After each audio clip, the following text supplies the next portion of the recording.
Hola a todos y bienvenidos al canal. Hoy, estamos a punto de embarcarnos en un viaje sin precedentes a través de una de las historias más grandiosas e influyentes de todos los tiempos, la Odisea de Homero, ahora completa. Si eres un amante de la literatura clásica, la mitología griega, o simplemente te apasionan las grandes aventuras y las epopeyas que han definido culturas, este audiolibro es, sin duda, para ti. Muchos de ustedes ya habrán disfrutado de los cantos de la Odisea que hemos ido publicando individualmente. Pues bien, hoy he reunido la obra maestra en su totalidad para ofrecerles la experiencia definitiva. Para aquellos que prefieren sumergirse sin interrupciones, esta es la oportunidad perfecta para vivir cada detalle de la increíble y tortuosa travesía de Odiseo de principio a fin, en una sola entrega. Desde su partida de Troya hasta su anhelado regreso a Ítaca, pasando por encuentros con cíclopes, sirenas, diosas y los más feroces desafíos marinos, aquí encontrarás la historia completa de un héroe astuto y resiliente. Te invito a vivir la epopeya como nunca antes, acompañando a Odiseo en cada uno de sus pasos, sus luchas y sus triunfos. Así que, si estás listo para esta inmersión total en el corazón de la literatura griega, te invito a suscribirte al canal si aún no lo has hecho. No olvides activar la campanita de notificaciones para estar al tanto de todas las grandes aventuras que estamos preparando. Espero de corazón que disfruten cada minuto de este viaje épico y que la Odisea los cautive tanto como a mí. Homero. La Odisea. Versión directa y literal del griego. Canto primero. Concilio de los dioses. Exhortación de Minerva a Telemaco. Háblame, musa, de aquel varón de multiforme ingenio que, después de destruir la sacra ciudad de Troya, anduvo peregrinando larguísimo tiempo. Vio las poblaciones y conoció las costumbres de muchos hombres y padeció en su ánimo gran número de trabajos en su navegación por el Ponto, en cuanto procuraba salvar su vida y la vuelta de sus compañeros a la patria. Mas ni aun así pudo librarlos, como deseaba, y todos perecieron por sus propias locuras. Insensatos. Comiéronse las vacas del Sol, hijo de Hiperión, el cual no permitió que les llegara el día del regreso. Oh diosa, hija de Júpiter. Cuéntanos aunque no sea más que una parte de tales cosas. Ya en aquel tiempo los que habían podido escapar de una muerte horrorosa estaban en sus hogares, salvos de los peligros de la guerra y del mar. Y solamente Ulises, que tan gran necesidad sentía de restituirse a su patria y ver a su consorte, hallábase detenido en hueca gruta por Calipso, la ninfa veneranda, la divina entre las deidades, que anhelaba tomarlo por esposo. Con el transcurso de los años llegó por fin la época en que los dioses habían decretado que volviese a su patria, a Ítaca, aunque no por eso debía poner fin a sus trabajos, ni siquiera después de juntarse con los suyos. Y todos los dioses le compadecían, a excepción de Neptuno, que permaneció constantemente airado contra el divinal Ulises hasta que el héroe no arribó a su tierra. Mas entonces habíase ido Neptuno al lejano pueblo de los etíopes, los cuales son los postreros de los hombres y forman dos grupos, que habitan respectivamente hacia el ocaso y hacia el orto del sol, para asistir a una hecatombe de toros y de corderos. Mientras aquel se deleitaba presenciando el festín, congregaronse las otras deidades en el palacio de Júpiter olímpico. Y fue el primero en usar de la palabra el padre de los hombres y de los dioses, porque en su ánimo tenía presente al ilustre Egisto a quien matara el preclaro Orestes Agamemnónida. Acordándose de él, habló a los inmortales de esta manera. Oh dioses, ¿de qué modo culpan los mortales a los númenes? Dicen que las cosas malas les vienen de nosotros, y son ellos quienes se atraen con sus locuras infortunios no decretados por el destino. Así ocurrió con Egisto, que, oponiéndose a la voluntad del hado, casó con la mujer legítima del Atrida y mató a este héroe cuando tornaba a su patria, no obstante que supo la terrible muerte que padecería luego. Nosotros mismos le habíamos enviado a Mercurio, el vigilante argicida, con el fin de advertirle que no matase a aquel, ni pretendiera a su esposa. Pues Orestes Atrida tenía que tomar venganza no bien llegara a la juventud y sintiese el deseo de volver a su tierra. Así se lo declaró Mercurio, mas no logró persuadirlo, con ser tan excelente el consejo, y ahora Egisto lo ha pagado todo junto. Respondióle Minerva, la deidad de los brillantes ojos. Padre nuestro Saturnio, el más excelso de los que imperan. Aquel yace en la tumba por haber padecido una muerte muy justificada. Y así perezca quien obre de semejante modo. Pero se me quiebra el corazón por el prudente y desgraciado Ulises, que, mucho tiempo ha, padece penas lejos de los suyos, en una isla azotada por las olas, en el centro del mar. Isla poblada de árboles, en la cual tiene su mansión una diosa, la hija del terrible Atlante, de aquel que conoce todas las profundidades del Ponto y sostiene las grandes columnas que separan la tierra y el cielo. La hija de este dios retiene al infortunado y afligido Ulises, no cejando en su propósito de embelesarle con tiernas y seductoras palabras para que olvide a Ítaca. Mas el héroe, que está deseoso de ver el humo de su país natal, ya de morir siente anhelos. ¿Y ha con acento ti, Júpiter olímpico, no se te conmueve el corazón? ¿No te era acepto Ulises, cuando sacrificaba junto a los bajeles de los argivos?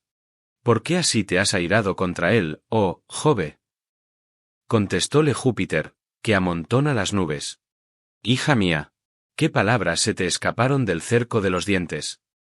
¿Cómo quieres que ponga en olvido al divinal Ulises, que por su inteligencia se señala sobre los demás mortales y siempre ofreció muchos sacrificios a los inmortales dioses que poseen el anchuroso cielo? Pero Neptuno, que ciñe la tierra, le guarda vivo y constante rencor porque cegó al cíclope, al deiforme Polifemo, que es el más fuerte de todos los cíclopes y nació de la ninfa Toosa, hija de Forcis que impera en el mar estéril, después que ésta se ayuntara con Neptuno en honda cueva. Desde entonces Neptuno, que sacude la tierra, si bien no se ha propuesto matar a Ulises, hace que vaya errante lejos de su patria. Mas, ea, tratemos de la vuelta del mismo y del modo como haya de llegar a su patria, y Neptuno depondrá la cólera, que no le fuera posible contender, solo y contra la voluntad de los dioses, con los inmortales todos. Respondióle Minerva, la deidad de los brillantes ojos. Padre nuestro Saturnio, el más excelso de los que imperan. Si les pleis a los bienaventurados dioses que el prudente Ulises vuelva a su casa, mandemos a Mercurio, el mensajero argicida, a la isla Ogygia.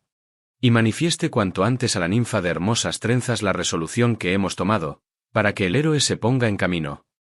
Yo, en tanto, yéndome a Ítaca, instigaré vivamente a su hijo, y le infundiré valor en el pecho para que llame al ágora a los aqueos de larga cabellera y prohíba la entrada en el palacio a todos los pretendientes, que de continuo le degüellan muchísimas ovejas y flexípedes bueyes de retorcidos cuernos. Y le llevaré después a Esparta y a la arenosa Pilos para que, preguntando y viendo si puede adquirir noticias de su padre, consiga ganar honrosa fama entre los hombres. Dicho esto, calzóse los áureos divinos talares que la llevaban sobre el mar y sobre la tierra inmensa con la rapidez del viento. Y asió la lanza fornida, de punta de bronce, ponderosa, luenga, robusta, con que la hija del prepotente padre destruye filas enteras de héroes siempre que contra ellos monta en cólera. Descendió presurosa de las cumbres del Olimpo y, encaminándose al pueblo de Ítaca, detúvose en el vestíbulo de la morada de Ulises, en el umbral que precedía al patio. Minerva empuñaba la broncínea lanza y había tomado la figura de un extranjero, Dementes, rey de los Tafios. Halló a los soberbios pretendientes, que para recrear el ánimo jugaban a los dados ante la puerta de la casa, sentados sobre cueros de bueyes que ellos mismos mataran. Varios heraldos y diligentes servidores mezclábanle vino y agua en las crateras. Y otros limpiaban las mesas con esponjas de muchos ojos, colocábanlas en su sitio, y trinchaban carne en abundancia. Fue el primero en advertir la presencia de la diosa el deiforme Telémaco, pues se hallaba en medio de los pretendientes, con el corazón apesadumbrado, y tenía el pensamiento fijo en su valeroso padre por sí, volviendo, dispersase a aquellos y recuperara la dignidad real y el dominio de sus riquezas. Tales cosas meditaba, sentado con los pretendientes, cuando vio a Minerva. A la hora fuese derecho al vestíbulo, muy indignado en su corazón de que un huésped tuviese que esperar tanto tiempo en la puerta, asió por la mano a la diosa, tomóle la broncínea lanza y le dijo estas aladas palabras. Salve, huésped. Entre nosotros has de recibir amistoso acogimiento. Y después que hayas comido, nos dirás si necesitas algo. Hablando así, empezó a caminar y Palas Minerva le fue siguiendo.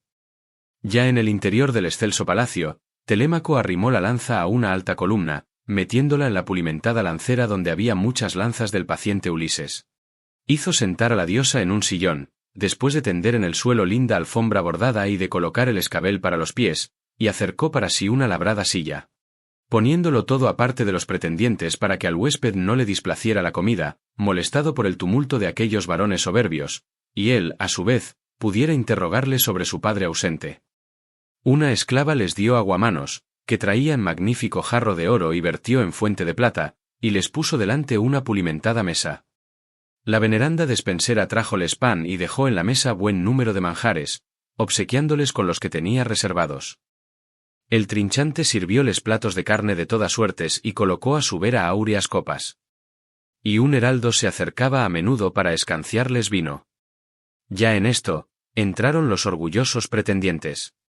Apenas se hubieron sentado por orden en sillas y sillones, los heraldos diéronles aguamanos, las esclavas amontonaron el pan en los canastillos, los mancebos llenaron las crateras, y todos los comensales echaron mano a las viandas que les habían servido. Satisfechas las ganas de comer y de beber, ocupáronles el pensamiento otras cosas, el canto y el baile, que son los ornamentos del convite. Un heraldo puso la bellísima cítara en las manos de Femio, a quien obligaban a cantar ante los pretendientes. Y mientras Femio comenzaba al son de la cítara un hermoso canto, Telémaco dijo estas razones a Minerva, la de los brillantes ojos, después de aproximar su cabeza a la deidad para que los demás no se enteraran. Caro huésped, ¿te enojarás conmigo por lo que voy a decir? Estos solo se ocupan en cosas tales como la cítara y el canto, y nada les cuesta, pues devoran impunemente la hacienda de otro, la de un varón cuyos blancos huesos se pudren en el continente por la acción de la lluvia o los revuelven las olas en el seno del mar. Si le vieran aportar a Ítaca, preferirían tener los pies ligeros a ser ricos de oro y de vestidos. Mas aquel ya murió, víctima de su aciago destino, y no hay que esperar en su tornada, aunque alguno de los hombres terrestres afirme que aún ha de volver, el día de su regreso no amanecerá jamás. Pero, Ea, habla y responde sinceramente. ¿Quién eres y de qué país procedes? ¿Dónde se hallan tu ciudad y tus padres? ¿En cuál embarcación llegaste? ¿Cómo los marineros te trajeron a Ítaca? ¿Quiénes se precian de ser? Pues no me figuro que hayas venido andando. Dime también la verdad de esto para que me entere. ¿Vienes ahora por vez primera, o has sido huésped de mi padre? Que son muchos los que conocen nuestra casa, porque Ulises acostumbraba visitar a los demás hombres. Respondióle Minerva, la deidad de los brillantes ojos, de todo esto voy a informarte circunstanciadamente. Me jacto de ser Mentes, hijo del belicoso Anquíalo, y de reinar sobre los tafios, amantes de manejar los remos.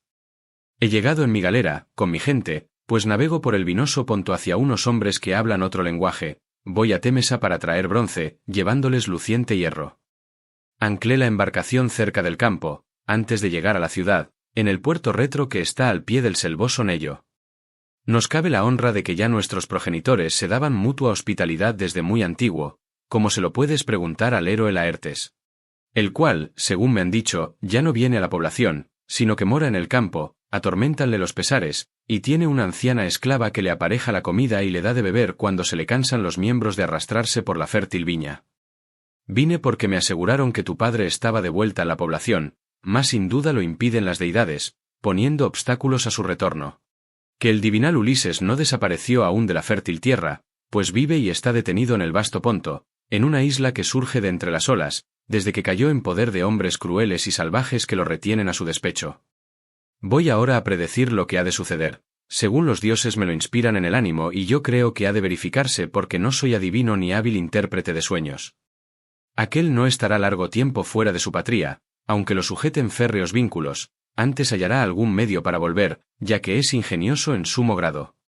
Mas, Ea, habla y dime con sinceridad si eres el hijo del propio Ulises. Es extraordinario tu parecido en la cabeza y en los bellos ojos con Ulises, y bien lo recuerdo, pues nos reuníamos a menudo antes de que se embarcara para Troya, a donde fueron los príncipes argivos en las cóncavas naos. Desde entonces ni yo le he visto, ni él a mí. Contestóle el prudente Telémaco, voy a hablarte, oh huésped, con gran sinceridad. Mi madre afirma que soy hijo de aquel, y no sé más, que nadie consiguió conocer por sí su propio linaje. Ojalá que fuera vástago de un hombre dichoso que envejeciese en su casa, rodeado de sus riquezas. Mas ahora dicen que desciendo, ya que me lo preguntas, del más infeliz de los mortales hombres. Replicóle Minerva, la deidad de los brillantes ojos. Los dioses no deben de haber dispuesto que tu linaje sea obscuro, cuando Penélope te ha parido cuál eres. Mas, Ea, habla y dime con franqueza. ¿Qué comida, qué reunión es esta, y qué necesidad tienes de darla? ¿Se celebra un convite o un casamiento? Que no nos hallamos evidentemente en un festín a escote. Paréceme que los que comen en el palacio con tal arrogancia ultrajan a alguien. pues cualquier hombre sensato se indignaría al presenciar sus muchas torpezas.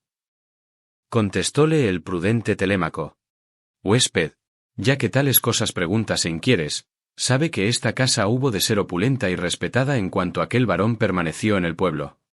Cambió después la voluntad de los dioses, quienes, maquinando males, han hecho de Ulises el más ignorado de todos los hombres. Que yo no me afligiera de tal suerte, si acabara la vida entre sus compañeros, en el país de Troya, o en brazos de sus amigos luego que terminó la guerra, pues entonces todos los aqueos le habrían erigido un túmulo y hubiese legado a su hijo una gloria inmensa. Ahora desapareció sin fama, arrebatado por las arpías, su muerte fue oculta e ignota, y tan solo me dejó pesares y llanto. Y no me lamento y gimo únicamente por él, que los dioses me han enviado otras funestas calamidades. Cuantos próceres mandan en las islas, en Duliquio, en Same y en la selvosa Zacinto, y cuantos imperan en la áspera Ítaca, todos pretenden a mi madre y arruinan nuestra casa.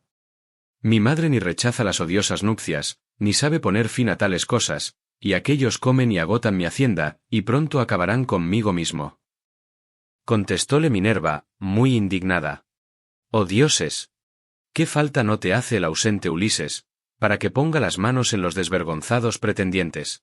Si tornara y apareciera ante el portal de esta casa, con su yelmo, su escudo y sus 2 lanzas, como la primera vez que le vi en la mía, bebiendo y recreándose, cuando volvió de Éfira, del palacio de Hilomermérida, fue allá en su velera nave por un veneno mortal con que pudiese teñir las broncíneas flechas. Pero Hilo, temeroso de los empiternos dioses, no se lo proporcionó y entregóselo mi padre que le quería muchísimo. Sí, pues, mostrándose tal, se encontrara Ulises con los pretendientes, fuera corta la vida de estos y bien amarga sus nupcias. Más está puesto en mano de los dioses si ha de volver y tomar venganza en su palacio, y te exhorto a que desde luego medites cómo arrojarás de aquí a los pretendientes. Óyeme, si te pleis, y presta atención a mis palabras. Mañana convoca en el ágora a los héroes aqueos, háblales a todos y sean testigos las propias deidades. Intima a los pretendientes que se separen, yéndose a sus casas. Y si a tu madre el ánimo la mueve a casarse, vuelva al palacio de su muy poderoso padre y allí le dispondrán las nupcias y le aparejarán una dote tan cuantiosa como debe llevar una hija amada. También a ti te daré un prudente consejo, por si te decidieras a seguirlo.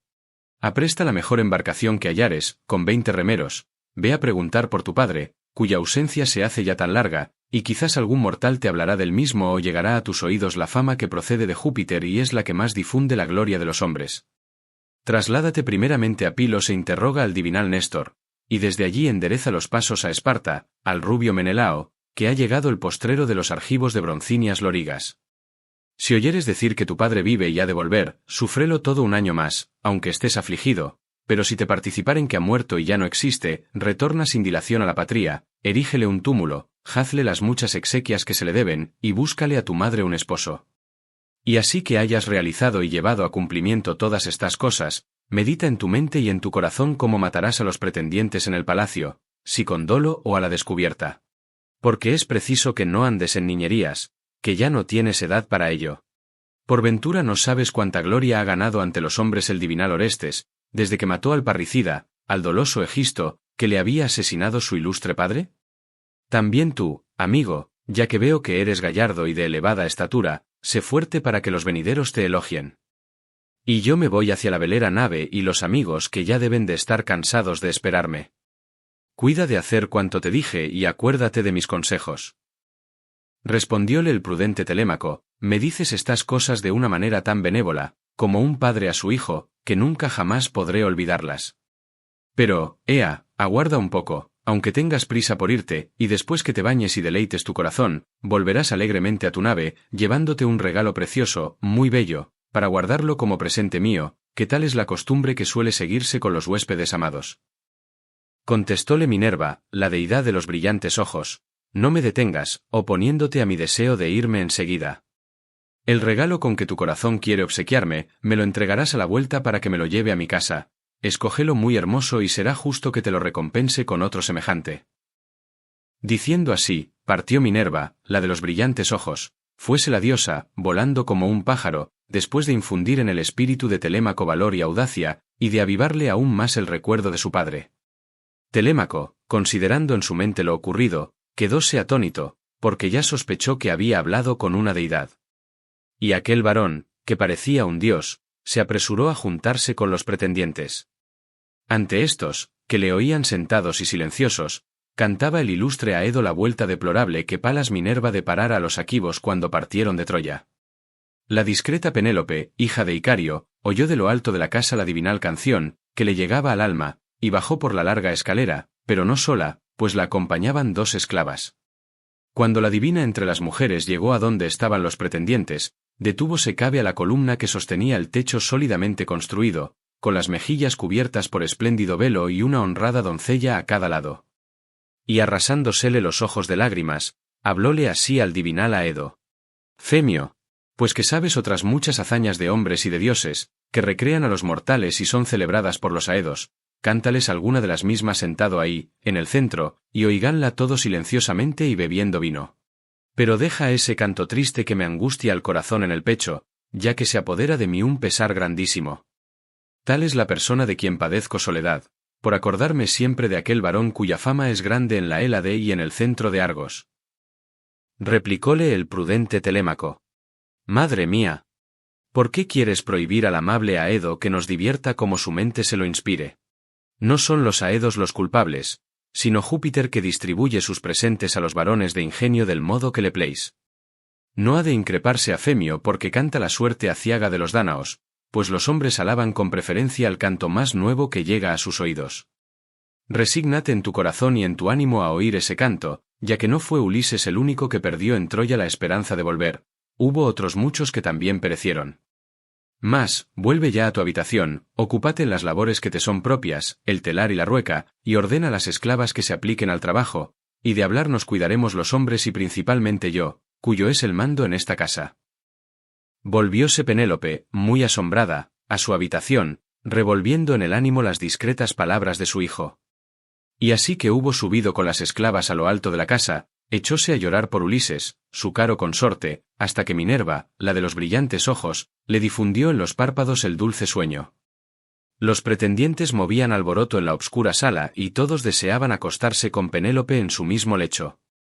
Mas el prudente Telémaco comenzó a decirles: Pretendientes de mi madre, que os portáis con orgullosa insolencia, gocemos ahora del festín y cesen vuestros gritos, pues es muy hermoso escuchar a un Aedo como este, tan parecido por su voz a las propias deidades. Al romper el alba, nos reuniremos en el ágora para que yo os diga sin rebozo que salgáis del palacio, disponed otros festines y comeos vuestros bienes, convidándoos sucesiva y recíprocamente en vuestras casas. Mas si os pareciere mejor y más acertado destruir impunemente los bienes de un solo hombre, seguid consumiéndolos. Que yo invocaré a los empiternos dioses, por si algún día nos concede Júpiter que vuestras obras sean castigadas, y quizás muráis en este palacio sin que nadie os vengue. Así dijo, y todos se mordieron los labios, admirándose de que Telémaco les hablase con tanta audacia. Pero Antínoo, hijo de Eupites, le repuso diciendo: Telémaco, son ciertamente los mismos dioses quienes te enseñan a ser grandílocuo y a arengar con audacia, mas no quiera el Saturnio que llegues a ser rey de Ítaca, rodeada por el mar, como te corresponde por el linaje de tu padre. Contestóle el prudente Telémaco: Antínoo, ¿te enfadarás acaso por lo que voy a decir? Es verdad que me gustaría serlo, si Júpiter me lo concediera. ¿Crees por ventura que el reinar sea la peor desgracia para los hombres? No es malo ser rey, porque la casa del mismo se enriquece pronto y su persona se ve más honrada. Pero muchos príncipes aquivos, entre jóvenes y ancianos, viven en Ítaca, rodeada por el mar, reine cualquiera de ellos, ya que murió el divinal Ulises, y yo seré señor de mi casa y de los esclavos que éste adquirió para mí como botín de guerra. Respondióle Eurímaco, hijo de Pólibo: Telémaco, está puesto en mano de los dioses cuál de los aqueos ha de ser el rey de Ítaca, rodeada por el mar. Pero tú sigue disfrutando de tus bienes, manda en tu palacio, y jamás, mientras Ítaca sea habitada, venga hombre alguno a despojarte de los mismos contra tu querer.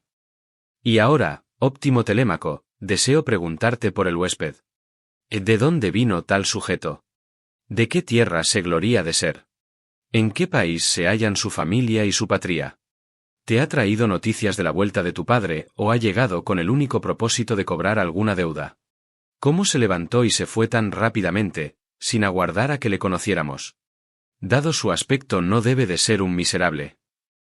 Contestóle el prudente Telémaco: Eurímaco, ya se acabó la esperanza del regreso de mi padre, y no doy fe a las noticias, vengan de donde vinieren, ni me curo de las predicciones que haga un adivino a quien mi madre llame e interrogue en el palacio. Este huésped mío lo era ya de mi padre y viene de Tafos, se precia de ser Mentes, hijo del belicoso Anquíalo y reina sobre los tafios, amantes de manejar los remos. Así habló Telémaco, aunque en su mente había reconocido a la diosa inmortal. Volvieron los pretendientes a solazarse con la danza y el deleitoso canto, y así esperaban que llegase la obscura noche. Sobrevino esta cuando aún se divertían, y entonces partieron y se acostaron en sus casas. Telémaco subió al elevado aposento que para él se había construido dentro del hermoso patio, en un lugar visible por todas partes, y se fue derecho a la cama, meditando en su espíritu muchas cosas. Acompañábale, con teas encendidas en la mano, Euríclea, hija de Abs Pisenórida, la de castos pensamientos, a la cual comprara Laertes en otra época, apenas llegada a la pubertad, por el precio de 20 bueyes, y en el palacio la honró como a una casta esposa, pero jamás se acostó con ella a fin de que su mujer no se irritase. Aquella, pues, alumbraba a Telémaco con teas encendidas, por ser la esclava que más le amaba y la que le había criado desde niño, y, en llegando, abrió la puerta de la habitación sólidamente construida.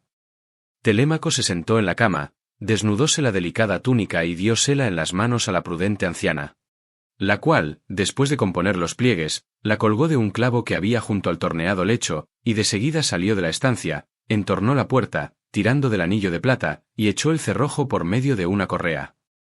Y Telémaco, bien cubierto de un vellón de oveja, pensó toda la noche en el viaje que Minerva le había aconsejado. Canto 2. Ágora de los itacenses. Partida de Telémaco. No bien se descubrió la hija de la mañana, la aurora de rosáceos dedos, el caro hijo de Ulises se levantó de la cama, vistióse, colgó del hombro la aguda espada, ató a sus nítidos pies hermosas sandalias, y semejante por su aspecto a una deidad, salió del cuarto. Enseguida mandó que los heraldos, de voz sonora, llamaran al ágora a los aqueos de larga cabellera.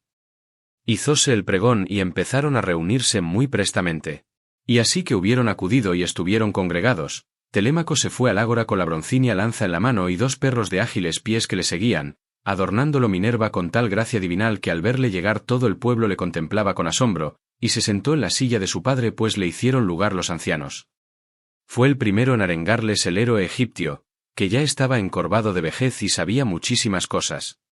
Un hijo suyo muy amado, el belicoso Antaifo, había ido a Ilión, la de hermosos corceles, en las cóncavas naves del divinal Ulises, y el feroz cíclope lo mató en la excavada gruta e hizo del mismo la última de aquellas cenas. Otros 3 tenía el anciano, uno, Eurínomo, hallábase con los pretendientes, y los demás cuidaban los campos de su padre, mas no por eso se había olvidado de Antaifo y por él lloraba y se afligía. Egiptio, pues, les arengó, derramando lágrimas, y les dijo de esta suerte: Oíd, itacenses, lo que os voy a decir. Ni una sola vez fue convocada nuestra ágora, ni en ella tuvimos sesión, desde que el divinal Ulises partió en las cóncavas naves. ¿Quién al presente nos reúne? ¿Es joven o anciano aquel a quien le apremia una necesidad tan grande? ¿Recibió alguna noticia de que el ejército vuelve y desea manifestarnos públicamente lo que supo antes que otros? ¿O quiere exponer y decir algo que interesa al pueblo? Paréceme que debe de ser un varón honrado y proficuo. Cúmplale Júpiter, llevándolo a feliz término, lo que en su espíritu revuelve. Así les habló. Holgóse del presagio el dilecto hijo de Ulises, que ya no permaneció mucho tiempo sentado, deseoso de arengarles, se levantó en medio del ágora y el heraldo Pisenor, que sabía dar prudentes consejos, le puso el cetro en la mano. Telémaco, dirigiéndose primeramente al viejo, se expresó de esta guisa: Oh anciano, no está lejos ese hombre y ahora sabrás que quien ha reunido el pueblo soy yo, que me hallo sumamente afligido. Ninguna noticia recibí de la vuelta del ejército, para que pueda manifestaros públicamente lo que haya sabido antes que otros, y tampoco quiero exponer ni decir cosa alguna que interese al pueblo. Trátase de un asunto particular mío, de la doble cuita que se entró por mi casa. La una es que perdí a mi excelente progenitor, el cual reinaba sobre vosotros con la suavidad de un padre. La otra, la actual, de más importancia todavía, pronto destruirá mi casa y acabará con toda mi hacienda. Los pretendientes de mi madre, hijos queridos de los varones más señalados de este país, la asedian a pesar suyo y no se atreven a encaminarse a la casa de Icario, su padre, para que la dote y la entregue al que él quiera y a ella le plazca. Sino que, viniendo todos los días a nuestra morada, nos degüellan los bueyes, las ovejas y las pingüis cabras, celebran banquetes, beben locamente el vino tinto y así se consumen muchas cosas, porque no tenemos un hombre como Ulises, que fuera capaz de librar a nuestra casa de tal ruina. No me encuentro yo en disposición de realizarlo, sin duda he de ser débil y ha de faltarme el valor marcial, que ya arrojaría esta calamidad si tuviera bríos suficientes, porque se han cometido acciones intolerables y mi casa se pierde de la peor manera. Participad vosotros de mi indignación, sentid vergüenza ante los vecinos circunstantes y temed que os persiga la cólera de los dioses, irritados por las malas obras. Os lo ruego por Júpiter olímpico y por Temis, la cual disuelve y reúne las ágoras de los hombres, no prosigáis, amigos. Dejad que padezca a solas la triste pena, a no ser que mi padre, el excelente Ulises, haya querido mal y causado daño a los aqueos de hermosas grebas y vosotros ahora, para vengaros en mí, me queráis mal y me causéis daño, incitando a estos. Mejor fuera que todos juntos devorarais mis inmuebles y mis rebaños, que si tal hicierais quizás algún día se pagaran, pues iría por la ciudad reconviniéndoos con palabras y reclamándoos los bienes hasta que todos me fuesen devueltos. Mas ahora las penas que a mi corazón inferís son incurables. Así dijo encolerizado, y, rezumándole las lágrimas, arrojó el cetro en tierra. Movióse a piedad el pueblo, y todos callaron, sin que nadie se atreviese a contestar a Telémaco con ásperas palabras, salvo Antínoo, que respondió diciendo: Telémaco altílocuo, incapaz de moderar tus ímpetus. ¿Qué has dicho para ultrajarnos? Tú deseas cubrirnos de baldón. Mas la culpa no la tienen los aqueos que pretenden a tu madre, sino ella, que sabe proceder con gran astucia. 3 años van con este, y pronto llegará el cuarto, que se fisga del ánimo que los aquivos tienen en su pecho. A todos les da esperanzas, y a cada uno en particular le hace promesas y le envía mensajes, pero son muy diferentes los pensamientos que en su inteligencia revuelve. Y aún discurrió su espíritu este otro engaño, se puso a tejer en el palacio una gran tela sutil e interminable, y a la hora nos habló de esta guisa: Jóvenes, pretendientes míos, ya que ha muerto el divinal Ulises, aguardad, para instar mis bodas, que acabe este lienzo, no sea que se me pierdan inútilmente los hilos, a fin de que tenga sudario el héroe Laertes en el momento fatal de la aterradora muerte. No se me vaya a indignar alguna de las aqueas del pueblo, si ve enterrar sin mortaja a un hombre que ha poseído tantos bienes. Así dijo, y nuestro ánimo generoso se dejó persuadir. Desde aquel instante pasaba el día labrando la gran tela, y por la noche, tan luego como se alumbraba con las antorchas, deshacía lo tejido. De esta suerte logró ocultar el engaño y que sus palabras fueran creídas por los aqueos durante un trienio. Mas, así que vino el 4.º año y volvieron a sucederse las estaciones, nos lo reveló una de las mujeres, que conocía muy bien lo que pasaba, y sorprendimos a Penélope destejiendo la espléndida tela. Así fue como, mal de su grado, se vio en la necesidad de acabarla. Oye, pues, lo que te responden los pretendientes, para que lo sepa tu espíritu y lo sepan también los aqueos todos. Haz que tu madre vuelva a su casa, y ordénale que tome por esposo a quien su padre le aconseje y a ella le plazca. Y si atormentare largo tiempo los aqueos, confiando las dotes que Minerva le otorgó en tal abundancia, ser diestra en labores primorosas, gozar de buen juicio, y valerse de astucias que jamás hemos oído decir que conocieran las anteriores Aquivas Tiro, Alcmena y Micene. La de hermosa Diadema, pues ninguna concibió pensamientos semejantes a los de Penélope, no se habrá decidido por lo más conveniente, ya que tus bienes y riquezas serán devorados mientras siga con el propósito que los dioses le infundieron en el pecho. Ella ganará ciertamente mucha fama, pero a ti te quedará tan solo la añoranza de los copiosos bienes que hayas poseído. Y nosotros ni tornaremos a nuestros negocios, ni nos llegaremos a otra parte, hasta que Penélope no se haya casado con alguno de los aqueos. Contestóle el prudente Telémaco: Antínoo, no es razón que eche de mi casa, contra su voluntad, a la que me dio el ser y me ha criado. Mi padre quizás esté vivo en otra tierra, quizás haya muerto, pero me será gravoso haber de restituir a Icario muchísimas cosas y voluntariamente le envío mi madre. Y entonces no solo padeceré infortunios a causa de la ausencia de mi padre, sino que los dioses me causarán otros. Pues mi madre, al salir de la casa, imprecará las odiosas furias, y caerá sobre mí la indignación de los hombres. Jamás, por consiguiente, daré yo semejante orden. Si os indigna el ánimo lo que ocurre, salid del palacio, disponed otros festines y comeos vuestros bienes, convidándoos sucesiva y recíprocamente en vuestras casas. Pero si os parece mejor y más acertado destruir impunemente los bienes de un solo hombre, seguid consumiéndolos. Que yo invocaré a los sempiternos dioses por si algún día nos concede Júpiter que vuestras obras sean castigadas, y quizás muráis en este palacio sin que nadie os vengue. Así habló Telémaco, y el longividente Júpiter le envió 2 águilas que echaron a volar desde la cumbre de un monte. Ambas volaban muy juntas, con las alas extendidas, y tan rápidas como el viento.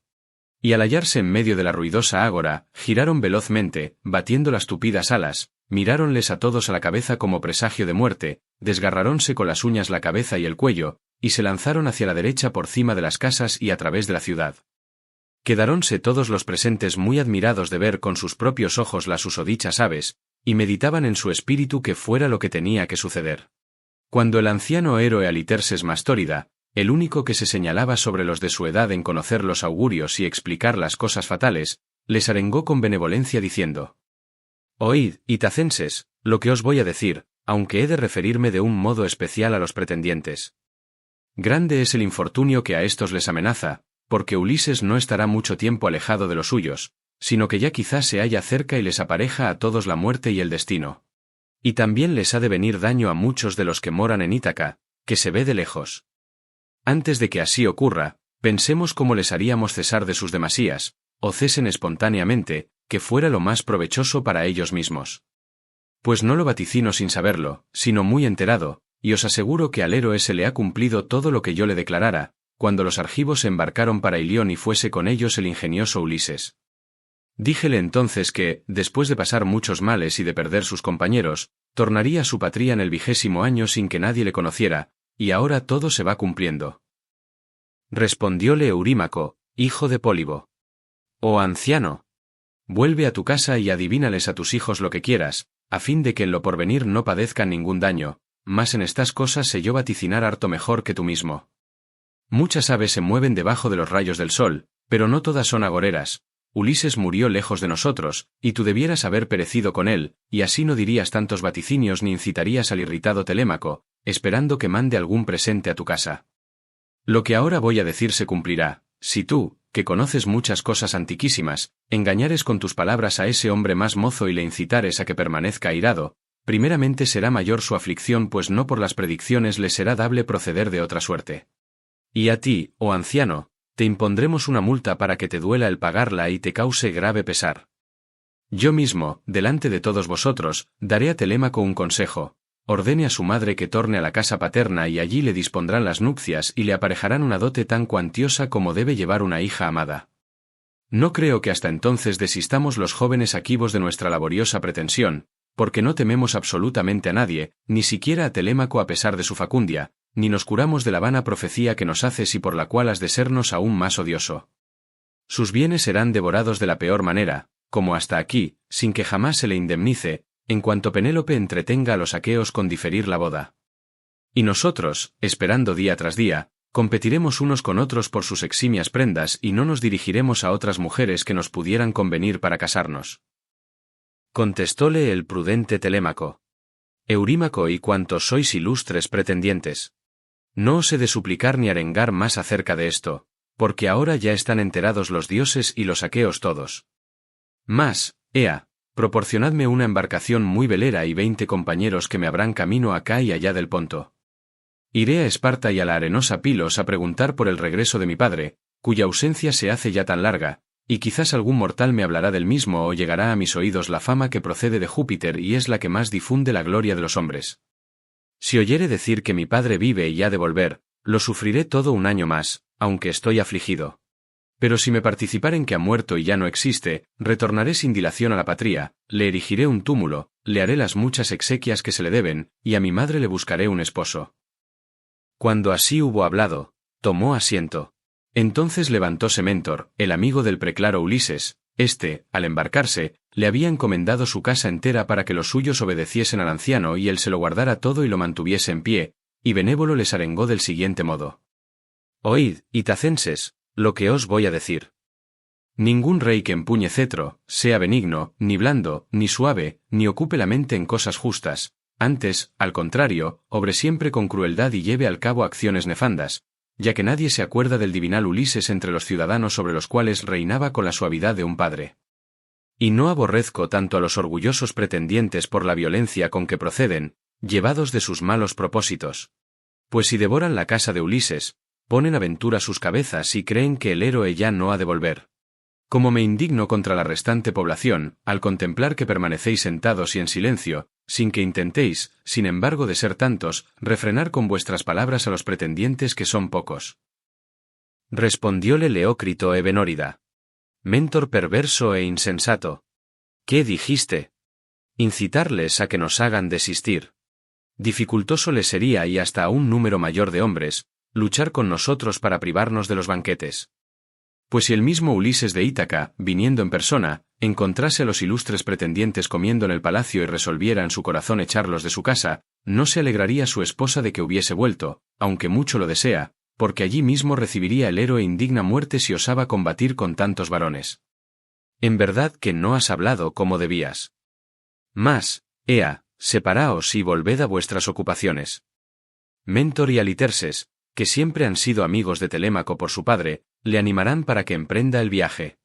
Pero se me figura que, permaneciendo quieto durante mucho tiempo, oirá en Ítaca las noticias que vengan y jamás realizará su propósito. Así dijo, y al punto disolvió el ágora. Dispersáronse todos para volver a sus respectivas casas y los pretendientes enderezaron su camino a la morada del divinal Ulises. Telémaco se alejó hacia la playa, y después de lavarse las manos en el espumoso mar, oró a Minerva diciendo: Óyeme, oh numen que ayer viniste a mi casa y me ordenaste que fuese en una nave por el obscuro ponto en busca de noticias del regreso de mi padre, cuya ausencia se hace ya tan larga. A todo se oponen los aqueos y en especial los en mal hora ensoberbecidos pretendientes. Tal fue su plegaria. Acercósele Minerva, que había tomado el aspecto y la voz de Mentor, y le dijo estas aladas palabras. Telémaco, no serás en lo sucesivo ni cobarde ni imprudente, si has heredado el buen ánimo que tu padre tenía para llevar a su término acciones y palabras. Si así fuere, el viaje no te resultará vano, ni quedará por hacer. Mas, si no eres el hijo de aquel y de Penélope, no creo que llegues a realizar lo que anhelas. Contados son los hijos que se asemejan a sus padres, los más salen peores, y tan solamente algunos los aventajan. Pero tú, como no serás en lo futuro ni cobarde ni imprudente, ni te falta del todo la inteligencia de Ulises, puedes concebir la esperanza de dar fin a tales obras. No te preocupes, pues, por lo que resuelvan o mediten los insensatos pretendientes, que éstos ni tienen cordura ni practican la justicia, y no saben que se les acerca la muerte y el negro hado para que todos acaben en un mismo día. Ese viaje que deseas emprender no se diferirá largo tiempo. Soy tan amigo tuyo por tu padre, que aparejaré una velera nave y me iré contigo. Vuelve a tu casa, mézclate con los pretendientes y ordena que se dispongan provisiones en las oportunas vasijas, echando el vino en ánforas y la harina, que es la sustentación de los hombres, en fuertes pellejos. Y mientras tanto juntaré, recorriendo la población, a los que voluntariamente quieran acompañarte. Muchas naves hay, entre nuevas y viejas, en Ítaca, rodeada por el mar. Después de ojearlas, elegiré para ti la que sea mejor y luego que esté equipada la botaremos al anchuroso ponto. Así habló Minerva, hija de Júpiter, y Telémaco no demoró mucho tiempo después que hubo escuchado la voz de la deidad. Fuese a su casa con el corazón afligido, y halló a los soberbios pretendientes que desollaban cabras y asaban puercos cebones en el recinto del patio. Entonces Antínoe, riéndose, salió al encuentro de Telémaco, le tomó la mano y le dijo estas palabras. Telémaco altílocuo, incapaz de moderar tus ímpetus. No revuelvas en tu pecho malas acciones o palabras, y come y bebe conmigo como hasta aquí lo hiciste. Y los aqueos te prepararán todas aquellas cosas, una nave y remeros escogidos, para que muy pronto vayas a la divina Pilos en busca de nuevas de tu ilustre padre. Replicóle el prudente Telémaco. Antínoe, no es posible que yo permanezca callado entre vosotros, tan soberbios. Y coma y me regocije tranquilamente. ¿Acaso no basta que los pretendientes me hayáis destruido muchas y excelentes cosas, mientras fui muchacho? Ahora que soy hombre y sé lo que ocurre, escuchando lo que los demás dicen, y crece en mi pecho el ánimo, intentaré daros malas muertes, sea acudiendo a Pilos, sea aquí en esta población. Pasajero me iré, y no será infructuoso el viaje de que hablo, pues no tengo nave ni remadores, que sin duda os pareció más conveniente que así fuera. Dijo, y desasió su mano de la de Antínoe. Los pretendientes, que andaban preparando el banquete dentro de la casa, se mofaban de Telémaco y le zaherían con palabras. Y uno de aquellos jóvenes soberbios habló de esta manera.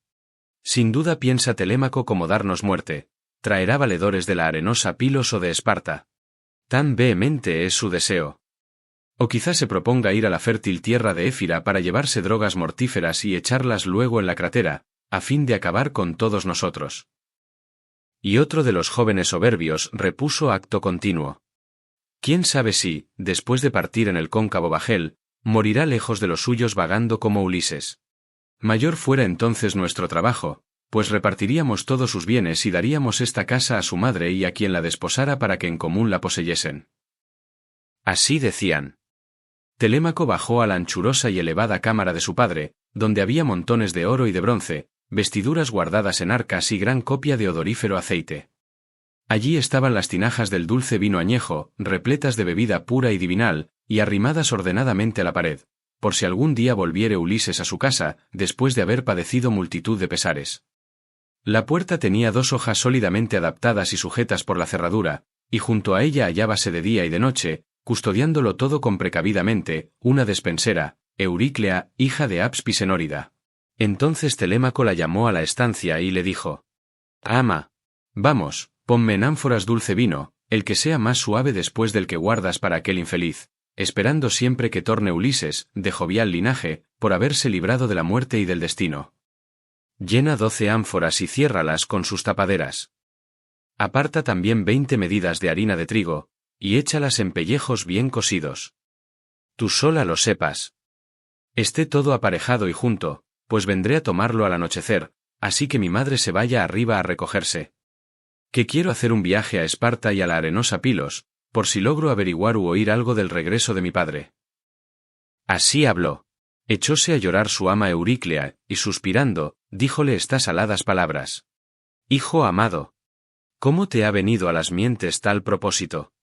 ¿A dónde quieres ir por apartadas tierras, siendo unigénito y tan querido? Ulises, el de jovial linaje, murió lejos de la patria, en un pueblo ignoto. Así que partas, estos maquinarán cosas inicuas para matarte con algún engaño y repartirse después todo lo tuyo. Quédate aquí, cerca de tus bienes, que nada te obliga a padecer infortunios yendo por el estéril Ponto, ni a vagar de una parte a otra». Contestóle el prudente Telémaco: «Tranquilízate, ama, que esta resolución no se ha tomado sin que un dios lo quiera. Pero júrame que nada dirás a mi madre hasta que transcurran 11 o 12 días, o hasta que la queje el deseo de verme u oiga decir que he partido, para evitar que llore y dañe así su hermoso cuerpo». Tal dijo, y la anciana prestó el solemne juramento de los dioses. En acabando de jurar, ella, sin perder un instante, envasó el vino en ánforas y echó la harina en pellejos bien cocidos, y Telémaco volvió a subir y se juntó con los pretendientes. Entonces Minerva, la deidad de los brillantes ojos, ordenó otra cosa. Tomó la figura de Telémaco, recorrió la ciudad, habló con distintos varones y les encargó que al anochecer se reunieran junto al barco. Pidió también una velera nave al hijo preclaro de Fronio, a Noemón, y éste se la cedió gustoso. Púsose el sol y las tinieblas ocuparon todos los caminos. En aquel instante la diosa echó al mar la ligera embarcación y colocó en la misma cuantos aparejos llevan las naves de muchos bancos. Condújola después a una extremidad del puerto, juntarónse muchos y excelentes compañeros, y Minerva los alentó a todos. Entonces Minerva, la deidad de los brillantes ojos, ordenó otra cosa. Fuese al palacio del divinal Ulises, infundióles a los pretendientes dulce sueño, les entorpeció la mente en tanto que bebían, e hizo que las copas les cayeran de las manos. Todos se apresuraron a irse por la ciudad y acostarse, pues no estuvieron mucho tiempo sentados desde que el sueño les cayó sobre los párpados. Y Minerva, la de los brillantes ojos, que había tomado la figura y la voz de Mentor, dijo a Telémaco después de llamarle afuera del cómodo palacio: «Telémaco, tus compañeros, de hermosas grebas, ya se han sentado en los bancos para remar, y solo esperan tus órdenes. Vámonos y no tardemos en comenzar el viaje». Cuando así hubo hablado, Palas Minerva echó a andar aceleradamente, y Telémaco fue siguiendo las pisadas de la diosa. Llegaron a la nave y al mar, y hallaron en la orilla a los compañeros de larga cabellera. Y el esforzado y divinal Telémaco les habló diciendo: Venid, amigos, y traigamos los víveres, que ya están dispuestos y apartados en el palacio. Mi madre nada sabe, ni las criadas tampoco, a excepción de una, que es la única persona a quien se lo he dicho. Cuando así hubo hablado, se puso en camino y los demás le siguieron. Enseguida se lo llevaron todo y lo cargaron en la nave de muchos bancos, como el amado hijo de Ulises lo ordenara. Acto continuo embarcóse Telémaco, precedido por Minerva, que tomó asiento en la popa y él a su lado, mientras los compañeros quitaban las amarras y se acomodaban en los bancos. Minerva, la de los brillantes ojos, envióles próspero viento, el fuerte céfiro, que resonaba por el vinoso Ponto. Telémaco exhortó a sus compañeros, mandándoles que aparejasen la jarcia, y su amonestación fue atendida. Izaron el mástil de abeto, lo metieron en el travesaño, lo ataron con sogas, y al instante descogieron la blanca vela con correas bien torcidas. Hinchió el viento la vela, y las purpúreas olas resonaban en torno de la quilla mientras la nave corría siguiendo su rumbo. Así que hubieron atado los aparejos a la veloz nave negra, levantaron cráteras rebosantes de vino e hicieron libaciones a los empiternos inmortales dioses y especialmente a la hija de Júpiter, la de los brillantes ojos. Y la nave continuó su rumbo toda la noche y la siguiente aurora.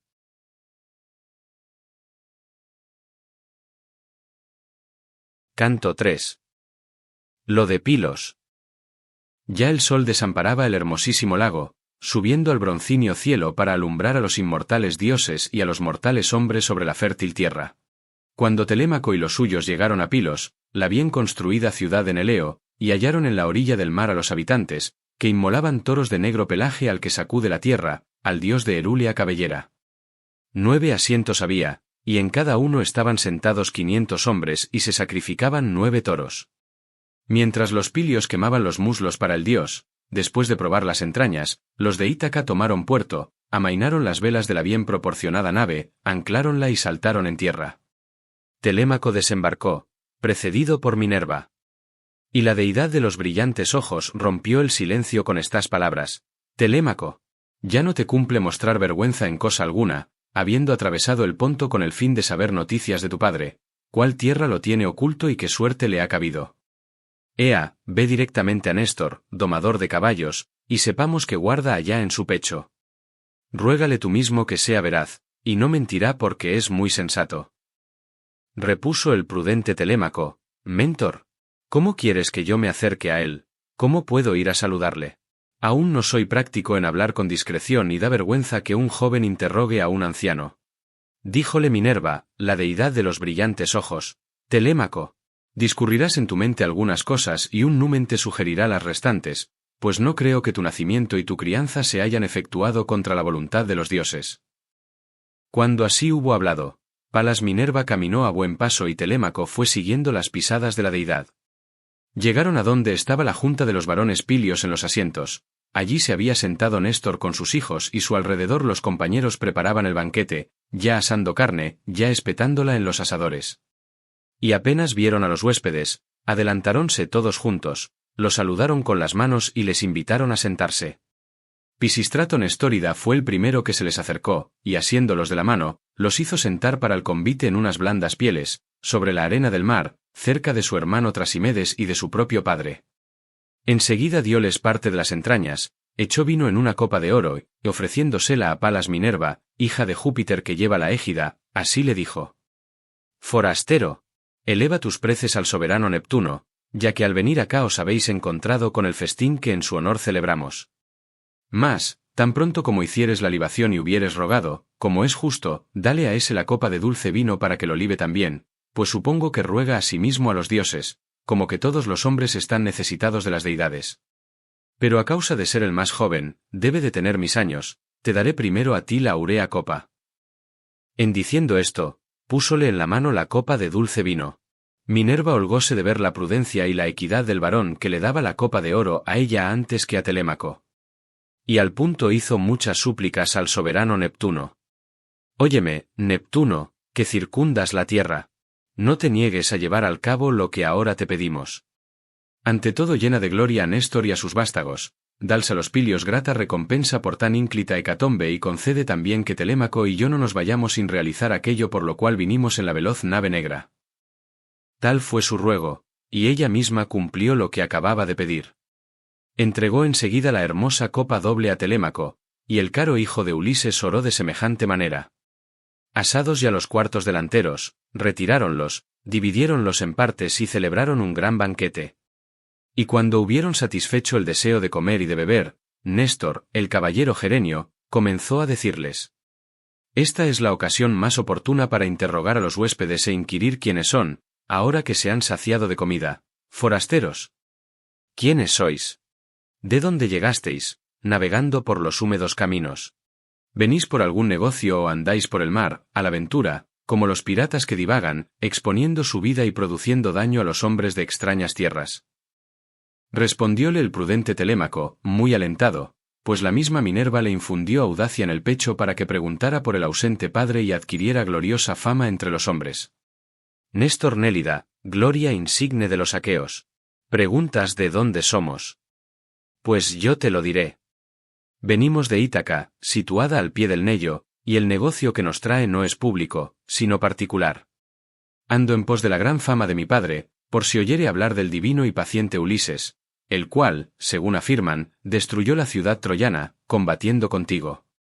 De todos los que guerrearon contra los teucros, sabemos dónde padecieron deplorable muerte, pero el Saturnio ha querido que la de aquel sea ignorada. Nadie puede indicarnos claramente dónde pereció, ni si ha sucumbido en el continente, por mano de enemigos, o en el Piélagos, entre las ondas de Anfitrite. Por esto he venido a abrazar tus rodillas, por si quisieras contarme la triste muerte de aquel, ora la hayas visto con tus ojos, ora te la haya relatado algún peregrino, que muy sin ventura le parió su madre. Y nada atenúes por respeto o compasión que me tengas, al contrario, entérame bien de lo que hayas visto. Yo te lo ruego. Si mi padre, el noble Ulises, te cumplió algún día la palabra que te hubiese dado, o llevó a su término una acción que te hubiera prometido, allá en el pueblo de los troyanos donde tantos males padecisteis los aquivos, acuérdate de ello y dime la verdad de lo que te pregunto. Respondióle Néstor, el caballero Gerenio: Oh amigo, me traes a la memoria las calamidades que en aquel pueblo sufrimos los aqueos, indomables por el valor, unas veces vagando en las naves por el sombrío Ponto hacia donde nos llevara Aquiles en busca de botín y otras combatiendo alrededor de la gran ciudad del rey Príamo. Allí recibieron la muerte los mejores capitanes, allí yace el belicoso Ayax, allí, Aquiles, allí, Patroclo, consejero igual a los dioses, allí, mi amado hijo fuerte y eximio, Antíloco, muy veloz en el correr y buen guerrero. Padecimos, además, muchos infortunios. ¿Cuál de los mortales hombres podría referirlos totalmente? Aunque, deteniéndote aquí 5 o 6 años, te ocuparas en preguntar cuántos males padecieron allá los divinos aqueos, no te fuera posible saberlos todos, sino que, antes de llegar al término, cansado ya, te irías a tu patria tierra. 9 años estuvimos tramando cosas malas contra ellos y poniendo a su alrededor asechanzas de toda clase, y apenas si entonces puso fin el Saturnio a nuestros trabajos. Allí no hubo nadie que en prudencia quisiese igualarse con el divinal Ulises, con tu padre, que entre todos descollaba por sus ardides de todo género, si verdaderamente eres tú su hijo, pues me he quedado atónito al contemplarte. Semejantes son, asimismo, tus palabras a las suyas y no se creería que un joven pudiera hablar de modo tan parecido. Nunca Ulises y yo estuvimos discordes al arengar en el ágora o en el consejo, sino que, teniendo el mismo ánimo, aconsejábamos con inteligencia y prudente decisión a los argivos para que todo fuese de la mejor manera. Más tan pronto como, después de haber destruido la excelsa ciudad de Príamo, nos embarcamos en las naves y una deidad dispersó a los aqueos, Júpiter tramó en su mente que fuera luctuosa la vuelta de los argivos. Que no todos habían sido sensatos y justos, y a causa de ello les vino a muchos una funesta suerte por la perniciosa cólera de la deidad de los brillantes ojos, hija del prepotente padre, la cual suscitó entre ambos atridas gran contienda. Llamaron al ágora a los aquivos, pero temeraria e inoportunamente, fue al ponerse el sol y todos comparecieron cargados de vino, y expusiéronles la razón de haber congregado al pueblo. Menelao exhortó a todos los aqueos a que pensaran en volver a la patria por el ancho dorso del mar, cosa que desplugó completamente a Agamenón, pues quería detener al pueblo y aplacar con sacras hecatombes la terrible cólera de Minerva. ¡Oh necio! No alcanzaba que no había de convencerla, porque no cambia de súbito la mente de los empiternos dioses. Así ambos, después de altercar con duras palabras, seguían en pie, y los aqueos, de hermosas grebas, se levantaron, produciéndose un vocerío inmenso, porque uno y otro parecer tenían sus partidarios. Aquella noche la pasamos revolviendo en nuestra inteligencia graves propósitos los unos contra los otros, pues ya Júpiter nos aparejaba funestas calamidades. Al descubrirse la aurora, echamos las naves al mar divino y embarcamos nuestros bienes y las mujeres de estrecha cintura. La mitad del pueblo se quedó allí con el atrida Agamenón, pastor de hombres, y los restantes nos hicimos a la mar, pues un numen calmó el Ponto, que abunda en grandes cetáceos. No bien llegamos a Ténedos, ofrecimos sacrificios a los dioses con el anhelo de tornar a nuestras casas, pero Júpiter aún no tenía ordenada la vuelta y suscitó, oh cruel, una nueva y perniciosa disputa. Y los que acompañaban a Ulises, rey prudente y sagaz, se volvieron en los corvos bajeles para complacer nuevamente a Agamenón atrida. Pero yo, con las naves que juntas me seguían, continué huyendo, porque comprendí que alguna divinidad meditaba causarnos daño. Huyó también el belicoso hijo de Tidio con los suyos, después de incitarlos a que le siguieran, y juntósenos algo más tarde el rubio Menelao, el cual nos encontró en Lesbos mientras deliberábamos acerca de la larga navegación que nos esperaba, a saber, si pasaríamos por cima de la escabrosa Quíos, hacia la isla de Siria para dejar esta última a la izquierda, o por debajo de la primera a lo largo del ventoso Mimante. Suplicamos a la divinidad que nos mostrase alguna señal y nos la dio ordenándonos que atravesáramos el Pielagos hacia la Eubea, a fin de que huyéramos lo antes posible del infortunio venidero. Comenzó a soplar un sonoro viento, y las naves, surcando con gran celeridad el camino abundante en peces, llegaron por la noche a Geresto. Allí ofrecimos a Neptuno buen número de muslos de toro por haber hecho la travesía del dilatado Pielagos. Ya era el cuarto día cuando los compañeros de Diomedes Tidida, domador de caballos, se detuvieron en Argos con sus bien proporcionadas naves, pero yo tomé la rota de Pilos y nunca me faltó el viento desde que un dios lo enviara para que soplase. Así vine, hijo querido, sin saber nada, ignorando cuáles aqueos se salvaron y cuáles perecieron. Mas, cuanto oí referir desde que torné a mi palacio lo sabrás ahora, como es justo, que no debo ocultarte nada.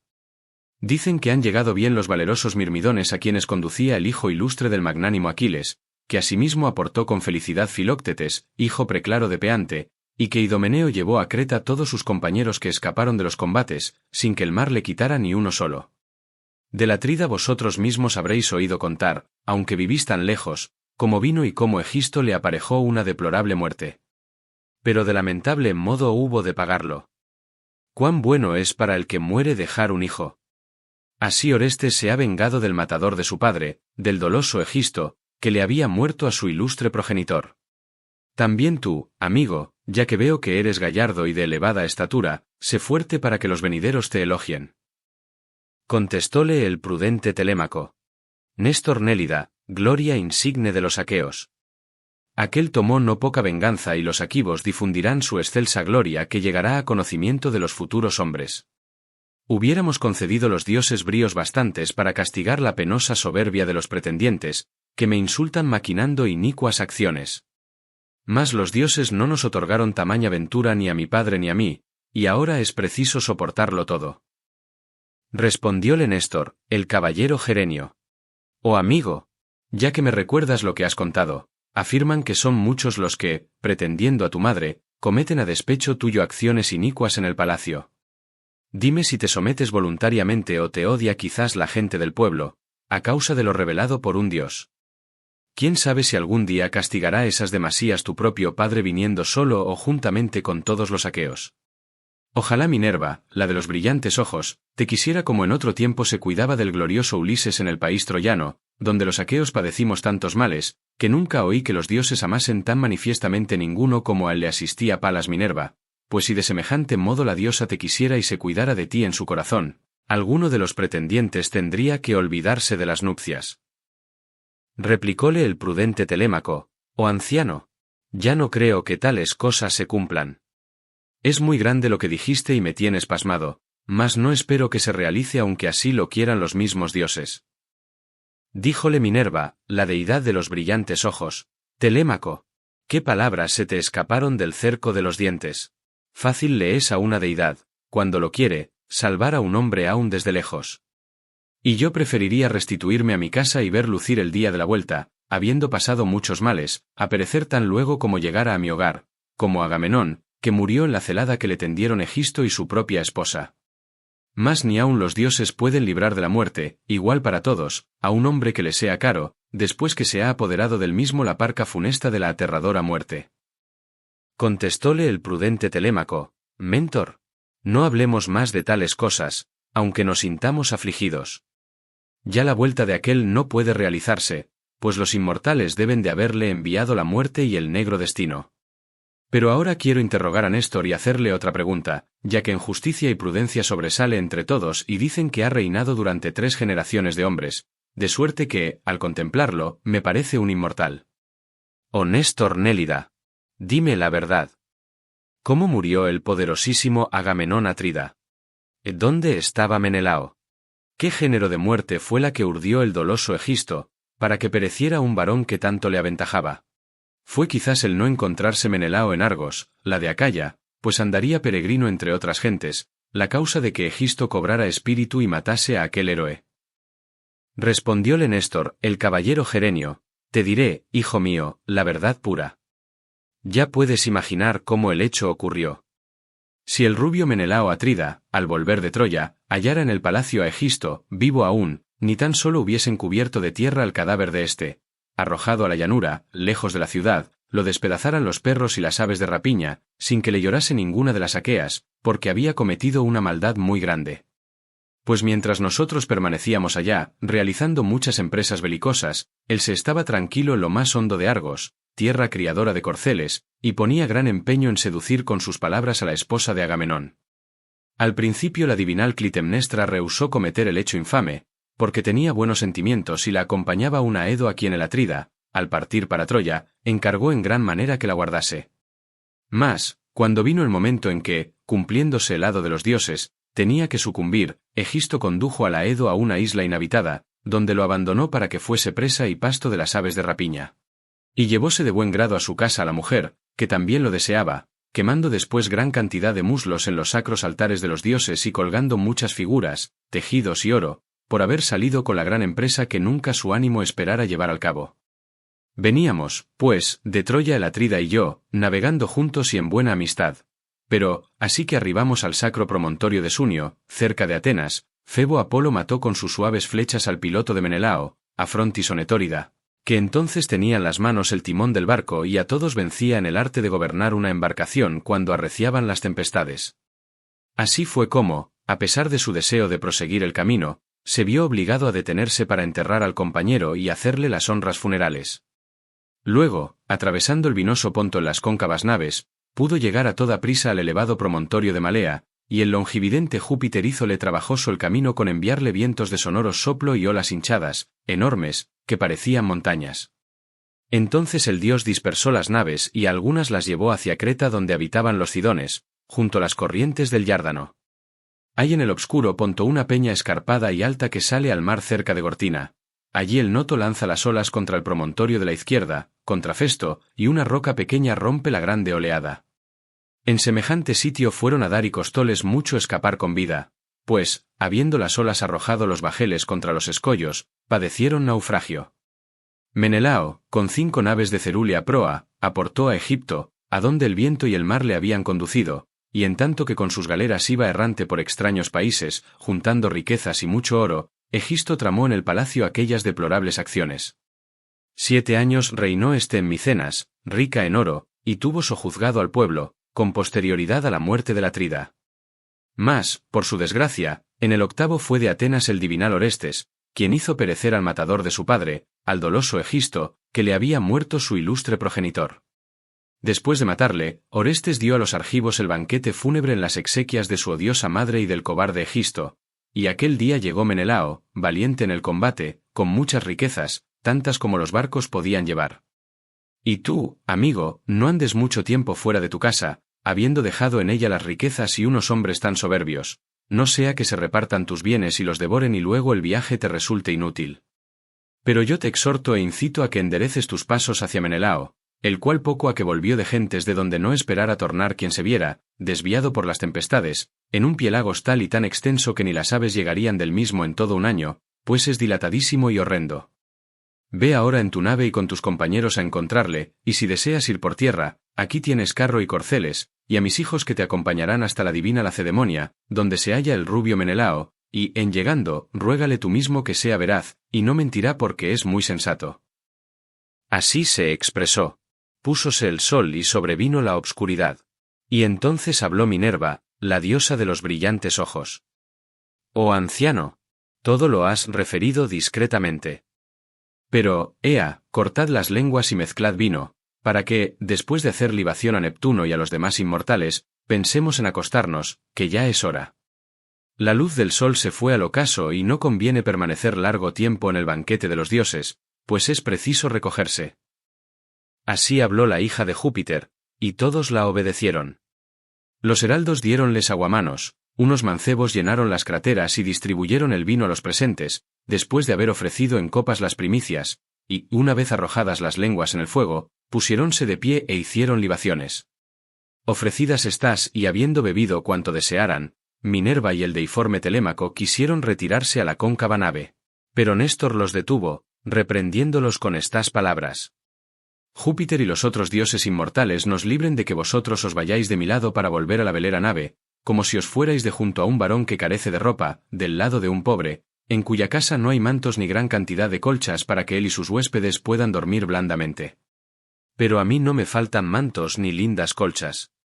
Y el caro hijo de Ulises no se acostará ciertamente en las tablas de su bajel, mientras yo viva o queden mis hijos en el palacio para alojar a los huéspedes que a mi casa vengan. Díjole Minerva, la deidad de los brillantes ojos, bien hablaste, anciano querido, y conviene que Telémaco te obedezca porque es lo mejor que puede hacer. Iráse, pues, contigo para dormir en tu palacio, y yo volveré al negro bajel a fin de animar a los compañeros y ordenarles cuanto sea oportuno. Pues me glorío de ser entre ellos el más anciano, que todos los hombres que vienen con nosotros por amistad son jóvenes y tienen los mismos años que el magnánimo Telémaco. Allí me acostaré en el cóncavo y negro bajel, y al rayar el día, me llegaré a los magnánimos caucones en cuyo país he de cobrar una deuda antigua y no pequeña. Y tú, puesto que Telémaco ha venido a tu casa, envíale en compañía de un hijo tuyo, y dale un carro y los corceles que más ligeros sean en el correr y mejores por su fuerza. Dicho esto, partió Minerva, la de los brillantes ojos, de igual modo que si fuese un águila, y pasmaronse todos al contemplarlo. Admiróse también el anciano cuando lo vio con sus propios ojos, y asiendo de la mano a Telémaco, pronunció estas palabras. Amigo, no temo que en lo sucesivo seas cobarde ni débil, ya que de tan joven te acompañan y guían los propios dioses. Pues esa deidad no es otra, de las que poseen olímpicas moradas, que la hija de Júpiter, la gloriosísima Tritogenia, la que también honraba a tu esforzado padre entre los argivos. Mas tú, oh reina, sénos propicia y danos gloria ilustre a mí, y a mis hijos, y a mi venerable consorte, y te sacrificaré una novilla añal de espaciosa frente, que jamás hombre alguno haya domado ni uncido al yugo, inmolándola en tu honor después de verter oro alrededor de sus cuernos. Tal fue su plegaria, que oyó Palas Minerva. Néstor, el caballero Gerenio, se puso al frente de sus hijos y de sus yernos, y con ellos se encaminó al hermoso palacio. Tan presto como llegaron a la ínclita morada del rey, sentáronse por orden en sillas y sillones. De allí a poco mezclábales el viejo una crátera de dulce vino, el cual había estado 11 años en una tinaja que abrió la despensera, mezclábalo, pues, el anciano y haciendo libaciones, rogaba fervorosamente a la hija de Júpiter, que lleva la égida. Hechas las libaciones y habiendo bebido todos cuanto les plugo, fueron a recogerse a sus respectivas casas. Pero Néstor, el caballero Gerenio, hizo que Telémaco, el caro hijo del divinal Ulises, se acostase allí, en torneado lecho, debajo del sonoro pórtico, y que a su lado durmiese el belicoso Pisístrato, caudillo de los hombres, que era en el palacio el único hijo que se conservaba mozo. Y Néstor durmió, a su vez, en el interior de la excelsa morada, donde se hallaba la cama en que su esposa, la reina, le aderezó el lecho. Mas, apenas se descubrió la hija de la mañana, la aurora de rosáceos dedos, levantóse de la cama Néstor, el caballero Gerenio, y fue a tomar asiento en unas piedras muy pulidas, blancas, lustrosas por el aceite, que estaban ante el elevado portón y en ella se sentaba anteriormente Neleo, consejero igual a los dioses. Pero ya éste, vencido por la parca, se hallaba en el orco, y entonces quien ocupaba aquel sitio era Néstor, el caballero Gerenio, el protector de los aquivos, cuya mano empuñaba el cetro. En torno suyo juntaronse los hijos, que iban saliendo de sus habitaciones, Equefrón, Estratio, Perseo, Areto, Trasimedes, igual a un dios, y el héroe Pisístrato que llegó el sexto, y juntos acompañaron al deiforme Telémaco y le hicieron sentar cabe al anciano. A la hora comenzó a decirles Néstor, el caballero Gerenio: hijos amados, cumplid pronto mi deseo, para que sin tardar me haga propicia a Minerva, la cual acudió visiblemente al opíparo festín que celebramos en honor del dios. Ea, uno de vosotros vaya al campo para que el vaquero traiga con la mayor prontitud una novilla, encamínese otro al negro bajel del magnánimo Telémaco y conduzca aquí todos los compañeros, sin dejar más que 2, y mande otro al orífice Laerces que venga a verter el oro alrededor de los cuernos. Los demás permaneced reunidos y decid a los esclavos que están dentro de la ínclita casa, que preparen un banquete y saquen asientos, leña y agua clara. Así habló, y todos se apresuraron a obedecerle.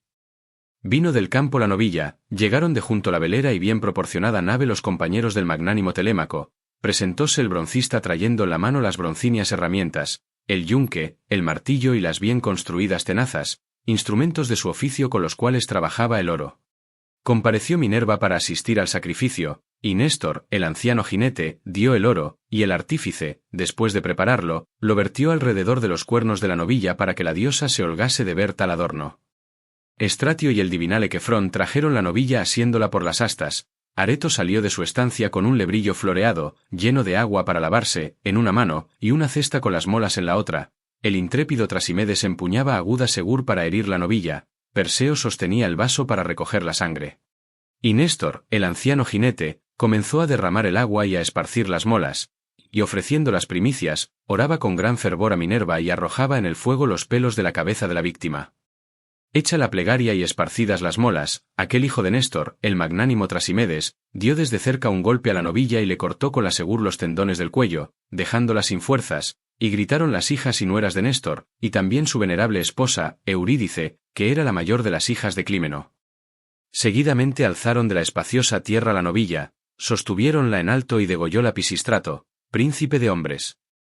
Tan pronto como la novilla se desangró y los huesos quedaron sin vigor, la descuartizaron, cortáronle luego los muslos, haciéndolo según el rito, y después de pringarlos con gordura por uno y otro lado y de cubrirlos con trozos de carne, el anciano los puso sobre leña encendida y los roció de vino tinto. Cerca de él, unos mancebos tenían en sus manos asadores de 5 puntas. Quemados los muslos, probaron las entrañas, e incontinenti dividieron lo restante en pedazos muy pequeños, lo atravesaron con pinchos y lo asaron, sosteniendo con sus manos las puntiagudas varillas. En esto lavaba a Telémaco la bella Policasta, hija menor de Néstor Nélida. Después que lo hubo lavado y ungido con pingo y aceite, vistióle un hermoso manto y una túnica, y Telémaco salió del baño, con el cuerpo parecido al de los dioses, y fue a sentarse junto a Néstor, pastor de pueblos. Asados los cuartos delanteros, retiráronlos de las llamas, y, sentándose todos, celebraron el banquete. Varones excelentes se levantaban a escanciar el vino en áureas copas. Y una vez saciado el deseo de comer y de beber, Néstor, el caballero Gerenio, comenzó a decirles: Ea, hijos míos, aparejad caballos de hermosas crines y uncidlos al carro, para que Telémaco pueda llevar a término su viaje. De tal suerte habló, ellos le escucharon y obedecieron, enganchando prestamente al carro los veloces corceles. La despensera les trajo pan, vino y manjares como los que suelen comer los reyes, alumnos de Jove. Subió Telémaco al magnífico carro y tras el Pisístrato Nestórida, príncipe de hombres, quien tomó con la mano las riendas y azotó a los caballos para que arrancasen. Y éstos volaron gozosos hacia la llanura, dejando atrás la excelsa ciudad de Pilos y no cesando en todo el día de agitar el yugo. Poníase el sol y las tinieblas empezaban a ocupar los caminos, cuando llegaron a Feras, a la morada de Diocles, hijo de Orsíloco, a quien engendrara Alfeo. Allí durmieron aquella noche, aceptando la hospitalidad que Diocles se apresuró a ofrecerles. Mas, apenas se descubrió la hija de la mañana, la aurora de rosáceos dedos, engancharon los bridones, subieron al labrado carro y guiáronlo por el vestíbulo y el pórtico sonoro. Pisístrato azotó a los corceles, para que arrancaran, y éstos volaron gozosos. Y habiendo llegado a una llanura que era un trigal, enseguida terminaron el viaje. Con tal rapidez los condujeron los briosos caballos. Y el sol se puso y las tinieblas ocuparon todos los caminos. Minerva manda a Penélope un fantasma semejante a Iftima, para decirle que Telémaco volverá sano y salvo. Canto 4. Lo de la Cedemonia. Apenas llegaron a la vasta y cavernosa Lacedemonia, fuéronse derechos a la mansión del glorioso Menelao y halláronle con muchos amigos, celebrando el banquete de la doble boda de su hijo y de su hija ilustre. A ésta la enviaba al hijo de Aquiles, el desbaratador de escuadrones, pues allá en Troya prestó su asentimiento y prometió entregársela, y los dioses hicieron que por fin las nupcias se llevasen al cabo. Mandábala, pues, con caballos y carros, a la ínclita ciudad de los Mirmidones donde aquél reinaba. Y al propio tiempo casaba con una hija de Alector, llegada de Esparta, a su hijo, el fuerte Megapentes, que ya en edad madura había procreado en una esclava, pues a Helena no le concedieron las deidades otra prole que la amable Hermione, la cual tenía la belleza de la dorada Venus. Así se holgaban en celebrar el festín, dentro del gran palacio de elevada techumbre, los vecinos y amigos del glorioso Menelao.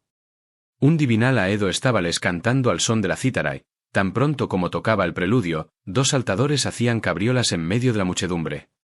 Entonces fue cuando los dos jóvenes, el héroe Telémaco y el preclaro hijo de Néstor, detuvieron los corceles en el vestíbulo del palacio. Vióles, saliendo del mismo, el noble Eteoneo, diligente servidor del ilustre Menelao, y fuese por la casa a dar la nueva al pastor de hombres. Y, en llegando a su presencia, le dijo estas aladas palabras. Dos hombres acaban de llegar, oh Menelao alumno de Júpiter, dos varones que se asemejan a los descendientes del gran Jove. Dime si hemos de desuncir sus veloces corceles o enviarlos a alguien que les dé amistoso acogimiento. Replicóle, poseído de vehemente indignación, el rubio Menelao, antes no eras tan simple, Eteoneo Boetida, mas ahora dices tonterías como un muchacho. También nosotros, hasta que logramos volver acá, comimos frecuentemente en la hospitalaria mesa de otros varones, y quiera Júpiter librarnos de la desgracia para en adelante. Desunce los caballos de los forasteros y hazles entrar a fin de que participen del banquete. Tal dijo. Eteoneo salió corriendo del palacio y llamó a otros diligentes servidores para que le acompañaran. Al punto desuncieron los corceles, que sudaban debajo del yugo, los ataron a sus pesebres y les echaron espelta, mezclándola con blanca cebada, arrimaron el carro a las relucientes paredes, e introdujeron a los huéspedes en aquella divinal morada. Ellos caminaban absortos viendo el palacio del rey, alumno de Júpiter, pues resplandecía con el brillo del sol o de la luna la mansión excelsa del glorioso Menelao. Después que se saciaron de contemplarla con sus ojos, fueron a lavarse en unos baños muy pulidos. Y una vez lavados y ungidos con aceite por las esclavas, que les pusieron túnicas y lanosos mantos, acomodáronse en sillas junto al atrida Menelao. Una esclava dióles aguamanos, que traía en magnífico jarro de oro y vertió en fuente de plata, y colocó delante de ellos una pulimentada mesa. La veneranda despensera trájoles pan y dejó en la mesa buen número de manjares, obsequiándoles con los que tenía reservados. El trinchante sirvióles platos de carne de todas suertes y puso a su alcance áureas copas. Y el rubio Menelao, saludándolos con la mano, les habló de esta manera. Tomad manjares, refocilaos, y después que hayáis comido os preguntaremos cuáles sois de los hombres.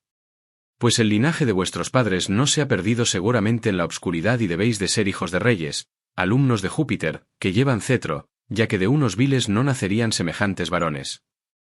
Así dijo, y les presentó con sus manos un pingo y lomo de buey asado, que para honrarle le habían servido. Aquellos echaron mano a las viandas que tenían delante.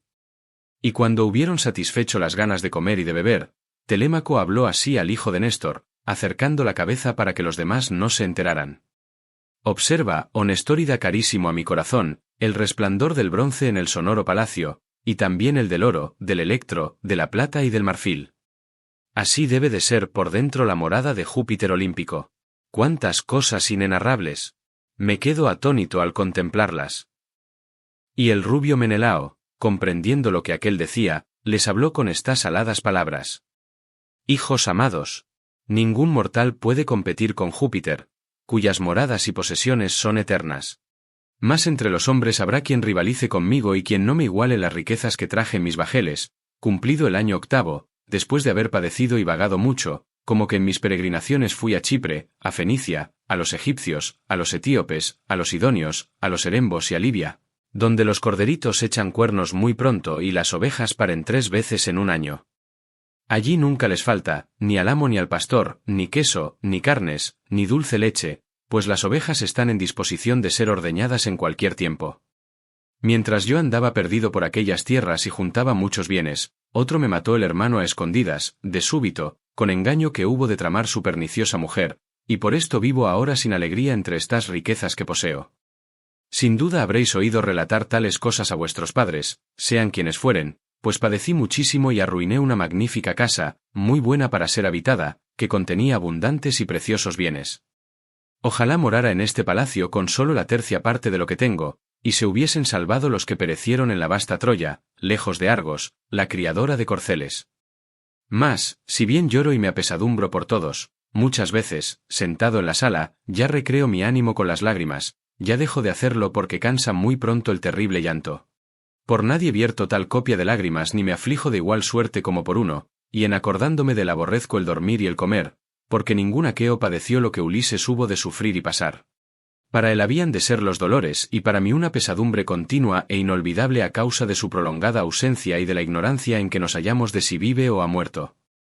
Y seguramente le lloran el viejo Laertes, la discreta Penélope y Telémaco, a quien dejó en su casa recién nacido. Así habló, e hizo que Telémaco sintiera el deseo de llorar por su padre. Al oírlo de su progenitor, desprendióse de sus ojos una lágrima que cayó en tierra, y entonces, levantando con ambas manos el purpúreo manto, se lo puso ante el rostro. Menelao lo advirtió y estuvo indeciso en su mente y en su corazón entre esperar a que él mismo hiciera mención de su padre, o interrogarle previamente e irle probando en cada cosa. Mientras tales pensamientos revolvía en su mente y en su corazón, salió Helena de su perfumada estancia de elevado techo, semejante a Diana, la que lleva arco de oro. Púsole adrasta un sillón hermosamente construido, sacóle al cipe un tapete de mórbida lana y trájole Filo el canastillo de plata que le había dado Alcandra, mujer de Pólibo, el cual moraba en Tebas la de Egipto en cuyas casas hay gran riqueza. Pólibo regaló a Menelao 2 argénteas bañeras, 2 trípodes y 10 talentos de oro, y por separado dio la mujer a Helena estos hermosos presentes, una rueca de oro y un canastillo redondo, de plata, con los bordes de oro. La esclava dejó, pues, el canastillo repleto de hilo ya devanado, y puso encima la rueca con lana de color violáceo. Sentóse Helena en el sillón, que estaba provisto de un escabel para los pies, y al momento interrogó a su marido con estas palabras. Sabemos ya, oh Menelao, alumno de Júpiter, quiénes se glorían de ser esos hombres que han venido a nuestra morada. ¿Me engañaré o será verdad lo que voy a decir? El corazón me ordena hablar. Jamás vi persona alguna, ni hombre, ni mujer, tan parecida a otra, me quedo atónita al contemplarlo, como éste se asemeja al hijo del magnánimo Ulises, a Telémaco, a quien dejara recién nacido en su casa cuando los aqueos fuisteis por mí, cara de perra, a empeñar rudos combates con los troyanos. Respondióle el rubio Menelao, ya se me había ocurrido, oh mujer, lo que supones, que tales eran los pies de aquel, y las manos, y el mirar de los ojos, y la cabeza, y el pelo que la cubría. Ahora mismo, acordándome de Ulises, les relataba cuántos trabajos sufrió por mi causa, y ese comenzó a verter amargas lágrimas y se puso ante los ojos el purpúreo manto. Entonces Pisístrato Nestórida habló diciendo, Menelao Atrida, alumno de Júpiter, príncipe de hombres. En verdad que es hijo de quien dices, pero tiene discreción y no cree decoroso, habiendo llegado por vez primera, decir palabras frívolas delante de ti, cuya voz escuchamos con el mismo placer que si fuese la de alguna deidad. Con él me ha enviado Néstor, el caballero Gerenio, para que le acompañe, pues deseaba verte a fin de que le aconsejaras lo que ha de decir o llevar al cabo. Qué muchos males padece en su casa el hijo cuyo padre está ausente, si no tiene otras personas que le auxilien como ahora le ocurre a Telémaco, fuese su padre y no hay en todo el pueblo quien pueda librarle del infortunio. Respondióle el rubio Menelao, oh dioses, ha llegado a mi casa el hijo del caro varón que por mí sostuvo tantas y tan trabajosas luchas y a quien me había propuesto amar, cuando volviese, más que ningún otro de los argivos, si el longividente Júpiter olímpico permitía que nos restituyéramos a la patria, atravesando el mar con las veloces naves. Y le asignara una ciudad en Argos, para que la habitase, y le labrara un palacio, trayéndolo de Ítaca a él con sus riquezas y su hijo y todo el pueblo, después de hacer evacuar una sola de las ciudades circunvecinas sobre las cuales se ejerce mi imperio. Y nos hubiésemos tratado frecuentemente, siempre amigos y dichosos, nada nos habría separado hasta que se extendiera sobre nosotros la nube sombría de la muerte. Más de esto debió de tener envidia el Dios que ha privado a aquel infeliz, a él tan solo, de tornar a la patria. Así dijo, y a todos les excitó el deseo del llanto. Lloraba la argiva Helena, hija de Júpiter, lloraban Telémaco y Menelao Atrida. Y el hijo de Néstor no se quedó con los ojos muy enjutos de lágrimas, pues le volvía a la memoria el irreprochable Antíloco a quien matara el hijo ilustre de la resplandeciente Aurora. Y, acordándose del mismo, pronunció estas aladas palabras. Atrida, decíanos el anciano Néstor, siempre que en el palacio se hablaba de ti, conversando los unos con los otros, que en prudencia excedes a los demás mortales. Pues ahora pon en práctica, si posible fuere, este mi consejo. Yo no gusto de lamentarme en la cena, pero, cuando apunte la aurora, hija de la mañana, no llevaré a mal que se llore a aquel que haya muerto en cumplimiento de su destino, porque tan solo esta honra les queda a los míseros mortales, que los suyos se corten la cabellera y surquen con lágrimas las mejillas. También murió mi hermano, que no era ciertamente el peor de los argivos, y tú le debiste conocer, yo ni estuve allá, ni llegué a verle, y dicen que descollaba entre todos, así en la carrera como en las batallas. Respondióle el rubio Menelao, amigo, has hablado como lo hiciera un varón sensato que tuviese más edad. De tal padre eres hijo, y por esto te expresas con gran prudencia. Fácil es conocer la prole del varón a quien el Saturnio tiene destinada la dicha desde que se casa o desde que ha nacido, como ahora concedió a Néstor constantemente, todos los días, que disfrute de placentera vejez en el palacio y que sus hijos sean discretos y sumamente hábiles en manejar la lanza. Pongamos fin al llanto que ahora hicimos, tornemos a acordarnos de la cena, y denos agua a las manos. Así habló. Dióles aguamanos Asfalión, diligente servidor del glorioso Menelao, y acto continuo echaron mano a las viandas que tenían delante. Entonces Helena, hija de Júpiter, ordenó otra cosa. Echó en el vino que estaban bebiendo una droga contra el llanto y la cólera, que hacía olvidar todos los males. Quien la tomare, después de mezclarla en la crátera, no logrará que en todo el día le caiga una sola lágrima en las mejillas, aunque con sus propios ojos vea morir a su padre y a su madre o degollar con el bronce a su hermano o a su mismo hijo. Tan excelentes y bien preparadas drogas guardaba en su poder la hija de Júpiter por habérselas dado la egipcia Polidamna, mujer de Ton, cuya fértil tierra produce muchísimas, y la mezcla de unas es saludable y la de otras nociva. Allí cada individuo es un médico que descuella por su saber entre todos los hombres, porque vienen del linaje de Peón. Y Helena, al punto que hubo echado la droga, mandó escanciar el vino y volvió a hablarles de esta manera. Atrida Menelao, alumno de Júpiter, y vosotros, hijos de nobles varones. En verdad que el dios Júpiter, como lo puede todo, ya nos manda bienes, ya nos envía males. Comed ahora, sentados en esta sala, y deleitaos con la conversación, que yo os diré cosas oportunas. No podría narrar ni referir todos los trabajos del paciente Ulises y contaré tan solo esto, que el fuerte varón realizó y sufrió en el pueblo troyano donde tantos males padecisteis los aqueos. Infirióse vergonzosas heridas, echóse a la espalda unos viles harapos, como si fuera un siervo, y se entró por la ciudad de anchas calles donde sus enemigos habitaban. Así, encubriendo su ser, transfigurado en otro hombre que parecía un mendigo, quien no era tal ciertamente junto a las naves aqueas, fue como penetró en la ciudad de Troya. Todos se dejaron engañar y yo sola le reconocí e interrogué, pero él con sus mañas se me escabullía. Mas cuando lo hube lavado y ungido con aceite, y le entregué un vestido, y le prometí con firme juramento que a Ulises no se le descubriría a los troyanos hasta que llegara nuevamente a las tiendas y a las veleras naves, entonces me refirió todo lo que tenían proyectado los aqueos. Y después de matar con el bronce de larga punta a buen número de troyanos, volvió a los argivos, llevándose el conocimiento de muchas cosas. Prorrumpieron las troyanas en fuertes sollozos, y a mí el pecho se me llenaba de júbilo porque ya sentía en mi corazón el deseo de volver a mi casa y deploraba el error en que me pusiera Venus cuando me condujo allá, lejos de mi patria, y hube de abandonar a mi hija, el tálamo y un marido que a nadie le cede ni en inteligencia ni en gallardía. Respondióle el rubio Menelao, sí, mujer, con gran exactitud lo has contado. Conocí el modo de pensar y de sentir de muchos héroes, pues llevo recorrida gran parte de la tierra, pero mis ojos jamás pudieron dar con un hombre que tuviera el corazón de Ulises, de ánimo paciente. ¿Qué no hizo y sufrió aquel fuerte varón en el caballo de pulimentada madera, cuyo interior ocupábamos los mejores argivos para llevar a los troyanos la carnicería y la muerte? Viniste tú en persona, pues debió de moverte algún numen que anhelaba dar gloria a los troyanos, y te seguía Deífobo, semejante a los dioses. 3 veces rodeaste, tocando la hueca emboscada y llamando por su nombre a los mejores argivos de cuyas mujeres remedabas la voz. Yo y el Tidida, que con el divinal Ulises estábamos en el centro, te oímos cuando nos llamaste y queríamos salir o responder desde dentro. Mas Ulises lo impidió y nos contuvo a pesar de nuestro deseo. Entonces todos guardaron silencio y solo Anticlo deseaba contestar, pero Ulises tapóle la boca con sus robustas manos y salvó a todos los aqueos con sujetarle continuamente hasta que te apartó de allí Palas Minerva. Replicóle el prudente Telémaco: Atrida Menelao, alumno de Júpiter, príncipe de hombres. Más doloroso es que sea así, pues ninguna de estas cosas le libró de una muerte deplorable, ni la evitara aunque tuviese un corazón de hierro. Mas, ea, mándanos a la cama para que, acostándonos, nos regalemos con el dulce sueño. Dijo. La argiva Helena mandó a las esclavas que pusieran lechos debajo del pórtico, los proveyesen de hermosos cobertores de púrpura, extendiesen por encima colchas, y dejasen en ellos afelpadas túnicas para abrigarse. Las doncellas salieron del palacio con hachas encendidas y aderezaron las camas, y un heraldo acompañó a los huéspedes.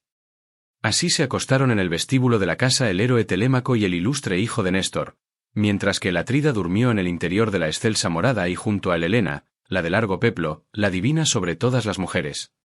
Mas, al punto que apareció la hija de la mañana, la aurora de rosáceos dedos, Menelao, valiente en el combate, se levantó de la cama, púsose sus vestidos, colgóse al hombro la aguda espada, calzó sus blancos pies con hermosas sandalias, parecido a un dios, salió de la habitación, fue a sentarse junto a Telémaco, llamóle y así le dijo: Héroe Telémaco, ¿qué necesidad te ha obligado a venir aquí, a la divina Lacedemonia, por el ancho dorso del mar? ¿Es un asunto del pueblo o propio tuyo? Dímelo francamente. Respondióle el prudente Telémaco: Atrida Menelao, alumno de Júpiter, príncipe de hombres. He venido por si me pudieres dar alguna nueva de mi padre. Consúmese todo lo de mi casa y se pierden las ricas heredades. El palacio está lleno de hombres malévolos que, pretendiendo a mi madre y portándose con gran insolencia, matan continuamente las ovejas de mis copiosos rebaños y los flexípedes bueyes de retorcidos cuernos. Por tal razón vengo a abrazar tus rodillas, por si quisieras contarme la triste muerte de aquel, ora la hayas visto con tus ojos, ora la hayas oído referir a algún peregrino, que muy sin ventura lo parió su madre. Y nada atenúes por respeto o compasión que me tengas, al contrario, entérame bien de lo que hayas visto. Yo te lo ruego, si mi padre, el noble Ulises, te cumplió algún día su palabra o llevó al cabo una acción que te hubiese prometido, allá en el pueblo de los troyanos donde tantos males padecisteis los aqueos, acuérdate de la misma y dime la verdad de lo que te pregunto. Y el rubio Menelao le contestó indignadísimo: Oh dioses, en verdad que pretenden dormir en la cama de un varón muy esforzado aquellos hombres tan cobardes. Así como una cierva puso sus hijuelos recién nacidos en la guarida de un bravo león y fuese a pacer por los bosques y los herbosos valles, y el león volvió a la madriguera y dio a entrambos cervatillos indigna muerte, de semejante modo también Ulises les ha de dar a aquellos vergonzosa muerte.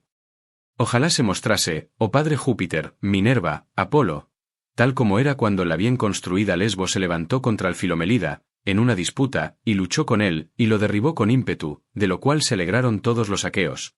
Si, mostrándose tal, se encontrara Ulises con los pretendientes, fuera corta la vida de éstos y las bodas les resultarían muy amargas. Pero en lo que me preguntas y suplicas que te cuente, no querría apartarme de la verdad ni engañarte, y de cuántas cosas me refirió el veraz anciano de los mares, no te callaré ni ocultaré ninguna. Los dioses me habían detenido en Egipto, a pesar de mi anhelo de volver acá, por no haberle sacrificado hecatombes perfectas, que las deidades quieren que no se nos vayan de la memoria sus mandamientos. Hay en el alborotado Ponto una isla, enfrente del Egipto, que la llaman Faro y se halla tan lejos del cuanto puede andar en todo el día una cóncava embarcación si la empuja sonoro viento. Tiene la isla un puerto magnífico desde el cual echan al Ponto las bien proporcionadas naves, después de hacer aguada en un manantial profundo. Allí me tuvieron los dioses 20 días, sin que se alzaran los vientos favorables que soplan en el mar y conducen los navíos por su ancho dorso. Ya todos los bastimentos se me iban agotando y también menguaba el ánimo de los hombres, pero me salvó una diosa que tuvo piedad de mí. Idotea, hija del fuerte Proteo, el anciano de los mares, la cual, sintiendo conmovérsele el corazón, se me hizo encontradiza mientras vagaba solo y apartado de mis hombres, que andaban continuamente por la isla pescando con corvos anzuelos, pues el hambre les atormentaba el vientre. Paróse Idotea y díjome estas palabras: Forastero, ¿eres así, tan simple e inadvertido? ¿O te abandonas voluntariamente y te huelgas de pasar dolores, puesto que detenido en la isla, desde largo tiempo, no hayas medio de poner fin a semejante situación a pesar de que ya desfallece el ánimo de tus amigos. Tal habló, y le respondí de este modo: te diré, seas cual fueres de las diosas, que no estoy detenido por mi voluntad, sino que debo de haber pecado contra los inmortales que habitan el anchuroso cielo. Mas revélame, ya que los dioses lo saben todo, cuál de los inmortales me detiene y me cierra el camino, y cómo podré llegar a la patria, atravesando el mar en peces abundoso. Así le hablé. Contestóme en el acto la divina entre las diosas: oh forastero, voy a informarte con gran sinceridad. Frecuenta este sitio el veraz anciano de los mares, el inmortal Proteo egipcio, que conoce las honduras de todo el mar y es servidor de Neptuno. Dicen que es mi padre, que fue el quien me engendró. Si, poniéndote en asechanza, lograres agarrarlo de cualquier manera, te diría el camino que has de seguir, cuál será su duración y cómo podrás restituirte a la patria, atravesando el mar en peces abundoso. Y también te relataría, oh alumno de Júpiter, si deseares saberlo, lo malo o lo bueno que haya ocurrido en tu casa desde que te ausentaste para hacer este viaje largo y difícil. Tales fueron sus palabras, y le contesté diciendo: enséñame tú la asechanza que he de tender al divinal anciano, no sea que me descubra antes de tiempo o llegue a conocer mi propósito, y se escape, que es muy difícil para un hombre mortal sujetar a un dios. Así le dije, y respondióme la divina entre las diosas: oh forastero, voy a instruirte con gran sinceridad. Cuando el sol, siguiendo su curso, llega al centro del cielo, el veraz anciano de los mares, oculto por negras y encrespadas olas, salta en tierra al soplo del céfiro. Enseguida se acuesta en honda gruta y a su alrededor se ponen a dormir, todas juntas, las focas de natátiles pies, hijas de la hermosa Alosidne, que salen del espumoso mar exhalando el acerbo olor del mar profundísimo. Allí he de llevarte, al romper el día, a fin de que te pongas acostado y contigo los tuyos por el debido orden, que para ello escogerás 3 compañeros, los mejores que tengas en las naves de muchos bancos. Voy a decirte todas las astucias del anciano. Primero contará las focas, paseándose por entre ellas, y después de contarlas de 5 en 5 y de mirarlas todas, se acostará en el centro como un pastor en medio del ganado. Tan pronto como le viereis dormido, cuidad de tener fuerza y valor, y sujetadle allí mismo aunque desee e intente escaparse. Entonces probará de convertirse en todos los seres que se arrastran por la tierra, y en agua, y en ardentísimo fuego, pero vosotros tenedle con firmeza y apretadle más. Y cuando te interrogue con palabras, mostrándose tal como lo visteis dormido, abstente de emplear la violencia, deja libre al anciano, o héroe, y pregúntale cuál de las deidades se te opone y cómo podrás volver a la patria, atravesando el mar en peces abundoso. Cuando esto hubo dicho, sumergióse en el agitado Ponto. Yo me encaminé a las naves, que se hallaban sobre las arenas del litoral, mientras mi corazón revolvía muchos propósitos. Apenas hube llegado a mi bajel y al mar, aparejamos la cena, vino enseguida la divinal noche y nos acostamos en la playa. Y, así que se descubrió la hija de la mañana, la aurora de rosáceos dedos, me fui a la orilla del mar, de anchos caminos, haciendo fervientes súplicas a los dioses, y me llevé los 3 compañeros en quienes tenía más confianza para cualquier empresa. En tanto, la diosa, que se había sumergido en el vasto seno del mar, sacó 4 pieles de focas recientemente desolladas, pues con ellas pensaba urdir la asechanza contra su padre. Y, habiendo cavado unos hoyos en la arena de la playa, nos aguardaba sentada. No bien llegamos, hizo que nos tendiéramos por orden dentro de los hoyos y nos echó encima sendas pieles de foca. Fue la tal asechanza molesta en extremo, pues el malísimo hedor de las focas, criadas en el mar, nos abrumaba terriblemente. ¿Quién podría acostarse junto a un monstruo marino? Pero ella nos salvó con idear un gran remedio, nos puso en las narices algo de ambrosía, la cual, despidiendo olor suave, quitó el hedor de aquellos monstruos. Toda la mañana estuvimos esperando con ánimo paciente, hasta que al fin las focas salieron juntas del mar y se tendieron por orden en la ribera. Era mediodía cuando vino del mar el anciano, halló las obesas focas, paseóse por entre las mismas y contó su número. La cuenta de los cetáceos la comenzó por nosotros, sin que en su corazón sospechase el engaño, y luego acostóse también. Entonces acometímosle con inmensa gritería y todos le echamos mano. No olvidó el viejo sus dolosos artificios, transfiguróse sucesivamente en melenudo león, en dragón, en pantera y en corpulento jabalí, después se nos convirtió en agua líquida y hasta en árbol de excelsa copa. Mas, como lo teníamos reciamente asido, con ánimo firme, aburrióse al cabo aquel astuto viejo y díjome de esta suerte: Hijo de Atreo, ¿cuál de los dioses te aconsejó para que me asieras contra mi voluntad, armándome tal asechanza? ¿Qué deseas? Así se expresó, y le contesté diciendo: Lo sabes, anciano. ¿Por qué hablas de ese modo, con el propósito de engañarme? Sabes que, detenido en la isla desde largo tiempo, no hallo medio de poner fin a tal situación y ya mi ánimo desfallece. Mas revélame, puesto que los dioses lo saben todo, cuál de los inmortales me detiene y me cierra el camino, y cómo podré llegar a la patria atravesando el mar en peces abundoso. Así le dije. Y enseguida me respondió de esta manera: debieras haber ofrecido, antes de embarcarte, hermosos sacrificios a Júpiter y a los demás dioses para llegar sin dilación a tu patria, navegando por el vinoso Ponto. El hado ha dispuesto que no veas a tus amigos, ni vuelvas a tu casa bien construida y a la patria tierra, hasta que tornes a las aguas del Egipto, río que las lluvias celestiales alimentan, y sacrifiques sacras hecatombes a los inmortales dioses que poseen el anchuroso cielo. Entonces te permitirán las deidades hacer el camino que apeteces. De esta suerte habló. Se me partía el corazón al considerar que me ordenaba volver a Egipto por el obscuro Ponto, viaje largo y difícil. Mas, con todo eso, le contesté diciendo: Haré, oh anciano, lo que me mandas. Pero, ea, dime sinceramente, si volvieron salvos en sus galeras los aquivos a quienes Néstor y yo dejamos al partir de Troya, o si alguno pereció de cruel muerte en su nave o en brazos de los amigos, después que se acabó la guerra.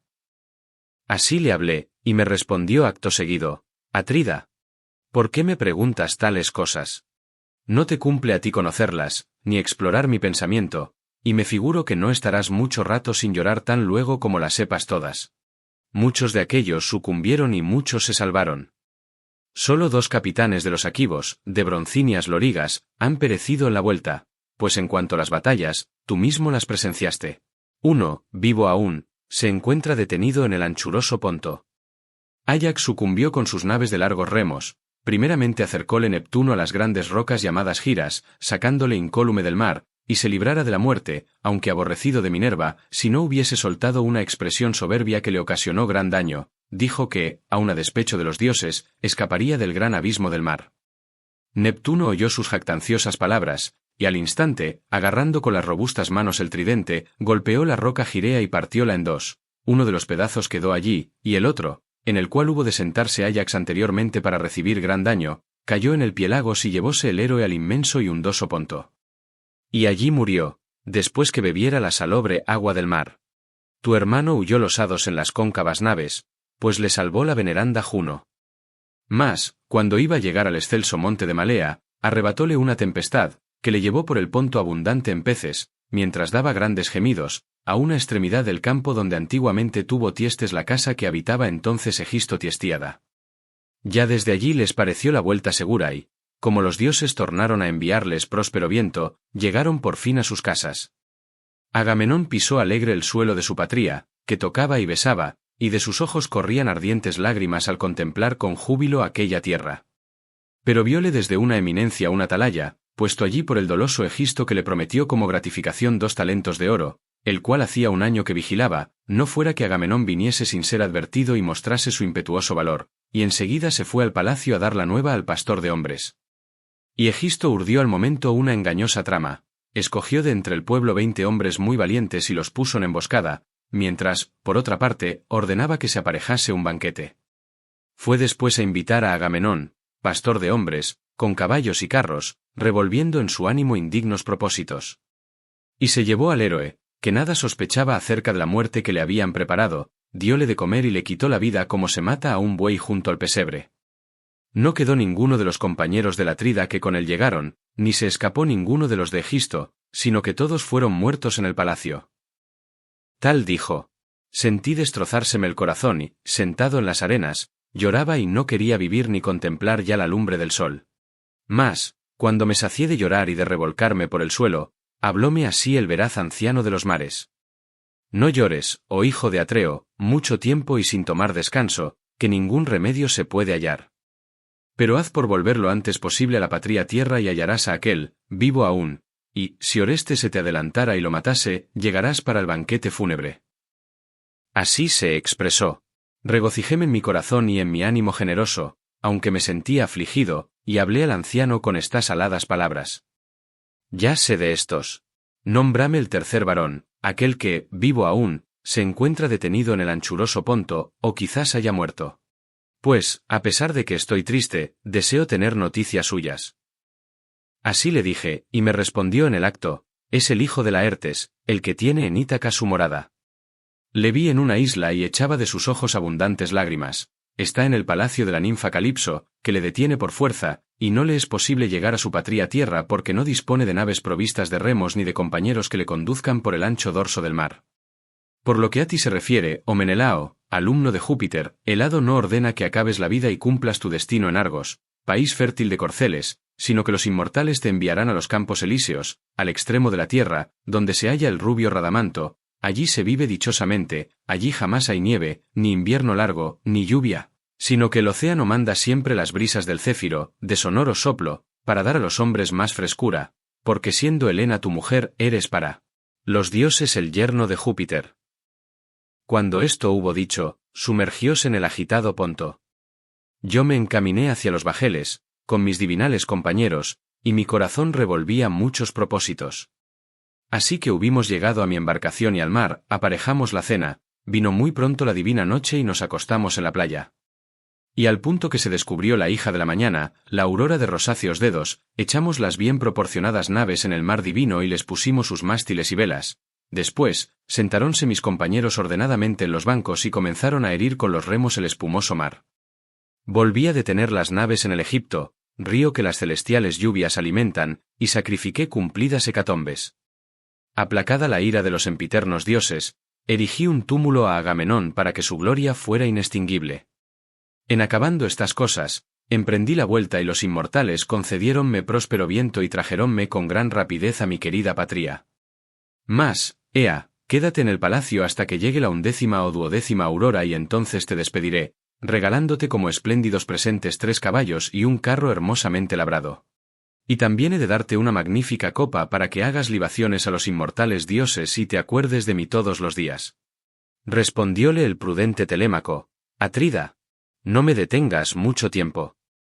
Yo pasaría un año a tu vera, sin sentir añoranza por mi casa ni por mis padres, pues me deleita muchísimo oír tus palabras y razones, mas deben de aburrirse mis compañeros en la divina Pilos y hace ya mucho que me detienes. El don que me hagas consista en algo que se pueda guardar.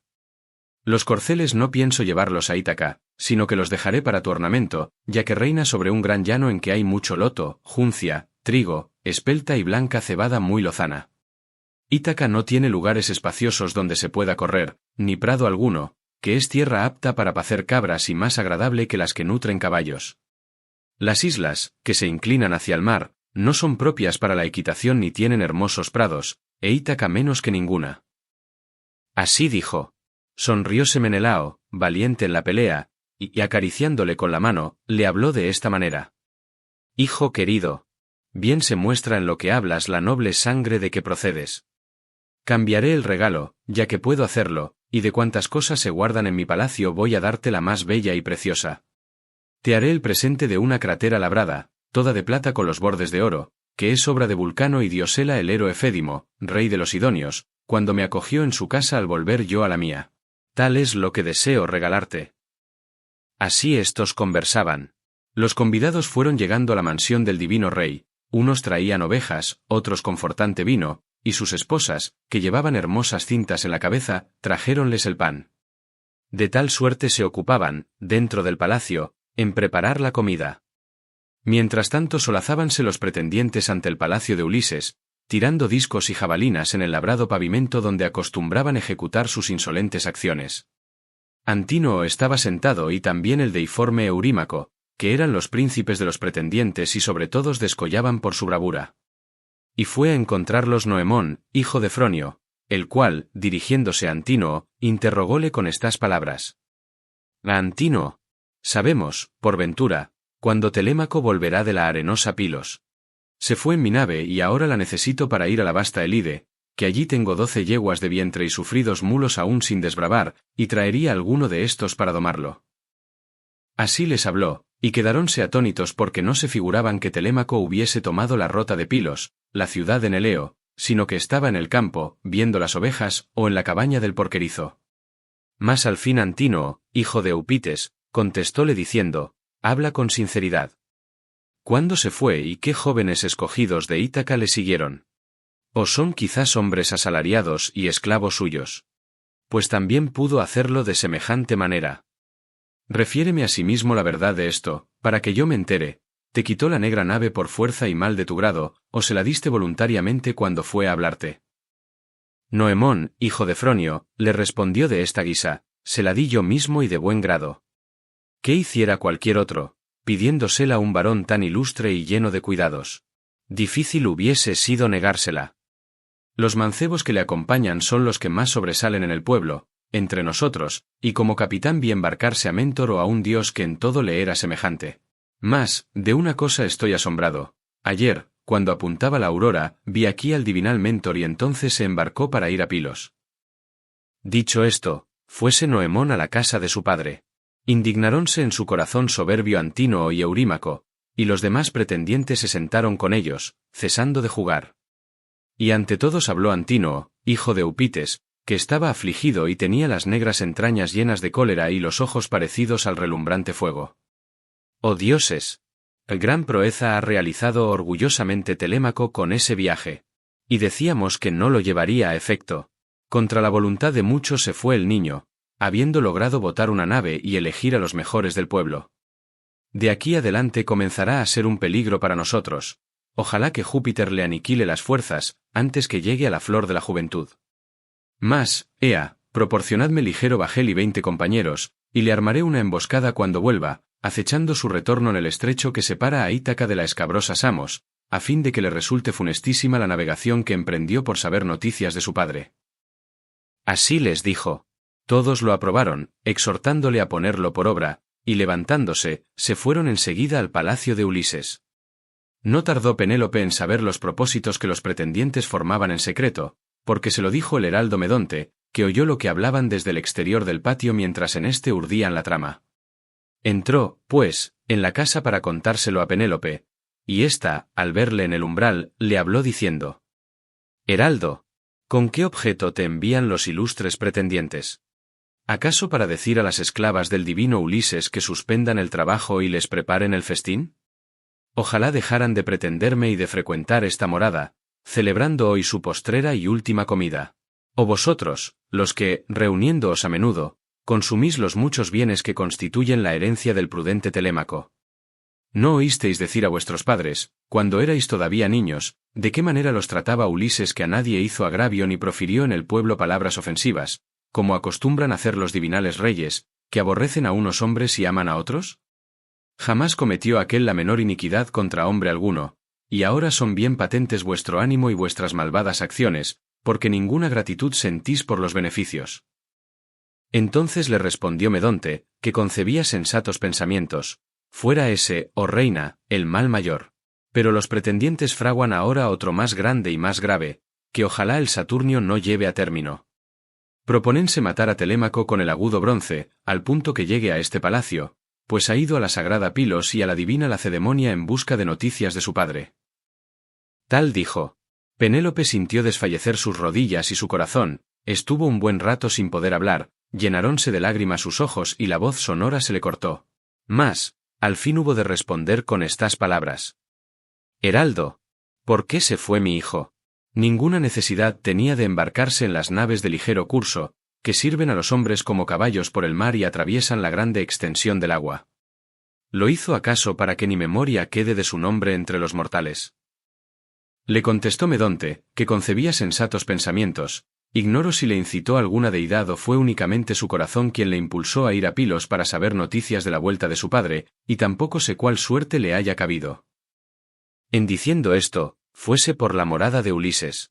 Apoderóse de Penélope el dolor, que destruye los ánimos, y ya no pudo permanecer sentada en la silla, habiendo muchas en la casa, sino que se sentó en el umbral del labrado aposento y lamentábase de tal modo que inspiraba compasión.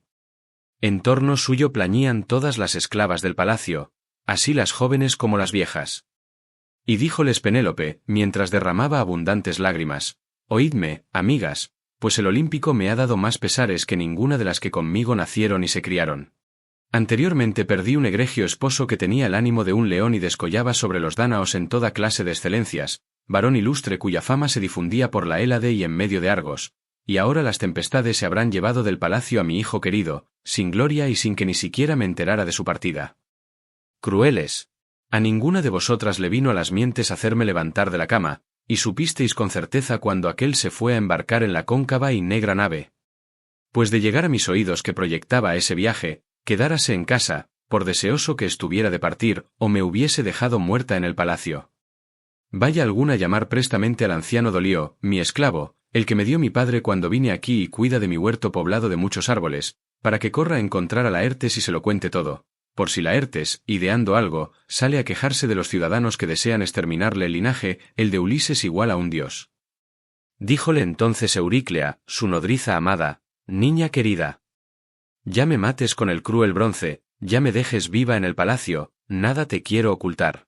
Yo lo supe todo y di a Telémaco cuanto me ordenara, pan y dulce vino, pero hizóme prestar solemne juramento de que no te lo dijese hasta el 12º día o hasta que te aquejara el deseo de verle u oyeras decir que había partido, a fin de evitar que lloraras, dañando así tu hermoso cuerpo. Mas ahora, sube con tus esclavas a lo alto de la casa, lávate, envuelve tu cuerpo en vestidos puros, ora a Minerva hija de Júpiter, que lleva la égida, y la diosa salvará a tu hijo de la muerte. No angusties más a un anciano afligido, pues yo no creo que el linaje de la Arcesíada le sea odioso hasta tal grado a los bienaventurados dioses, sino que siempre quedará alguien que posea la casa de elevada techumbre y los extensos y fértiles campos. Así le dijo y calmóle el llanto, consiguiendo que sus ojos dejaran de llorar. Lavóse Penélope, envolvió su cuerpo en vestidos puros, subió con las esclavas a lo alto de la casa, puso las molas en un cestillo, y oró de este modo a la diosa Minerva. Óyeme, hija de Júpiter que lleva la égida, indómita deidad. Si alguna vez el ingenioso Ulises quemó en tu honor, dentro del palacio, pingüis muslos de buey o de oveja, acuérdate de los mismos, sálvame el hijo amado y aparta a los perversos y ensoberbecidos pretendientes. En acabando de hablar dio un grito, y la diosa escuchó la plegaria. Los pretendientes movían alboroto en la obscura sala, y uno de los soberbios jóvenes dijo de esta guisa: La reina, a quien tantos pretenden, debe de aparejar el casamiento e ignora que su hijo ya tiene la muerte preparada. Así habló, pero no sabían lo que dentro pasaba. Y Antínoo arengóles diciendo: Desgraciados, absteneos todos de pronunciar frases insolentes, no sea que alguno vaya a contarlas a Penélope. Mas, ea, levantémonos y pongamos en obra, silenciosamente, el proyecto que a todos nos pleis. Dicho esto, escogió los 20 hombres más esforzados y fuese con ellos a la orilla del mar, donde estaba la velera Nao. Ante todo echaron la negra embarcación al mar profundo, después le pusieron el mástil y las velas, luego aparejaron los remos con correas de cuero, haciéndolo como era debido, desplegaron más tarde las blancas velas y sus bravos servidores trajéronles las armas. Anclaron la nave, después de llevarla adentro del mar, saltaron en tierra y se pusieron a comer, aguardando que viniese la tarde. Mientras tanto, la prudente Penélope yacía en el piso superior y estaba en ayunas, sin haber comido ni bebido, pensando siempre en si su irreprochable hijo escaparía de la muerte o lo harían sucumbir los orgullosos pretendientes. ¿Y cuántas cosas piensa un león al verse cercado por multitud de hombres que forman a su alrededor insidioso círculo? Otras tantas revolvía Penélope en su mente cuando le sobrevino dulce sueño. Durmió recostada, y todos sus miembros se relajaron. Entonces Minerva, la de los brillantes ojos, ordenó otra cosa. Hizo un fantasma parecido a una mujer, a Iftima, hija del magnánimo Icario, con la cual estaba casado Eumelo, que tenía su casa en Feras, y enviólo a la morada del divinal Ulises, para poner fin de algún modo al llanto y a los gemidos de Penélope, que se lamentaba sollozando. Entró, pues, deslizándose por la correa del cerrojo, se le puso sobre la cabeza y díjole estas palabras: ¿Duermes, Penélope, con el corazón afligido? Los dioses, que viven felizmente, no te permiten llorar ni angustiarte, pues tu hijo aún ha de volver, que en nada pecó contra las deidades. Respondióle la prudente Penélope desde las puertas del sueño, donde estaba muy suavemente dormida: Hermana, ¿a qué has venido? Hasta ahora no solías frecuentar el palacio, porque se halla muy lejos de tu morada. Mandas que cese mi aflicción y los muchos pesares que me conturban la mente y el ánimo. Anteriormente perdí un egregio esposo que tenía el ánimo de un león y descollaba sobre los dánaos en toda clase de excelencias, varón ilustre cuya fama se difundía por la Hélade y en medio de Argos, y ahora mi hijo amado se fue en cóncavo bajel, niño aún, inexperto en el trabajo y en el habla. Por este me lamento todavía más que por aquel, por este tiemblo, y temo que padezca algún mal en el país de aquellos a donde fue, o en el Ponto. Que son muchos los enemigos que están maquinando contra él, deseosos de matarle antes de que llegue a su patria tierra. El obscuro fantasma le respondió diciendo: cobra ánimo y no sientas en tu pecho excesivo temor. Tu hijo va acompañado por quien desearan muchos hombres que a ellos les protegiese como puede hacerlo, por Palas Minerva, que se compadece de ti y me envía a participarte estas cosas. Entonces hablóle de esta manera la prudente Penélope. Pues si eres diosa y has oído la voz de una deidad, ea, dime si aquel desgraciado vive aún y goza de la lumbre del sol, o ha muerto y se halla en la morada de Plutón. El obscuro fantasma le contestó diciendo: no te revelaré claramente si vive o ha muerto, porque es malo hablar de cosas vanas. Cuando esto hubo dicho, fuese por la cerradura de la puerta como un soplo de viento. Despertóse la hija de Icario y se le alegró el corazón porque había tenido tan claro ensueño en la obscuridad de la noche. Ya los pretendientes se habían embarcado y navegaban por la líquida llanura, maquinando en su pecho una muerte cruel para Telémaco. Hay en el mar una isla pedregosa, en medio de Ítaca y de la áspera Same, Asteris, que no es extensa, pero tiene puertos de doble entrada, excelentes para que fondeen los navíos. Allí los aqueos se pusieron en emboscada para aguardar a Telémaco. Canto 5. La balsa de Ulises. La aurora se levantaba del lecho, dejando al ilustre Titón, para llevar la luz a los inmortales y a los mortales. Cuando los dioses se reunieron en junta, sin que faltara Júpiter altitonante cuyo poder es grandísimo. Y Minerva, trayendo a la memoria los muchos infortunios de Ulises, los refirió a las deidades. Interesándose por el héroe, que se hallaba entonces en el palacio de la ninfa. Padre Júpiter, bienaventurados y sempiternos dioses. Ningún rey, que empuñe cetro, sea benigno, ni blando, ni suave, ni emplee el entendimiento en cosas justas. Antes, por el contrario, obre siempre con crueldad y lleve a cabo acciones nefandas, ya que nadie se acuerda del divino Ulises, entre los ciudadanos sobre los cuales reinaba con la suavidad de un padre.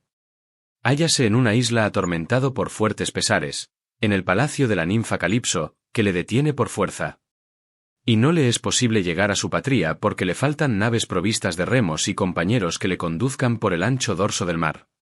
Y ahora quieren matarle el hijo amado así que torne a su casa, pues ha ido a la sagrada Pilos y a la divina Lacedemonia en busca de noticias de su padre. Respondióle Júpiter, que amontona las nubes: hija mía, ¿qué palabras se te escaparon del cerco de los dientes? ¿No formaste tú misma ese proyecto, que Ulises, al tornar a su tierra, se vengaría de aquellos? Pues acompaña con discreción a Telémaco, ya que puedes hacerlo, a fin de que se restituya incólume a su patria y los pretendientes que estén en la nave tengan que volverse. Dijo, y, dirigiéndose a Mercurio, su hijo amado, hablóle de esta suerte: Mercurio, ya que en lo demás eres tú el mensajero, ve a decir a la ninfa de hermosas trenzas nuestra firme resolución, que Ulises torne a su patria, para que el héroe emprenda el regreso sin ir acompañado ni por los dioses ni por los mortales hombres.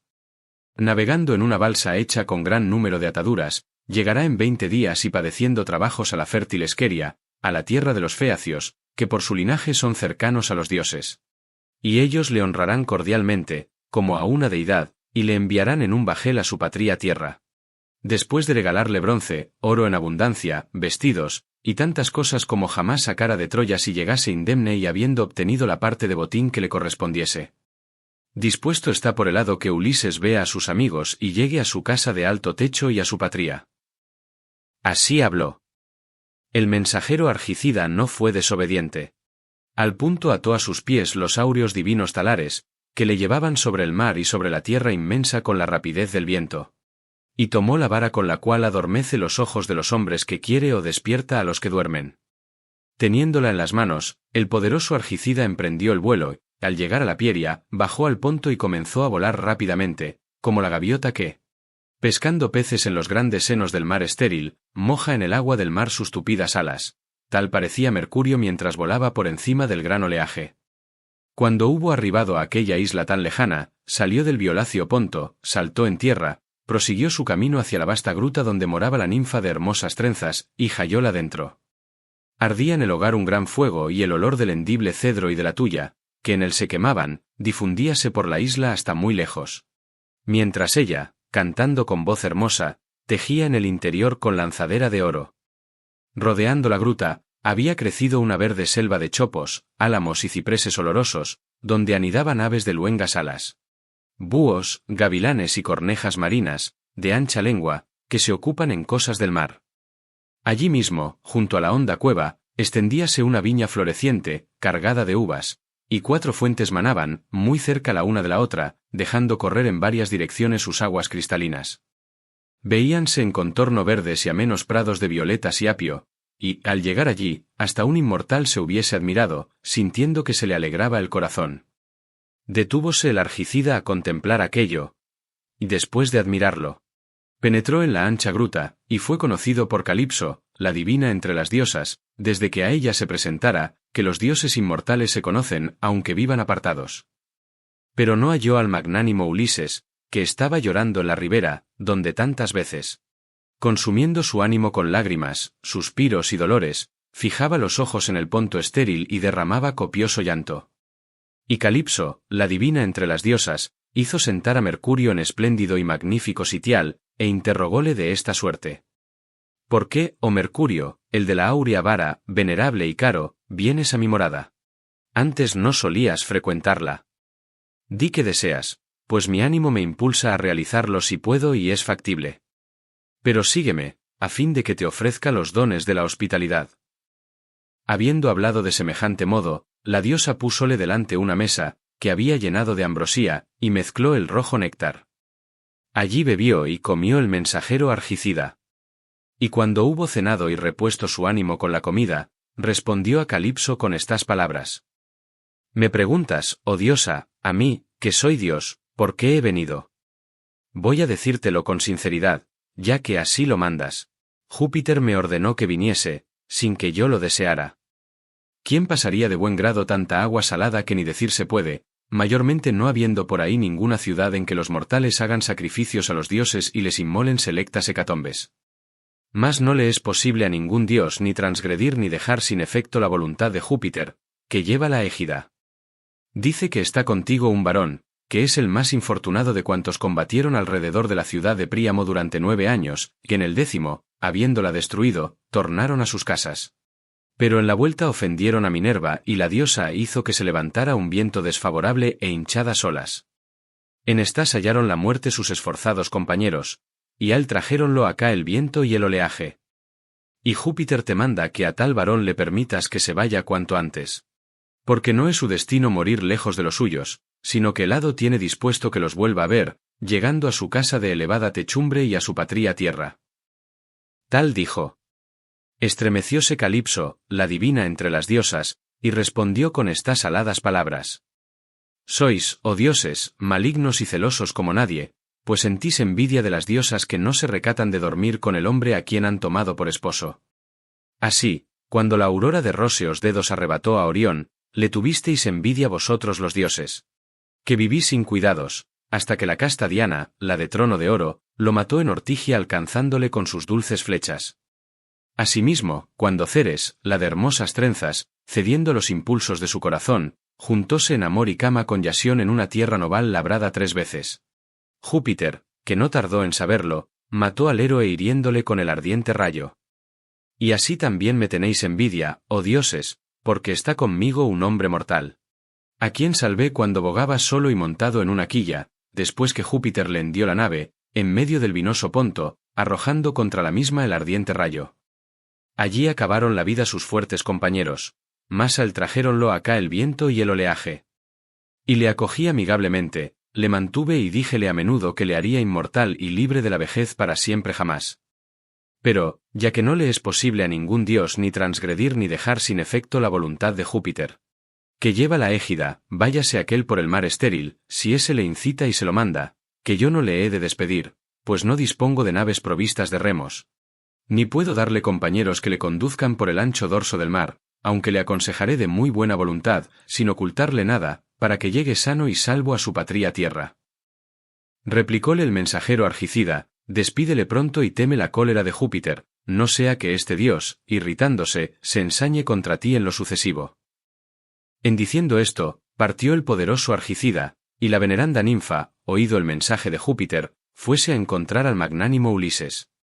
Hallóle sentado en la playa, que allí se estaba, sin que sus ojos se secasen del continuo llanto, y consumía su dulce existencia suspirando por el regreso, pues la ninfa ya no le era grata. Obligado a pernoctar en la profunda cueva, durmiendo con la ninfa que le quería sin que él la quisiese. Pasaba el día sentado en las rocas de la ribera del mar y, consumiendo su ánimo en lágrimas, suspiros y dolores, clavaba los ojos en el ponto estéril y derramaba copioso llanto. Y, parándose cerca de él, díjole de esta suerte la divina entre las diosas. Desdichado, no llores más ni consumas tu vida, pues de muy buen grado dejaré que partas. Ea, corta maderos grandes, y, ensamblándolos con el bronce, forma una extensa balsa y cúbrela con piso de tablas, para que te lleve por el obscuro ponto. Yo pondré en ella pan, agua y el rojo vino, regocijador del ánimo, que te librarán de padecer hambre. Te daré vestidos y te mandaré próspero viento, a fin de que llegues sano y salvo a tu patria tierra si así lo quieren los dioses que habitan el anchuroso cielo, los cuales me aventajan lo mismo en formar propósitos que en llevarlos a término. Tal dijo. Estremecióse el paciente divinal Ulises y respondió con estas aladas palabras. Algo revuelves en tu pensamiento, oh diosa, y no por cierto mi partida, al ordenarme que atraviese en una balsa el gran abismo del mar.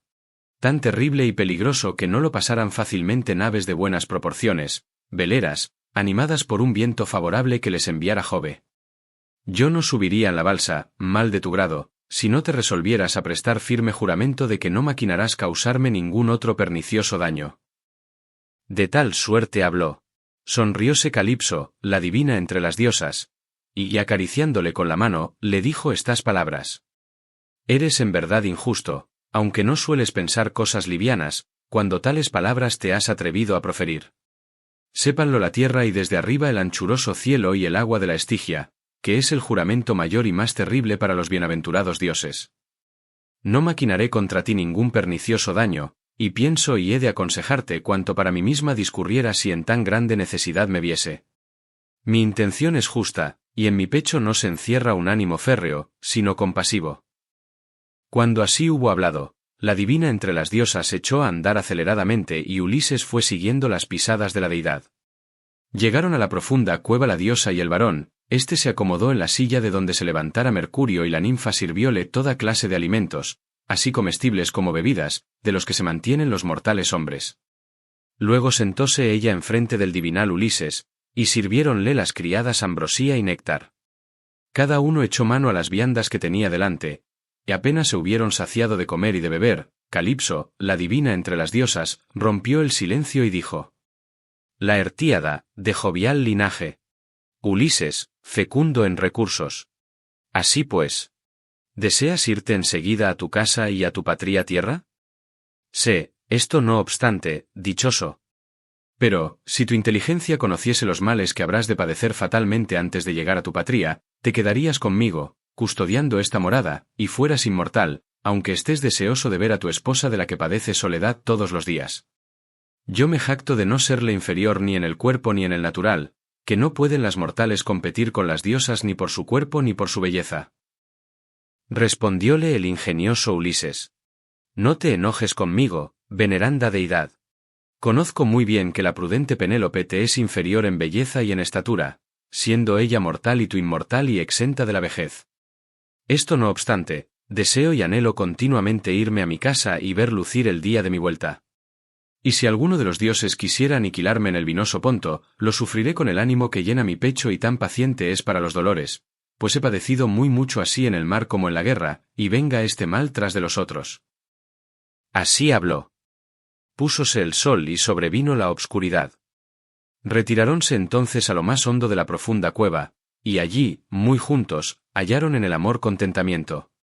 Mas, no bien se mostró la hija de la mañana, la aurora de róseos dedos, vistióse Ulises la túnica y el manto.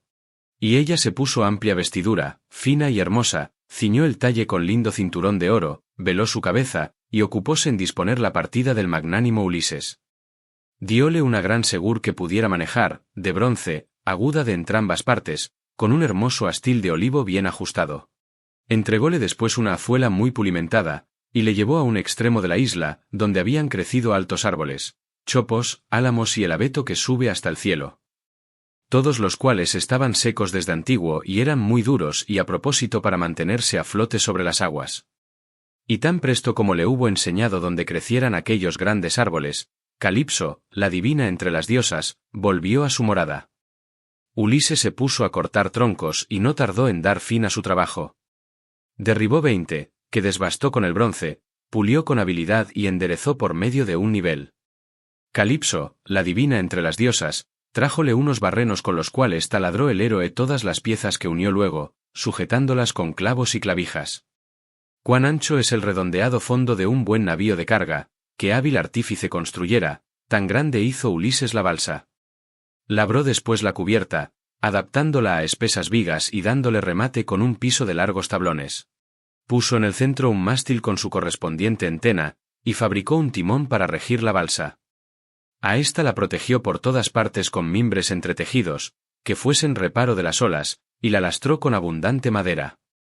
Mientras tanto Calipso, la divina entre las diosas, trájole lienzo para las velas. Y Ulises las construyó con gran habilidad. Y, atando la balsa cuerdas, maromas y bolinas, echóla por medio de unos parales al mar divino.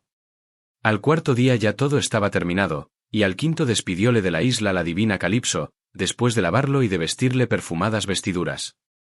Entrególe la diosa un pellejo de negro vino, otro grande de agua, un saco de provisiones y muchos manjares gratos al ánimo, y mandóle favorable y plácido viento. Gozoso desplegó las velas el divinal Ulises, y sentándose, comenzó a regir hábilmente la balsa con el timón, sin que el sueño cayese en sus párpados. Mientras contemplaba las Pléyades, el Bootes, que se pone muy tarde, y la Osa, llamada el carro por sobrenombre, la cual gira siempre en el mismo lugar, acecha a Orión y es la única que no se baña en el océano. Pues habíale ordenado Calipso, la divina entre las diosas, que tuviera la Osa a la mano izquierda durante la travesía. 17 días navegó, atravesando el mar, y al 18º pudo ver los umbrosos montes del país de los Feacios en la parte más cercana, apareciéndosele como un escudo en medio del sombrío Ponto. El poderoso Neptuno, que sacude la tierra, regresaba entonces de Etiopía y vio a Ulises de lejos, desde los montes Olimos, pues se le apareció navegando por el Ponto. Encendióse en ira la deidad, y sacudiendo la cabeza, habló entre sí de semejante modo. Sin duda cambiaron los dioses sus propósitos con respecto a Ulises, mientras yo me hallaba entre los etíopes. Ya está junto a la tierra de los Feacios donde es fatal que se libre del cúmulo de desgracias que le han alcanzado. Creo, no obstante, que aún habrá de sufrir no pocos males. Dijo, y, echando mano al tridente, congregó las nubes y turbó el mar, suscitó grandes torbellinos de toda clase de vientos, cubrió de nubes la tierra y el Ponto, y la noche cayó del cielo. Soplaron a la vez el Euro, el Noto, el impetuoso Céfiro y el Bóreas que, nacido en el éter, levanta grandes olas. Entonces desfallecieron las rodillas y el corazón de Ulises, y el héroe, gimiendo, a su magnánimo espíritu así le hablaba. ¡Ay de mí, desdichado! ¿Qué es lo que, por fin, me va a suceder? Temo que resulten verídicas las predicciones de la diosa, la cual me aseguraba que había de pasar grandes trabajos en el Ponto antes de volver a la patria tierra, pues ahora todo se está cumpliendo. Con qué nubes ha cerrado Júpiter el anchuroso cielo. Y ha conturbado el mar, y arrecian los torbellinos de toda clase de vientos. Ahora me espera, a buen seguro, una terrible muerte. Oh, una y mil veces dichosos los dánaos que perecieron en la vasta Troya, luchando para complacer a los atridas. Así hubiese muerto también, cumpliéndose mi destino, el día en que multitud de teucros me arrojaban broncíneas lanzas junto al cadáver del Pelida. Allí obtuviera honras fúnebres y los aqueos ensalzaran mi gloria, pero dispone el hado que yo sucumba con deplorable muerte. Mientras esto decía, vino una grande ola que desde lo alto cayó horriblemente sobre Ulises e hizo que la balsa zozobrara. Fue arrojado el héroe lejos de la balsa, sus manos dejaron el timón, llegó un horrible torbellino de mezclados vientos que rompió el mástil por la mitad, y la vela y la entena cayeron en el Ponto a gran distancia. Mucho tiempo permaneció Ulises sumergido, que no pudo salir a flote inmediatamente por el gran ímpetu de las olas y porque le apesgaban los vestidos que le había entregado la divinal Calipso. Emergió, por fin, despidiendo de la boca el agua amarga que asimismo le corría de la cabeza en sonoros chorros. Mas, aunque fatigado, no se olvidó de la balsa, sino que, moviéndose con vigor por entre las olas, la asió y sentóse en medio para evitar la muerte. El gran oleaje llevaba la balsa de acá para allá, según la corriente. Del mismo modo que el otoñal Bóreas arrastra por la llanura unos vilanos, que entre sí se entretejen espesos. Así los vientos conducían la balsa por el Piélagos, de acá para allá. Unas veces el Noto la arrojaba al Bóreas, para que se la llevase, y en otras ocasiones el Euro la cedía al Céfiro a fin de que éste la persiguiera. Pero viole y no Leucotea, hija de Cadmo, la de pies hermosos, que antes había sido mortal dotada de voz y entonces, residiendo en lo hondo del mar, disfrutaba de honores divinos. Y como se apiadara de Ulises, al contemplarle errabundo y abrumado por la fatiga, transfiguróse en Mergo, salió volando del abismo del mar y, posándose en la balsa construida con muchas ataduras, díjole estas palabras. Desdichado. ¿Por qué Neptuno, que sacude la tierra, se airó tan fieramente contigo y te está suscitando numerosos males? No logrará anonadarte por mucho que lo anhele. Haz lo que voy a decir, pues me figuro que no te falta prudencia. Quítate esos vestidos, deja la balsa para que los vientos se la lleven, y nadando con las manos, procura llegar a la tierra de los feacios, donde el hado ha dispuesto que te salves. Toma, extiende este velo inmortal debajo de tu pecho y no temas padecer, ni morir tampoco. Y así que toques con tus manos la tierra firme, quítatelo y arrójalo en el vinoso Ponto, volviéndote a otro lado.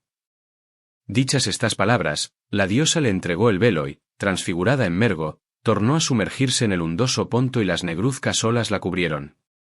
Mas el paciente divinal Ulises estaba indeciso y, gimiendo, habló de esta guisa a su corazón magnánimo. ¡Ay de mí! No sea que alguno de los inmortales me tienda un lazo, cuando me da la orden de que desampare la balsa. No obedeceré todavía, que con mis ojos veo que está muy lejana la tierra donde, según afirman, he de hallar refugio. Antes procederé de esta suerte por ser, a mi juicio, lo mejor.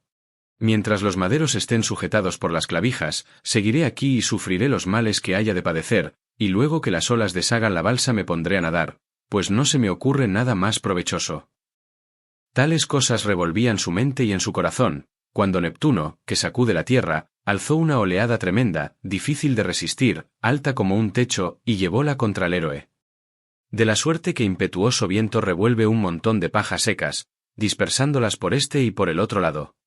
De la misma manera desbarató la ola los grandes leños de la balsa.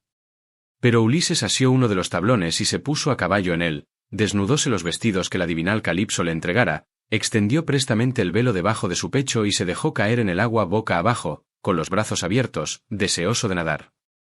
Viole el poderoso dios que sacude la tierra y, moviendo la cabeza, habló entre sí de semejante modo. Ahora, que has padecido tantos males, vaga por el Ponto hasta que llegues a juntarte con esos hombres, alumnos de Júpiter. Se me figura que ni aun así te parecerán pocas tus desgracias. Dicho esto, picó con el látigo a los corceles y se fue a Egas, donde posee ínclita morada. Entonces Minerva, hija de Júpiter, ordenó otra cosa. Cerró el camino a los vientos, y les mandó que se sosegaran y durmieran. Y, haciendo soplar el rápido Bóreas, quebró las olas hasta que Ulises, de jovial linaje, librándose de la muerte y de las parcas, llegase a los feacios, amantes de manejar los remos. 2 días con sus noches anduvo errante el héroe sobre las densas olas, y su corazón presagióle la muerte en repetidos casos. Mas, tan luego como la aurora, de hermosas trenzas, dio principio al tercer día, cesó el vendaval, reinó sosegada calma y Ulises pudo ver, desde lo alto de una ingente ola y aguzando mucho la vista, que la tierra se hallaba cerca. Cuán grata se les presenta a los hijos la vida de un padre que estaba postrado por la enfermedad y padecía graves dolores, consumiéndose desde largo tiempo a causa de la persecución de Infesto Numen, si los dioses le libran felizmente del mal. Tan agradable apareció para Ulises la tierra y el bosque. Nadaba, pues, esforzándose por asentar el pie en tierra firme. Mas, así que estuvo tan cercano a la orilla que hasta ella hubiesen llegado sus gritos, oyó el estrépito con que en las peñas se rompía el mar. Bramaban las inmensas olas, azotando horriblemente la árida costa, y todo estaba cubierto de salada espuma. Pues allí no había puertos, donde las naves se acogiesen, ni siquiera ensenadas, sino orillas abruptas, rocas y escollos. Entonces desfallecieron las rodillas y el corazón de Ulises, y el héroe, gimiendo, a su magnánimo espíritu así le hablaba. ¡Ay de mí! Después que Júpiter me concedió que viese inesperada tierra, y acabé de surcar este abismo, ningún paraje descubro por donde consiga salir del albomar. Por de fuera hay agudos peñascos a cuyo alrededor braman las olas impetuosamente, y la roca se levanta lisa, y aquí es el mar tan hondo que no puedo afirmar los pies para librarme del mal. No sea que, cuando me disponga a salir, ingente ola me arrebate y de conmigo en el pétreo peñasco, y resulte inútil mi intento. Mas, si voy nadando, en busca de una playa o de un puerto de mar, temo que nuevamente me arrebate la tempestad y me lleve al Ponto, abundante en peces, haciéndome proferir hondos suspiros. O que una deidad incite contra mí algún monstruo marino, como los que cría en gran abundancia la ilustre Anfitrite. Pues sé que el ínclito dios que bate la tierra está enojado conmigo. Mientras tales pensamientos revolvía en su mente y en su corazón, una oleada lo llevó a la áspera ribera. Allí se habría desgarrado la piel y roto los huesos, si Minerva, la deidad de los brillantes ojos, no le hubiese sugerido en el ánimo lo que llevó a efecto. Lanzóse a la roca, la asió con ambas manos y, gimiendo, permaneció adherido a la misma hasta que la enorme ola hubo pasado. De esta suerte la evitó, mas, al refluir, dióle tal acometida, que lo echó en el Ponto y bien adentro. Así como el pulpo, cuando lo sacan de su escondrijo, lleva pegadas a los tentáculos muchas pedrezuelas. Así, la piel de las fornidas manos de Ulises se desgarró y quedó en las rocas, mientras le cubría inmensa ola. Y allí acabara el infeliz Ulises, contra lo dispuesto por el hado, si Minerva, la deidad de los brillantes ojos, no le inspirara prudencia. Salió a flote, y apartándose de las olas que se rompen con estrépito en la ribera, nadó a lo largo de la orilla, mirando a la tierra, por si hallaba alguna playa o un puerto de mar. Mas, como llegase, nadando, a la boca de un río de hermosa corriente, el lugar parecióle óptimo por carecer de rocas y formar un reparo contra el viento. Y conociendo que era un río que desembocaba, suplicóle así en su corazón. Óyeme, oh soberano, quien quiera que seas. Vengo a ti, tan deseado, huyendo del Ponto y de las amenazas de Neptuno. Es digno de respeto aún para los inmortales dioses el hombre que se presenta errabundo, como llego ahora a tu corriente y a tus rodillas después de pasar muchos trabajos. Oh rey, apiádate de mí, ya que me glorío de ser tu suplicante. Tales fueron sus palabras. Enseguida suspendió el río su corriente, apaciguó las olas, hizo reinar la calma delante de sí y salvó a Ulises en la desembocadura. El héroe dobló entonces las rodillas y los fuertes brazos, pues su corazón estaba fatigado de luchar con el Ponto. Tenía Ulises todo el cuerpo hinchado, de su boca y de su nariz manaba en abundancia el agua del mar. Y, falto de aliento y de voz, quedóse tendido y sin fuerzas porque el terrible cansancio le abrumaba. Cuando ya respiró y volvió en su acuerdo, desató el velo de la diosa y arrojólo en el río, que corría hacia el mar, llevóse el velo una ola grande la dirección de la corriente y pronto y no lo tuvo en sus manos. Ulises se apartó del río, echóse al pie de unos juncos, besó la fértil tierra y, gimiendo, a su magnánimo espíritu así le hablaba. ¡Ay de mí! ¿Qué no padezco? ¿Qué es lo que al fin me va a suceder? Si paso la molesta noche junto al río, quizás la dañosa helada y el fresco rocío me acaben. Pues estoy tan débil que apenas puedo respirar, y una brisa glacial viene del río antes de rayar el alba. Y si subo al collado y me duermo entre los espesos arbustos de la selva umbría, como me dejen el frío y el cansancio y me venga dulce sueño, temo ser presa y pasto de las fieras. Después de meditarlo, se le ofreció como mejor el último partido. Fuese, pues, a la selva que halló cerca del agua, en un altozano, y metióse debajo de dos arbustos que habían nacido en un mismo lugar y eran un acebuche y un olivo. Ni el húmedo soplo de los vientos pasaba a través de ambos, ni el resplandeciente sol los hería con sus rayos, ni la lluvia los penetraba del todo. Tan espesos y entrelazados habían crecido. Debajo de ellos se introdujo Ulises y al instante aparejóse con sus manos ancha cama, pues había tal abundancia de hojas secas que bastaran para abrigar a 2 o 3 hombres en lo más fuerte del invierno por riguroso que fuese. Mucho holgó de verlas el paciente divinal Ulises, que se acostó en medio y se cubrió con multitud de las mismas. Así como el que vive en remoto campo y no tiene vecinos, esconde un tizón en la negra ceniza para conservar el fuego y no tener que ir a encenderlo a otra parte, de esta suerte se cubrió Ulises con la hojarasca. Y Minerva infundióle en los ojos dulce sueño y le cerró los párpados para que cuanto antes se librara del penoso cansancio.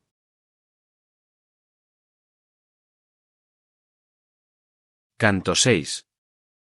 Llegada de Ulises al país de los Feacios. Mientras así dormía el paciente y divinal Ulises, rendido del sueño y del cansancio, Minerva se fue al pueblo y a la ciudad de los Feacios, los cuales habitaron antiguamente en la espaciosa Hiperea, junto a los cíclopes, varones soberbios que les causaban daño porque eran más fuertes y robustos. De allí los sacó Nausito, semejante a un dios, condújolos a Esqueria, lejos de los hombres industriosos, donde se establecieron. Construyó un muro alrededor de la ciudad, edificó casas, erigió templos a las divinidades y repartió los campos. Mas ya entonces, vencido por la parca, había bajado al Orco y reinaba Alcínoo, cuyos consejos eran inspirados por los propios dioses. Y al palacio de éste enderezó Minerva, la deidad de los brillantes ojos, pensando la vuelta del magnánimo Ulises. Penetró la diosa en la estancia labrada con gran primor en que dormía una doncella parecida a las inmortales por su natural y por su hermosura. Nausicaa, hija del magnánimo Alcínoo.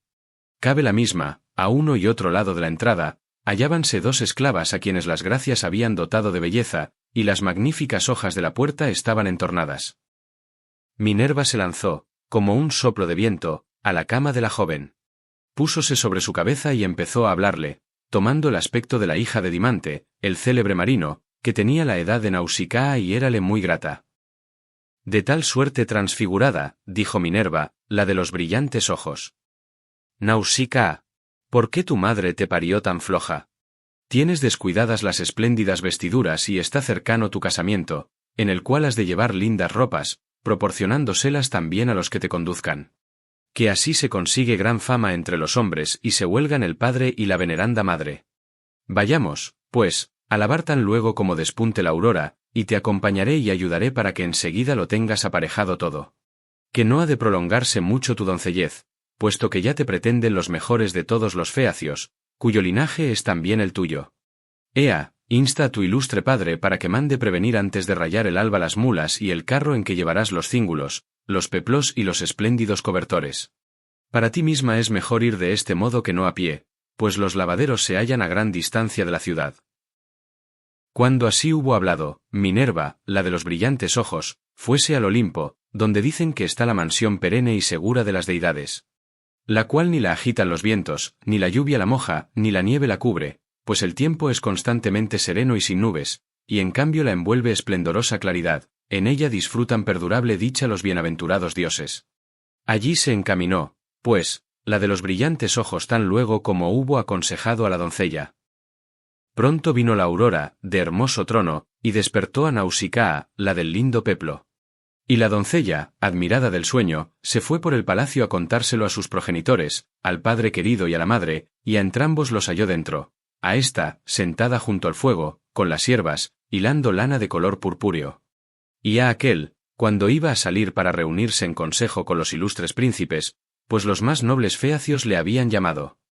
Detúvose Nausicaa muy cerca de su padre y así le dijo: Padre querido, ¿no querrías aparejarme un carro alto, de fuertes ruedas, en el cual transporte al río, para lavarlos, los hermosos vestidos que tengo sucios? A ti mismo te conviene llevar vestiduras limpias, cuando con los varones más principales deliberas en el consejo. Tienes, además, 5 hijos en el palacio, 2 ya casados, y 3 que son mancebos florecientes y cuantas veces van al baile quieren llevar vestidos limpios. Y tales cosas están a mi cuidado. Así dijo, pues dióle vergüenza mentar las florecientes nupcias a su padre. Mas él, comprendiéndolo todo, le respondió de esta suerte: No te negaré, oh hija, ni las mulas ni cosa alguna. Ve, y los esclavos te aparejarán un carro alto, de fuertes ruedas, provisto de tablado. Dichas tales palabras, dio la orden a los esclavos, que al punto le obedecieron. Aparejaron fuera de la casa un carro de fuertes ruedas, propio para mulas, y conduciendo a éstas, unciéronlas al yugo. Mientras tanto, la doncella sacaba de la habitación los espléndidos vestidos y los colocaba en el pulido carro. Su madre púsole en una cesta toda clase de gratos manjares y viandas, echóle vino en un cuero de cabra. Y cuando aquella subió al carro, entrególe líquido aceite en una ampolla de oro a fin de que se ungiese con sus esclavas. Nausicaa tomó el látigo y, asiendo las lustrosas riendas, azotó las mulas para que corrieran. Arrancaron estas con estrépito y trotaron ágilmente, llevando los vestidos y a la doncella que no iba sola, sino acompañada de sus criadas. Tan pronto como llegaron a la bellísima corriente del río, donde había unos lavaderos perennes con agua abundante y cristalina para lavar hasta lo más sucio, desuncieron las mulas y echáronlas hacia el vorticoso río a pacer la dulce grama. Tomaron del carro los vestidos, lleváronlos al agua profunda y los pisotearon en las pilas, compitiendo unas con otras en hacerlo con presteza.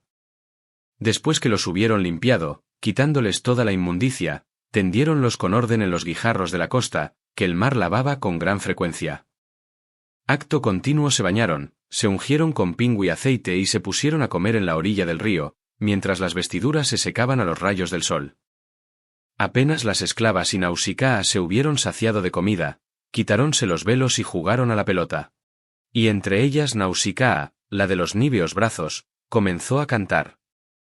Cual Diana, que se complace en tirar flechas, va por el altísimo monte Taigeto o por el Erimanto, donde se deleita en perseguir a los jabalíes o a los veloces ciervos, y en sus juegos tienen parte las ninfas agrestes, hijas de Júpiter que lleva la égida, holgándose la tona de contemplarlo.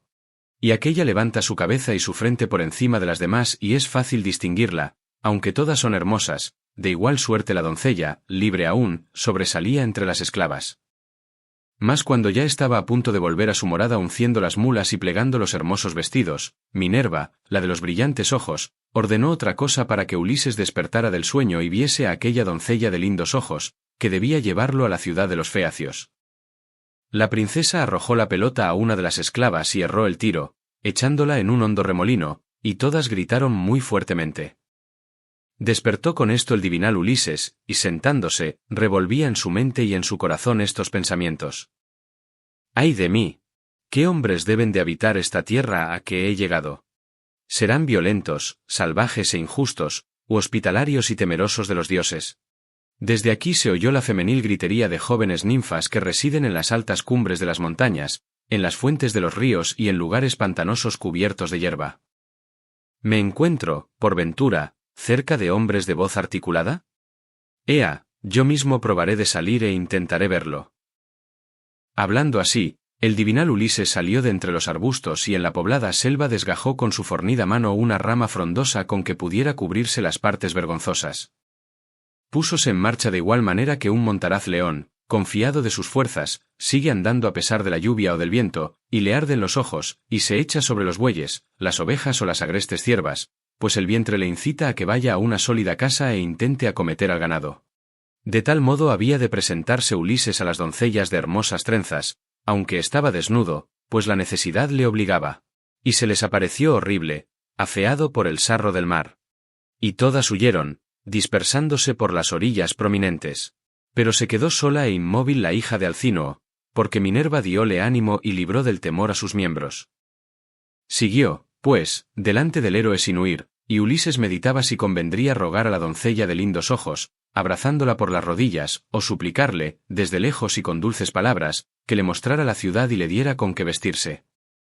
Pensándolo bien, le pareció que lo mejor sería rogarle desde lejos con suaves frases. No fuese a irritarse la doncella si le abrazaba las rodillas. Y a la hora pronunció estas dulces e insinuantes palabras. Yo te imploro, oh reina, seas diosa o mortal. Si eres una de las deidades que poseen el anchuroso cielo, te hallo muy parecida a Diana, hija del gran Júpiter, por tu hermosura, por tu grandeza y por tu aire. Y si naciste de los hombres que moran en la tierra, dichosos 1000 veces tu padre, tu veneranda madre y tus hermanos, pues su espíritu debe de alegrarse intensamente cuando ven a tal retoño salir a las danzas. Y dichosísimo en su corazón, más que otro alguno, quien consiga, descollando por la esplendidez de sus donaciones nupciales, llevarte a su casa por esposa. Que nunca se ofreció a mis ojos un mortal semejante, ni hombre ni mujer, y me he quedado atónito al contemplarte.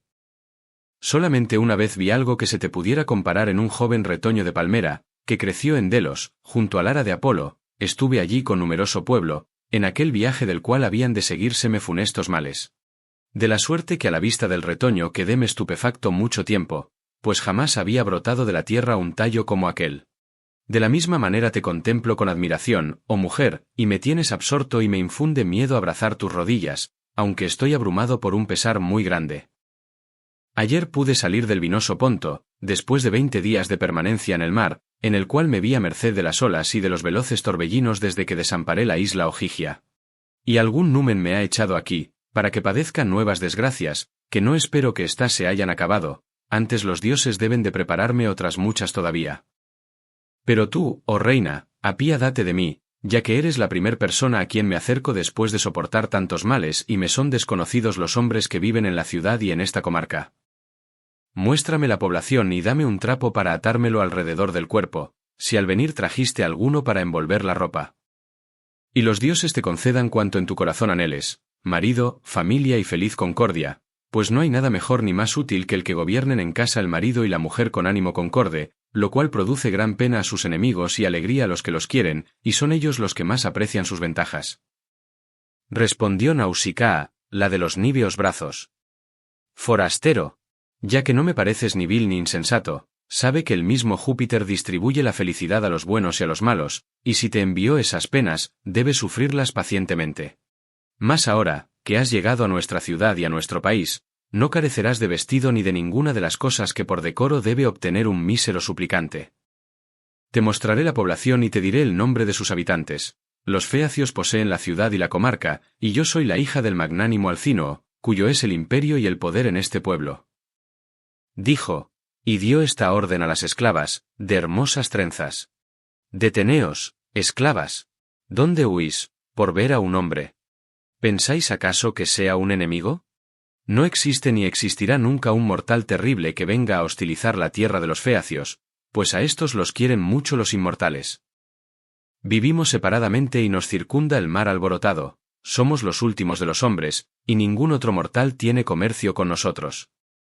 Este es un infeliz que viene perdido y es necesario socorrerle, pues todos los forasteros y pobres son de Júpiter, y un exiguo don que se les haga les es grato. Así pues, esclavas, dadle de comer y de beber y lavadle en el río, en un lugar que esté resguardado del viento. De tal suerte habló. Detuviéronse las esclavas, y animándose mutuamente, hicieron sentar a Ulises en un lugar abrigado, conforme a lo dispuesto por Nausicaa, hija del magnánimo Alcínoo. Dejaron cerca de él un manto y una túnica para que se vistiera, entregáronle, en ampolla de oro, líquido aceite, y le invitaron a lavarse en la corriente del río. Y entonces el divinal Ulises les habló diciendo: Esclavas, alejaos un poco a fin de que lave de mis hombros el sarro del mar y me unja después con el aceite, del cual mucho a que mi cuerpo se ve privado. Yo no puedo tomar el baño ante vosotras, pues haríaseme vergüenza desnudarme entre jóvenes de hermosas trenzas. Así se expresó. Ellas se apartaron y fueron a contárselo a Nausicaa. Entretanto el divinal Ulises se lavaba en el río, quitando de su cuerpo el sarro del mar que le cubría la espalda y los anchurosos hombros, y se limpiaba la cabeza de la espuma que en ella dejara el mar estéril. Mas después que, ya lavado, se ungió con el pingüi aceite y se puso los vestidos que la doncella, libre aún, le entregara, Minerva, hija de Júpiter, hizo que apareciese más alto y más grueso, y que de su cabeza colgaran ensortijados cabellos que a flores de jacinto semejaban. Y así como el hombre experto, a quien Vulcano y Palas Minerva han enseñado artes de toda especie, cerca de oro la plata y hace lindos trabajos, de semejante modo Minerva difundió la gracia por la cabeza y por los hombros de Ulises. Este, apartándose un poco, se sentó en la ribera del mar y resplandecía por su gracia y hermosura. Admiróse la doncella y dijo a las esclavas de hermosas trenzas: Oíd, esclavas de níveos brazos, lo que os voy a decir, no sin la voluntad de los dioses que habitan el Olimpo, viene ese hombre a los deiformes feacios. Al principio se me ofreció como un ser despreciable, pero ahora se asemeja a los dioses que poseen el anchuroso cielo. Ojalá a tal varón pudiera llamársele mi marido, viviendo aquí, ojalá le pluguiera quedarse con nosotros. Mas, oh esclavas, dadle de comer y de beber al forastero. Así habló. Ellas la escucharon y obedecieron, llevando al héroe alimentos y bebida. Y el paciente divinal Ulises bebió y comió ávidamente, pues hacía mucho tiempo que estaba en ayunas. Entonces Nausicaa, la de los níveos brazos, ordenó otras cosas, puso en el hermoso carro la ropa bien plegada, unció las mulas de fuertes cascos, montó ella misma y llamando a Ulises, exhortóle de semejante modo: Levántate ya, oh forastero, y partamos para la población, a fin de que te guíe a la casa de mi discreto padre, donde te puedo asegurar que verás a los más ilustres de todos los feacios. Pero obra de esta manera, ya que no me pareces falto de juicio, mientras vayamos por el campo, por terrenos cultivados por el hombre, anda ligeramente con las esclavas detrás del carro y yo te enseñaré el camino por donde se sube a la ciudad, que está cercada por alto y torreado muro y tiene a uno y otro lado un hermoso puerto de boca estrecha a donde son conducidas las corvas embarcaciones, pues hay estancias seguras para todas. Cabe a un magnífico templo de Neptuno se halla el agora, labrada con piedras de acarreo profundamente hundidas. Allí guardan los aparejos de las negras naves, las gúmenas y los cables, y aguzan los remos, pues los feacios no se cuidan de arcos ni de aljabas, sino de mástiles y de remos y de navíos bien proporcionados con los cuales atraviesan alegres el espumoso mar. Ahora quiero evitar sus amargos dichos, no sea que alguien me censure después, que hay en la población hombres insolentísimos, u otro peor hable así al encontrarnos. ¿Quién es ese forastero tan alto y tan hermoso que sigue a Nausicaa? ¿Dónde lo halló? Debe de ser su esposo. Quizás haya recogido a un hombre de lejanas tierras que iría errante por haberse extraviado de su nave, puesto que no los hay en estos contornos, o por ventura es un dios que, accediendo a sus múltiples instancias, descendió del cielo y lo tendrá consigo todos los días. Tanto mejor si ella fue a buscar marido en otra parte y menosprecia el pueblo de los feacios, en el cual la pretenden muchos e ilustres varones. Así dirán y tendré que sufrir tamaños ultrajes. Y también yo me indignaría contra la que tal hiciera, contra la que, a despecho de su padre y de su madre todavía vivos, se juntara con hombres antes de haber contraído público matrimonio. Oh forastero, entiende bien lo que voy a decir, para que pronto obtengas de mi padre que te dé compañeros y te haga conducir a tu patria. Hallarás junto al camino un hermoso bosque de álamos, consagrado a Minerva, en el cual mana una fuente y a su alrededor se extiende un prado. Allí tiene mi padre un campo y una viña floreciente, tan cerca de la ciudad que puede oírse el grito que en ésta se dé. Siéntate en aquel lugar y aguarda que nosotras, entrando en la población, lleguemos al palacio de mi padre. Y cuando juzgues que ya habremos de estar en casa, encamínate también a la ciudad y pregunta por la morada de mi padre, del magnánimo Alcínoo, la cual es fácil de conocer y a ella te conduciría hasta un niño, pues las demás casas de los feacios son muy diferentes de la del héroe Alcínoo. Después que entrares en el palacio y en el patio del mismo, atraviesa la sala rápidamente hasta que llegues a donde mi madre, sentada al resplandor del fuego del hogar, de espaldas a una columna, hila lana purpúrea, cosa admirable de ver, y tiene detrás de ella a las esclavas. Allí, arrimado a la misma columna, se levanta el trono en que mi padre se sienta y bebe vino como un inmortal. Pasa por delante de él y tiende los brazos a las rodillas de mi madre, para que pronto amanezca el alegre día de tu regreso a la patria, por lejos que ésta se halle. Pues si mi madre te fuere benévola, puedes concebir la esperanza de ver a tus amigos y de llegar a tu casa bien labrada y a tu patria tierra. Diciendo así, hirió con el lustroso azote las mulas, que dejaron al punto la corriente del río, pues trotaban muy bien y alargaban el paso en la carrera. Nausicaa tenía las riendas, para que pudiesen seguirla a pie las esclavas y Ulises, y aguijaba con gran discreción a las mulas. Poníase el sol cuando llegaron al magnífico bosque consagrado a Minerva. Ulises se sentó en él y acto seguido suplicó de esta manera a la hija del gran Júpiter. Óyeme, hija de Júpiter, que lleva la égida. Indómita deidad. Atiéndeme ahora ya que nunca lo hiciste cuando me maltrataba el ínclito dios que bate la tierra. Concédeme que, al llegar a los feacios, me reciban estos como amigo y de mí se apiaden. Tal fue su plegaria que oyó Palas Minerva. Pero la diosa no se le apareció aún, porque temía a su tío paterno, quien estuvo vivamente irritado contra Ulises, mientras el héroe no arribó a su patria. Refiere Ulises cómo partió de la isla Ogygia y llegó al país de los feacios. Canto 7. Entrada de Ulises en el palacio de Alcino.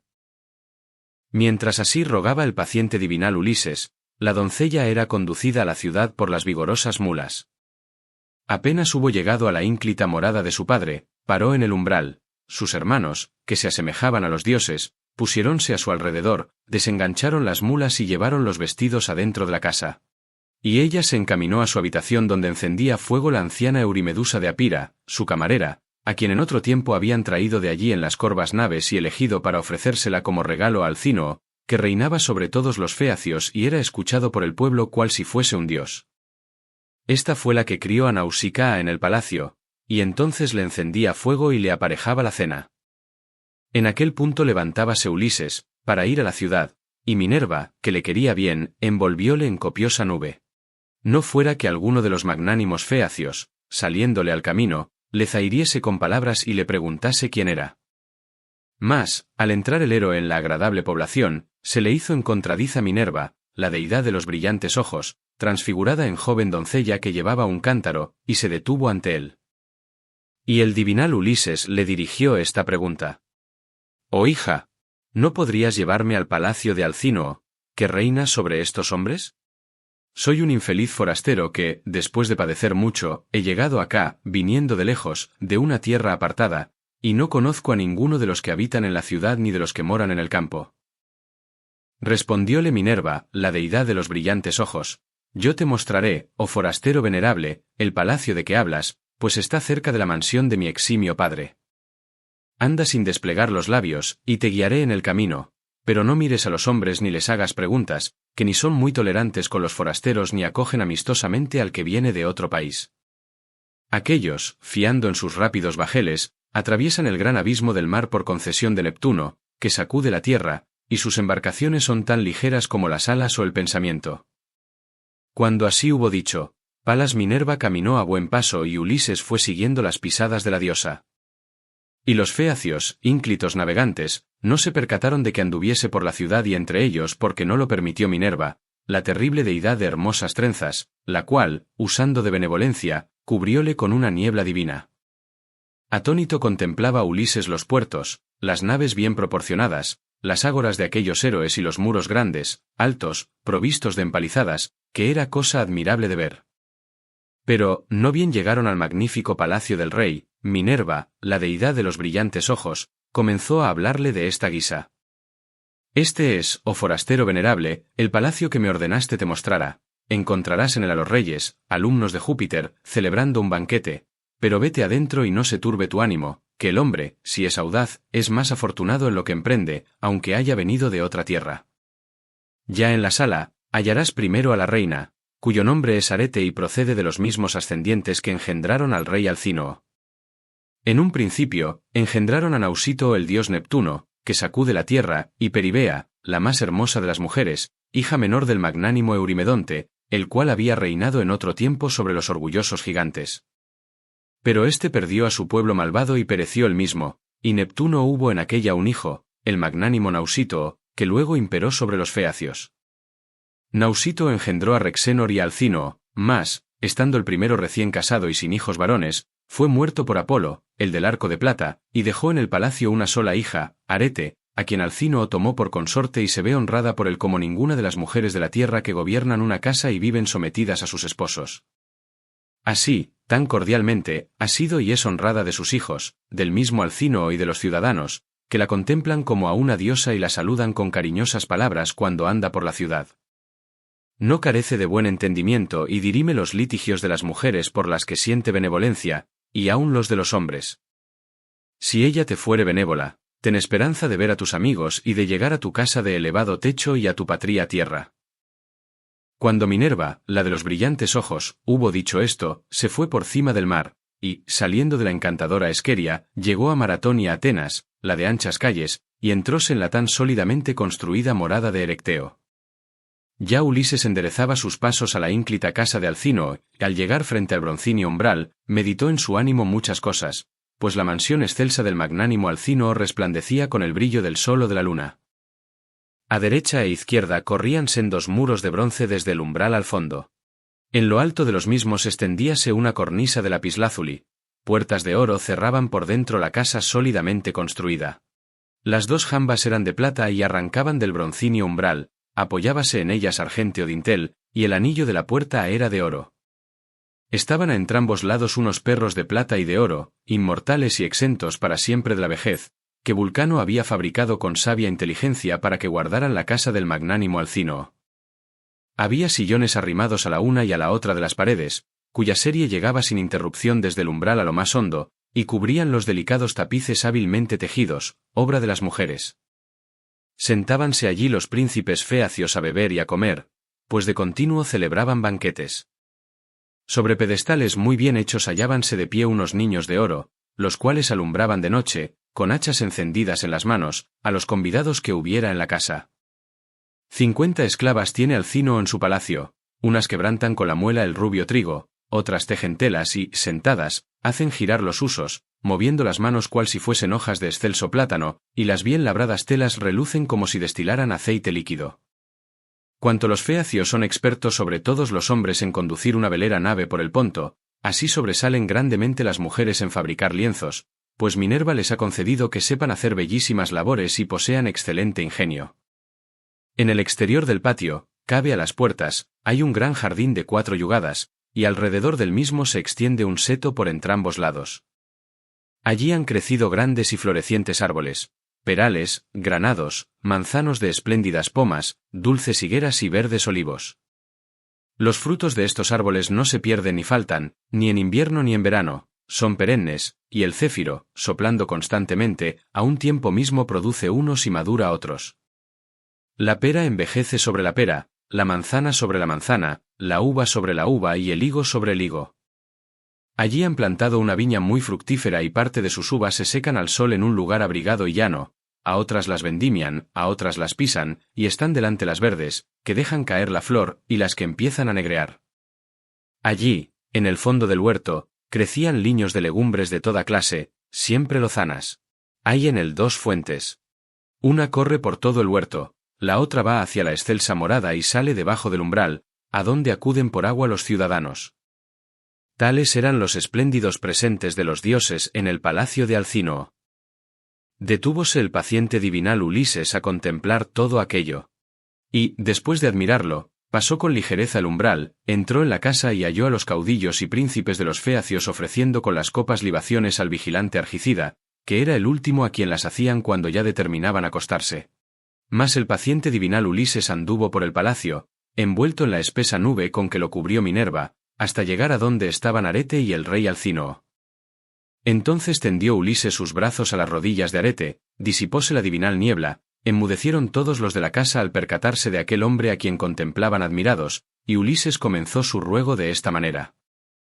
Arete, hija de Rexenor, que parecía un dios. Después de sufrir mucho, vengo a tu esposo, a tus rodillas y a estos convidados, a quienes permitan los dioses vivir felizmente y legar sus bienes a los hijos que dejen en sus palacios así como también los honores que el pueblo les haya conferido. Mas, apresuraos a darme hombres que me conduzcan, para que muy pronto vuelva a la patria, pues hace mucho tiempo que ando lejos de los amigos, padeciendo infortunios. Dicho esto, sentóse junto a la lumbre del hogar, en la ceniza, y todos enmudecieron y quedaron silenciosos. Pero, al fin, el anciano héroe Equeneo, que era el de más edad entre los varones feacios y descollaba por su elocuencia, sabiendo muchas y muy antiguas cosas, les arengó benévolamente y les dijo: Alcínoo, no es bueno ni decoroso para ti, que el huésped esté sentado en tierra, sobre la ceniza del hogar, y éstos se hallan cohibidos, esperando que hables.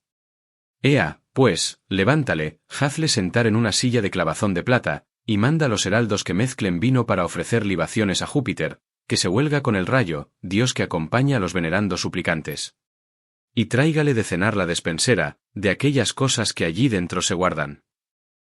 Cuando esto oyó la sacra potestad de Alcínoo, asiendo por la mano al prudente y sagaz Ulises, alzóle de junto al fuego e hízolo sentar en una silla espléndida, mandando que se la cediese un hijo suyo, el valeroso Laodamante, que se sentaba a su lado y érale muy querido. Una esclava dióle aguamanos, que traía en magnífico jarro de oro y vertió en fuente de plata, y puso delante de Ulises una pulimentada mesa. La veneranda despensera trájole pan y dejó en la mesa buen número de manjares, obsequiándole con los que tenía reservados. El paciente divinal Ulises comenzó a beber y a comer, y entonces el poderoso Alcínoo dijo al heraldo: Pontónoo, mezcla vino en la crátera y distribúyelo a cuantos se encuentren en el palacio, a fin de que hagamos libaciones a Júpiter, que se huelga con el rayo, dios que acompaña a los venerandos suplicantes. Así se expresó. Pontónoo mezcló el dulce vino y lo distribuyó a todos los presentes, después de haber ofrecido en copas las primicias. Y cuando hubieron hecho la libación y bebido cuanto plugo a su ánimo, Alcínoo les arengó diciéndoles de esta suerte: Oíd, caudillos y príncipes de los feacios, y os diré lo que en el pecho mi corazón me dicta. Ahora, que habéis cenado, idos a acostar en vuestras casas. Mañana, así que rompa el día, llamaremos a un número mayor de ancianos, trataremos al forastero como huésped en el palacio.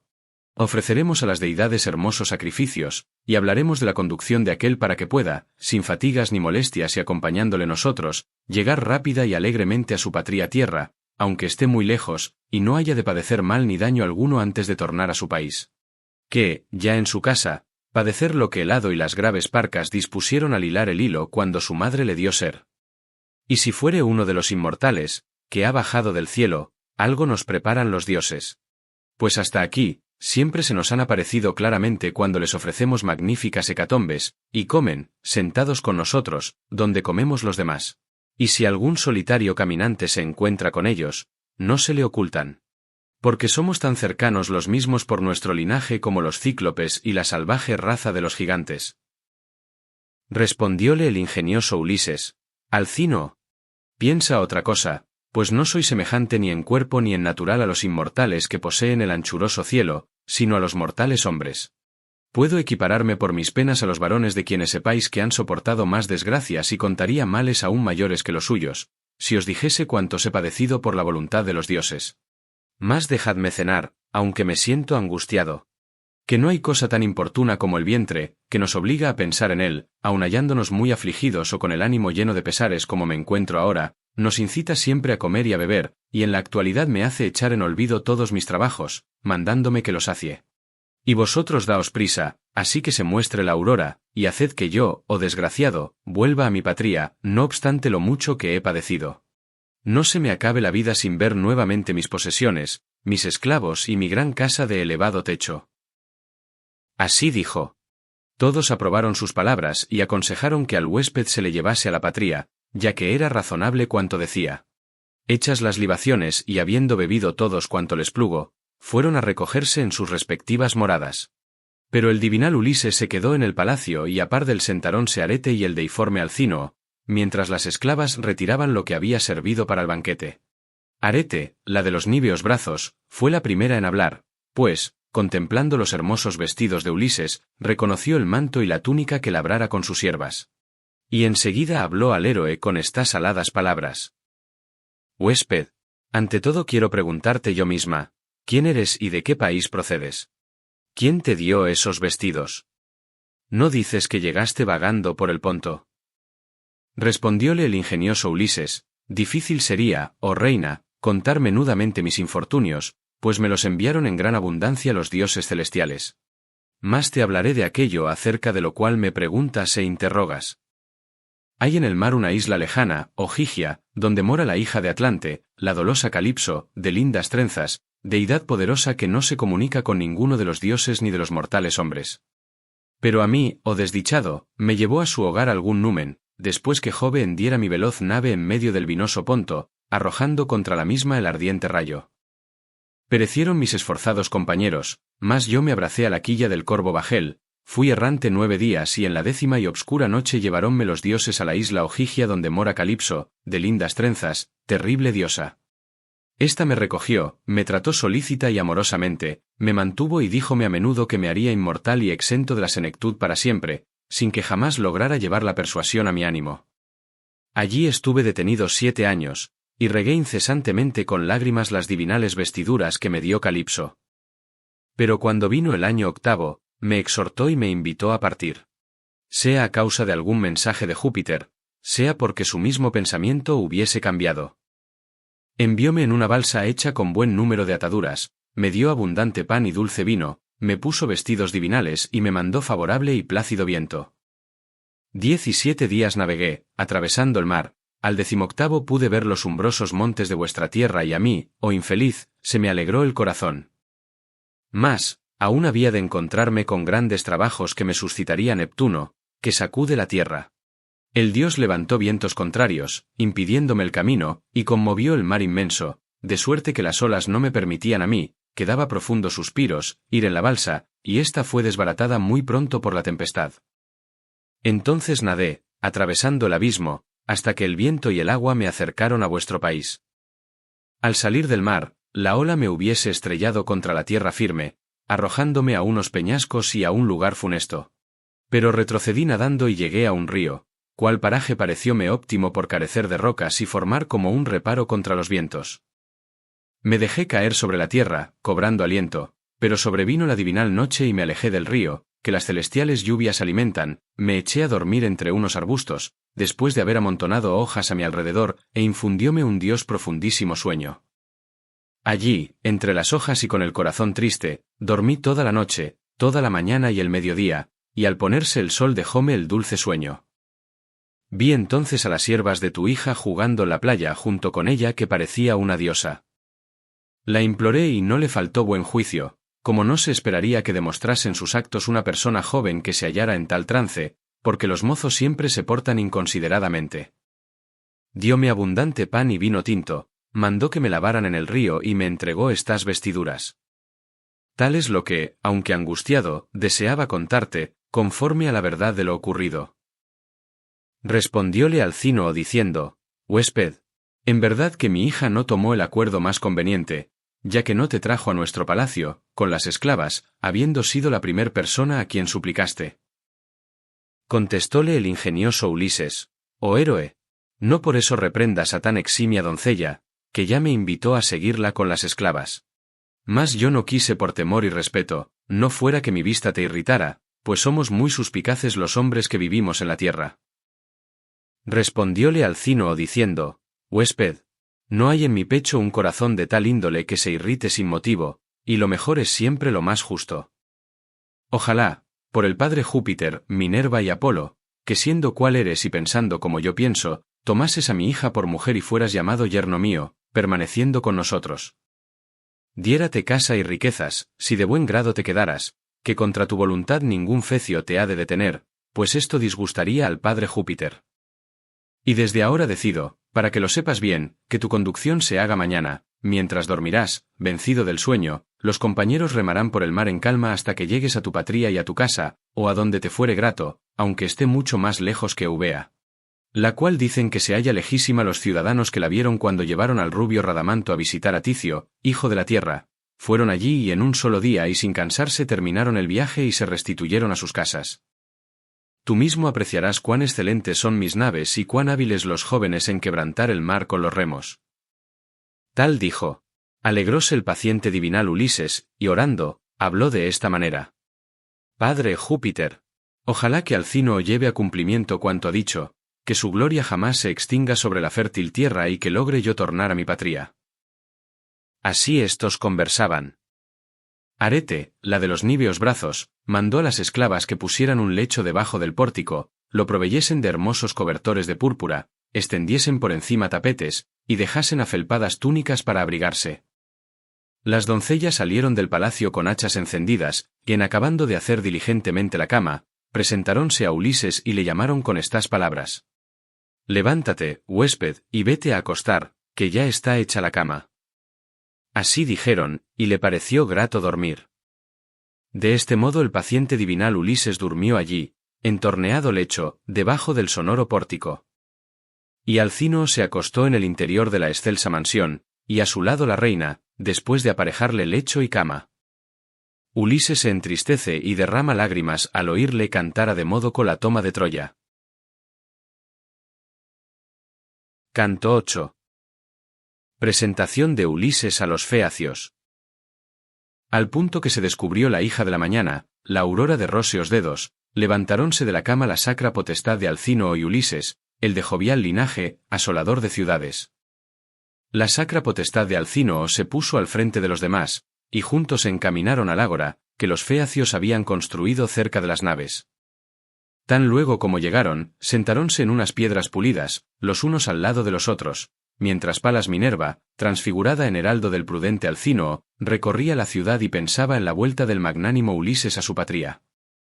Y la diosa, allegándose a cada varón, dirigíales estas palabras: Ea, caudillos y príncipes de los feacios. Id al ágora para que oigáis hablar del forastero que no ha mucho llegó a la casa del prudente Alcínoo, después de ir errante por el Ponto, y es un varón que se asemeja por su cuerpo a los inmortales. Diciendo así, movíales el corazón y el ánimo. El ágora y los asientos llenaronse bien presto de varones que se iban juntando, y eran en gran número los que contemplaban con admiración al prudente hijo de Laertes. Pues Minerva difundió la gracia por la cabeza y los hombros de Ulises e hizo que pareciese más alto y más grueso para que a todos los feacios les fuera grato, temible y venerable, y llevara a término los muchos juegos con que éstos habían de probarlo. Y no bien acudieron los ciudadanos, una vez reunidos todos, Alcino les arengó de esta manera: Oídme, caudillos y príncipes de los feacios, y os diré lo que en el pecho mi corazón me dicta.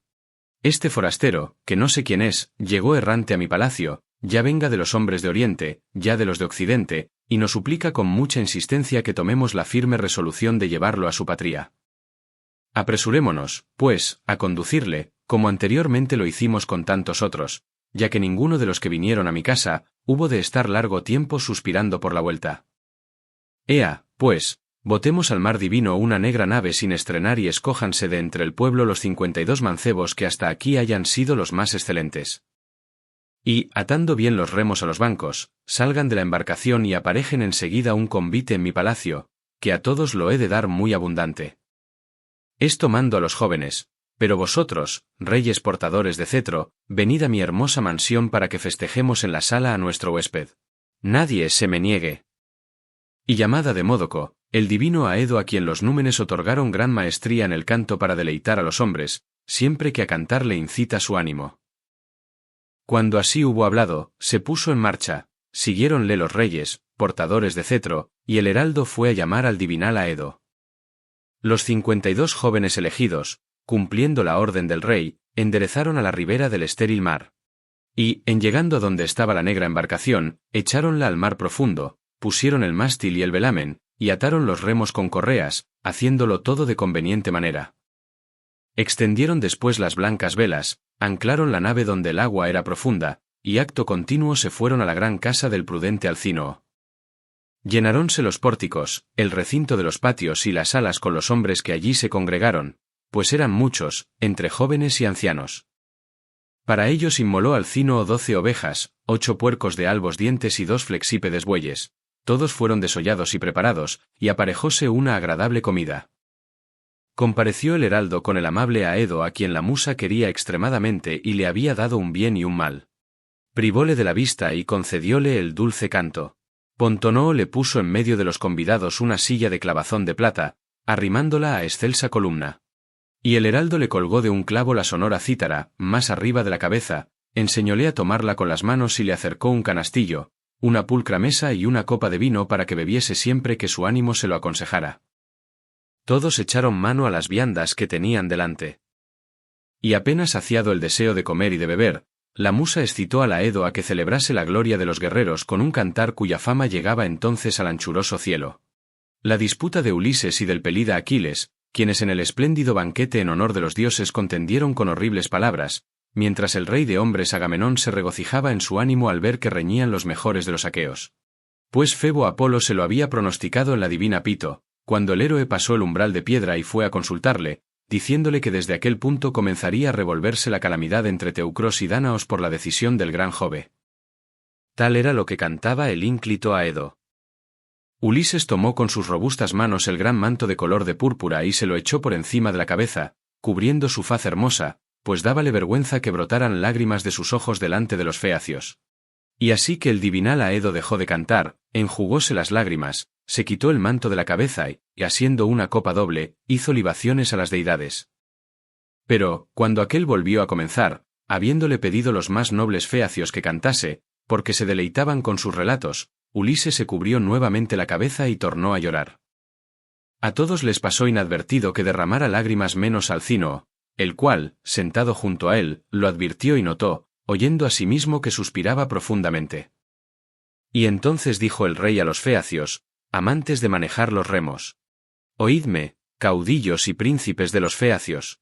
Como ya hemos gozado del común banquete y de la cítara, que es la compañera del festín espléndido, salgamos a probar toda clase de juegos. Para que el huésped participe a sus amigos, después que se haya restituido a la patria, cuanto superamos a los demás hombres en el pugilato, la lucha, el salto y la carrera. Cuando así hubo hablado se puso en marcha, y los demás le siguieron. El heraldo colgó del clavo la sonora cítara, y asiendo de la mano a Demódoco, lo sacó de la casa y le fue guiando por el mismo camino por donde iban los nobles feacios a admirar los juegos. Encamináronse todos al ágora, seguidos de una turba numerosa, inmensa, y allí se pusieron en pie muchos y vigorosos jóvenes. Levantaronse Acronio, Ocíalo, Elatreo, Nauteo, Primnio, Anquíalo, Eretmeo, Ponteo, Proreo, Toón, Anabesinio y Anfíalo, hijo de Polinio Tectónida. Levantóse también Euríalo, igual a Marte, funesto a los mortales, y Naubólides, el más excelente en cuerpo y hermosura de todos los feacios después del intachable Laodamante, y alzaronse, por fin, los 3 hijos del egregio Alcínoo, Laodamante, Alio y Clitoneo, parecido a un dios. Empezaron por probarse en la carrera. Partieron simultáneamente de la raya, y volaban ligeros y levantando polvo por la llanura. Entre ellos descollaba mucho en el correr el eximio Clitoneo, y cuán largo es el surco que abren 2 mulas en campo noval, tanto se adelantó a los demás que le seguían rezagados. Probaronse otros en la fatigosa lucha, y Euríalo venció a cuantos en ella sobresalían. En el salto fue Anfíalo superior a los demás, en arrojar el disco señalóse el Atreo sobre todos. Y en el pugilato, Laodamante, el buen hijo de Alcínoo. Y cuando todos hubieron recreado su ánimo con los juegos, Laodamante, hijo de Alcínoo, hablóles de esta suerte. Venid, amigos, y preguntemos al huésped si conoce o ha aprendido algún juego. Que no tiene mala presencia a juzgar por su desarrollo, por sus muslos, piernas y brazos, por su robusta cerviz y por su gran vigor. Ni le ha desamparado todavía la juventud, aunque esté quebrantado por muchos males, pues no creo que haya cosa alguna que pueda compararse con el mar para abatir a un hombre por fuerte que sea. Euríalo le contestó enseguida. Laodamante, muy oportunas son tus razones. Ve tú mismo y provócale repitiéndoselas. Apenas lo oyó, adelantóse el buen hijo de Alcínoo, púsose en medio de todos y dijo a Ulises. Ea, padre huésped, ven tú también a probarte en los juegos, si aprendiste alguno, y debes de conocerlos, que no hay gloria más ilustre para el varón en esta vida, que la de campear por las obras de sus pies o de sus manos. Ea, pues, ven a probarte y echa del alma las penas, pues tu viaje no se diferirá mucho, ya la nave ha sido botada y los que te han de acompañar están prestos. Respondióle el ingenioso Ulises, Laodamante, ¿por qué me ordenáis tales cosas para hacerme burla? Más que en los juegos ocúpase mi alma en sus penas, que son muchísimas las que he padecido y soportado. Y ahora me asiento en vuestra ágora, anhelando volver a la patria, con el fin de suplicar al rey y a todo el pueblo. Mas Euríalo le contestó, echándole a la cara este reproche. Huésped, no creo, en verdad, que seas un varón instruido en los muchos juegos que se usan entre los hombres, antes pareces un capitán de marineros traficantes, que permaneciera asiduamente en la nave de muchos bancos para acordarse de la carga y vigilar las mercancías y el lucro debido a las rapiñas. No, no te asemejas a un atleta. Mirándole con torva faz, le repuso el ingenioso Ulises. Huésped, mal hablaste y me pareces un insensato. Los dioses no han repartido de igual modo a todos los hombres sus amables presentes, hermosura, ingenio y elocuencia. Un hombre, inferior por su aspecto, recibe de una deidad el adorno de la facundia y ya todos se complacen en mirarlo, cuando los arenga con firme voz y suave modestia, y le contemplan como a un numen si por la ciudad anda. Mientras que, por el contrario, otro se parece a los inmortales por su exterior y no tiene gracia alguna en sus dichos. Así tu aspecto es irreprochable y un dios no te habría configurado de otra suerte, mas tu inteligencia es ruda. Me has movido el ánimo en el pecho con decirme cosas inconvenientes. No soy ignorante en los juegos, como tú afirmas, antes pienso que me podían contar entre los primeros mientras tuve confianza en mi juventud y en mis manos. Ahora me encuentro agobiado por la desgracia y las fatigas, pues he tenido que sufrir mucho, ya combatiendo con los hombres, ya surcando las temibles olas. Pero aún así, habiendo padecido gran copia de males, me probaré en los juegos. Tus palabras fueron mordaces y me incitaste al proferirlas. Dijo, y, levantándose impetuosamente sin dejar el manto, tomó un disco mayor, más grueso y mucho más pesado que el que solían tirar los feacios. Hízole dar algunas vueltas, despidiólo del robusto brazo, y la piedra partió silbando y con tal ímpetu que los feacios, ilustres navegantes que usan largos remos, se inclinaron al suelo. El disco, corriendo veloz desde que lo soltara la mano, pasó las señales de todos los tiros. Y Minerva, transfigurada en varón, puso la conveniente señal y así les dijo: Hasta un ciego, oh huésped, distinguiría a tientas la señal de tu golpe, porque no está mezclada con la multitud de las otras, sino mucho más allá. En este juego puedes estar tranquilo, que ninguno de los feacios llegará a tu golpe y mucho menos lograr pasarlo. Así habló. Regocijóse el divinal Ulises, holgándose de encontrar, dentro del circo, un compañero benévolo. Y entonces dijo a los feacios, con voz ya más suave: Llegad a esta señal, oh jóvenes, y espero que pronto enviaré otro disco o tan lejos o más aún. Y en los restantes juegos, aquel a quien le impulse el corazón y el ánimo a probarse conmigo, venga acá, ya que me habéis encolerizado fuertemente, pues en el pugilato, la lucha o la carrera, a nadie recuso de entre todos los feacios a excepción del mismo Laodamante, que es mi huésped. ¿Quién lucharía con el que le acoge amistosamente? Insensato y miserable es el que provoca en los juegos al que le ha recibido como huésped en tierra extraña, pues con ello a sí mismo se perjudica. De los demás a ninguno rechazo ni desprecio, sino que me propongo conocerlos y probarme con todos frente a frente, pues no soy completamente inepto para cuantos juegos se hallan en uso entre los hombres. Sé manejar bien el pulido arco, y sería quien primero hiriese a un hombre, si lo disparara contra una turba de enemigos, aunque un gran número de compañeros estuviesen a mi lado, tirándoles flechas. El único que lograba vencerme, cuando los aqueos nos servíamos del arco allí en el pueblo de los troyanos, era Filoctetes. Mas yo os aseguro que les llevo gran ventaja a todos los demás, a cuantos mortales viven actualmente y comen pan en el mundo, pues no me atreviera a competir con los antiguos varones, ni con Hércules, ni con Eurito Ecaliense, que hasta con los inmortales contendían. Por ello murió el gran Eurito en edad temprana y no pudo llegar a viejo en su palacio, lo mató Apolo, irritado de que le desafiase a tirar con el arco. Con la lanza llego a donde otro no tirará una flecha. Tan solo en el correr temería que alguno de los feacios me superara, pues me quebrantaron de deplorable manera muchísimas olas, no siempre tuve provisiones en la nave, y mis miembros están desfallecidos. Así se expresó. Todos enmudecieron y quedaron silenciosos. Y solamente Alcino le habló de esta manera: Huésped, no nos desplacieron tus palabras, ya que con ellas te propusiste mostrar el valor que tienes, enojado de que ese hombre te increpase dentro del circo, siendo así que ningún mortal que pensara razonablemente pondría reproche a tu bravura. Mas ahora, presta atención a mis palabras para que, cuando estés en tu casa y, comiendo con tu esposa y tus hijos, te acuerdes de nuestra destreza, puedas referir a algún héroe que obras nos asignó Júpiter desde nuestros antepasados. No somos irreprensibles púgiles ni luchadores, sino muy ligeros en el correr y excelentes en gobernar las naves, y siempre nos placen los convites, la cítara, los bailes, las vestiduras limpias, los baños calientes y la cama. Pero, ea, danzadores feacios, salid los más hábiles a bailar, para que el huésped diga a sus amigos, al volver a su morada, cuánto sobrepujamos a los demás hombres en la navegación, la carrera, el baile y el canto. Y vaya alguno en busca de la cítara, que quedó en nuestro palacio, y tráigala presto a Demódoco. Tal dijo el deiforme Alcínoo. Levantóse el heraldo y fue a traer del palacio del rey la hueca cítara.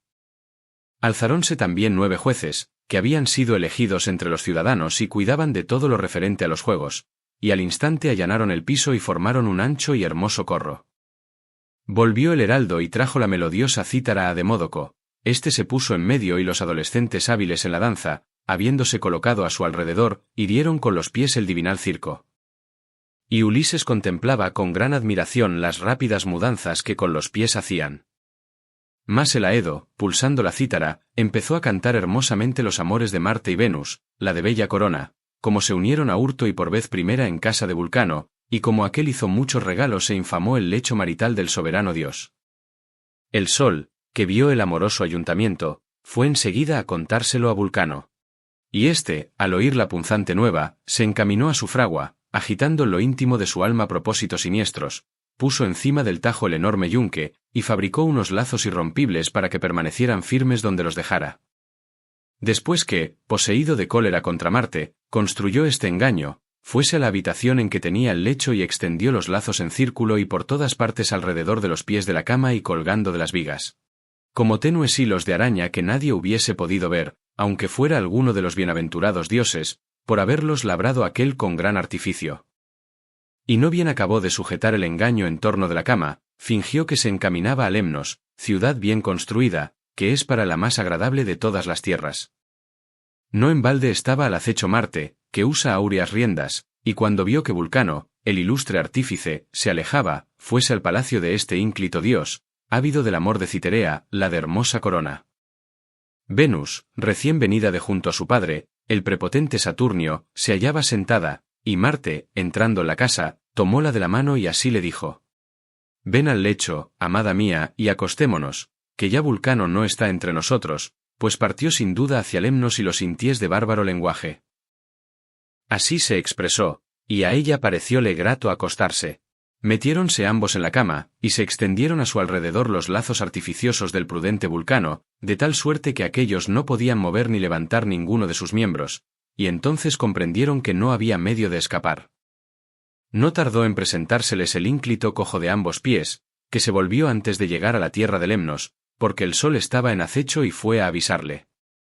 Encaminóse a su casa con el corazón triste, detúvose en el umbral y, poseído de feroz cólera, gritó de un modo tan horrible que le oyeron todos los dioses: «Padre Júpiter, bienaventurados y sempiternos dioses, venid a presenciar estas cosas ridículas e intolerables. Venus, hija de Júpiter, me infama de continuo, a mí, que soy cojo, queriendo al pernicioso Marte porque es gallardo y tiene los pies sanos, mientras que yo nací débil.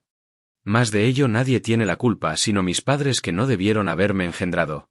Veréis cómo se han acostado en mi lecho y duermen, amorosamente unidos, y yo me angustio al contemplarlo. Mas no espero que les dure el yacer de este modo ni siquiera breves instantes, aunque muchos se amen, pronto querrán entrambos no dormir, pero los engañosos lazos lo sujetarán hasta que el padre me restituya íntegra la dote que le entregué por su hija desvergonzada. Que ésta es hermosa, pero no sabe contenerse». Tal dijo, y los dioses se juntaron en la morada de pavimento de bronce.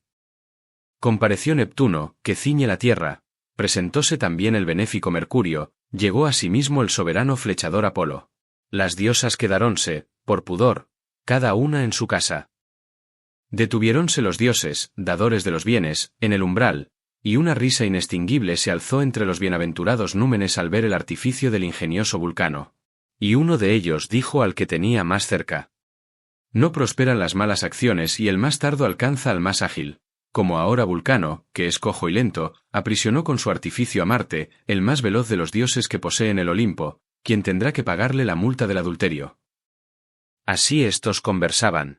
Mas el soberano Apolo, hijo de Júpiter, habló a Mercurio de esta manera: «Mercurio, hijo de Júpiter, mensajero, dador de bienes. Querrías, preso en fuertes lazos, dormir en la cama con la dorada Venus». Respondióle el mensajero Argicida: «Ojalá sucediera lo que has dicho, oh soberano flechador Apolo. Envolviéranme triple número de inextricables lazos, y vosotros los dioses y aun las diosas todas me estuvierais mirando, con tal que yo durmiese con la dorada Venus». Así se expresó, y alzóse nueva risa entre los inmortales dioses. Pero Neptuno no se reía, sino que suplicaba continuamente a Vulcano, el ilustre artífice, que pusiera en libertad al dios Marte. Y, hablándole, estas aladas palabras le decía: «Desátale, que yo te prometo que pagará, como lo mandas, cuanto sea justo entre los inmortales dioses». Replicóle entonces el ínclito cojo de ambos pies: «No me ordenes semejante cosa, oh Neptuno que ciñes la tierra, pues es mala la caución que por los malos se presta. ¿Cómo te podría premiar yo ante los inmortales dioses, si Marte se fuera suelto y, libre ya de los lazos, rehusara satisfacer la deuda?» Contestóle Neptuno, que sacude la tierra: «Si Marte huyere, rehusando satisfacer la deuda, seré yo quien te la pague». Respondióle el ínclito cojo de ambos pies: «No es posible ni sería conveniente negarte lo que pides». Dicho esto, la fuerza de Vulcano les quitó los lazos. Ellos, al verse libres de los mismos, que tan recios eran, se levantaron sin tardanza y fuéronse la Tracia y la risueña Venus a Chipre y Pafos, donde tiene un bosque y un perfumado altar. Allí las gracias la lavaron, la ungieron con el aceite divino que hermosea a los sempiternos dioses y le pusieron lindas vestiduras que dejaban admirado a quien las contemplaba. Tal era lo que cantaba el ínclito Aedo, y holgábanse de oírlo Ulises y los feacios, que usan largos remos y son ilustres navegantes. Alcino mandó entonces que Alio y Laodamante bailaran solos, pues con ellos no competía nadie. Al momento tomaron en sus manos una linda pelota de color de púrpura, que les hiciera el habilidoso Pólibo, y el uno, echándose hacia atrás, la arrojaba a las sombrías nubes, y el otro, dando un salto, la cogía fácilmente antes de volver a tocar con sus pies el suelo. Tan pronto como se probaron en tirar la pelota rectamente, pusiéronse a bailar en la fértil tierra, alternando con frecuencia. Aplaudieron los demás jóvenes que estaban en el circo, y se promovió una fuerte gritería. Y entonces el divinal Ulises habló a Alcínoo de esta manera. Rey Alcínoo, el más esclarecido de todos los ciudadanos, prometiste demostrar que vuestros danzadores son excelentes y lo has cumplido. Atónito me quedo al contemplarlos. Tal dijo. Alegróse la sacra potestad de Alcínoo y al punto habló así a los feacios, amantes de manejar los remos. Oíd, caudillos y príncipes de los feacios. Paréceme el huésped muy sensato. Ea, pues, ofrezcámosle los dones de la hospitalidad, que esto es lo que procede. 12 preclaros reyes gobernáis como príncipes la población y yo soy el treceño. Traiga cada uno un manto bien lavado, una túnica y un talento de precioso oro, y vayamos todos juntos a llevárselo al huésped para que, al verlo en sus manos, asista a la cena con el corazón alegre. Y apacíguelo Euríalo con palabras y un regalo, porque no habló de conveniente modo. Así les arengó. Todos lo aplaudieron y, poniéndolo por obra, enviaron a sus respectivos heraldos para que les trajeran los presentes. Y Euríalo respondió de esta suerte. Rey Alcínoo, el más esclarecido de todos los ciudadanos. Yo apaciguaré al huésped, como lo mandas, y le daré esta espada de bronce, que tiene la empuñadura de plata y en torno suyo una vaina de marfil recién cortado. Será un presente muy digno de tal persona. Diciendo así, puso en las manos de Ulises la espada guarnecida de argénteos clavos y pronunció estas aladas palabras. Salud, padre huésped. Si alguna de mis palabras te ha molestado, llévensela cuanto antes los impetuosos torbellinos. Y las deidades te permitan ver nuevamente a tu esposa y llegar a tu patria, ya que hace tanto tiempo que padeces trabajos lejos de los tuyos. Respondióle el ingenioso Ulises, muchas saludes te doy también, amigo. Los dioses te concedan felicidades y ojalá que nunca eches de menos esta espada de que me haces presente, después de apaciguarme con tus palabras. Dijo, y echóse al hombro aquella espada guarnecida de argénteos clavos.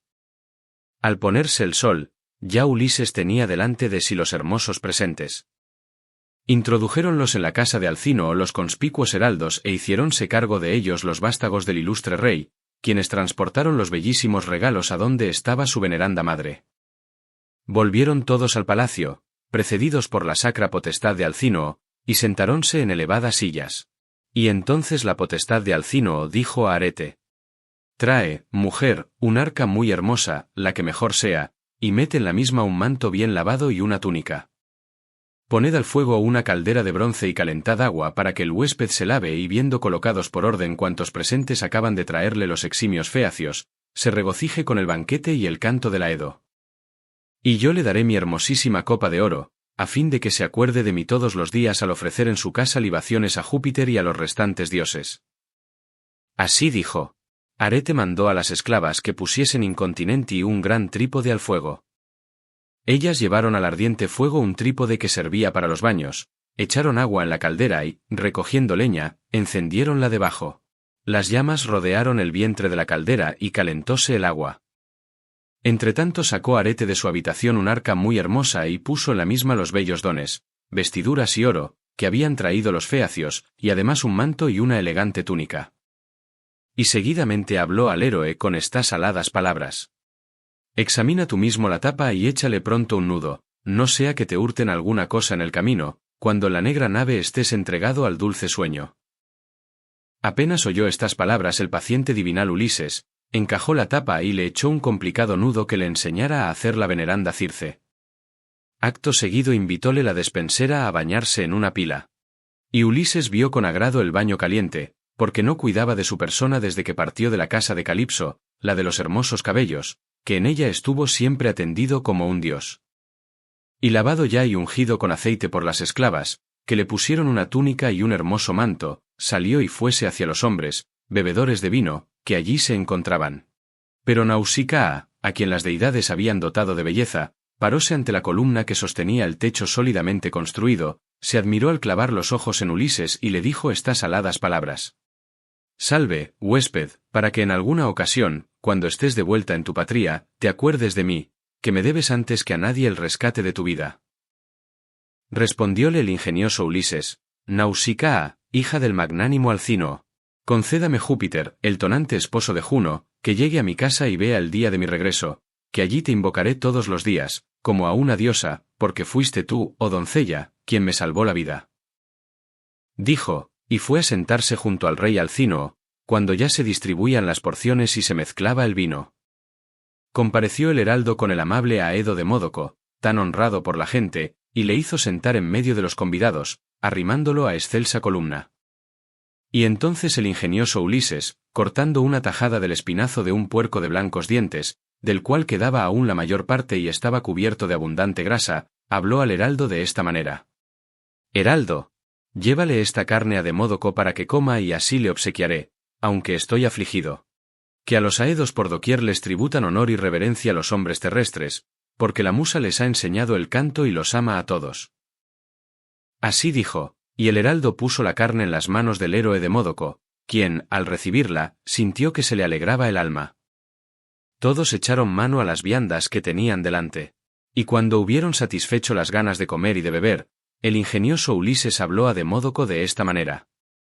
Demódoco, yo te alabo más que a otro mortal cualquiera, pues deben de haberte enseñado la musa, hija de Júpiter, o el mismo Apolo, a juzgar por lo primorosamente que cantas el azar de los aquivos y todo lo que llevaron al cabo, padecieron y soportaron, como si tú en persona lo hubieras visto o se lo hubieses oído referir a alguno de ellos. Mas, ea, pasa a otro asunto y canta como estaba dispuesto el caballo de madera construido por Epeo con la ayuda de Minerva. Máquina engañosa que el divinal Ulises llevó a la Acrópolis, después de llenarla con los guerreros que arruinaron a Troya. Si esto lo cuentas como se debe, yo diré a todos los hombres que una deidad benévola te concedió el divino canto. Así habló, y el Aedo, movido por divinal impulso, entonó un canto cuyo comienzo era que los argivos diéronse a la mar en sus naves de muchos bancos, después de haber incendiado el campamento, mientras algunos ya se hallaban con el celebérrimo Ulises en el ágora de los teucros, ocultos por el caballo que estos mismos llevaron arrastrando hasta la Acrópolis. El caballo estaba en pie y los teucros, sentados a su alrededor, decían muy confusas razones y vacilaban en la adopción de uno de estos tres pareceres. Hender el vacío leño con el cruel bronce, subirlo a una altura y despeñarlo, o dejar el gran simulacro como ofrenda propiciatoria a los dioses. Esta última resolución debía prevalecer, porque era fatal que la ciudad se arruinase cuando tuviera dentro aquel enorme caballo de madera donde estaban los más valientes argivos que llevaron a los teucros el estrago y la muerte.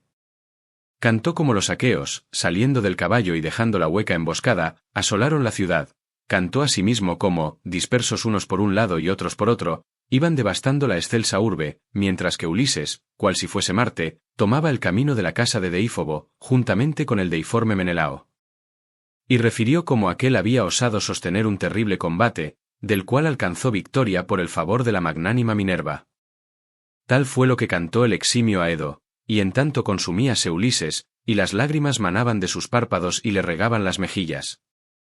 De la suerte que una mujer llora, abrazada a su marido que cayó delante de su población y de su gente para que se libraran del día cruel la ciudad y los hijos, al verlo moribundo y palpitante se le echa encima y profiere agudos gritos. Los contrarios la golpean con las picas en el dorso y en las espaldas trayéndole la esclavitud a fin de que padezca trabajos e infortunios, y el dolor miserando deshace sus mejillas. De semejante manera Ulises derramaba de sus ojos tantas lágrimas que movía a compasión. A todos les pasó inadvertido que vertiera lágrimas menos Alcínoo, el cual, sentado junto a él, lo advirtió y notó, oyendo a sí mismo que suspiraba profundamente. Y enseguida dijo a los feacios, amantes de manejar los remos. Oídme, caudillos y príncipes de los feacios. Cese Demódoco de tocar la melodiosa cítara, pues quizás lo que canta no les sea grato a todos los oyentes. Desde que empezamos la cena y se levantó el divinal Aedo, el huésped no ha dejado de verter doloroso llanto, sin duda le vino al alma algún pesar.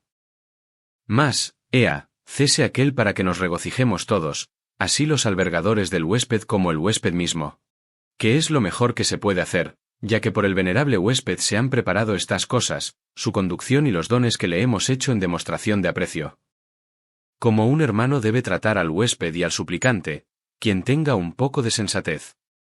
Y así, no has de ocultar tampoco con astuto designio lo que voy a preguntarte, sino que será mucho mejor que lo manifiestes. Dime el nombre con que en tu población te llamaban tu padre y tu madre, los habitantes de la ciudad y los vecinos de los alrededores.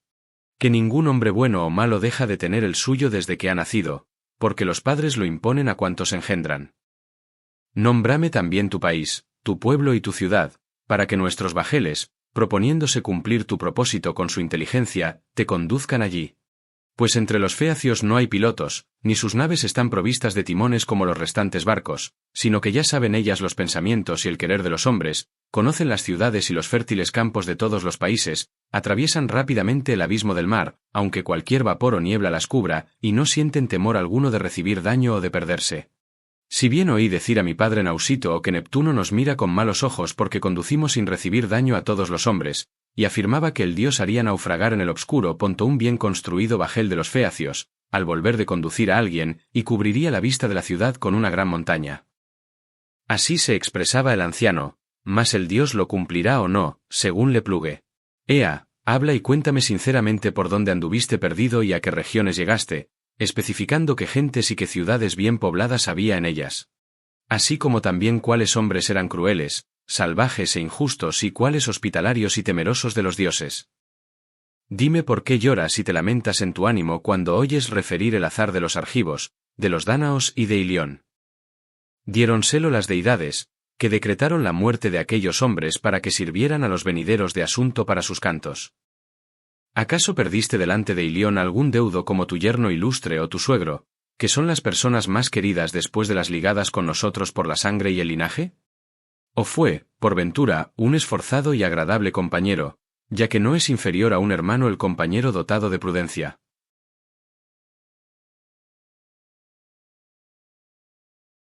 Canto 9. Relatos a Alcínoo. Respondióle el ingenioso Ulises, rey Alcínoo, el más esclarecido de todos los ciudadanos.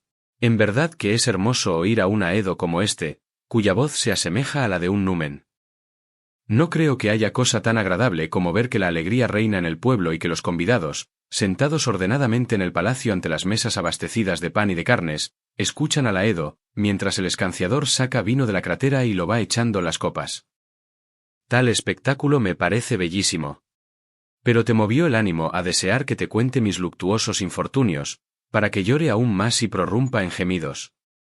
¿Cuál cosa relataré en primer término, cuál en último lugar, siendo tantos los infortunios que me enviaron los celestiales dioses? Ante todo, quiero deciros mi nombre para que lo sepáis y en adelante, después que me haya librado del día cruel, sea yo vuestro huésped, a pesar de vivir en una casa que está muy lejos. Soy Ulises Laertíada, tan conocido de los hombres por mis astucias de toda clase, y mi gloria llega hasta el cielo. Habito en Ítaca, que se ve a distancia. En ella está el monte Nérito, frondoso y espléndido, y en contorno hay muchas islas cercanas entre sí como Duliquio, Same y la selvosa Zacinto. Ítaca no se eleva mucho sobre el mar, está situada la más remota hacia el occidente, las restantes, algo apartadas, se inclinan hacia el oriente y el mediodía. Es áspera, pero buena criadora de mancebos, y yo no puedo hallar cosa alguna que sea más dulce que mi patria. Calipso, la divina entre las deidades, me detuvo allí, en huecas grutas, anhelando que fuese su esposo, y de la misma suerte la dolosa Circe de Ea me acogió anteriormente en su palacio, deseando también tomarme por marido. Ni aquella ni ésta consiguieron llevar la persuasión a mi ánimo. No hay cosa más dulce que la patria y los padres, aunque se habite en una casa opulenta pero lejana, en país extraño, apartada de aquellos. Pero voy a contarte mi vuelta, llena de trabajos, la cual me ordenó Júpiter desde que salí de Troya. Habiendo partido de Ilión, llevóme el viento al país de los Cícones, a Ismaro, entré a saco la ciudad, maté a sus hombres y, tomando las mujeres y las abundantes riquezas, nos lo repartimos todo para que nadie se fuera sin su parte de botín. Exhorté a mi gente a que nos retiráramos con pie ligero, y los muy simples no se dejaron persuadir. Bebieron mucho y, mientras degollaban en la playa gran número de ovejas y de flexípedes bueyes, de retorcidos cuernos, los cícones fueron a llamar a otros cícones vecinos suyos. Los cuales eran más numerosos y más fuertes, habitaban el interior del país y sabían pelear a caballo con los hombres y aun a pie donde fuese preciso. Vinieron por la mañana tantos, cuántas son las hojas y flores que en la primavera nacen, y ya se nos presentó a nosotros, oh infelices, el funesto destino que nos ordenara Júpiter a fin de que padeciéramos multitud de males. Formaronse, nos presentaron batalla junto a las veloces naves, y nos heríamos recíprocamente con las broncíneas lanzas. Mientras duró la mañana y fue aumentando la luz del sagrado día, pudimos resistir su ataque, aunque eran en superior número. Mas luego, cuando el sol se encaminó al ocaso, los cícones derrotaron a los aquivos, poniéndolos en fuga. Perecieron 6 compañeros, de hermosas grebas, de cada embarcación y los restantes nos libramos de la muerte y del destino. Desde allí seguimos adelante con el corazón triste, escapando gustosos de la muerte aunque perdimos algunos compañeros. Más Bóreas no comenzaron a moverse los corvos bajeles hasta haber llamado 3 veces a cada uno de los míseros compañeros que acabaron su vida en el llano, heridos por los cícones. Júpiter, que amontona las nubes, suscitó contra los barcos el viento Bóreas y una tempestad deshecha cubrió de nubes la tierra y el ponto, y la noche cayó del cielo. Las naves iban de través, cabeceando, y el impetuoso viento rasgó las velas en 3 o 4 pedazos.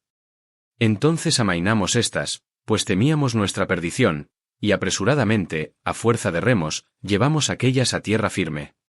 Allí permanecimos echados 2 días con sus noches, royéndonos el ánimo la fatiga y los pesares.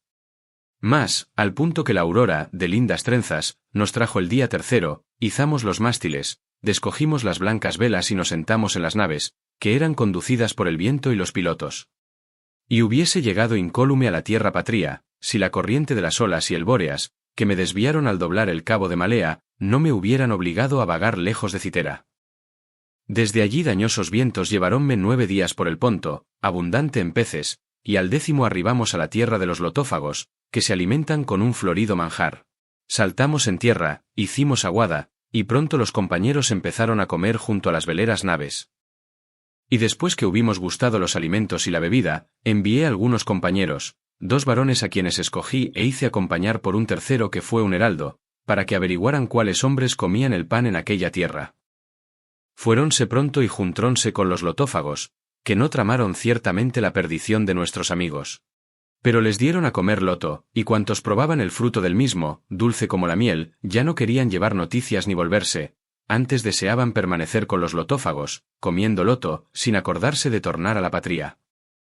Mas yo los llevé por fuerza a las cóncavas naves, y aunque lloraban, los arrastré e hice atar debajo de los bancos. Y mandé que los restantes fieles compañeros se apresuraran a entrar en las veloces embarcaciones, no fuera que alguno comiese loto y no pensara en la vuelta.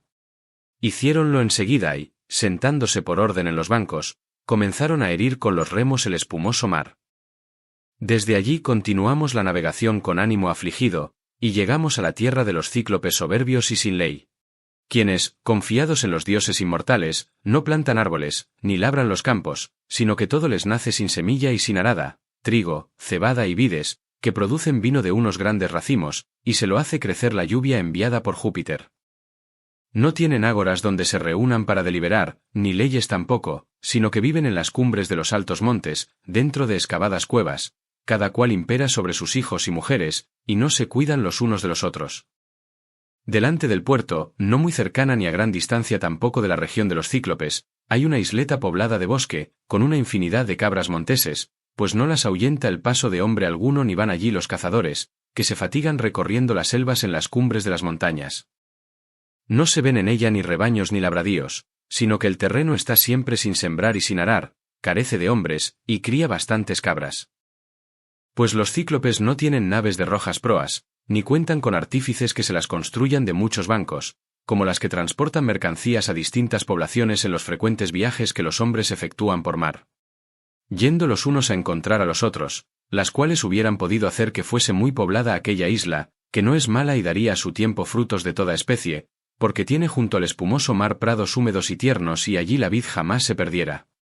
La parte interior es llana y labradera, y podrían segarse en la estación oportuna, mieses altísimas por ser el suelo muy pingüi. Posee la isla un cómodo puerto, donde no se requieren amarras, ni es preciso echar anclas, ni atar cuerdas, pues, en abordando allí, se está a salvo cuanto se quiere, hasta que el ánimo de los marineros les incita a partir y el viento sopla. En lo alto del puerto mana una fuente de agua límpida, debajo de una cueva a cuyo alrededor han crecido álamos. Allá, pues, nos llevaron las naves y algún dios debió de guiarnos en aquella noche obscura en la que nada distinguíamos, pues la niebla era copiosa alrededor de los bajeles y la luna no brillaba en el cielo, que cubrían los nubarrones. Nadie vio con sus ojos la isla ni las ingentes olas que se quebraban en la tierra, hasta que las naves de muchos bancos hubieron abordado. Entonces amainamos todas las velas, saltamos a la orilla del mar, entregándonos al sueño, aguardamos que apareciera la divinal aurora. No bien se descubrió la hija de la mañana, la aurora de róseos dedos, anduvimos por la isla muy admirados. En esto las ninfas, prole de Júpiter que lleva la égida, levantaron montaraces cabras para que comieran mis compañeros. Al instante tomamos de los bajeles los corvos arcos y los venablos de larga punta, nos distribuimos en 3 grupos, tiramos, y muy presto una deidad nos proporcionó abundante caza. 12 eran las naves que me seguían y a cada una le correspondieron 9 cabras, apartándose 10 para mí solo. Y ya todo el día, hasta la puesta del sol, estuvimos sentados, comiendo carne en abundancia y bebiendo dulce vino, que el rojo licor aún no faltaba en las naves, pues habíamos hecho gran provisión en ánforas al tomar la sagrada ciudad de los Cícones. Estando allí echábamos la vista a la tierra de los cíclopes, que se hallaban cerca, y divisábamos el humo y oíamos las voces que ellos daban, y los balidos de las ovejas y de las cabras. Cuando el sol se puso y sobrevino la noche, nos acostamos en la orilla del mar. Mas, así que se descubrió la hija de la mañana, la aurora de róseos dedos, los llamé a junta y les dije estas razones. Quedaos aquí, mis fieles amigos, y yo con mi nave y mis compañeros iré allá y probaré de averiguar qué hombres son aquellos, si son violentos, salvajes e injustos, u hospitalarios y temerosos de las deidades. Cuando así hube hablado, subí a la nave y ordené a los compañeros que me siguieran y desataran las amarras. Ellos se embarcaron al instante, y sentándose por orden en los bancos, comenzaron a herir con los remos el espumoso mar. Y tan luego como llegamos a dicha tierra, que estaba próxima, vimos en uno de los extremos y casi tocando al mar una excelsa gruta, a la cual daban sombra algunos laureles. En ella reposaban muchos hatos de ovejas y de cabras, y en contorno había una alta cerca labrada con piedras profundamente hundidas, grandes pinos y encinas de elevada copa. Allí moraba un varón gigantesco, solitario, que entendía en apacentar rebaños lejos de los demás hombres, sin tratarse con nadie, y apartado de todos, ocupaba su ánimo en cosas inicuas. Era un monstruo horrible y no se asemejaba a los hombres que viven de pan, sino a una selvosa cima que entre altos montes se presentase aislada de las demás cumbres. Entonces ordené a mis fieles compañeros que se quedasen a guardar la nave, escogí los 12 mejores y juntos echamos a andar, con un pellejo de negro y dulce vino que me había dado Marón, vástago de Ebantes y sacerdote de Apolo, el dios tutelar de Ismaro. Porque, respetándole, lo salvamos con su mujer e hijos que vivían en un espeso bosque consagrado a Febo Apolo. Hizóme Marón espléndidos dones, pues me regaló 7 talentos de oro bien labrado, una crátera de plata y 12 ánforas de un vino dulce y puro, bebida de dioses, que no conocían sus siervos ni sus esclavas sino tan solo él, su esposa y una despensera. Cuando bebían este rojo licor, dulce como la miel, echaban una copa del mismo en 20 de agua, y de la crátera salía un olor tan suave y divinal, que no sin pena se hubiese renunciado a saborearlo. De este vino llevaba un gran odre completamente lleno y además viandas en un zurrón, pues ya desde el primer instante se figuró mi ánimo generoso que se nos presentaría un hombre dotado de extraordinaria fuerza, salvaje, y desconocedor de la justicia y de las leyes. Pronto llegamos a la gruta, mas no dimos con él, porque estaba apacentando las pingüis ovejas. Entramos y nos pusimos a contemplar con admiración y una por una todas las cosas. Había zarzos cargados de quesos, los establos rebosaban de corderos y cabritos, hallándose encerrados separadamente los mayores, los medianos y los recentales, y goteaba el suero de todas las vasijas, tarros y barreños, de que se servía para ordeñar. Los compañeros empezaron a suplicarme que nos apoderásemos de algunos quesos y nos fuéramos, y que luego, sacando prestamente de los establos los cabritos y los corderos, y conduciéndolos a la velera nave, surcáramos de nuevo el salobre mar. Mas yo no me dejé persuadir, mucho mejor hubiera sido adoptar su consejo, con el propósito de ver a aquel y probar si me ofrecería los dones de la hospitalidad. Pero su aparición no había de serles grata a mis compañeros. Encendimos fuego, ofrecimos un sacrificio a los dioses, tomamos algunos quesos, comimos, y le aguardamos, sentados en la gruta, hasta que volvió con el ganado. Traía una gran carga de leña seca para preparar su comida y la descargó dentro de la cueva con tal estruendo que nosotros, llenos de temor, nos refugiamos apresuradamente en lo más hondo de la misma. Luego metió en el espacioso antro todas las pingüis ovejas que tenía que ordeñar, dejando a la puerta, dentro del recinto de altas paredes, los carneros y los bucos. Después cerró la puerta con un pedrejón grande y pesado que llevó a pulso y que no hubiesen podido mover del suelo 22 sólidos carros de 4 ruedas. Tan inmenso era el peñasco que colocó en la entrada. Sentóse enseguida, ordeñó las ovejas y las baladoras cabras, todo como debe hacerse, y a cada una le puso su hijito. A la hora, haciendo cuajar la mitad de la blanca leche, la amontonó en canastillos de mimbre, y vertió la restante en unos vasos para bebérsela cuando cenar quisiese. Acabadas con prontitud tales faenas, encendió fuego y, al vernos, nos hizo estas preguntas. Forasteros, ¿quiénes sois? ¿De dónde llegasteis navegando por húmedos caminos? ¿Venís por algún negocio o andáis por el mar, a la aventura, como los piratas que divagan, exponiendo su vida y produciendo daño a los hombres de extrañas tierras? Así dijo. Nos quebraba el corazón el temor que nos produjo su voz grave y su aspecto monstruoso. Mas, con todo eso, le respondí de esta manera. Somos aqueos a quienes extraviaron, al salir de Troya, vientos de toda clase que nos llevan por el gran abismo del mar. Deseosos de volver a nuestra patria, llegamos aquí por otros caminos porque de tal suerte debió de ordenarlo Júpiter. Nos preciamos de ser guerreros de Agamenón Atrida cuya gloria es inmensa debajo del cielo. Tan grande ciudad ha destruido y tantos hombres ha hecho perecer. Y venimos a abrazar tus rodillas por si quisieras presentarnos los dones de la hospitalidad o hacernos algún otro regalo como es costumbre entre los huéspedes. Respeta, pues, a los dioses, varón excelente, que nosotros somos ahora tus suplicantes. Y a suplicantes y forasteros los venga Júpiter hospitalario, el cual acompaña a los venerandos huéspedes. Así le hablé, y respondióme enseguida con ánimo cruel, forastero, ¿eres un simple o vienes de lejanas tierras cuando me exhortas a temer a los dioses y a guardarme de su cólera? Que los cíclopes no se cuidan de Júpiter, que lleva la égida, ni de los bienaventurados númenes, porque aún les ganan en ser poderosos, y yo no te perdonaría ni a ti ni a tus compañeros por temor a la enemistad de Júpiter, si mi ánimo no me lo ordenase. Pero dime en qué sitio, al venir, dejaste la bien construida embarcación, si fue, por ventura, en lo más apartado de la playa o en un paraje cercano, a fin de que yo lo sepa. Así dijo para tentarme. Pero su intención no me pasó inadvertida a mí, que sé tanto, y de nuevo le hablé con engañosas palabras. Neptuno, que sacude la tierra, rompió mi nave llevándola a un promontorio y estrellándola contra las rocas, en los confines de vuestra tierra. El viento que soplaba del Ponto se la llevó y pude librarme, junto con estos, de una muerte terrible. Así le dije.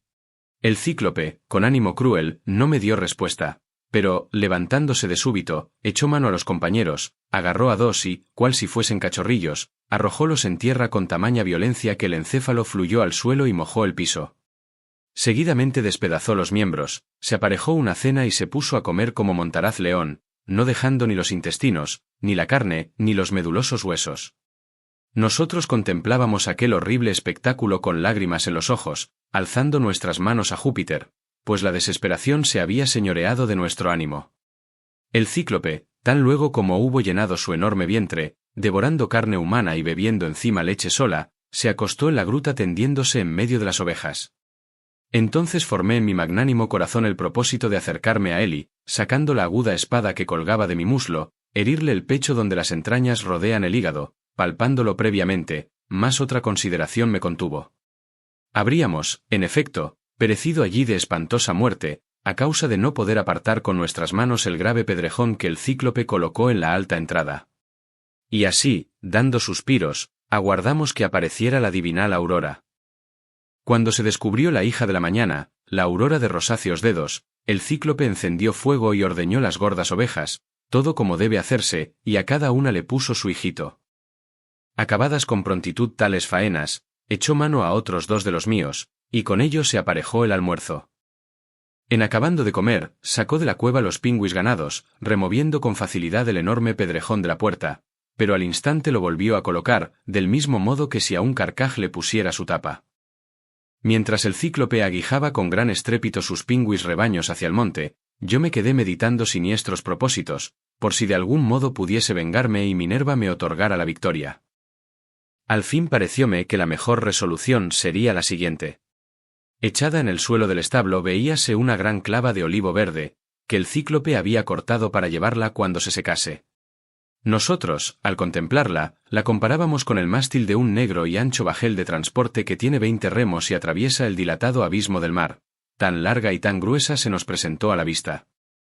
Acerquéme a ella y corté una estaca como de una braza, que di a los compañeros mandándoles que la puliesen. No bien la dejaron lisa, agucé uno de sus cabos, la endurecí, pasándola por el ardiente fuego, y la oculté cuidadosamente debajo del abundante estiércol esparcido por la gruta. Ordené entonces que se eligieran por suerte los que, uniéndose conmigo, deberían atreverse a levantar la estaca y clavarla en el ojo del cíclope cuando el dulce sueño le rindiese.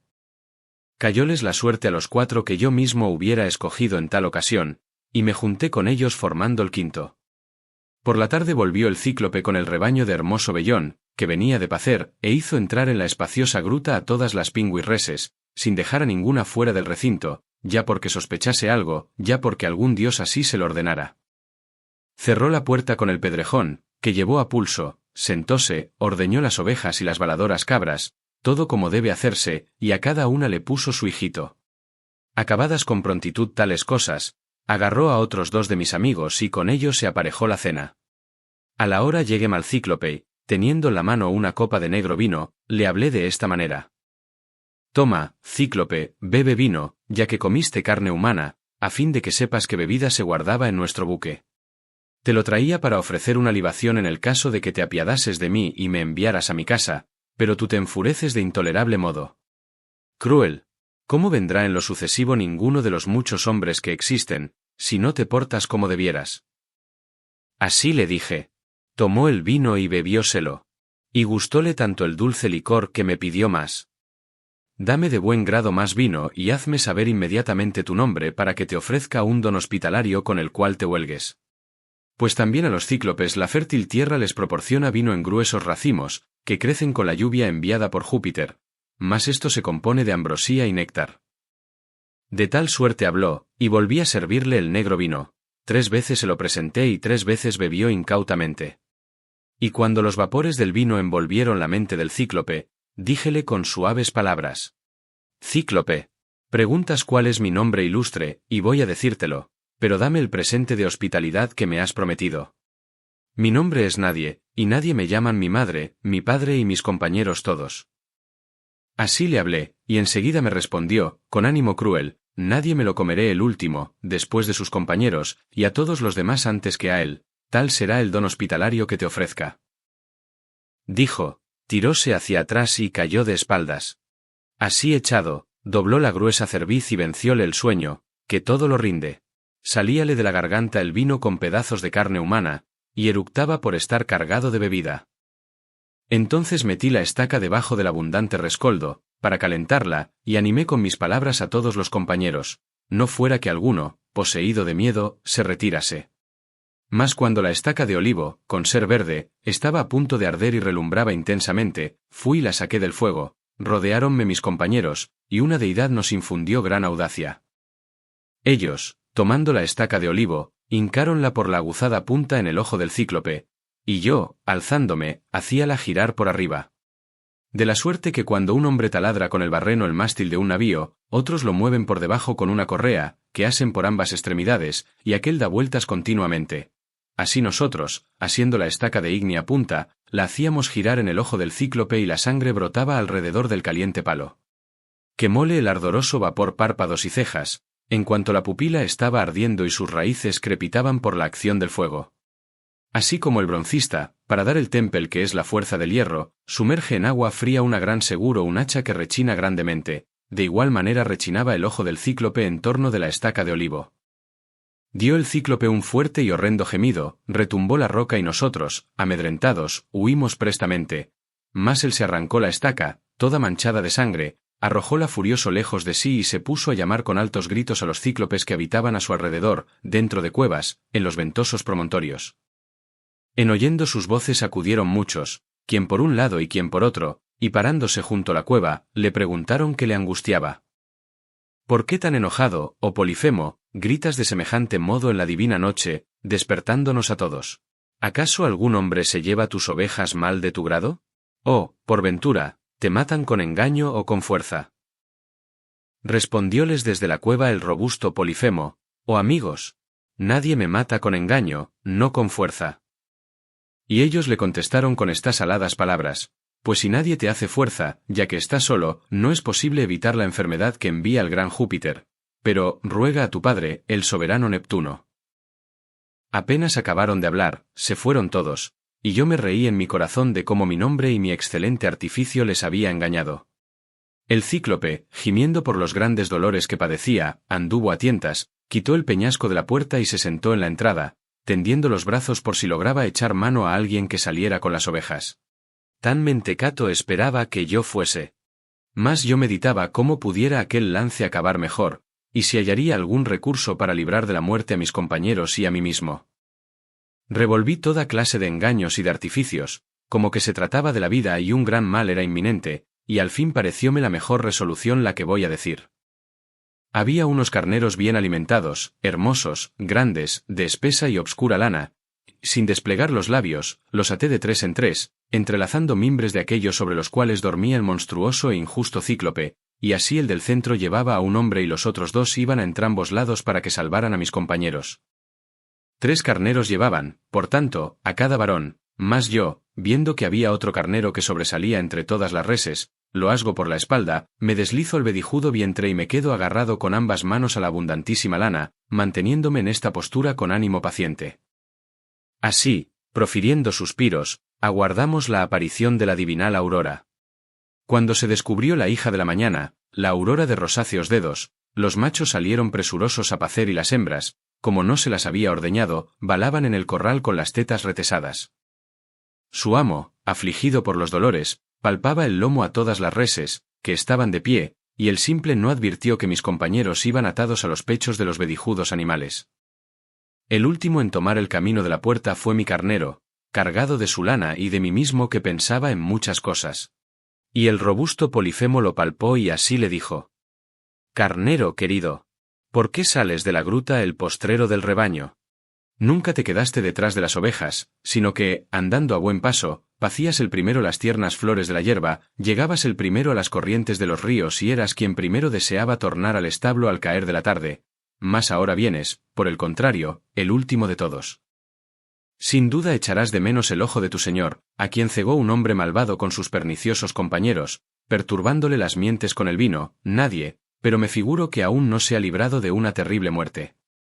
Si tuvieras mis sentimientos y pudieses hablar, para indicarme dónde evita mi furor, pronto su cerebro, molido a golpes, se esparciría acá y allá por el suelo de la gruta, y mi corazón se aliviaría de los daños que me ha causado ese despreciable nadie». Diciendo así, dejó el carnero y lo echó afuera. Cuando estuvimos algo apartados de la cueva y del corral, solté del carnero y desaté a los amigos. Al punto antecogimos aquellas gordas reses de gráciles piernas, y dando muchos rodeos, llegamos por fin a la nave. Nuestros compañeros se alegraron de vernos a nosotros, que nos habíamos librado de la muerte, y empezaron a gemir y a sollozar por los demás. Pero yo, haciéndoles una señal con las cejas, les prohibí el llanto y les mandé que cargaran presto en la nave muchas de aquellas reses de hermoso vellón y volviéramos a surcar el agua salobre. Embarcaronse enseguida y, sentándose por orden en los bancos, tornaron a herir con los remos el espumoso mar. Y, al estar tan lejos cuanto se deja oír un hombre que grita, hablé al cíclope con estas mordaces palabras: «Cíclope, no debías emplear tu gran fuerza para comerte en la honda gruta a los amigos de un varón indefenso. Las consecuencias de tus malas acciones habían de alcanzarte, oh cruel, ya que no temiste devorar a tus huéspedes en tu misma morada. Por esto Júpiter y los demás dioses te han castigado». Así le dije, y él, airándose más en su corazón, arrancó la cumbre de una gran montaña, arrojóla delante de nuestra embarcación de azulada proa, y poco faltó para que no diese en la extremidad del gobernalle. Agitóse el mar por la caída del peñasco y las olas, al refluir desde el ponto, empujaron la nave hacia el continente y la llevaron a tierra firme. Pero yo, asiendo con ambas manos un larguísimo botador, echéla al mar y ordené a mis compañeros, haciéndoles con la cabeza silenciosa señal, que apretaran con los remos a fin de librarnos de aquel peligro. Encorvarónse todos y empezaron a remar. Mas, al hallarnos dentro del mar, a una distancia doble de la de antes, hablé al cíclope, no embargante que mis compañeros me rodeaban y pretendían disuadirme con suaves palabras unos por un lado y otros por el opuesto. Desgraciado. ¿Por qué quieres irritar a ese hombre feroz que con lo que tiró al Ponto hizo tornar la nave a tierra firme donde creímos encontrar la muerte? Si oyera que alguien da voces o habla, nos aplastaría la cabeza y el maderamen del barco, arrojándonos áspero bloque. Tan lejos llegan sus tiros. Así se expresaban. Mas no lograron quebrantar la firmeza de mi ánimo, y, con el corazón irritado, le hablé otra vez con estas palabras. Cíclope. Si alguno de los mortales hombres te pregunta la causa de tu vergonzosa ceguera, dile que quien te privó del ojo fue Ulises, el asolador de ciudades, hijo de Laertes, que tiene su casa en Ítaca.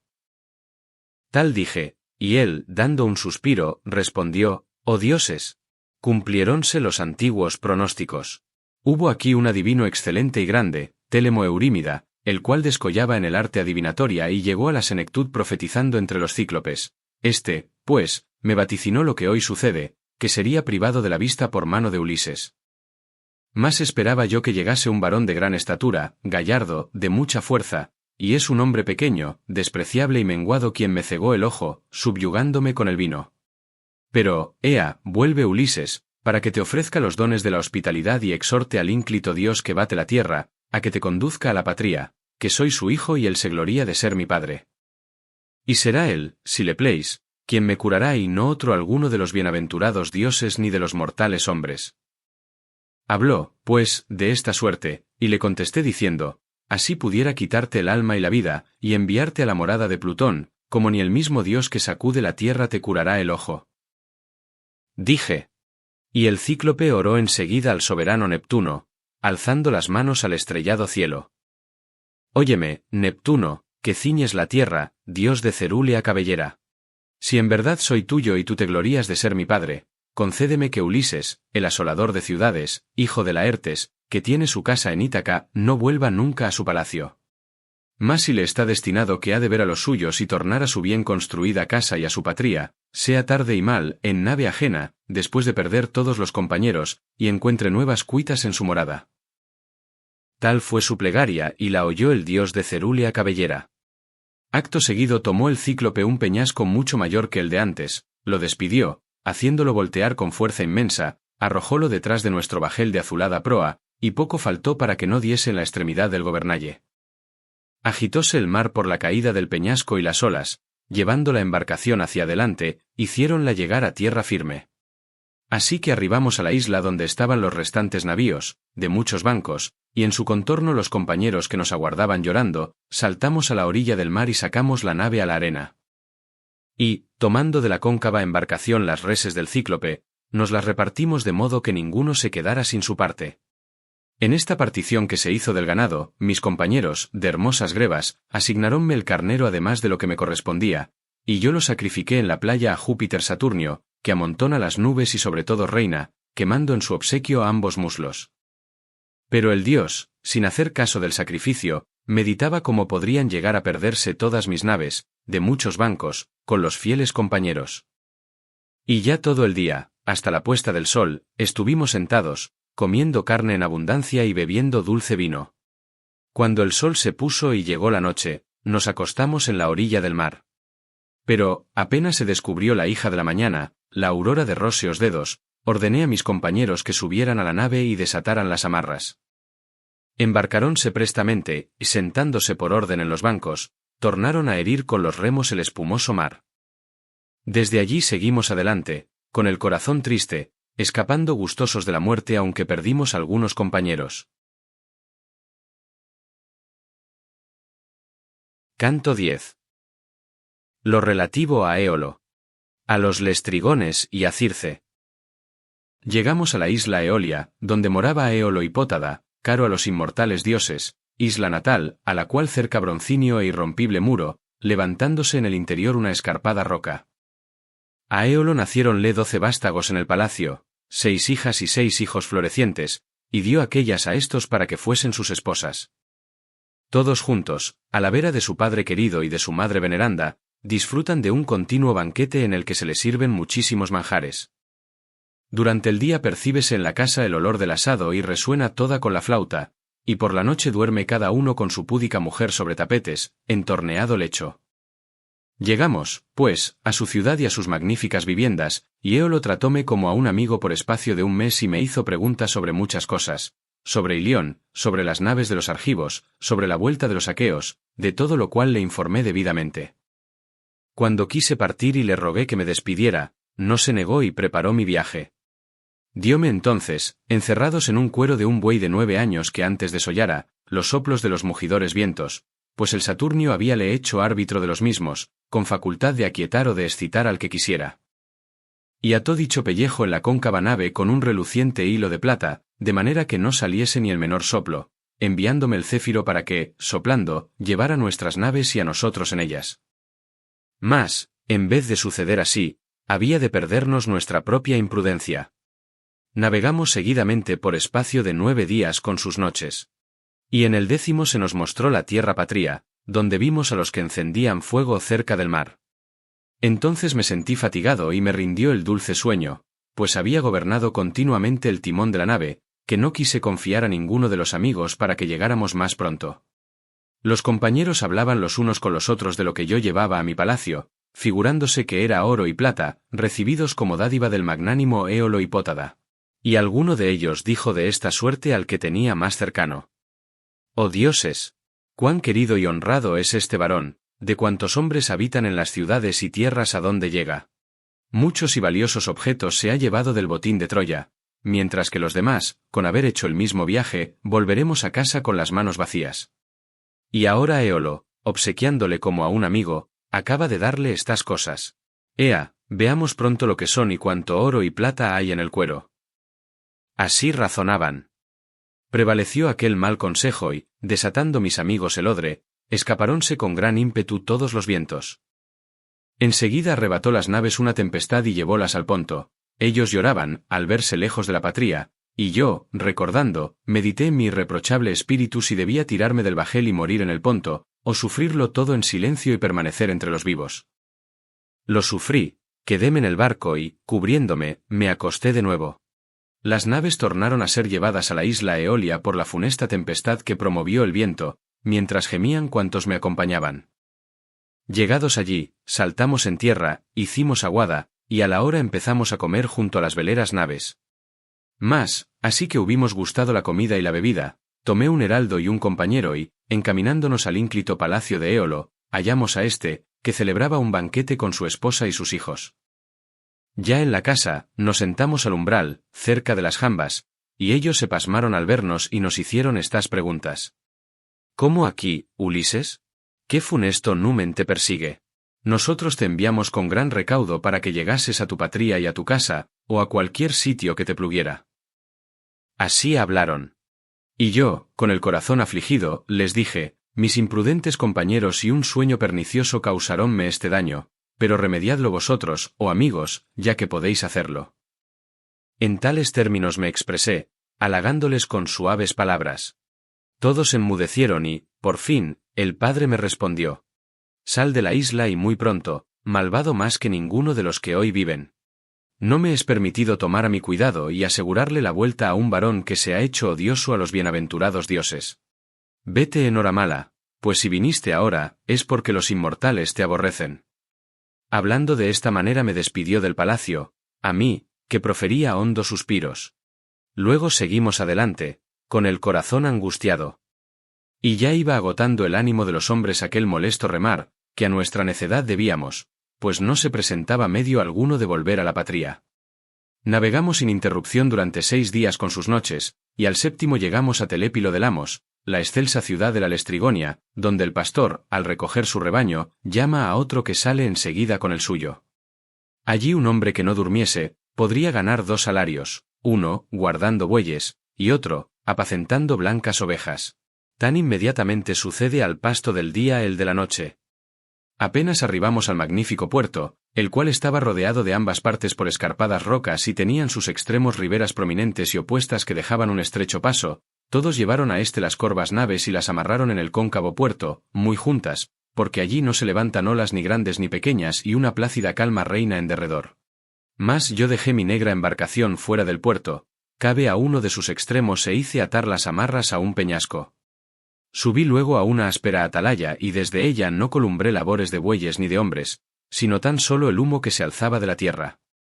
Quise enviar algunos compañeros para que averiguaran cuáles hombres comían el pan en aquella comarca, y designé a 2, haciéndoles acompañar por un tercero que fue un heraldo.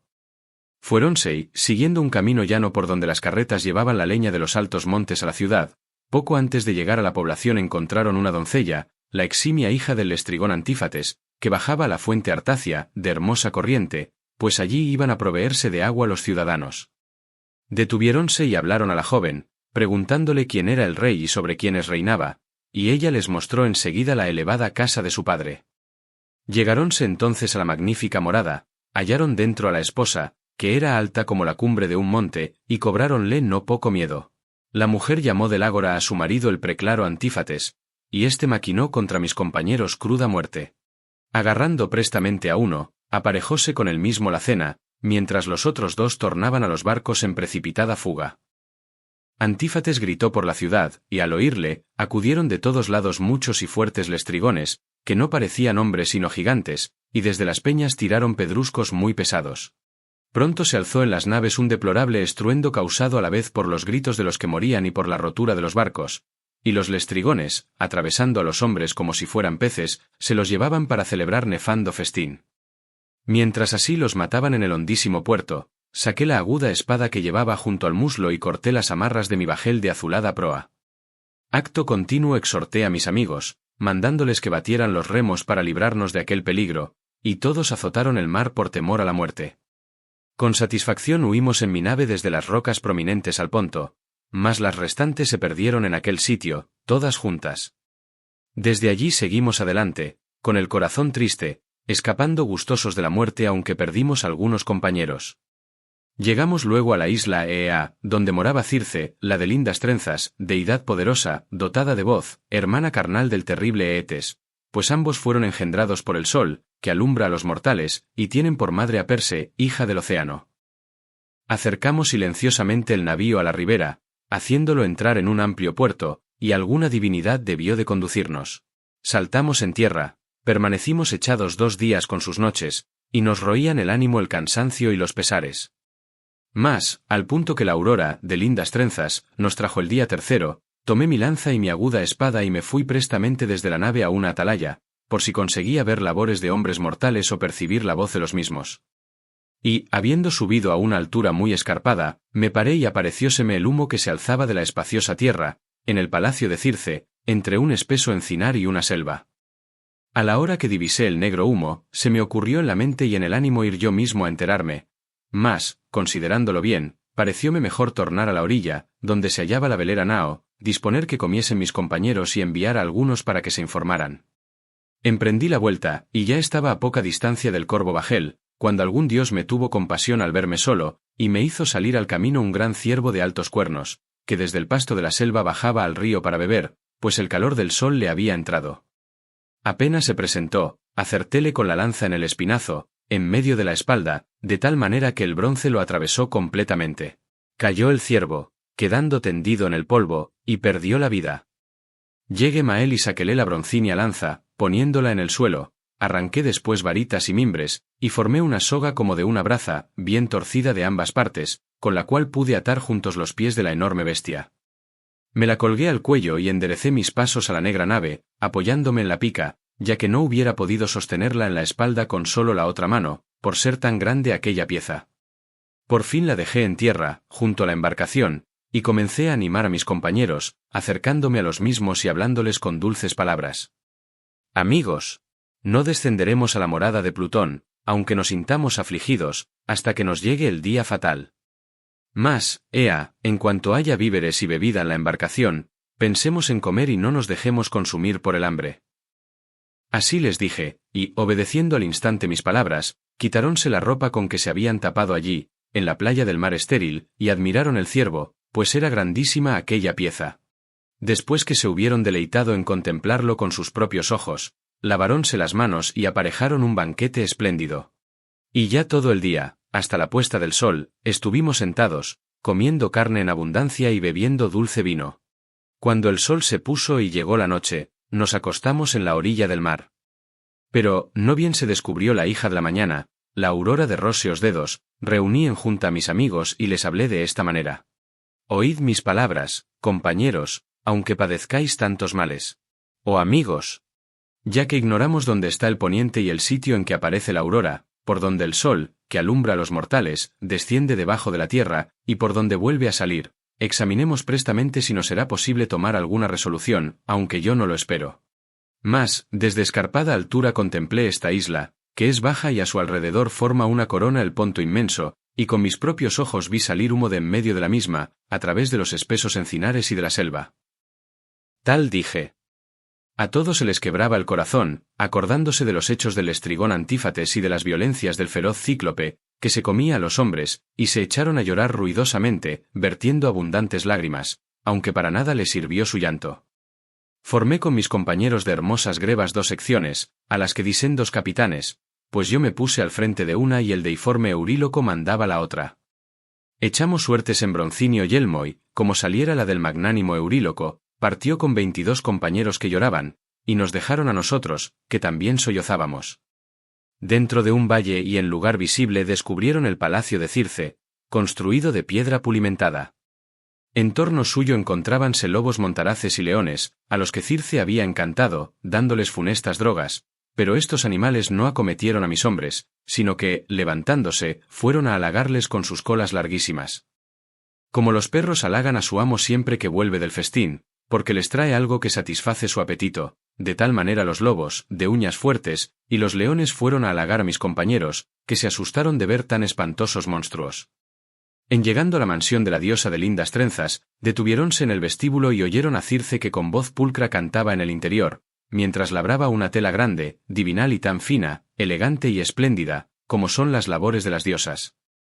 Y Pelaíts, caudillo de hombres, que era para mí el más caro y respetable de los compañeros, empezó a hablarles de esta manera. Oh amigos, en el interior está cantando hermosamente alguna diosa o mujer que labra una gran tela, y hace resonar todo el pavimento. Llamémosla cuanto antes. Así les dijo, y ellos la llamaron a voces. Circe se alzó enseguida, abrió la magnífica puerta, los llamó y siguiéronla todos imprudentemente, a excepción de Euríloco, que se quedó fuera por temor de algún engaño. Cuando los tuvo dentro, los hizo sentar en sillas y sillones, confeccionó un potaje de queso, harina y miel fresca con vino de Pramnio, y echó en él drogas perniciosas para que los míos olvidaran por completo la tierra patria. Dioselo, bebieron, y, seguidamente, los tocó con una varita y los encerró en pocilgas. Y tenían la cabeza, la voz, las cerdas y el cuerpo como los puercos, pero sus mientes quedaron tan enteras como antes. Así fueron encerrados y todos lloraban, y Circe les echó para comer, fabucos, bellotas y el fruto del cornejo, que es lo que comen los puercos, que se echan en la tierra. Euríloco volvió sin dilación al ligero y negro bajel, para enterarnos de la aciaga suerte que les había cabido a los compañeros. Mas no le era posible proferir una sola palabra, no obstante su deseo, por tener el corazón sumido en grave dolor, los ojos se le llenaron de lágrimas y su ánimo únicamente en sollozar pensaba. Todos le contemplábamos con asombro y le hacíamos preguntas, hasta que por fin nos contó la pérdida de los demás compañeros. Nos alejamos a través del encinar como mandaste, preclaro Ulises, y dentro de un valle y en lugar visible descubrimos un hermoso palacio, hecho de piedra pulimentada. Allí, alguna diosa o mujer cantaba con voz sonora, labrando una gran tela. Llamáronla a voces. Alzóse enseguida, abrió la magnífica puerta, nos llamó, y siguiéronla todos imprudentemente, pero yo me quedé fuera, temiendo que hubiese algún engaño. Todos a una desaparecieron y ninguno ha vuelto a presentarse, aunque he permanecido acechándolos un buen rato. De tal manera se expresó. Yo entonces, colgándome del hombro la grande broncínea espada, de clavazón de plata, y tomando el arco, le mandé que sin pérdida de tiempo me llevara por el camino que habían seguido. Mas él comenzó a suplicarme, abrazando con entrambas manos mis rodillas, y entre lamentos decíame estas aladas palabras. Oh alumno de Júpiter, no me lleves allá, mal de mi grado, déjame aquí, pues sé que no volverás ni traerás a ninguno de tus compañeros. Huyamos enseguida con los presentes, que aún nos podremos librar del día cruel. Así me habló, y le contesté diciendo, Euríloco, Quédate tú en este lugar, a comer y beber junto a la cóncava y negra embarcación. Mas yo iré, que la dura necesidad me lo exige. Dicho esto, alejéme de la nave y del mar. Pero cuando, yendo por el sacro valle, estaba a punto de llegar al gran palacio de Circe, la conocedora de muchas drogas, y ya enderezaba mis pasos al mismo, salióme al encuentro Mercurio, el de la áurea vara, en figura de un mancebo a quien comienza a salir el bozo y está graciosísimo en la flor de la juventud. Y, tomándome la mano, me habló diciendo: «Ah, infeliz. ¿A dónde vas por estos altozanos, solo y sin conocer la comarca? Tus amigos han sido encerrados en el palacio de Circe, como puercos, y se hallan en pocilgas sólidamente labradas. ¿Vienes quizás a libertarlos? Pues no creo que vuelvas, antes te quedarás donde están los otros. Ea, quiero preservarte de todo mal, quiero salvarte. Toma este excelente remedio, que apartará de tu cabeza el día cruel, y ve a la morada de Circe cuyos malos propósitos he de referirte íntegramente. Te preparará una mistura y te echará drogas en el manjar. Mas, con todo eso, no podrá encantarte porque lo impedirá el excelente remedio que vas a recibir. Te diré ahora lo que ocurrirá después. Cuando Circe te hiriere con su larguísima vara, tira de la aguda espada que llevas cabe al muslo, y acométela como si desearas matarla. Entonces, cobrándote algún temor, te invitará a que yazgas con ella. Tú no te niegues a compartir el lecho de la diosa, para que libere a tus amigos y te acoja benignamente, pero hazle prestar el solemne juramento de los bienaventurados dioses de que no maquinara contra ti ningún otro funesto daño, no sea que, cuando te desnudes de las armas, te prive de tu valor y de tu fuerza». Cuando así hubo dicho, el argicida me dio el remedio, arrancando una planta cuya naturaleza me enseñó. Tenía negra la raíz y era blanca como la leche su flor, llamanla moli los dioses, y es muy difícil de arrancar para un mortal, pero las deidades lo pueden todo. Mercurio se fue al vasto Olimpo, a través de la selvosa isla, y yo me encaminé a la morada de Circe, revolviendo en mi corazón muchos propósitos. Llegado al palacio de la diosa de lindas trenzas, paréme en el umbral y empecé a dar gritos. La deidad oyó mi voz y, alzándose al punto, abrió la magnífica puerta y me llamó, y yo, con el corazón angustiado, me fui tras ella. Cuando me hubo introducido, hízome sentar en una silla de argénteos clavos, hermosa, labrada, con un escabel para los pies, y en copa de oro preparóme la mistura para que bebiese, echando la misma cierta droga y maquinando en su mente cosas perversas. Mas, tan luego como me la dio y bebí, sin que lograra encantarme, tocóme con la vara mientras me decía estas palabras: «Ve ahora a la pocilga y échate con tus compañeros». Así habló. Desenvainé entonces la aguda espada que llevaba cerca del muslo y arremetí contra Circe, como deseando matarla. Ella profirió agudos gritos, se echó al suelo, me abrazó por las rodillas y me dirigió entre sollozos estas aladas palabras: «¿Quién eres y de qué país procedes? ¿Dónde se hallan tu ciudad y tus padres? Me tiene suspensa que hayas bebido estas drogas sin quedar encantado, pues ningún otro pudo resistirlas, tan luego como las tomó y pasaron el cerco de sus dientes. Hay en tu pecho un ánimo indomable. Eres sin duda aquel Ulises de multiforme ingenio, de quien me hablaba siempre el argicida, que lleva áurea vara, asegurándome que vendrías cuando volvieses de Troya en la negra y velera nave. Mas, ea, envaina la espada y vámonos a la cama para que, unidos por el lecho y el amor, crezca entre nosotros la confianza». Así se expresó, y le repliqué diciendo: «Oh Circe, ¿cómo me pides que te sea benévolo, después que en este mismo palacio convertiste a mis compañeros en cerdos y ahora me detienes a mí, maquinas engaños y me ordenas que entre en tu habitación y suba a tu lecho a fin de privarme del valor y de la fuerza, apenas deje las armas? Yo no querría subir a la cama, si no te atrevieras, oh diosa, a prestar solemne juramento de que no maquinarás contra mí ningún otro pernicioso daño». Así le dije. Juró al instante, como se lo mandaba. Y enseguida que hubo prestado el juramento, subí al magnífico lecho de Circe. Aderezaban el palacio 4 siervas, que son las criadas de Circe y han nacido de las fuentes, de los bosques, o de los sagrados ríos que corren hacia el mar. Ocupábase una en cubrir los sillones con hermosos tapetes de púrpura, dejando a los pies un lienzo, colocaba otra argénteas mesas delante de los asientos, poniendo encima canastillos de oro. Mezclaba la tercera el dulce y suave vino en una crátera de plata y lo distribuía en áureas copas, y la cuarta traía agua y encendía un gran fuego debajo del trípode donde aquella se calentaba. Y cuando el agua hirvió dentro del reluciente bronce, llevóme a la bañera y allí me lavó, echándome la deliciosa agua del gran trípode a la cabeza y a los hombros hasta quitarme de los miembros la fatiga que roe el ánimo. Después que me hubo lavado y ungido con pingo y aceite, vistióme un hermoso manto y una túnica, y me condujo, para que me sentase, a una silla de argénteos clavos, hermosa, labrada y provista de un escabel para los pies. Una esclava dióme aguamanos que traía en magnífico jarro de oro y vertió en fuente de plata y me puso delante una pulimentada mesa. La veneranda despensera trajo pan, y dejó en la mesa buen número de manjares, obsequiándome con los que tenía reservados. Circe invitóme a comer, pero no le plugo a mi ánimo y seguí quieto, pensando en otras cosas, pues mi corazón presagiaba desgracias. Cuando Circe notó que yo seguía quieto, sin echar mano a los manjares, y abrumado por fuerte pesar, se vino a mi lado y me habló con estas aladas palabras. ¿Por qué, Ulises, permaneces así, como un mudo, y consumes tu ánimo, sin tocar la comida ni la bebida? Sospechas que haya algún engaño y has de desechar todo temor, pues ya te presté solemne juramento. Así se expresó, y le repuse diciendo, «Oh Circe, ¿cuál varón, que fuese razonable, osara probar la comida y la bebida antes de libertar a los compañeros y contemplarlos con sus propios ojos? Si me invitas de buen grado a beber y a comer, suelta mis fieles amigos para que con mis ojos pueda verlos». De tal suerte hablé. Circe salió del palacio con la vara en la mano, abrió las puertas de la pocilga y sacó a mis compañeros en figura de puercos de 9 años.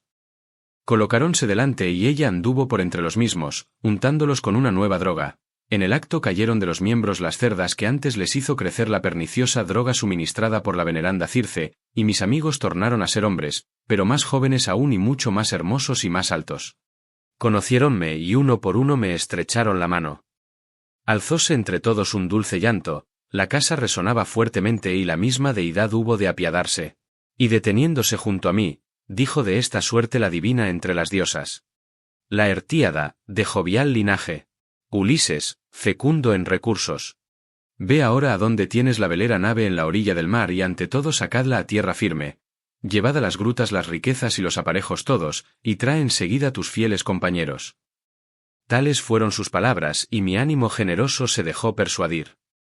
Enderecé el camino a la velera nave y la orilla del mar, y hallé junto a aquella mis fieles compañeros, que se lamentaban tristemente y derramaban abundantes lágrimas. Así como las terneras que tienen su cuadra en el campo, saltan y van juntas al encuentro de las gregales vacas que vuelven al aprisco después de saciarse de hierba, y ya los cercados no las detienen, sino que, mugiendo sin cesar, corren en torno de las madres. Así aquellos, al verme con sus propios ojos, me rodearon llorando, pues a su ánimo les produjo casi el mismo efecto que si hubiesen llegado a su patria y a su ciudad, a la áspera Ítaca donde nacieron y se criaron. Y, sollozando, estas aladas palabras me decían: tu vuelta, oh alumno de Júpiter, nos alegra tanto como si hubiésemos llegado a Ítaca, nuestra patria tierra. Mas, ea, cuéntanos la pérdida de los demás compañeros. De tal suerte se expresaron.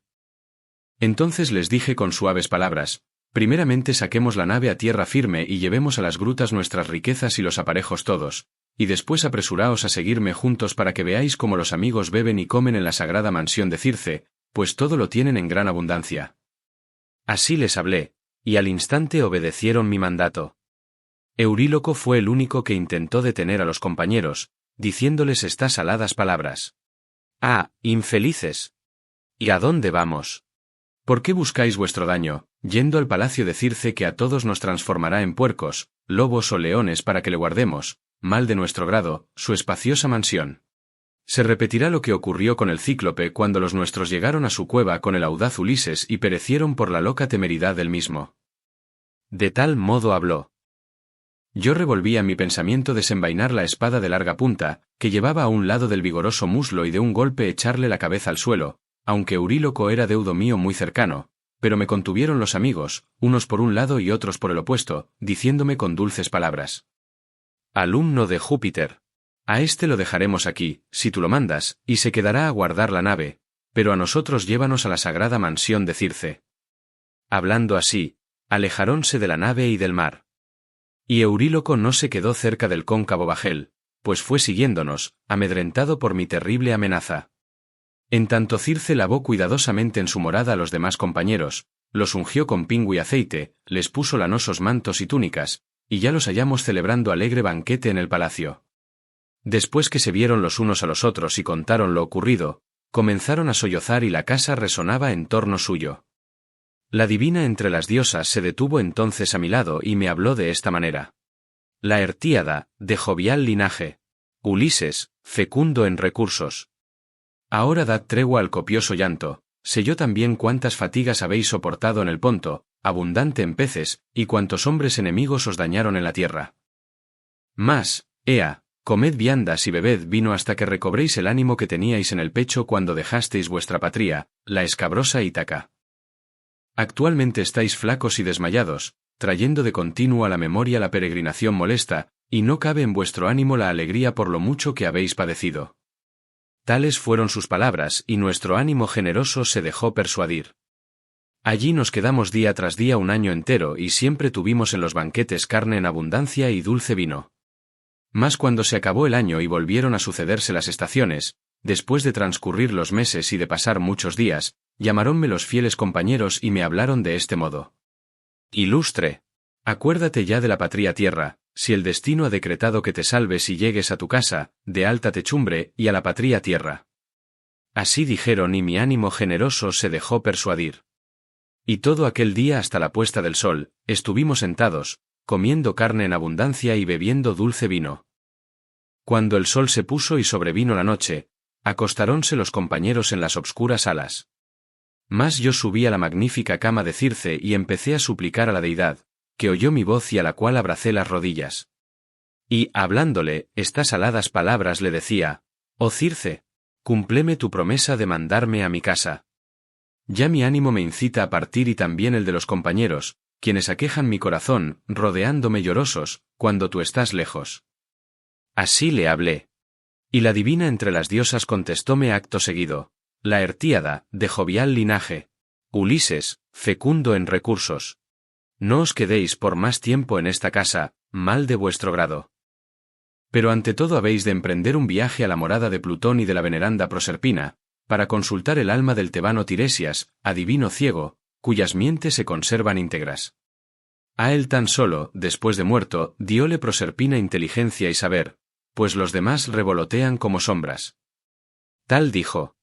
Sentí que se me quebraba el corazón y, sentado en el lecho, lloraba y no quería vivir ni ver más la lumbre del sol. Pero cuando me sacié de llorar y de revolcarme por la cama, le contesté con estas palabras. Oh Circe, ¿quién nos guiará en ese viaje, ya que ningún hombre ha llegado jamás al orco en negro navío? Así le hablé. Respondióme en el acto la divina entre las diosas, Laertíada, de jovial linaje. Ulises, fecundo en recursos. No te preocupe el deseo de tener quien guíe el negro bajel, iza el mástil, descoge las blancas velas y quédate sentado, que el soplo del Bóreas conducirá la nave. Y cuando hayas atravesado el océano y llegues a donde hay una playa estrecha y bosques consagrados a Proserpina y elevados álamos y estériles sauces, detén la nave en el océano, de profundos remolinos, y encamínate a la tenebrosa morada de Plutón. Allí el Piriflegetón y el Cocito, que es un arroyo del agua de la Estigia, llevan sus aguas al Aqueronte, y hay una roca en el lugar donde confluyen aquellos sonorosos ríos. Acercándote, pues, a este paraje, como te lo mando, oh héroe, abre un hoyo que tenga un codo por cada lado, haz alrededor del mismo una libación a todos los muertos, primeramente con aguamiel, luego con dulce vino y a la tercera vez con agua, y polvorealo de blanca harina. Eleva después muchas súplicas a las inanes cabezas de los muertos y vota que, en llegando a Ítaca, le sacrificarás en el palacio una vaca no paridera, la mejor que haya, y llenarás la pira de cosas excelentes, en su obsequio, y también que a Tiresias le inmolarás aparte un carnero completamente negro que descuelle entre vuestros rebaños. Así que hayas invocado con tus preces al ínclito pueblo de los difuntos, sacrifica un carnero y una oveja negra, volviendo el rostro al Erebo, y apártate un poco hacia la corriente del río. Allí acudirán muchas almas de los que murieron. Exhorta enseguida a los compañeros y mándales que desuellen las reses, tomándolas del suelo donde yacerán degolladas por el cruel bronce, y las quemen prestamente, haciendo votos al poderoso Plutón y a la veneranda Proserpina. Y tú desenvaina la espada que llevas cabe al muslo, siéntate y no permitas que las inanes cabezas de los muertos se acerquen a la sangre hasta que hayas interrogado a Tiresias. Pronto comparecerá el adivino, príncipe de hombres, y te dirá el camino que has de seguir, cuál será su duración y cómo podrás volver a la patria, atravesando el mar en peces abundoso. Tal dijo, y al momento llegó la aurora, de áureo trono. Circe me vistió un manto y una túnica, y se puso amplia vestidura blanca, fina y hermosa, ciñó el talle con lindo cinturón de oro y veló su cabeza.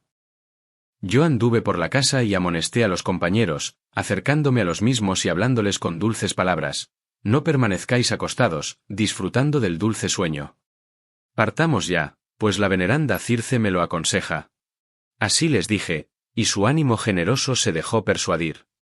Mas ni de allí pude llevarme indemnes todos los compañeros.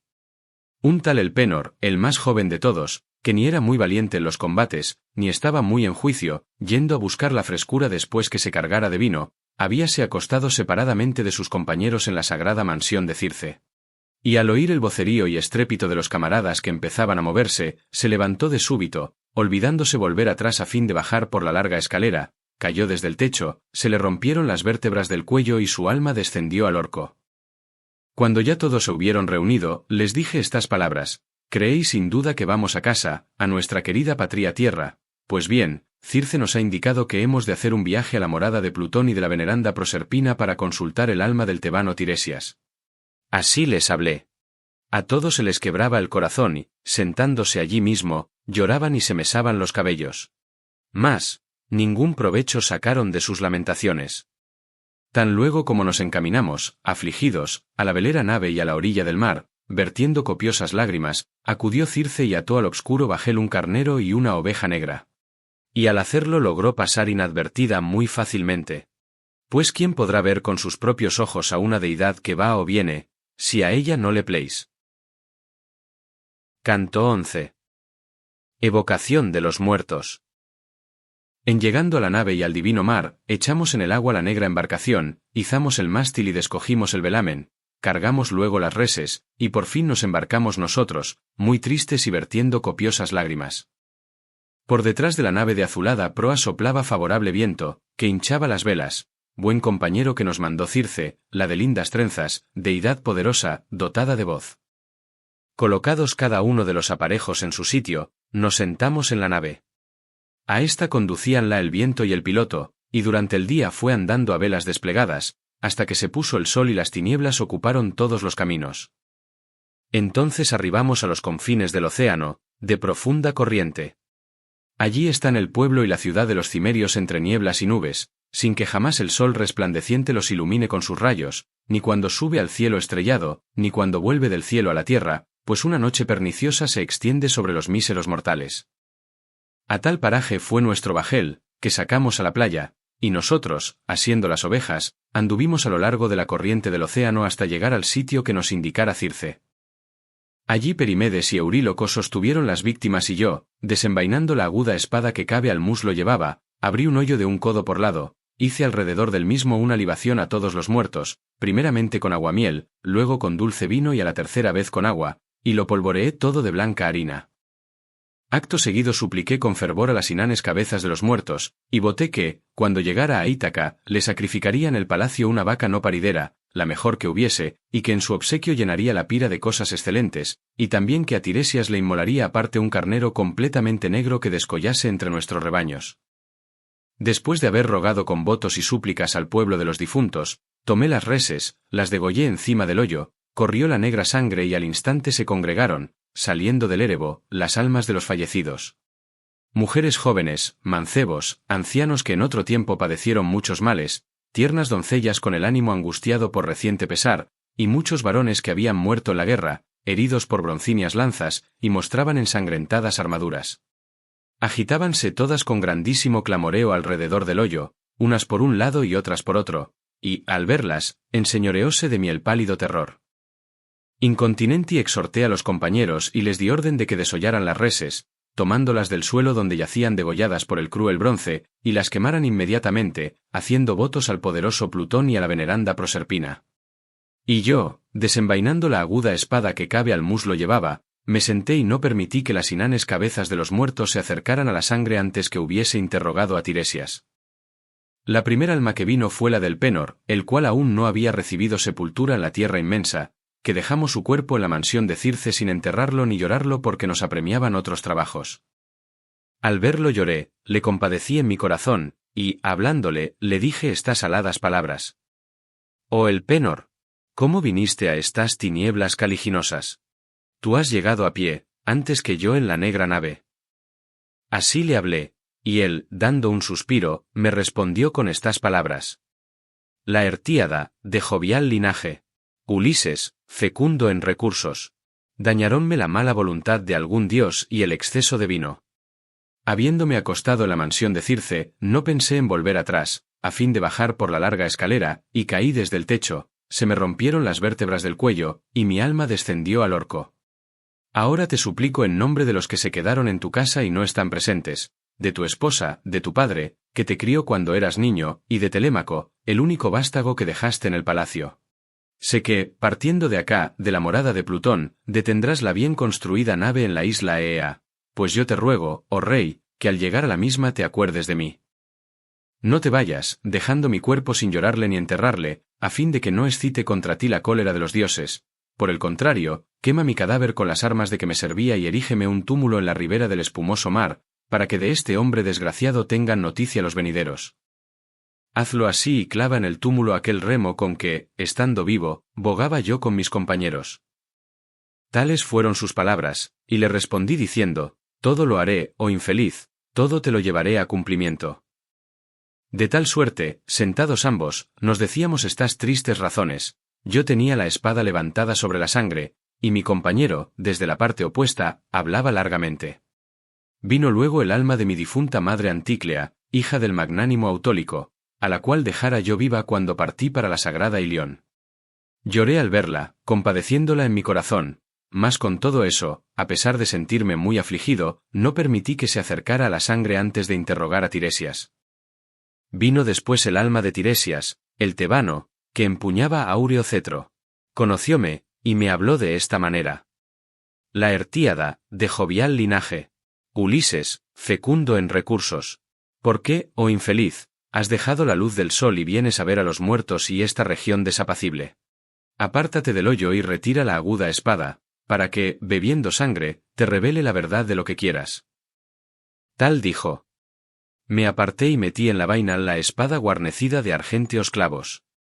El eximio vate bebió la negra sangre, y hablóme al punto con estas palabras.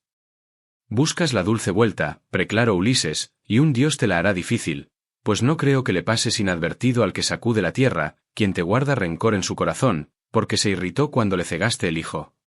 Pero aún llegaríais a la patria, después de padecer trabajos, si quisieras contener tu ánimo y el de tus compañeros así que ancles la bien construida embarcación en la isla Trinacria, escapando del Violacio Ponto, y halléis paciendo las vacas y las pingüis ovejas del sol, que todo lo ve y todo lo oye. Si las dejares indemnes, ocupándote tan solo en preparar tu vuelta, aún llegaríais a Ítaca, después de soportar muchas fatigas. Pero, si les causares daño, desde ahora te anuncio la perdición de la nave y la de tus amigos. Y aunque tú te libres, llegarás tarde y mal, habiendo perdido todos los compañeros, en nave ajena, y hallarás en tu palacio otra plaga.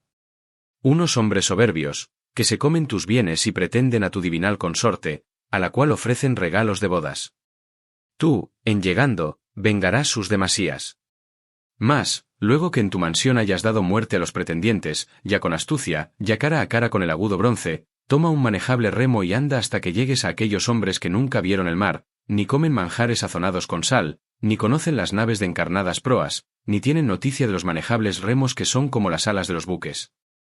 Para ello te diré una señal muy manifiesta, que no te pasará inadvertida. Cuando encontrares otro caminante y te dijere que llevas un aventador sobre el gallardo hombro, clava en tierra el manejable remo, haz al soberano Neptuno hermosos sacrificios de un carnero, un toro y un berraco, y vuelve a tu casa, donde sacrificarás sagradas hecatombes a las deidades que poseen el anchuroso cielo, a todas por su orden. Te vendrá más adelante y lejos del mar, una muy suave muerte, que te quitará la vida cuando ya estés abrumado por placentera vejez, y a tu alrededor los ciudadanos serán dichosos. Cuanto te digo es cierto. Así se expresó, y yo le respondí, Tiresias, esas cosas decretáronlas sin duda los propios dioses. Mas, Ea, habla y responde sinceramente. Veo el alma de mi difunta madre, que está silenciosa junto a la sangre, sin que se atreva a mirar frente a su hijo ni a dirigirle la voz. Dime, oh rey, ¿cómo podrá reconocerme? Así le hablé, y al punto me contestó diciendo: con unas sencillas palabras que pronuncie te lo haré entender. Aquel de los difuntos a quien permitieres que se acerque a la sangre, te dará noticias ciertas, aquel a quien se lo negares, se volverá enseguida. Diciendo así, el alma del rey Tiresias se fue a la morada de Plutón apenas hubo proferido los oráculos. Mas yo me estuve quedo hasta que vino mi madre y bebió la negra sangre. Reconocióme en el acto y díjome entre sollozos estas aladas palabras: Hijo mío, ¿cómo has bajado en vida a esta oscuridad tenebrosa?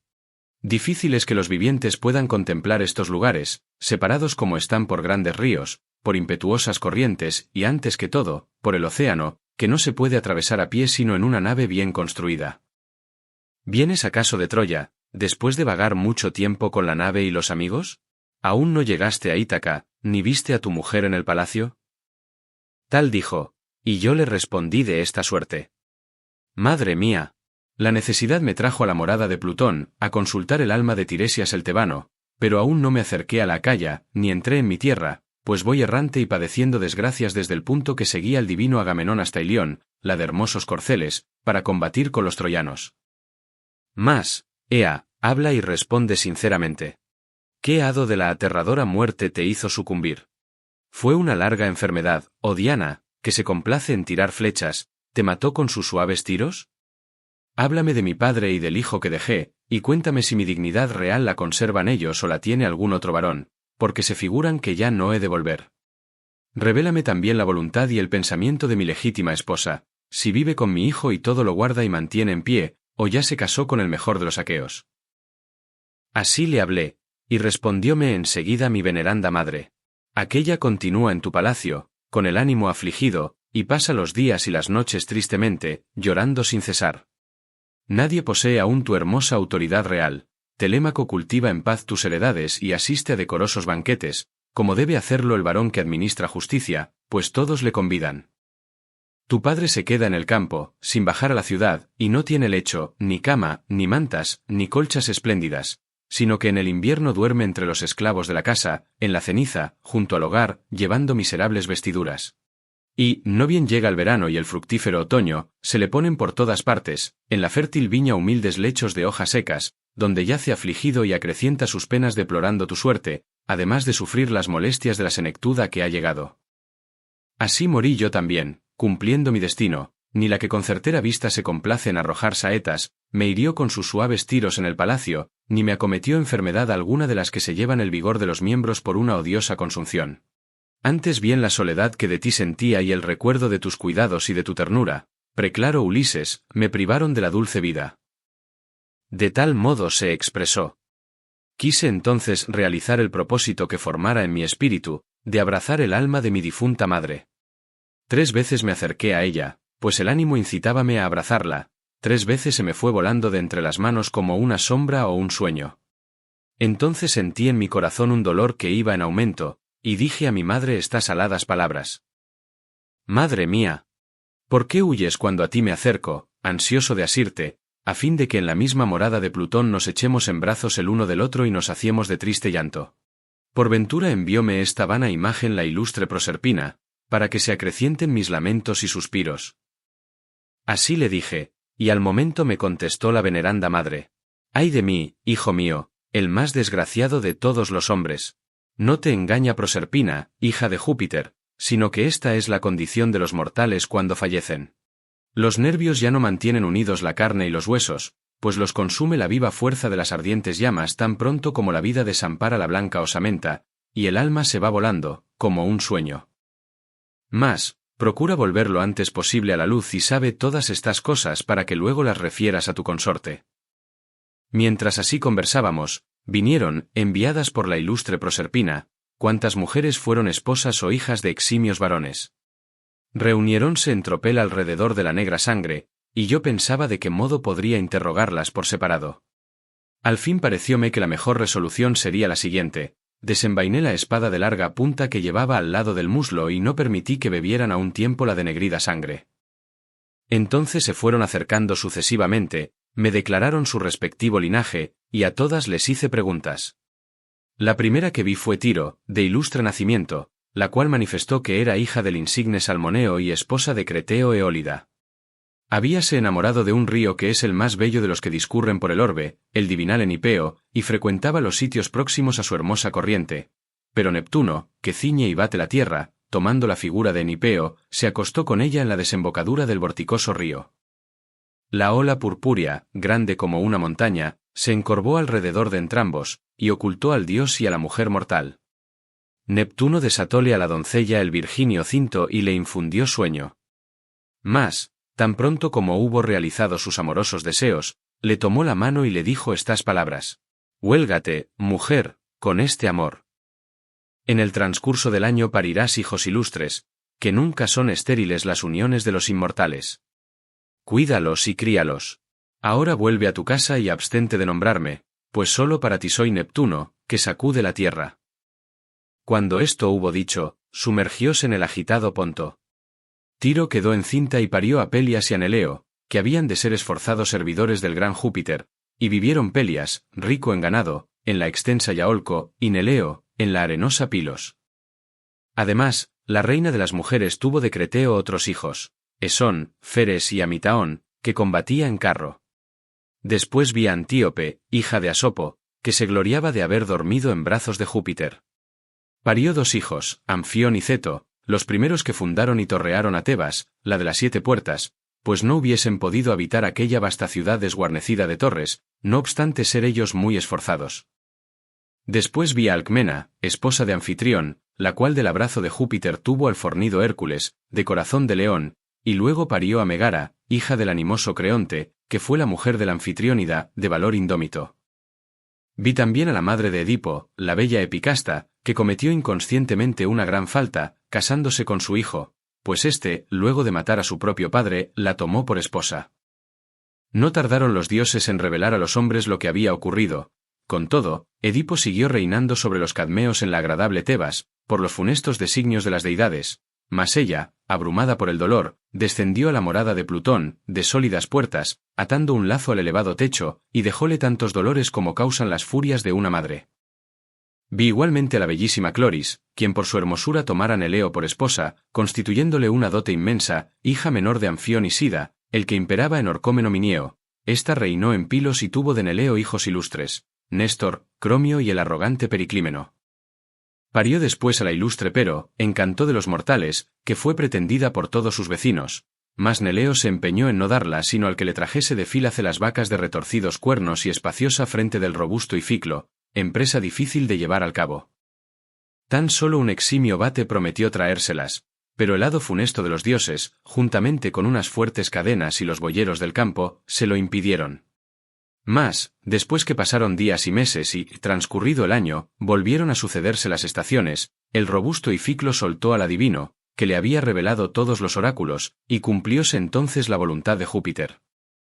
Vi también a Leda, la esposa de Tíndaro, que le parió 2 hijos de ánimo esforzado, Cástor, domador de caballos, y Pólux, excelente púgil. A estos los mantiene vivos la alma tierra, y son honrados por Júpiter debajo de la misma, de suerte que viven y mueren alternativamente, pues el día que vive el uno muere el otro y viceversa. Ambos disfrutan de los mismos honores que los númenes. Después vi a Ifimedia, esposa de Aloeo, la cual se preciaba de haberse ayuntado con Neptuno. Había dado a luz 2 hijos de corta vida, Oto, igual a un dios, y el celebérrimo Efialtes, que fueron los mayores hombres que criara la fértil tierra y los más gallardos, si se exceptúa el ínclito Orión, pues a los 9 años tenían 9 codos de ancho y 9 brazas de estatura. Oto y Efialtes amenazaron a los inmortales del Olimpo con llevarles el tumulto de la impetuosa guerra. Quisieron poner el Osa sobre el Olimpo, y encima del Osa el frondoso Pelión, para que el cielo les fuese accesible. Y dieran fin a su propósito, si hubiesen llegado a la flor de la juventud, pero el hijo de Júpiter, a quien parió Latona, la de hermosa cabellera, exterminólos entrambos antes que el vello floreciese debajo de sus sienes y su barba se cubriera de suaves pelos. Vi a Fedra, a Procris y a la hermosa Ariadna, hija del prudente Minos, que Teseo se llevó de Creta al feraz territorio de la sagrada Atenas, mas no pudo lograrla, porque Diana la mató en Día, situada en medio de las olas, por la acusación de Bacó. Vi a Mera, a Clímene y a la odiosa Erifile que aceptó el preciado oro para traicionar a su marido. Y no pudiera decir ni nombrar todas las mujeres e hijas de héroes que vi después, porque antes llegara a su término la divinal noche. Mas ya es hora de dormir, sea yendo a la velera nave donde están los compañeros, sea permaneciendo aquí. Y cuidarán de acompañarme a mi patria los dioses, y también vosotros.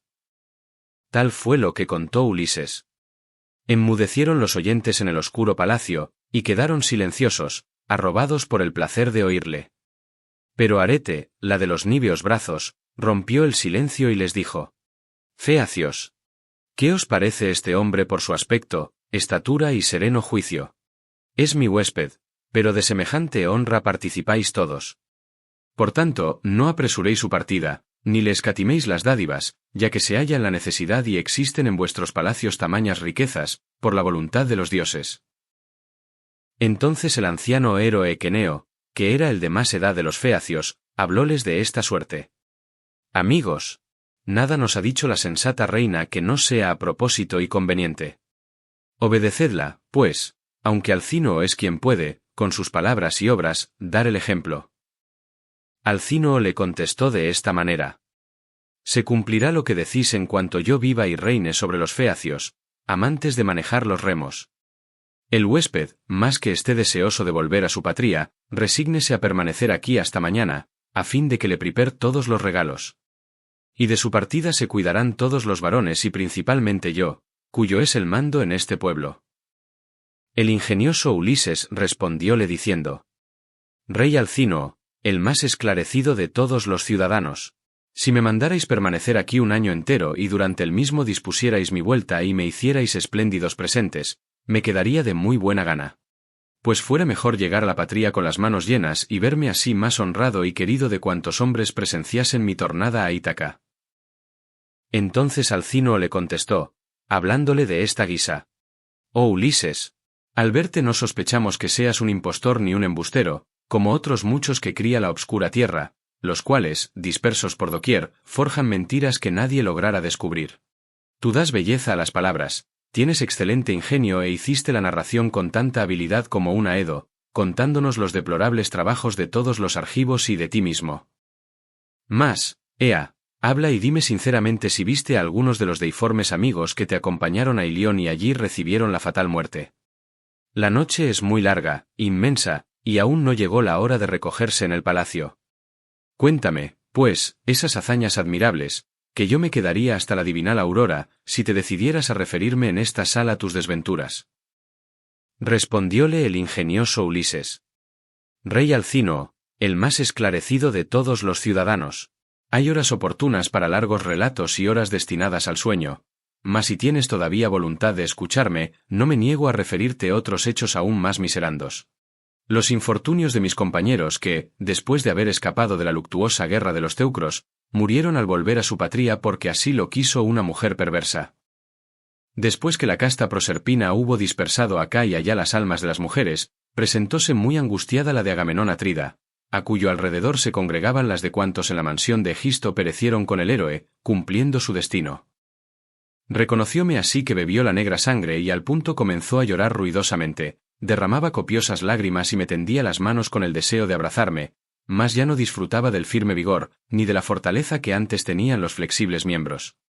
Al verlo lloré, y, compadeciéndole en mi corazón, le dije estas aladas palabras: Atrida gloriosísimo, rey de hombres Agamenón, ¿qué fatal especie de la aterradora muerte te ha hecho sucumbir?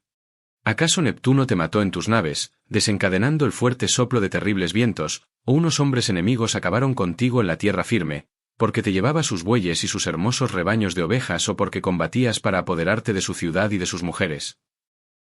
Así le dije, y me respondió enseguida: La Hertíada de jovial linaje, Ulises, fecundo en recursos. Ni Neptuno me mató en las naves, desencadenando el fuerte soplo de terribles vientos, ni hombres enemigos acabaron conmigo en la tierra firme, fue Egisto quien me preparó la muerte y el hado, pues, de acuerdo con mi funesta esposa, me llamó a su casa, me dio de comer y me quitó la vida como se mata a un buey junto al pesebre. Morí de este modo, padeciendo deplorable muerte, y a mi alrededor fueron asesinados mis compañeros, unos en pos de otros, como en la casa de un hombre rico y poderosísimo son degollados los puercos de albos dientes para una comida de bodas, un festín a escote o un banquete espléndido. Ya has presenciado la matanza de un tropel de hombres que son muertos aisladamente en el duro combate, pero hubiera sentido la mayor compasión al contemplar aquel espectáculo, al ver cómo yacíamos en la sala alrededor de la crátera y de las mesas llenas, y cómo el suelo manaba sangre por todos lados.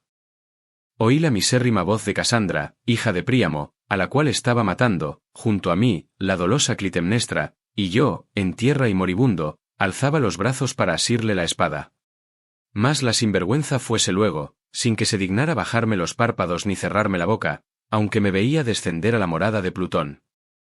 Así es que nada hay tan horrible e impudente como la mujer que concibe en su espíritu propósitos como el de aquella, que cometió la inicua acción de tramar la muerte contra su esposo legítimo. Figurábame que, al tornar a mi casa, se alegrarían de verme mis hijos y mis esclavos, pero aquella, hábil más que otra alguna en cometer maldades, cubrióse de infamia a sí misma y hasta a las mujeres que han de nacer, por virtuosas que fueren.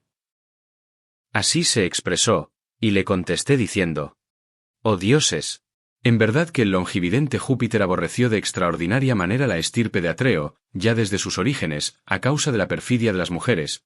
Por Helena nos perdimos muchos, y Clitemnestra te preparó una celada mientras te hallabas ausente». Así le hablé, y enseguida me respondió: «Por tanto, jamás seas benévolo con tu mujer ni le descubras todo lo que pienses, antes bien, participale unas cosas y ocultale otras. Mas a ti, oh Ulises, no te vendrá la muerte por culpa de tu mujer, porque la prudente Penélope, hija de Icario, es muy sensata y sus propósitos son razonables. La dejamos recién casada al partir para la guerra y daba el pecho a su hijo, infante todavía, el cual debe de contarse ahora, feliz y dichoso, en el número de los hombres. Y su padre, volviendo a la patria, le verá, y él abrazará a su padre, como es justo. Pero mi esposa no dejó que me saciara contemplando con estos ojos al mío, ya que previno con darme la muerte. Otra cosa voy a decir que pondrás en tu corazón: al tomar puerto la patria tierra, hazlo ocultamente y no a la descubierta, pues ya no hay que fiar en las mujeres. Mas, Ea, habla y dime sinceramente si oíste que mi hijo vive en Orcómeno, o en la arenosa Pilos o quizás con Menelao en la extensa Esparta, pues el divinal Orestes aún no ha desaparecido de la tierra». De esta suerte habló, y le respondí diciendo: «Oh Atrida, ¿por qué me haces tal pregunta? Ignoro si aquel vive o ha muerto, y es malo hablar inútilmente». Mientras nosotros estábamos afligidos, diciéndonos tan tristes razones y derramando copiosas lágrimas, vinieron las almas de Aquiles, hijo de Peleo, de Patroclo, del irreprochable Antíloco y de Ayax, que fue el más excelente de todos los dánaos en cuerpo y hermosura, después del eximio Pelida. Reconocióme el alma de Leácida, el de los pies ligeros, y lamentándose me dijo estas aladas palabras: «La Hertíada, de jovial linaje.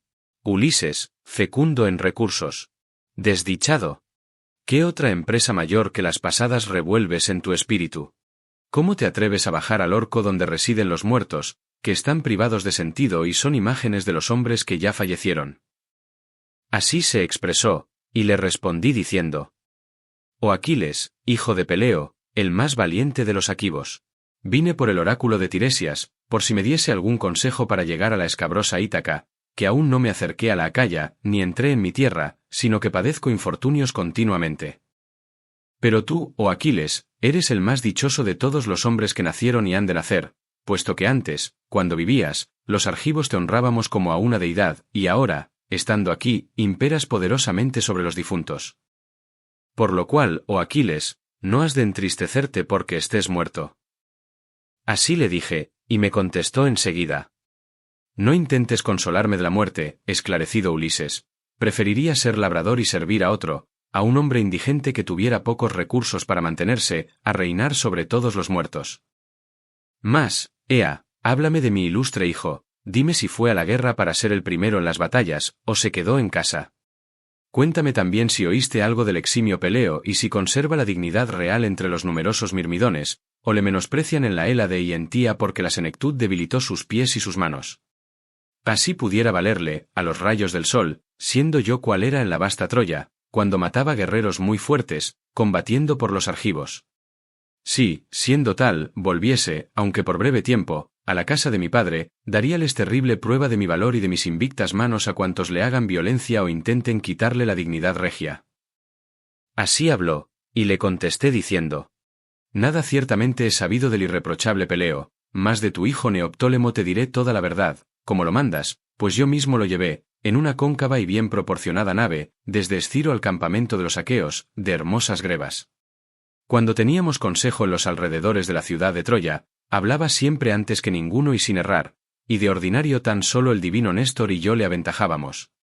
Mas, cuando peleábamos con las broncíneas armas en la llanura de los troyanos, nunca se quedaba entre muchos guerreros ni en la turba, sino que se adelantaba a toda prisa un buen espacio, no cediendo a nadie en valor, y mataba a gran número de hombres en el terrible combate.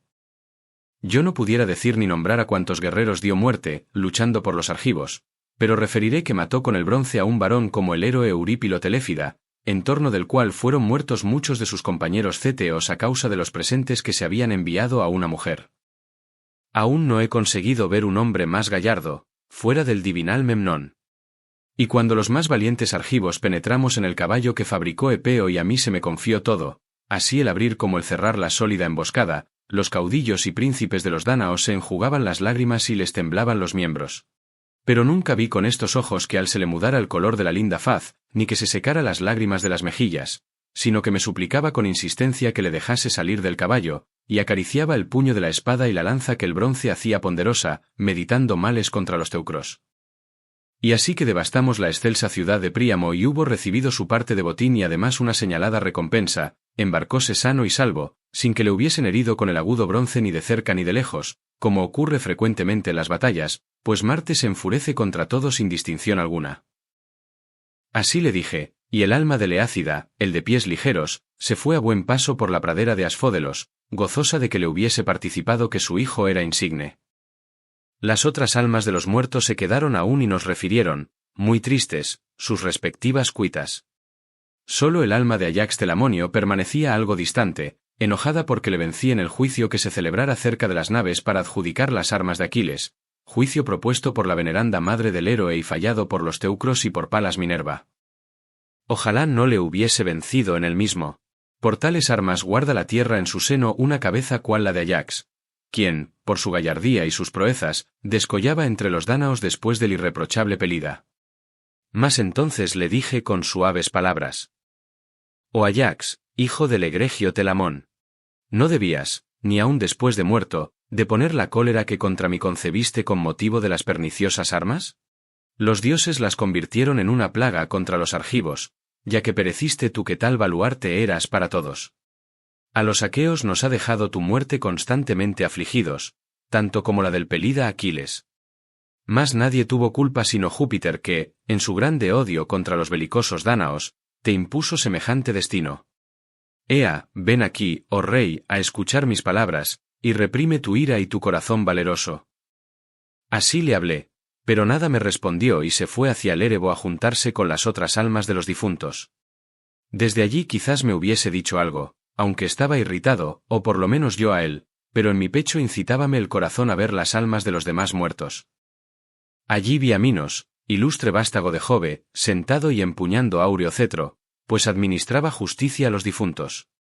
Estos, unos sentados y otros en pie a su alrededor, exponían sus causas al soberano en la morada, de anchas puertas, de Plutón. Vi después al gigantesco Orión, el cual perseguía por la pradera de Asfódelos las fieras que antes matara en las solitarias montañas, manejando irrompible clava toda de bronce. Vi también a Ticio, el hijo de la augusta tierra, echado en el suelo, donde ocupaba 9 yugadas. 2 buitres, uno a cada lado, le roían el hígado, penetrando con el pico en sus entrañas, sin que pudiera rechazarlos con las manos, porque intentó hacer fuerza a Latona, la gloriosa consorte de Júpiter, que se encaminaba a Pito a través de la amena Panopeo.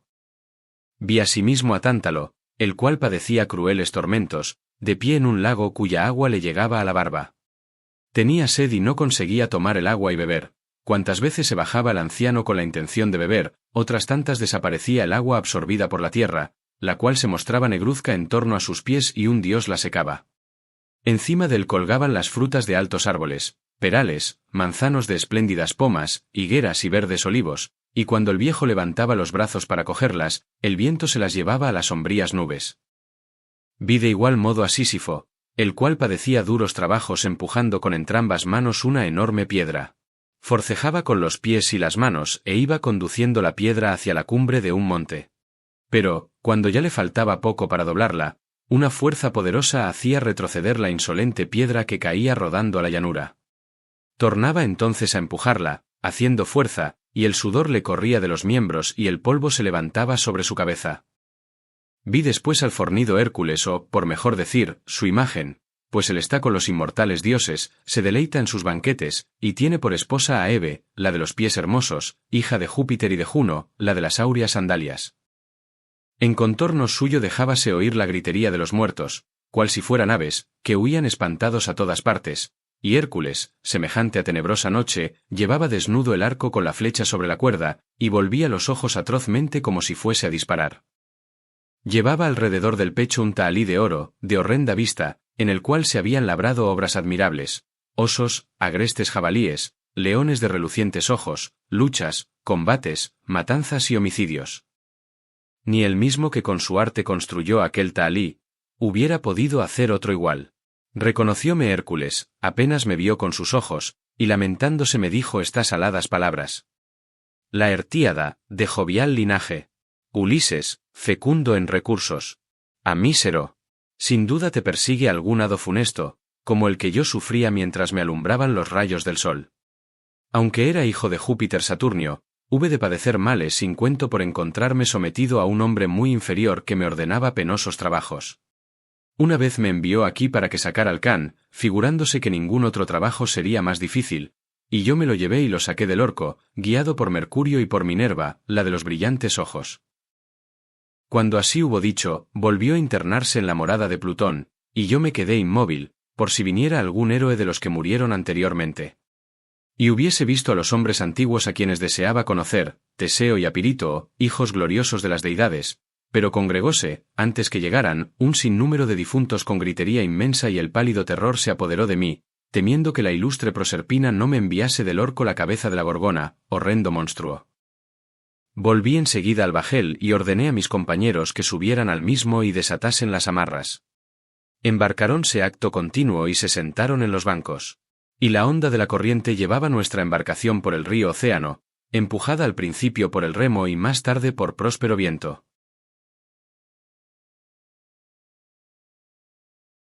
Bienvenidos, viajeros, a un nuevo capítulo de la epopeya de la Odisea, de Homero.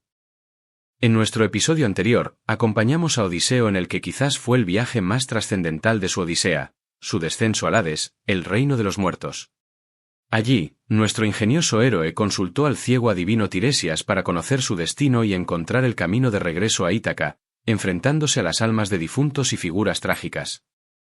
Ahora, en esta entrega que abarca el canto 12, prepárense para la siguiente y peligrosa fase de su travesía marítima.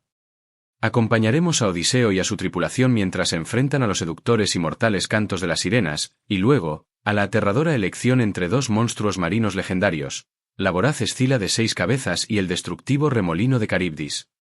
Además, serán testigos de la fatídica estancia en la isla de Helios, donde una decisión impulsiva pondrá a prueba su supervivencia. Si es tu primera vez en este viaje, te invito a suscribirte al canal y activar la campanita para no perderte ningún canto de esta inolvidable historia. Y si ya eres parte de esta tripulación, gracias por acompañarme una vez más en este emocionante regreso a Ítaca. Canto 12. Las sirenas, Escila, Caribdis, las vacas del sol. Tan luego como la nave, dejando la corriente del río Océano, llegó a las olas del vasto mar y a la isla Eea, donde están la mansión y las danzas de la aurora, hija de la mañana, y el orto del sol, la sacamos a la arena, después de saltar a la playa, nos entregamos al sueño y aguardamos la aparición de la divinal aurora. Cuando se descubrió la hija de la mañana, la aurora de rosáceos dedos, envié a algunos compañeros a la morada de Circe para que trajesen el cadáver del difunto Elpenor. Seguidamente cortamos troncos, y afligidos y vertiendo lágrimas, celebramos las exequias en el lugar más eminente de la orilla. Y no bien hubimos quemado el cadáver y las armas del difunto, le erigimos un túmulo, con su correspondiente cipo, y clavamos en la parte más alta el manejable remo. Mientras en tales cosas nos ocupábamos, no se le encubrió a Circe nuestra llegada del orco, y se atavió y vino muy presto con criadas que traían pan, mucha carne y vino rojo, de color de fuego. Y puesta en medio de nosotros, dijo así la divina entre las diosas: Oh desdichados, que, viviendo aún, bajasteis a la morada de Plutón, y habréis muerto 2 veces cuando los demás hombres mueren una sola. Ea, quedaos aquí, y comed manjares y bebed vino, todo el día de hoy, pues así que despunte la aurora volveréis a navegar, y yo os mostraré el camino y os indicaré cuanto sea preciso para que no padezcáis, a causa de una maquinación funesta, ningún infortunio ni en el mar ni en la tierra firme. Tales fueron sus palabras, y nuestro ánimo generoso se dejó persuadir. Y ya todo el día, hasta la puesta del sol, estuvimos sentados, comiendo carne en abundancia y bebiendo dulce vino. Apenas el sol se puso y sobrevino la noche, los demás se acostaron cabe a las amarras del buque. Pero a mí, Circe me tomó por la mano, me hizo sentar separadamente de los compañeros, y acomodándose a mi vera, me preguntó cuánto me había ocurrido, y yo se lo conté por su orden. Entonces me dijo estas palabras la veneranda Circe. Así, pues, se han llevado a cumplimiento todas estas cosas. Oye ahora lo que voy a decir y un dios en persona te lo recordará más tarde. Llegarás primero a las sirenas, que encantan a cuantos hombres van a encontrarlas. Aquel que imprudentemente se acerca a las mismas y oye su voz, ya no vuelve a ver a su esposa ni a sus hijos pequeñuelos rodeándole, llenos de júbilo, cuando torna a sus hogares, sino que le hechizan las sirenas con el sonoro canto, sentadas en una pradera y teniendo a su alrededor enorme montón de huesos de hombres putrefactos cuya piel se va consumiendo. Pasa de largo y tapa las orejas de tus compañeros con cera blanda, previamente adelgazada, a fin de que ninguno las oiga, mas si tú deseares oírlas, haz que te aten en la velera embarcación de pies y manos, derecho y arrimado a la parte inferior del mástil y que las sogas se liguen al mismo, y así podrás deleitarte escuchando a las sirenas. Y en el caso de que supliques o mandes a los compañeros que te suelten, atente con más lazos todavía. Después que tus compañeros hayan conseguido llevaros más allá de las sirenas, no te indicaré con precisión cuál de 2 caminos te cumple recorrer. Considéralo en tu ánimo, pues voy a decir lo que haya entre ambas partes. A un lado se alzan peñas prominentes, contra las cuales rugen las inmensas olas de la ojizarca Anfitrite, llamanlas erráticas los bienaventurados dioses.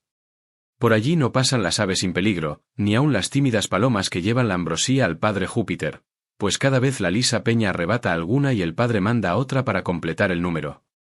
Ninguna embarcación, en llegando allí, pudo escapar salva, pues las olas del mar y las tempestades, cargadas de pernicioso fuego, se llevan juntamente las tablas del barco y los cuerpos de los hombres. Tan solo logró doblar aquellas rocas una nave, surcadora del Ponto, Argos, por todos tan celebrada, al volver del país de Eetes, y también a ésta habríala estrellado el oleaje contra las grandes peñas, si Juno no la hubiese hecho pasar, por su afecto a Jasón. Al lado opuesto hay 2 escollos. El uno alcanza al anchuroso cielo con su pico agudo, coronado por el pardo nubarrón que jamás le abandona, de suerte que la cima no aparece despejada nunca, ni siquiera en verano, ni en otoño. Ningún hombre mortal, aunque tuviese 20 manos e igual número de pies, podría subir al tal escollo ni bajar del mismo, pues la roca es tan lisa que parece pulimentada.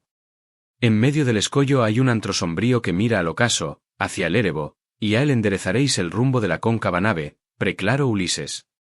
Ni un hombre joven, que disparara el arco desde la cóncava nave, podría llegar con sus tiros a la profunda cueva. Allí mora Escila, que aúlla terriblemente, con voz semejante a la de una perra recién nacida, y es un monstruo perverso a quien nadie se alegrará de ver, aunque fuese un dios el que con ella se encontrase. Tiene 12 pies, todos deformes, y 6 cuellos larguísimos, cada cual con una horrible cabeza en cuya boca hay 3 filas de abundantes y apretados dientes, llenos de negra muerte. Está sumida hasta la mitad del cuerpo en la honda gruta, saca las cabezas fuera de aquel horrendo brátaroi, registrando alrededor del escollo, pesca delfines, perros de mar y también, si puede cogerlo, alguno de los monstruos mayores que cría en cantidad inmensa la ruidosa Anfitrite. Por allí jamás pasó una embarcación cuyos marineros pudieran gloriarse de haber escapado indemnes, pues Escila les arrebata con sus cabezas en 2 hombres de la nave de azulada proa. El otro escollo es más bajo y lo verás, Ulises, cerca del primero, pues hállase a tiro de flecha. Hay allí un cabraigo grande y frondoso, y a su piel adivinal Caribdis sorbe la turbia agua. 3 veces al día la echa afuera y otras tantas vuelve a sorberla de un modo horrible. No te encuentres allí cuando la sorbe, pues ni Neptuno, que sacude la tierra, podría librarte de la perdición. Debes, por el contrario, acercarte mucho al escollo de Escila y hacer que tu nave pase rápidamente, pues mejor es que eches de menos a 6 compañeros que no a todos juntos. Así se expresó, y le contesté diciendo, Ea, oh diosa, háblame sinceramente, si por algún medio lograse escapar de la funesta Caribdis, podré rechazar a Escila cuando quiera dañar a mis compañeros. Así le dije, y al punto me respondió la divina entre las diosas: oh infeliz, ¿aún piensas en obras y trabajos bélicos, y no has de ceder ni ante los inmortales dioses? Escila no es mortal, sino una plaga imperecedera, grave, terrible, cruel e ineluctable. Contra la misma no hay defensa, huir de su lado es lo mejor. Si, armándote, demorares junto al peñasco, temo que se lanzará otra vez y te arrebatará con sus cabezas sendos varones. Debes hacer, por tanto, que tu navío pase ligero e invocar, dando gritos, a Crateis, madre de Escila, que les parió tal plaga a los mortales, y ésta la contendrá, para que no os acometa nuevamente. Llegarás más tarde a la isla de Trinacria, donde pacen las muchas vacas y pingüis ovejas del sol. 7 son las vacadas, otras tantas las hermosas gras de ovejas, y cada una está formada por 50 cabezas. Dicho ganado no se reproduce ni muere, y son sus pastoras 2 deidades, 2 ninfas de hermosas trenzas, Faetusa y Lampetia, las cuales concibió del sol Hiperión la divina Neera.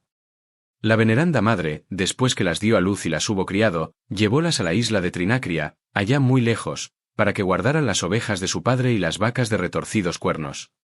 Si a estas las dejares indemnes, ocupándote tan solo en preparar tu regreso, aún llegaríais a Ítaca, después de pasar muchos trabajos. Pero, si les causares daño, desde ahora te anuncio la perdición de la nave y la de tus amigos. Y aunque tú escapes, llegarás tarde y mal a la patria, después de perder todos los compañeros. Así dijo, y al punto apareció la aurora, de trono de oro. La divina entre las diosas se internó en la isla, y yo, encaminándome al bajel, ordené a mis compañeros que subieran a la nave y desataran las amarras. Embarcaronse acto continuo y, sentándose por orden en los bancos, comenzaron a herir con los remos el espumoso mar. Por detrás de la nave de azulada proa soplaba próspero viento que henchía las velas, buen compañero que nos mandó Circe, la de lindas trenzas, deidad poderosa, dotada de voz. Colocados los aparejos cada uno en su sitio, nos sentamos en la nave, que era conducida por el viento y el piloto. Entonces dirigí la palabra a mis compañeros, con el corazón triste, y les hablé de este modo. Oh amigos, no conviene que sean únicamente 1 o 2 quienes conozcan los vaticinios que me reveló Circe, la divina entre las diosas, y os los voy a referir para que, sabedores de los mismos, o muramos o nos salvemos, librándonos de la muerte y del destino. Nos ordena ante todo rehuir la voz de las divinales sirenas y el florido prado en que éstas se hallan. Manifestóme que tan solo yo debo oírlas, pero atadme con fuertes lazos, de pie y arrimado a la parte inferior del mástil, para que me esté allí sin moverme, y las sogas liguense al mismo. Y en el caso de que os ruegue o mande que me soltéis, atadme con más lazos todavía. Mientras hablaba, declarando estas cosas a mis compañeros, la nave bien construida llegó muy presto a la isla de las sirenas, pues la empujaba favorable viento. Desde aquel instante echóse el viento, reinó sosegada calma y algún numen adormeció las olas. Levantaronse mis compañeros, amainaron las velas y pusiéronlas en la cóncava nave, y habiéndose sentado nuevamente en los bancos, emblanquecían el agua, agitándola con los remos de pulimentado abeto. Tomé al instante un gran pan de cera y lo partí con el agudo bronce en pedacitos, que me puse luego a apretar con mis robustas manos. Pronto se calentó la cera, porque hubo de ceder a la gran fuerza y a los rayos del soberano sol Hiperiónida, y fui tapando con ella los oídos de todos los compañeros. Atarónme estos en la nave, de pies y manos, derecho y arrimado a la parte inferior del mástil, ligaron las sogas al mismo, y, sentándose en los bancos, tornaron a herir con los remos el espumoso mar. Hicimos andar la nave muy rápidamente, y al hallarnos tan cerca de la orilla que allá hubiesen llegado nuestras voces, no se les encubrió a las sirenas que la ligera embarcación navegaba a poca distancia y empezaron un sonoro canto. Ea, célebre Ulises, gloria insigne de los aqueos. Acércate y detén la nave para que oigas nuestra voz. Nadie ha pasado en su negro bajel sin que oyera la suave voz que fluye de nuestra boca, sino que se van todos después de recrearse con ella y de aprender mucho, pues sabemos cuántas fatigas padecieron en la vasta Troya argivos y teucros, por la voluntad de los dioses, y conocemos también todo cuanto ocurre en la fértil tierra. Esto dijeron con su hermosa voz. Sintióse mi corazón con ganas de oírlas, y moví las cejas, mandando a los compañeros que me desatasen, pero todos se inclinaron y se pusieron a remar. Y, levantándose al punto Perimedes y Euríloco, Atarónme con nuevos lazos, que me sujetaban más reciamente. Cuando dejamos atrás las sirenas y ni su voz ni su canto se oían ya, quitáronse mis fieles compañeros la cera con que tapara sus oídos y me soltaron las ligaduras. Al poco rato de haber dejado atrás la isla de las sirenas, vi humo e ingentes olas y percibí fuerte estruendo. Los míos, amedrentados, hicieron volar los remos que cayeron con gran fragor en la corriente, y la nave se detuvo porque ya las manos no batían los largos remos. A la hora anduve por la embarcación y amonesté a los compañeros, acercándome a los mismos y hablándoles con dulces palabras. Amigos, no somos novatos en padecer desgracias y la que se nos presenta no es mayor que la sufrida cuando el cíclope, valiéndose de su poderosa fuerza, nos encerró en la excavada gruta. Pero de allí nos escapamos también por mi valor, decisión y prudencia, como me figuro que todos recordaréis. Ea, hagamos todos lo que voy a decir. Vosotros, sentados en los bancos, batid con los remos las grandes olas del mar, por si Júpiter nos concede que escapemos de ésta, librándonos de la muerte. Y a ti, piloto, voy a darte una orden que fijarás en tu memoria, puesto que gobiernas el timón de la cóncava nave. Apártala de ese humo y de esas olas, y procura acercarla al escollo, no sea que la nave se lance allá, sin que tú lo adviertas, y a todos nos lleves a la ruina. Así les dije, y obedecieron sin tardanza mi mandato. No les hablé de Escila, plaga inevitable, para que los compañeros no dejaran de remar, escondiéndose dentro del navío. Olvidé entonces la penosa recomendación de Circe de que no me armase en ningún modo. Y, poniéndome la magnífica armadura, tomé 2 grandes lanzas y subí al tablado de proa, lugar desde donde esperaba ver primeramente a la pétrea Escila que iba a producir tal estrago en mis compañeros. Mas, no pude verla en parte alguna y mis ojos se cansaron de mirar a todos los sitios, registrando la obscura peña. Pasábamos el estrecho llorando, pues a un lado estaba Escila y al otro Caribdis, que sorbía de horrible manera la salobre agua del mar. Al vomitarla dejaba oír sordo murmullo, revolviéndose toda como una caldera que está sobre un gran fuego, y la espuma caía sobre las cumbres de ambos escollos. Mas, apenas sorbía la salobre agua del mar, mostrábase agitada interiormente, el peñasco sonaba alrededor con espantoso ruido y en lo hondo se descubría la tierra mezclada con cerúlea arena.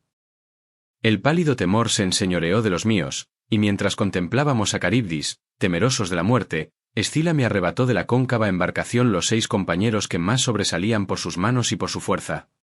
Cuando quise volver los ojos a la velera nave y a los amigos, ya vi en el aire los pies y las manos de los que eran arrebatados a lo alto y me llamaban con el corazón afligido, pronunciando mi nombre por la vez postrera. De la suerte que el pescador, al echar desde un promontorio el cebo a los pececillos valiéndose de la luenga caña, arroja al ponto el cuerno de un toro montaraz y así que coge un pez lo saca palpitante. De esta manera, mis compañeros, palpitantes también, eran llevados a las rocas y allí, en la entrada de la cueva, devorábalos Escila mientras gritaban y me tendían los brazos en aquella lucha horrible. De todo lo que padecí, peregrinando por el mar, fue este espectáculo el más lastimoso que vieron mis ojos. Después que nos hubimos escapado de aquellas rocas, de la horrenda Caribdis y de Escila, llegamos muy pronto a la irreprochable isla del dios, donde estaban las hermosas vacas de ancha frente, y muchas pingüis ovejas del sol, hijo de Hiperión. Desde el mar, en la negra nave, oí el mugido de las vacas encerradas en los establos y el balido de las ovejas, y me acordé de las palabras del vate ciego Tiresias el tebano, y de Circe de Ea, la cual me encargó muy mucho que huyese de la isla del sol, que alegra a los mortales. Y entonces, con el corazón afligido, dije a los compañeros: Oíd mis palabras, amigos, aunque padezcáis tantos males, para que os revele los oráculos de Tiresias y de Circe de Ea, la cual me recomendó en extremo que huyese de la isla del sol, que alegra a los mortales, diciendo que allí nos aguarda el más terrible de los infortunios. Por tanto, encaminad el negro bajel por fuera de la isla. Así les dije. A todos se les quebraba el corazón y Euríloco me respondió enseguida con estas odiosas palabras. Eres cruel, oh Ulises, disfrutas de vigor grandísimo, y tus miembros no se cansan, y debes de ser de hierro, ya que no permites a los tuyos, molidos de la fatiga y del sueño, tomar tierra en esa isla azotada por las olas, donde aparejaríamos una agradable cena. Sino que les mandas que se alejen y durante la rápida noche vaguen a la aventura por el sombrío Ponto. Por la noche se levantan fuertes vientos, azotes de las naves. ¿A dónde iremos, para librarnos de una muerte cruel, si de súbito viene una borrasca suscitada por el Noto o por el impetuoso Céfiro, que son los primeros en destruir una embarcación hasta contra la voluntad de los soberanos dioses. Obedezcamos ahora a la obscura noche y aparejemos la comida junto a la velera nave, y al amanecer nos embarcaremos nuevamente para lanzarnos al dilatado Ponto. Tales razones profirió Euríloco y los demás compañeros las aprobaron. Conocí entonces que algún dios meditaba causarnos daño, dirigiéndome a aquel, le dije estas aladas palabras. Euríloco, gran fuerza me hacéis, porque estoy solo. Mas, ea, prometed todos con firme juramento que si encontráremos una manada de vacas o una hermosa grey de ovejas, ninguno de vosotros matará, cediendo a funesta locura, ni una vaca tan solo, ni una oveja, sino que comeréis tranquilos los manjares que nos dio la inmortal Circe. Así les hablé, y enseguida juraron, como se lo mandaba. Tan pronto como hubieron acabado de prestar el juramento, detuvimos la bien construida nave en el hondo puerto, cabe a una fuente de agua dulce, y los compañeros desembarcaron, y luego aparejaron muy hábilmente la comida. Ya satisfecho el deseo de comer y de beber, lloraron, acordándose de los amigos a quienes devoró Escila después de arrebatarlos de la cóncava embarcación, y mientras lloraban les sobrevino dulce sueño. Cuando la noche hubo llegado a su último tercio y ya los astros declinaban, Júpiter, que amontona las nubes, suscitó un viento impetuoso y una tempestad deshecha, cubrió de nubes la tierra y el Ponto, y la noche cayó del cielo. Apenas se descubrió la hija de la mañana, la aurora de rosáceos dedos, pusimos la nave en seguridad, llevándola a una profunda cueva, donde las ninfas tenían asientos y hermosos lugares para las danzas. Acto continuo los reuní a todos en junta y les hablé de esta manera. Oh amigos, puesto que hay en la velera nave alimentos y bebida, abstengámonos de tocar esas vacas, a fin de que no nos venga ningún mal, porque tanto las vacas como las pingüis ovejas son de un dios terrible, del sol, que todo lo ve y todo lo oye. Así les dije y su ánimo generoso se dejó persuadir. Durante un mes entero sopló incesantemente el noto, sin que se levantaran otros vientos que el euro y el noto, y mientras no les faltó pan y rojo vino, abstuviéronse de tocar las vacas por el deseo de conservar la vida. Pero tan pronto como, agotados todos los víveres de la nave, viéronse obligados a ir errantes tras de alguna presa, peces o aves, cuanto les viniese a las manos, pescando con corvos anzuelos, porque el hambre les atormentaba el vientre, yo me interné en la isla con el fin de orar a los dioses y ver si alguno me mostraba el camino para llegar a la patria. Después que, andando por la isla, estuve lejos de los míos, me lavé las manos en un lugar resguardado del viento y oré a todos los dioses que habitan el Olimpo, los cuales infundieron en mis párpados dulce sueño. Y en tanto, Euríloco comenzó a hablar con los amigos, para darles este pernicioso consejo. Oíd mis palabras, compañeros, aunque padezcáis tantos infortunios. Todas las muertes son odiosas a los infelices mortales, pero ninguna es tan mísera como morir de hambre y cumplir de esta suerte el propio destino. Ea, tomemos las más excelentes de las vacas del sol y ofrezcamos un sacrificio a los dioses que poseen el anchuroso cielo. Si consiguiésemos tornar a Ítaca, la patria tierra, erigiríamos un rico templo al sol, hijo de Hiperión, poniendo en él muchos y valiosos simulacros. Y si, irritado a causa de las vacas de erguidos cuernos, quisiera el sol perder nuestra nave y lo consintiesen los restantes dioses, prefiero morir de una vez, tragando el agua de las olas, a consumirme con lentitud en una isla inhabitada. Tales palabras profirió Euríloco y los demás compañeros las aprobaron. Seguidamente, habiendo echado mano a las más excelentes de entre las vacas del sol, que estaban allí cerca, pues las hermosas vacas de retorcidos cuernos y ancha frente pacían a poca distancia de la nave de azulada proa, se pusieron a su alrededor y oraron a los dioses, después de arrancar tiernas hojas de una alta encina porque ya no tenían blanca cebada en la nave de muchos bancos. Terminada la plegaria, degollaron y desollaron las reses, luego cortaron los muslos, los pringaron con gordura por uno y otro lado y los cubrieron de trozos de carne. Como carecían de vino que pudiesen verter en el fuego sacro, hicieron libaciones con agua mientras asaban los intestinos. Quemados los muslos, probaron las entrañas, y, dividiendo lo restante en pedazos muy pequeños, lo espetaron en los asadores. Entonces huyó de mis párpados el dulce sueño y emprendí el regreso a la velera nave y a la orilla del mar. Al acercarme al corvo bajel, llegó hasta mí el suave olor de la grasa quemada y, dando un suspiro, clamé de este modo a los inmortales dioses. Padre Júpiter, bienaventurados y sempiternos dioses. Para mi daño, sin duda, me adormecisteis con el cruel sueño, y mientras tanto los compañeros, quedándose aquí, han consumado un gran delito. Lampetia, la del ancho peplo, Fue como mensajera veloz a decirle al Sol, hijo de Hiperión, que habíamos dado muerte a sus vacas. Inmediatamente el Sol, con el corazón airado, habló de esta guisa a los inmortales. Padre Júpiter, bienaventurados y sempiternos dioses, castigad a los compañeros de Ulises la Artíada, pues, ensoberbeciéndose, han matado mis vacas, y yo me holgaba de verlas así al subir al estelífero cielo, como al tornar nuevamente del cielo a la tierra. Que si no se me diere la condigna compensación por estas vacas, descenderé a la morada de Plutón y alumbraré a los muertos. Y Júpiter, que amontona las nubes, le respondió diciendo, Oh Sol, sigue alumbrando a los inmortales y a los mortales hombres que viven en la fértil tierra, pues yo despediré el ardiente rayo contra su velera nave, y la haré pedazos en el vinoso Ponto.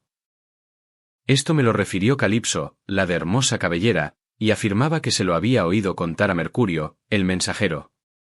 Llegado que hube a la nave y al mar, reprendí a mis compañeros, acercándome ora a este, ora a aquel, mas no pudimos hallar remedio alguno, porque ya las vacas estaban muertas. Pronto los dioses les mostraron varios prodigios. Los cueros herpeaban, las carnes asadas y las crudas mugían en los asadores, y dejábanse oír voces como de vacas.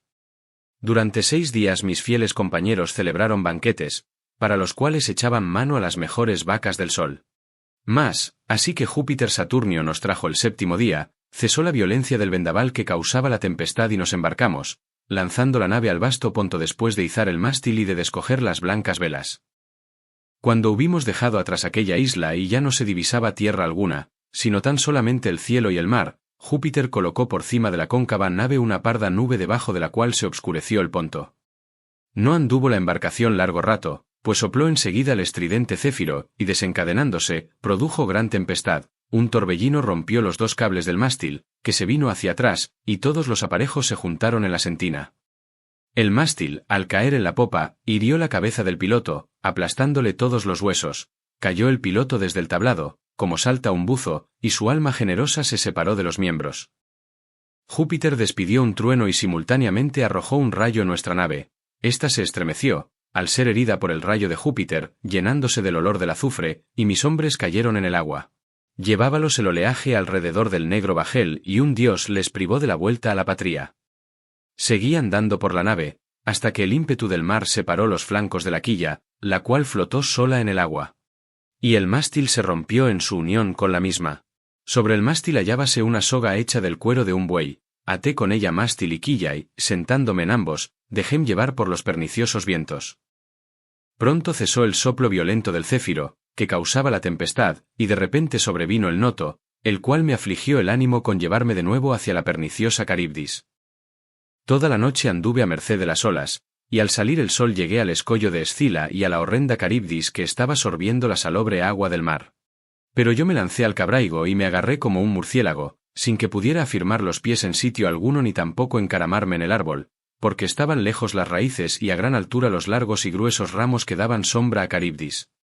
Me mantuve, pues, reciamente asido, esperando que Caribdis devolviera el mástil y la quilla, y estos aparecieron por fin, cumpliéndose mi deseo. A la hora en que el juez se levanta en el ágora, después de haber fallado muchas causas de jóvenes litigantes, dejarónse ver los maderos fuera ya de Caribdis. Soltém de pies y manos y caí con gran estrépito en medio del agua, junto a los larguísimos maderos, y, sentándome encima, me puse a remar con los brazos. Y no permitió el Padre de los hombres y de los dioses que Escila me viese, pues no me hubiera librado de una terrible muerte. Desde aquel lugar fui errante 9 días y en la noche del 10º llevarónme los dioses a la isla Ogygia donde vive Calipso, la de lindas trenzas, deidad poderosa, dotada de voz, la cual me acogió amistosamente y me prodigó sus cuidados. Mas, ¿qué contar el resto? Os lo referí ayer en esta casa a ti y a tu ilustre esposa, y me es enojoso repetir lo que se ha explicado claramente. Y así concluimos este emocionante capítulo con el canto 12 de la Odisea, donde hemos acompañado a Odiseo en algunas de las pruebas más peligrosas de su regreso a casa. Espero que hayan sentido la tensión al sortear los seductores cantos de las sirenas y que se hayan estremecido con la ineludible amenaza de Escila y Caribdis. Sin duda, este canto nos ha mostrado la astucia y la resiliencia de Ulises ante los desafíos más temibles del mar. Me encantaría conocer sus impresiones. ¿Qué momento de estas travesías marítimas les mantuvo más en vilo? ¿Qué habrían hecho ustedes ante la elección entre Escila y Caribdis? Dejen sus comentarios, denle un me gusta si disfrutaron de este episodio y compartan este viaje épico con otros amantes de los clásicos. Su apoyo es la mejor motivación para seguir navegando a través de esta inolvidable historia. En el próximo episodio, continuaremos la fascinante travesía de Odiseo, listos para descubrir qué nuevos desafíos le depara el destino. Nos vemos muy pronto en el próximo canto de la Odisea.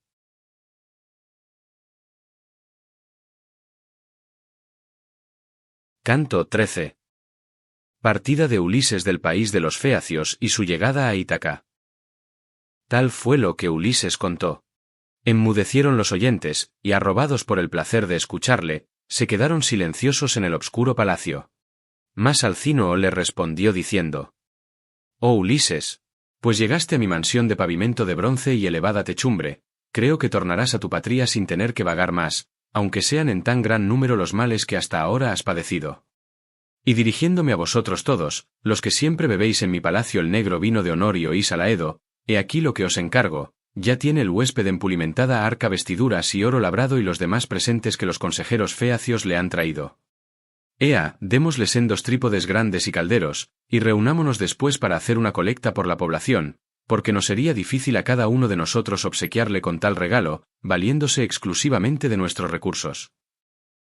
De tal suerte les exhortó Alcínoo, y a todos les plugo cuanto dijo. Salieron entonces para acostarse en sus respectivas casas, y así que se descubrió la hija de la mañana, la aurora de rosáceos dedos, encamináronse diligentemente hacia la nave, llevando a ella el varonil bronce. La sacra potestad de Alcínoo fue también, y él mismo colocó los presentes debajo de los bancos, no fuera que se dañara alguno de los hombres cuando, para mover la embarcación, apretasen con los remos. Acto continuo trasladaronse al palacio de Alcínoo y se ocuparon en aparejar el banquete. Para ellos la sacra potestad de Alcínoo sacrificó un buey al Saturnio Jove, el dios de las sombrías nubes, que reina sobre todos. Quemados los muslos, celebraron espléndido festín, y cantó el divinal Aedo, de Módoco, tan honrado por el pueblo. Mas Ulises volvía a menudo la cabeza hacia el sol resplandeciente, con gran afán de que se pusiera, pues ya anhelaba irse a su patria.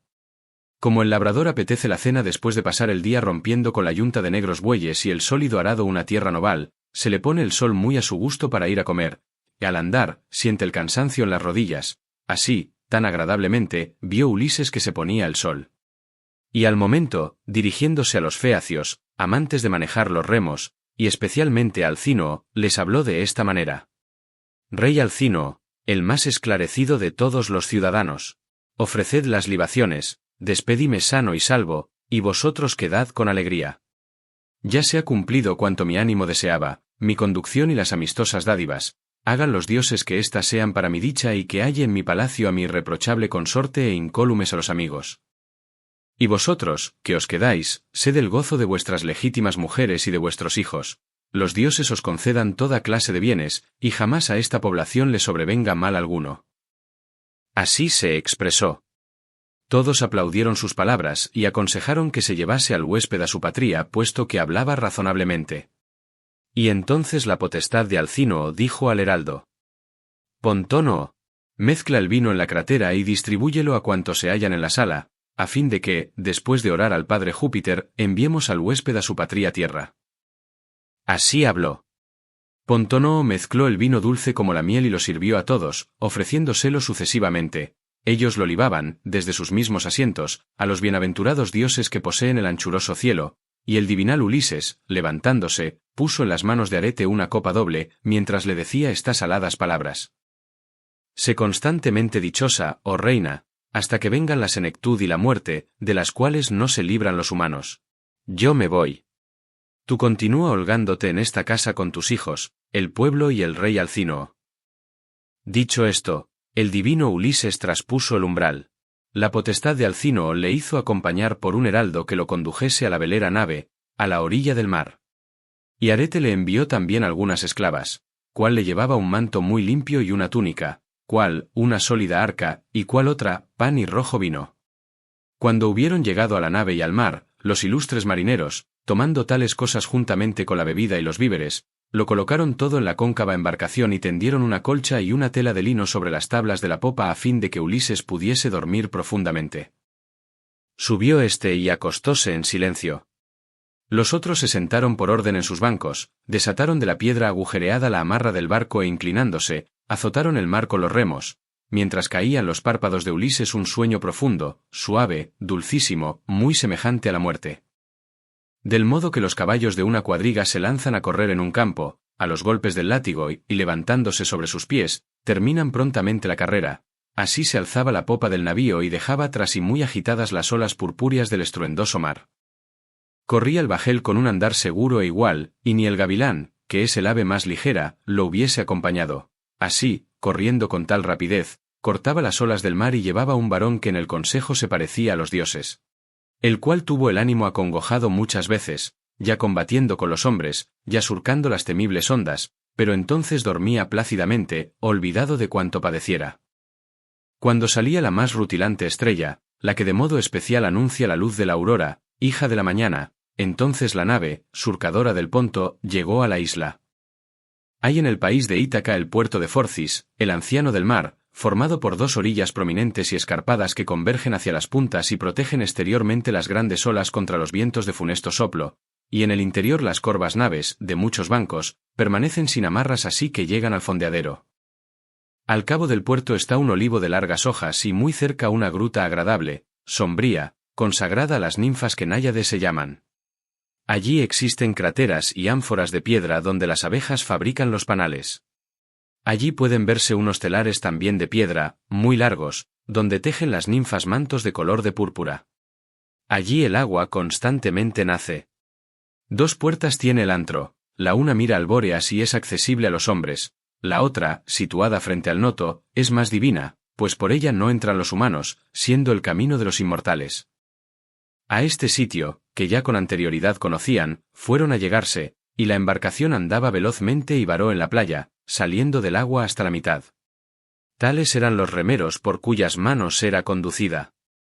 Apenas hubieron saltado de la nave de hermosos bancos en tierra firme, comenzaron por sacar del cóncavo bajel a Ulises con la colcha espléndida y la tela de lino, y lo pusieron en la arena, entregado todavía al sueño.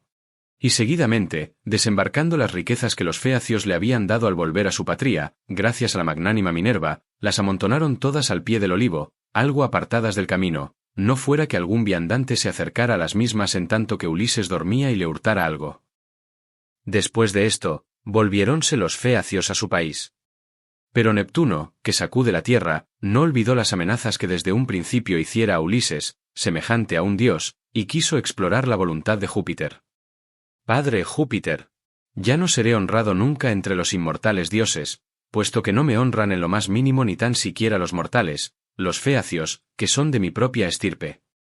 No dejaba de figurarme que Ulises tornaría a su patria, aunque padeciendo multitud de infortunios, pues nunca le quité del todo que volviese por considerar que con tu asentimiento se lo habías prometido.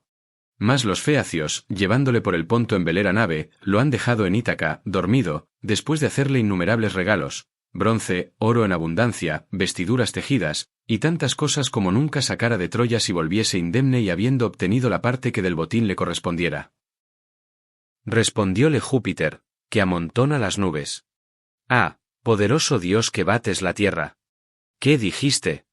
No te desprecian los dioses, que sería difícil herir con el desprecio al más antiguo y más ilustre. Pero si deja de honrarte alguno de los hombres, por confiar en sus fuerzas y en su poder, está en tu mano tomar venganza. Obra, pues, como quieras y a tu ánimo le agrade. Contestóle Neptuno, que sacude la tierra. Ya hubiera obrado como me aconsejas, oh Dios de las sombrías nubes, pero me espanta tu cólera y procuro evitarla.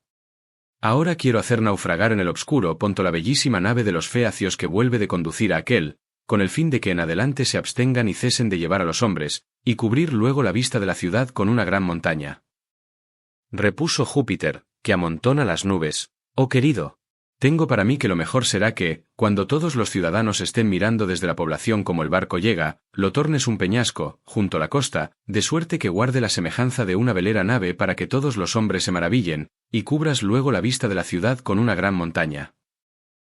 Apenas lo oyó Neptuno, que sacude la tierra, fuese a Esqueria donde viven los feacios, y allí se detuvo. La nave, surcadora del Ponto, se acercó con rápido impulso y el dios que sacude la tierra, saliéndole al encuentro, la tornó un peñasco y con un golpe de su mano inclinada hizo que echara raíces en el suelo, después de lo cual fuese a otra parte. Mientras tanto los feacios, que usan largos remos y son ilustres navegantes, hablaban entre sí con aladas palabras. Y uno de ellos se expresó de esta suerte, dirigiéndose a su vecino. ¡Ay! ¿Quién encadenó en el Ponto la velera nave que tornaba a la patria y ya se descubría toda? Tales fueron sus palabras, pues ignoraban lo que había pasado. Entonces Alcínoo les arengó de esta manera. ¡Oh dioses! Cumpliéronse las antiguas predicciones de mi padre, el cual decía que Neptuno nos miraba con malos ojos porque conducíamos sin recibir daño a todos los hombres. Y aseguraba que el dios haría naufragar en el obscuro Ponto una hermosísima nave de los feacios, al volver de llevar a alguien, y cubriría la vista de la ciudad con una gran montaña. Así lo afirmaba el anciano y ahora todo se va cumpliendo. Ea, hagamos lo que voy a decir. Absteneos de conducir los mortales que lleguen a nuestra población y sacrifiquemos 12 toros escogidos a Neptuno, para ver si se apiada de nosotros y no nos cubre la vista de la ciudad con la enorme montaña. Así habló. Entróles el miedo y aparejaron los toros. Y mientras los caudillos y príncipes del pueblo fecio oraban al soberano Neptuno, permaneciendo de pie en torno de su altar, Ulises recordó de su sueño en la tierra patria, de la cual había estado ausente mucho tiempo, y no pudo reconocerla porque una diosa, Palas Minerva, la hija de Júpiter, le cercó de una nube con el fin de hacerle incognoscible y enterarle de todo. No fuese que su esposa, los ciudadanos y los amigos lo reconocieran antes que los pretendientes pagaran por completo sus demasías. Por esta causa todo se le presentaba al rey en otra forma, así los largos caminos, como los puertos cómodos para fondear, las rocas escarpadas y los árboles florecientes. El héroe se puso en pie y contempló la patria tierra, pero enseguida gimió y, bajando los brazos, golpeóse los muslos mientras suspiraba y decía de esta suerte: ¡Ay de mí! ¿Qué hombres deben de habitar esta tierra a que he llegado? ¿Serán violentos, salvajes e injustos, u hospitalarios y temerosos de los dioses? ¿A dónde podré llevar tantas riquezas? ¿A dónde iré perdido?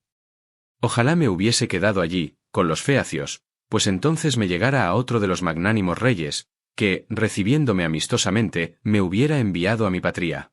Ahora ni sé dónde poner estas cosas, ni he de dejarlas aquí, no vayan a ser presa de otros hombres. ¡Oh dioses! No eran, pues, enteramente sensatos ni justos los caudillos y príncipes feacios, ya que me traen a esta otra tierra. Dijeron que me conducirían a Ítaca, que se ve de lejos, y no lo han cumplido. Castíguelos Júpiter, el dios de los suplicantes, que vigila a los hombres e impone castigos a cuantos pecan. Mas, ea, contaré y examinaré estas riquezas, no se hayan llevado alguna cosa en la cóncava nave cuando de aquí partieron. Hablando así, contó los bellísimos trípodes, los calderos, el oro y las hermosas vestiduras tejidas, y aunque nada echó de menos, lloraba por su patria tierra, arrastrándose en la orilla del estruendoso mar y suspirando mucho. Acercósele entonces Minerva en la figura de un joven pastor de ovejas, tan delicado como el hijo de un rey, que llevaba en los hombros un manto doble, hermosamente hecho, en los nítidos pies, sandalias, y en la mano, una jabalina. Ulises se holgó de verla, salió a su encuentro y le dijo estas aladas palabras. Amigo, ya que eres el primer hombre a quien encuentro en este lugar, salud, y ojalá no vengas con mala intención para conmigo, antes bien, salva estas cosas y sálvame a mí mismo, que yo te lo ruego como a un dios y me postro a tus rodillas. Mas dime con verdad para que yo me entere. ¿Qué tierra es esta? ¿Qué pueblo? ¿Qué hombres hay en la comarca? ¿Estoy en una isla que se ve a distancia o en la ribera de un fértil continente que hacia el mar se inclina? Minerva, la deidad de los brillantes ojos, le respondió diciendo: Forastero, eres un simple o vienes de lejos cuando me preguntas por esta tierra, cuyo nombre no es tan obscuro, ya que la conocen muchísimos así de los que viven hacia el lado por donde salen la aurora y el sol, como de los que moran en la otra parte, hacia el tenebroso ocaso. Es, en verdad, áspera e impropia para la equitación, pero no completamente estéril, aunque pequeña, pues produce trigo en abundancia y también vino, nunca le falta ni la lluvia ni el fecundo rocío, es muy a propósito para apacentar cabras y bueyes, cría bosques de todas clases, y tiene abrevaderos que jamás se agotan. Por lo cual, oh forastero, el nombre de Ítaca llegó hasta Troya, que, según dicen, está muy apartada de la tierra aquea. De esta suerte habló. Alegróse el paciente divinal Ulises, holgándose de su patria que le nombraba Palas Minerva, hija de Júpiter que lleva la égida, y pronunció enseguida estas aladas palabras, ocultándole la verdad con hacerle un relato fingido, pues siempre revolvía en su pecho ideas muy astutas. Oí hablar de Ítaca allá en la espaciosa Troya, muy lejos, al otro lado del Ponto, y he llegado ahora con estas riquezas. Otras tantas dejé a mis hijos y voy huyendo porque maté al hijo querido de Idomeneo, a Orsíloco, el de los pies ligeros, que aventajaba la ligereza de sus pies a los hombres industriosos de la vasta Creta. El cual deseó privarme del botín de Troya por el que tantas fatigas padeciera, ya combatiendo con los hombres, ya surcando las temibles ondas, a causa de no haberme prestado a complacer a su padre, sirviéndole en el pueblo de los troyanos, donde yo era caudillo de otros compañeros. Como en cierta ocasión aquel tornara del campo, envasele la broncínea lanza, habiéndole acechado con un amigo junto a la senda. Obscurísima noche cubría el cielo, ningún hombre fijó su atención en nosotros y así quedó oculto que le hubiese dado muerte. Después que lo maté con el agudo bronce, fuime hacia la nave de unos ilustres fenicios a quienes supliqué y pedí, dándoles buena parte del botín, que me llevasen a Pilos o a la divina Elide, donde ejercen su dominio los epeos. Mas la fuerza del viento extraviólos, mal de su grado, pues no querían engañarme, y, errabundos, llegamos acá por la noche. Con mucha fatiga pudimos entrar en el puerto a fuerza de remos, y aunque muy necesitados de tomar alimento, nadie pensó en la cena, desembarcamos todos y nos echamos en la playa. Entonces me vino a mí, que estaba cansadísimo, un dulce sueño, sacaron aquellos de la cóncava nave mis riquezas, las dejaron en la arena donde me hallaba tendido y volvieron a embarcarse para ir a la populosa Sidón, y yo me quedé aquí con el corazón triste. Así se expresó. Sonrióse Minerva, la deidad de los brillantes ojos, le halagó con la mano y, transfigurándose en una mujer hermosa, alta y diestra en eximias labores, le dijo estas aladas palabras. Astuto y falaz habría de ser quien te aventajara en cualquier clase de engaños, aunque fuese un dios el que te saliera al encuentro. Temerario, artero, incansable en el dolo. Ni aun en tu patria habías de renunciar a los fraudes y a las palabras engañosas, que siempre fueron de tu gusto? Mas, ea, no se hable más de ello, que ambos somos peritos en las astucias, pues si tú sobresales mucho entre los hombres por tu consejo y tus palabras, yo soy celebrada entre todas las deidades por mi prudencia y mis astucias. Pero aún no has reconocido en mi a Palas Minerva, hija de Júpiter, que siempre te asisto y protejo en tus cuitas e hice que les fueras agradable a todos los feacios. Vengo ahora a forjar contigo algún plan, a esconder cuantas riquezas te dieron los ilustres feacios por mi voluntad e inspiración cuando viniste a la patria, y a revelarte todos los trabajos que has de soportar fatalmente en tu morada bien construida. Toléralos, ya que es preciso, y no digas a ninguno de los hombres ni de las mujeres que llegaste peregrinando. Antes bien sufre en silencio los muchos pesares y aguanta las violencias que te hicieren los hombres. Respondióle el ingenioso Ulises. Difícil es, oh diosa, que un mortal al encontrarse contigo logre conocerte, aunque fuere muy sabio, porque tomas la figura que te pleis. Bien sé que me fuiste propicia mientras los aqueos peleamos en Troya, pero después que arruinamos la excelsa ciudad de Príamo, partimos en las naves y un dios dispersó a los aqueos. Nunca te he visto, oh hija de Júpiter, ni he advertido que subieras en mi bajel para ahorrarme ningún pesar. Por el contrario, anduve errante constantemente, teniendo en mi pecho el corazón atravesado de dolor, hasta que los dioses me libraron del infortunio, y tú, en el rico pueblo de los feacios, me confortaste con tus palabras y me condujiste a la población. Ahora por tu padre te lo suplico, pues no creo haber arribado a Ítaca, que se ve de lejos, sino que estoy en otra tierra y que hablas de burlas para engañarme. Dime si en verdad he llegado a mi querida tierra. Contestóle Minerva, la deidad de los brillantes ojos. Siempre guardas en tu pecho la misma cordura, y no puedo desampararte en la desgracia porque eres afable, perspicaz y sensato. Cualquiera que volviese después de vagar tanto, deseara ver en su palacio los hijos y a la esposa, mas a ti no te pleis saber de ellos ni preguntar por los mismos hasta que hayas probado a tu mujer, la cual permanece en tu morada y consume los días y las noches tristemente, pues de continuo está llorando.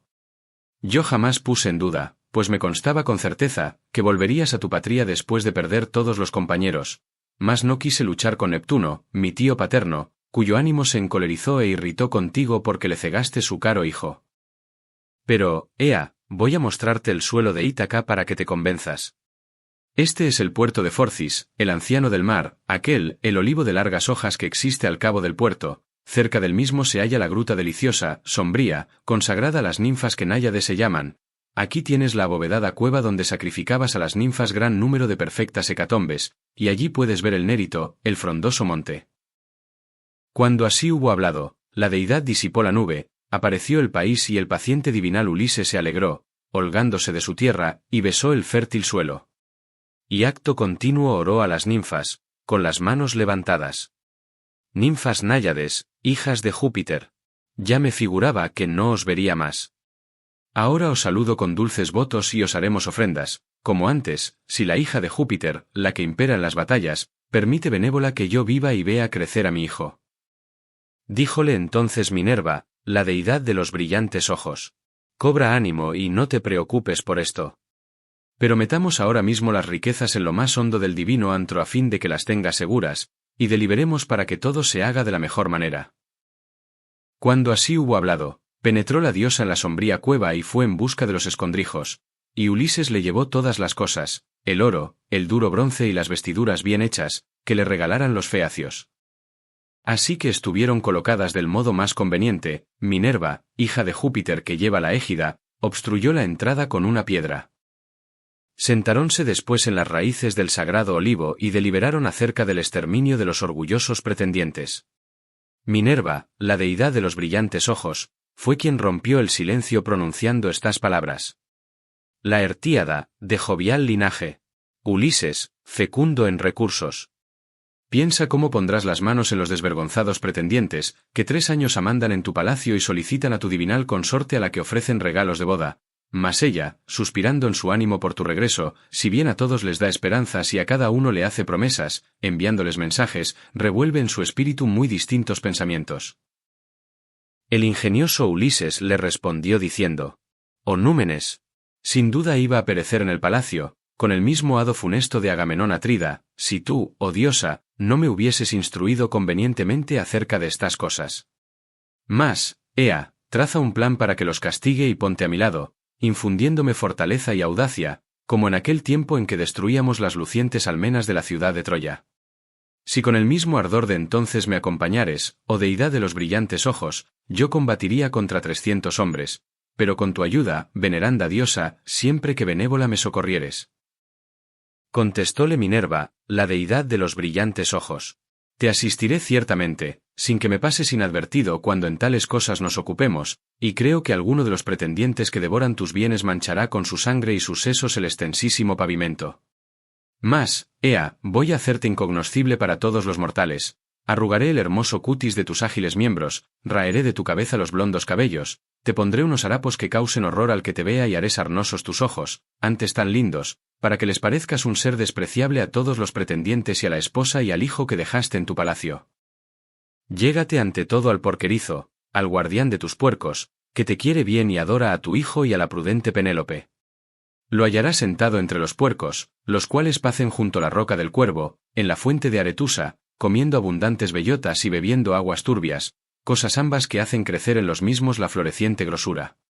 Quédate allí de asiento e interrógale sobre cuanto deseares, mientras yo voy a Esparta, la de hermosas mujeres, y llamo a Telémaco, tu hijo, o Ulises, que se fue junto a Menelao, en la vasta Lacedemonia, para saber por la fama si aún estabas vivo en alguna parte». Respondióle el ingenioso Ulises: «¿Y por qué no se lo dijiste, ya que tu mente todo lo sabía?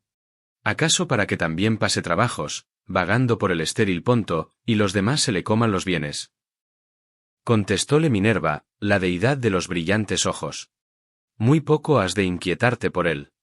Yo misma le llevé para que, con ir allá, adquiriese ilustre fama, y no sufre trabajo alguno, sino que está muy tranquilo en el palacio de la Atrida, teniéndolo todo en gran abundancia.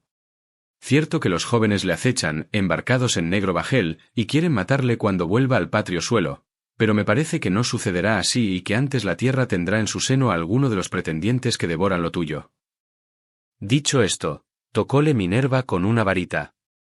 La diosa le arrugó el hermoso cutis en los ágiles miembros, le raó de la cabeza los blondos cabellos, púsole la piel de todo el cuerpo de tal forma que parecía la de un anciano, hízole sarnosos los ojos, antes tan bellos, vistióle unos harapos y una túnica, que estaban rotos, sucios y manchados feamente por el humo, le echó encima el cuero grande, sin pelambre ya, de una veloz cierva, y le entregó un palo y un astroso zurrón lleno de agujeros, con su correa retorcida. Después de deliberar así, se separaron, yéndose Minerva a la divinal Lacedemonia donde se hallaba el hijo de Ulises. Canto 14. Conversación de Ulises con Eumeo. Ulises, dejando el puerto, empezó áspero camino por lugares selvosos, entre unas eminencias, hacia donde le indicara Minerva que hallaría al porquerizo, el cual era, entre todos los criados adquiridos por el divinal Ulises, quien con mayor solicitud le cuidaba los bienes. Hallóle sentado en el vestíbulo de la majada excelsa, hermosa y grande, construida en lugar descubierto, que se andaba toda ella enrededor, la cual labrara el porquerizo para los cerdos del ausente rey, sin ayuda de su señora ni del anciano Laertes, empleando piedras de acarreo y cercándola con un seto espinoso.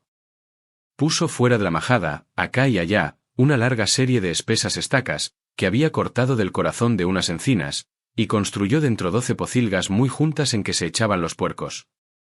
En cada una tenía encerradas 50 hembras paridas de puercos, que se acuestan en el suelo, y los machos pasaban la noche fuera, siendo su número mucho menor porque los pretendientes, iguales a los dioses, los disminuían comiéndose siempre el mejor de los puercos grasos, que les enviaba el porquerizo.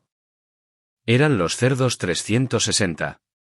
Junto a los mismos hallábanse constantemente 4 perros, semejantes a fieras, que había criado el porquerizo, mayoral de los pastores. Este cortaba entonces un cuero de buey de color vivo y hacía unas sandalias, ajustándolas a sus pies, y de los otros pastores, 3 se habían encaminado a diferentes lugares con las piaras de los cerdos y el cuarto había sido enviado a la ciudad por Eumeo a llevarles a los orgullosos pretendientes el obligado puerco que inmolarían para saciar con la carne su apetito. De súbito los perros ladradores vieron a Ulises, y ladrando, corrieron a encontrarle, mas el héroe se sentó astutamente y dejó caer el garrote que llevaba en la mano. Entonces quizás hubiera padecido vergonzoso infortunio cabe a sus propios establos, pero el porquerizo siguió enseguida y con ágil pie a los canes, y atravesando apresuradamente el umbral donde se le cayó de la mano aquel cuero, les dio voces, los echó a pedradas a cada uno por su lado, y habló al rey de esta manera. «Oh anciano, poco faltó para que los perros te despedazaran súbitamente, con lo cual me habrías causado gran oprobio. Ya los dioses me tienen dolorido y me hacen gemir por una causa bien distinta, pues mientras lloro y me angustio, pensando en mi señor, igual a un dios, he de criar estos puercos grasos para que otros se los coman, y quizás él esté hambriento y ande peregrino por pueblos y ciudades de gente de extraño lenguaje, si aún vive y contempla la lumbre del sol. Pero ven, anciano, sígueme a la cabaña, para que, después de saciarte de manjares y de vino conforme a tu deseo, me digas dónde naciste y cuántos infortunios has sufrido». Diciendo así, el divinal porquerizo guióle a la cabaña, introdújole en ella, e hízole sentar, después de esparcir por el suelo muchas ramas secas, las cuales cubrió con la piel de una cabra montés, grande, vellosa y tupida, que le servía de lecho. Holgóse Ulises del recibimiento que le hacía Eumeo, y le habló de esta suerte. «Júpiter y los inmortales dioses te concedan, oh huésped, lo que más anheles, ya que con tal benevolencia me has acogido». Y tú le contestaste así, porquerizo Eumeo: «Oh forastero, no me es lícito despreciar al huésped que se presente, aunque sea más miserable que tú, pues todos los forasteros y pobres son de Júpiter. Cualquier donación nuestra les es grata, no embargante que haya de ser exigua, que así suelen hacerlas los siervos, siempre temerosos cuando mandan amos jóvenes. Pues las deidades atajaron sin duda la vuelta del mío, el cual, amándome sobre todo extremo, me hubiese proporcionado una posesión, una casa, un peculio y una mujer hermosa, todo lo cual da un amo benévolo a su siervo, cuando ha trabajado mucho para él y las deidades hacen prosperar su obra como hicieron prosperar esta en que me ocupo. Grandemente me ayudara mi señor, si aquí envejeciese, pero murió ya. Así hubiera perecido completamente la estirpe de Helena, por la cual a tantos hombres les quebraron las rodillas. Que aquel fue a Troya, la de hermosos corceles, para honrar a Agamenón combatiendo contra los teucros». Diciendo así, en un instante se sujetó la túnica con el cinturón, se fue a las pocilgas donde estaban las piaras de los puercos, volvió con 2, y a entrambos los sacrificó, los chamuscó y, después de descuartizarlos, los espetó en los asadores. Cuando la carne estuvo asada, se la llevó a Ulises, caliente aún y en los mismos asadores, polvoreándola de blanca harina, echó en una copa de yedra vino dulce como la miel, sentóse enfrente de Ulises, e invitándole, hablóle de esta suerte. Come, oh huésped, esta carne de puerco, que es la que está a la disposición de los esclavos, pues los pretendientes devoran los cerdos más gordos, sin pensar en la venganza de las deidades, ni sentir piedad alguna. Pero los bienaventurados númenes no se agradan de las obras perversas, sino que honran la justicia y las acciones sensatas de los varones. Y aun los varones malévolos y enemigos que invaden el país ajeno y, permitiéndoles Júpiter que recojan botín, vuelven a la patria con las naves repletas, aun estos sienten que un fuerte temor de la venganza divina les oprime el corazón. Mas los pretendientes algo deben de saber de la deplorable muerte de aquel, por la voz de alguna deidad que han oído, cuando no quieren pedir de justo modo el casamiento, ni restituirse a sus casas, antes muy tranquilos consumen los bienes orgullosa e inmoderadamente. En ninguno de los días ni de las noches, que proceden de Júpiter, se contentan con sacrificar una víctima, ni dos tan solo, y agotan el vino, bebiéndolo sin tasa alguna. Pues la hacienda de mi amo era cuantiosísima, tanto como la de ninguno de los héroes que viven en el negro continente o en la propia Ítaca, y ni juntando 20 hombres la suya pudieran igualarla. Te la voy a especificar. 12 vacadas hay en el continente, y otras tantas gras de ovejas, otras tantas piaras de cerdos, y otras tantas copiosas manadas de cabras apacientan allá sus pastores y gente asalariada. Aquí pacen 11 hatos numerosos de cabras en la extremidad del campo, y los vigilan buenos pastores, cada uno de los cuales lleva todos los días a los pretendientes una res, aquella de las bien nutridas cabras que le parece mejor. Y yo guardo y protejo estas marranas y, separando siempre el mejor de los puercos, se lo envío también. Así habló. Ulises, sin desplegar los labios, se apresuraba a comer la vianda y bebía vino con avidez, maquinando males contra los pretendientes. Después que hubo cenado y repuesto el ánimo con la comida, dióle Eumeo la copa que usaba para beber, llena de vino. Aceptóla el héroe, y alegrándose en su corazón, pronunció estas aladas palabras. Oh amigo, ¿quién fue el que te compró con sus bienes y era tan opulento y poderoso, según cuentas? Decías que pereció por causa de la honra de Agamenón. Nómbramelo por si en alguna parte hubiese conocido tal hombre. Júpiter y los dioses inmortales saben si lo he visto y podré darte alguna nueva, pues anduve perdido por muchos pueblos.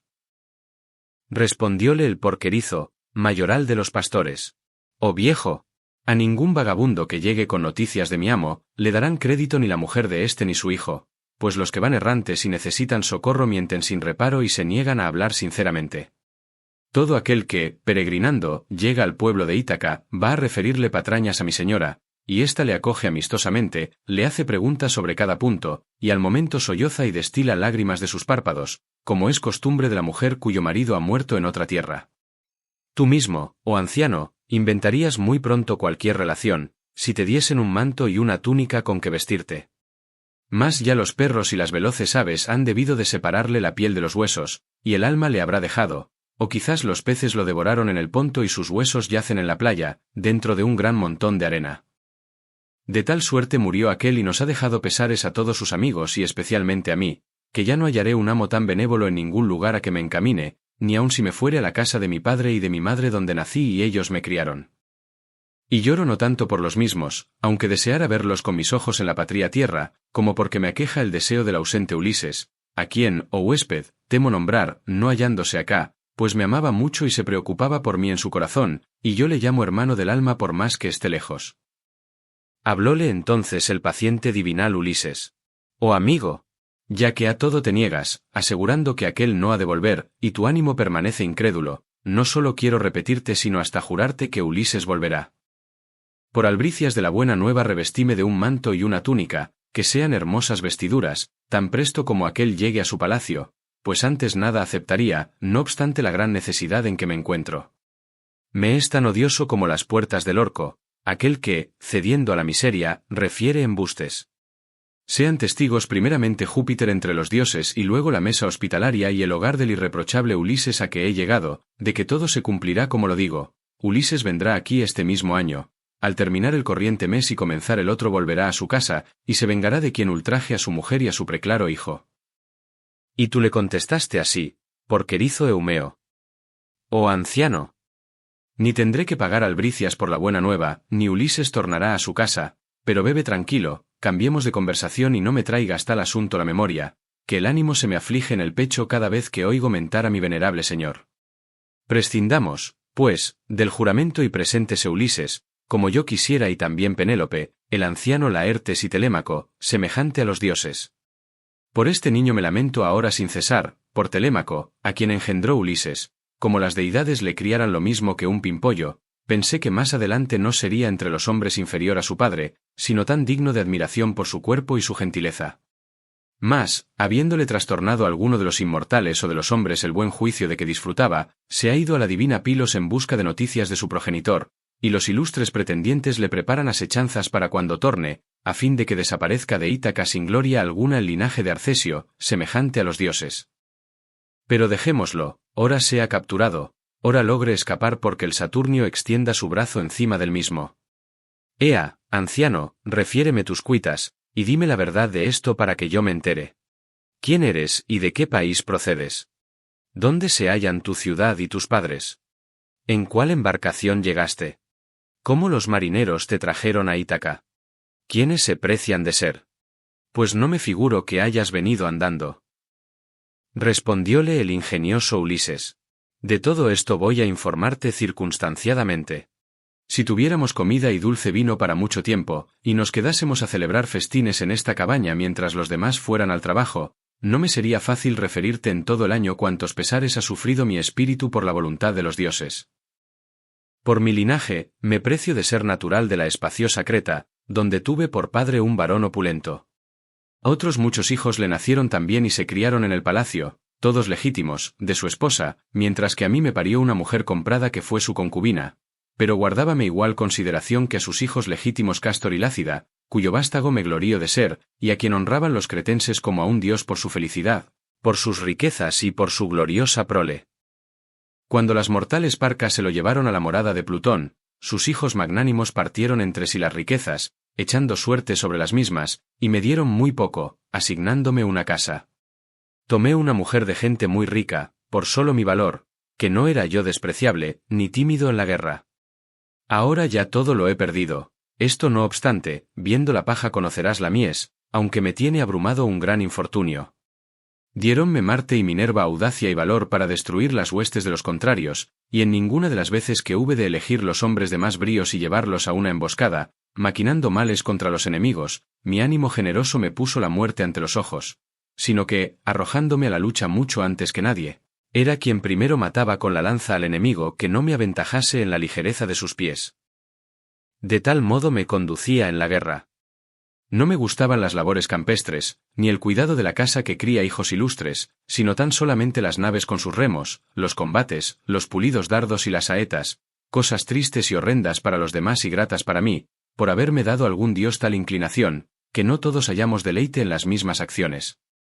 Ya antes que los aqueos pusieran el pie en Troya, había capitaneado 9 veces hombres y navíos de ligero andar contra extranjeras gentes, y todas las cosas llegaban a mis manos en gran abundancia.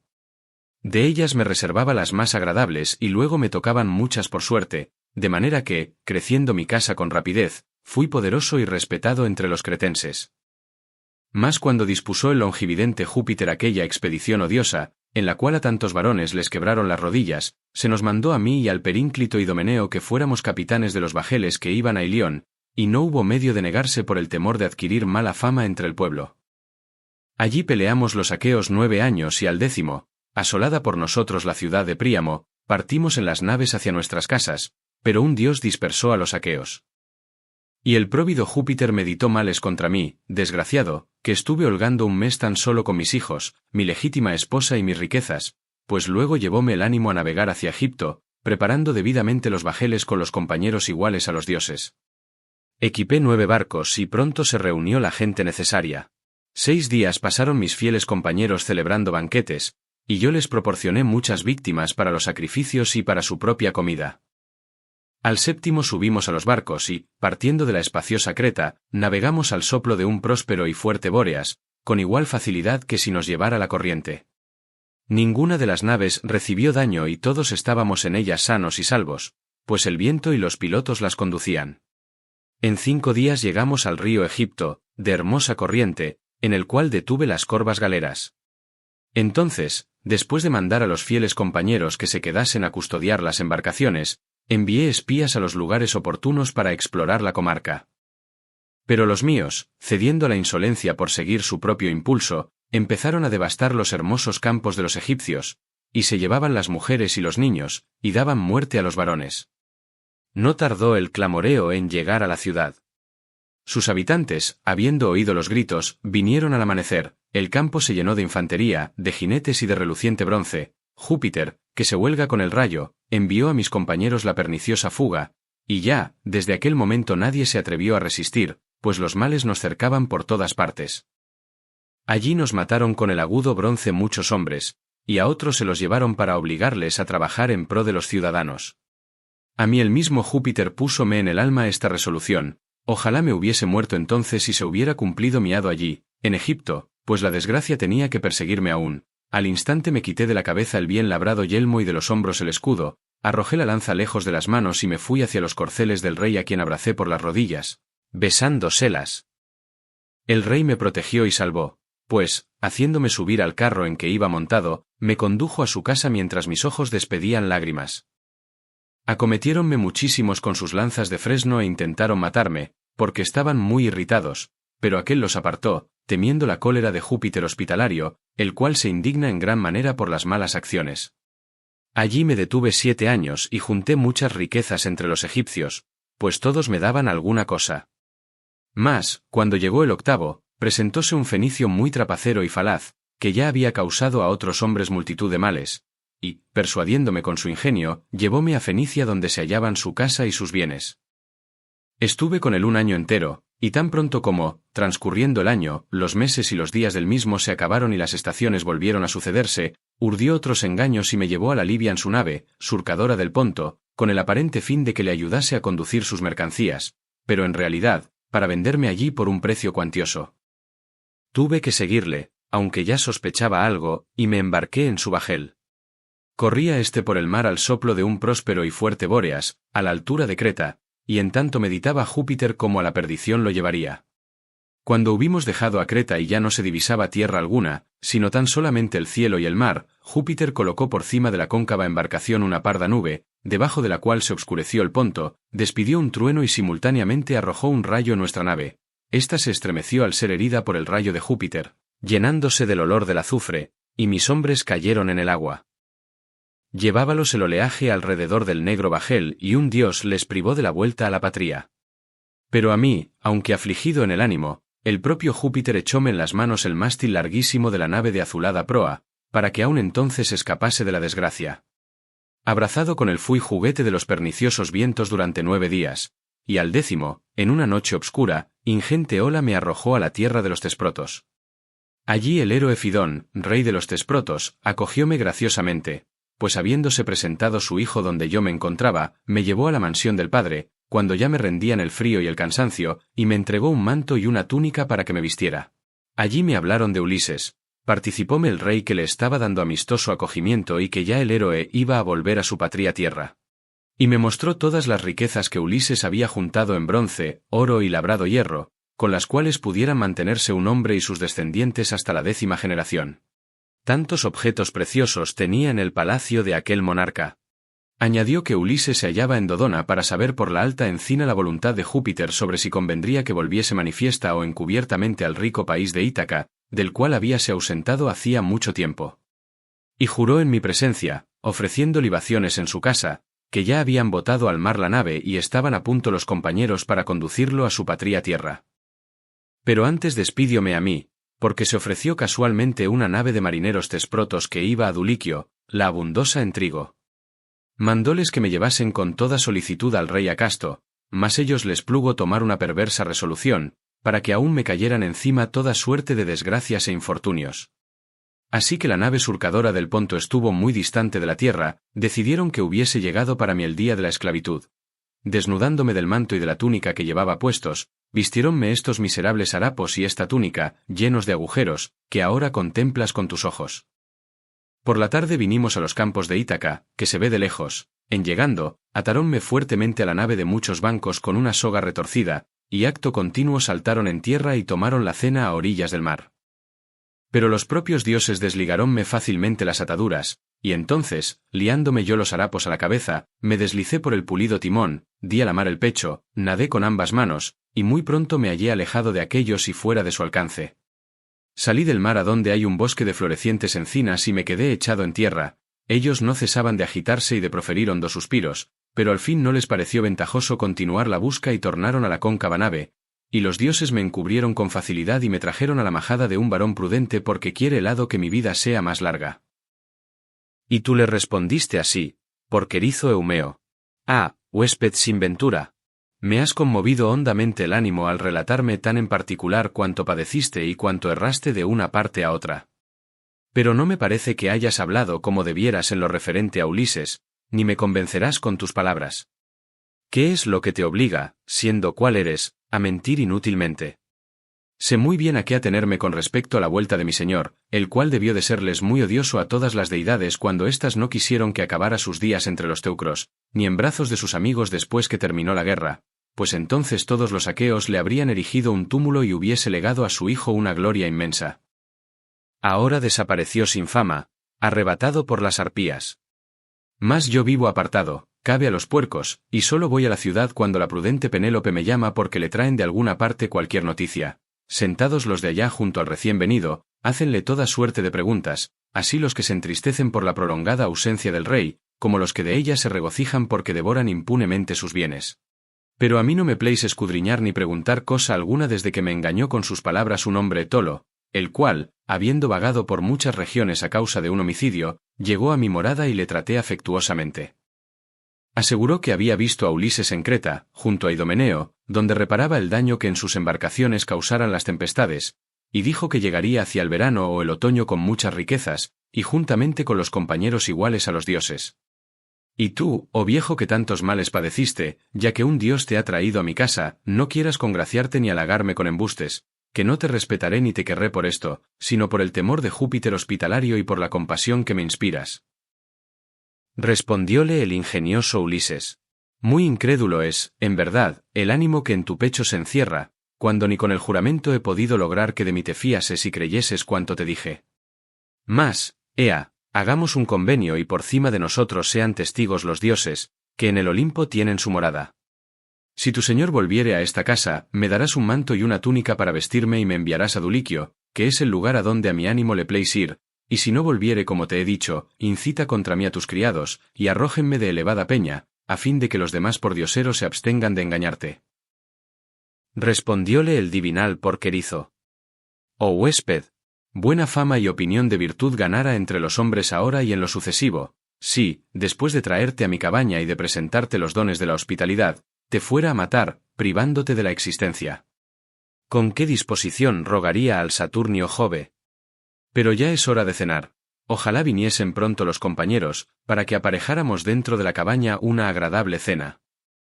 Así estos conversaban. Entretanto acercaronse los puercos con sus pastores, quienes encerraron las marranas en las pocilgas, para que durmiesen, y un gruñido inmenso se dejó oír mientras los puercos se acomodaban en los establos. Entonces el divinal porquerizo dio esta orden a sus compañeros. Traed el mejor de los puercos para que lo sacrifique en honra de este forastero venido de lejanas tierras y nos sirva de provecho a nosotros que a mucho tiempo que nos fatigamos por los cerdos de blanca dentadura y otros se comen impunemente el fruto de nuestros afanes. Diciendo así, cortó leña con el despiadado bronce, mientras los pastores introducían un gordísimo puerco de 5 años que dejaron junto al hogar, y el porquerizo no se olvidó de los inmortales, pues tenía buenos sentimientos. Ofrecióles las primicias, arrojando en el fuego algunas cerdas de la cabeza del puerco de blanca dentadura, y pidió a todos los dioses que el prudente Ulises tornara a su casa. Después alzó el brazo y con un tronco de encina que dejara al cortar leña hirió al puerco, que cayó exánime. Ellos lo degollaron, lo chamuscaron y seguidamente lo partieron en pedazos. El porquerizo empezó por tomar una parte de cada miembro del animal, envolvió en pingo y grasa los trozos crudos y, polvoreándolos de blanca harina, los echó en el fuego. Dividieron lo restante en pedazos más chicos que espetaron en los asadores, los asaron cuidadosamente, y retirándolos del fuego, los colocaron todos juntos encima de la mesa. Levantóse a hacer partes el porquerizo, cuya mente tanto apreciaba la justicia, dividiendo los trozos, formó 7 porciones, ofreció una a las ninfas y a Mercurio, hijo de Maya, a quienes dirigió votos, y distribuyó las demás a los comensales, honrando a Ulises con el ancho lomo del puerco de blanca dentadura, cual obsequio alegróle el espíritu a su señor. Enseguida el ingenioso Ulises le habló diciendo: «Ojalá seas, oh Eumeo, tan caro al padre Júpiter como a mí mismo, pues, aun estando como estoy, me honras con excelentes dones».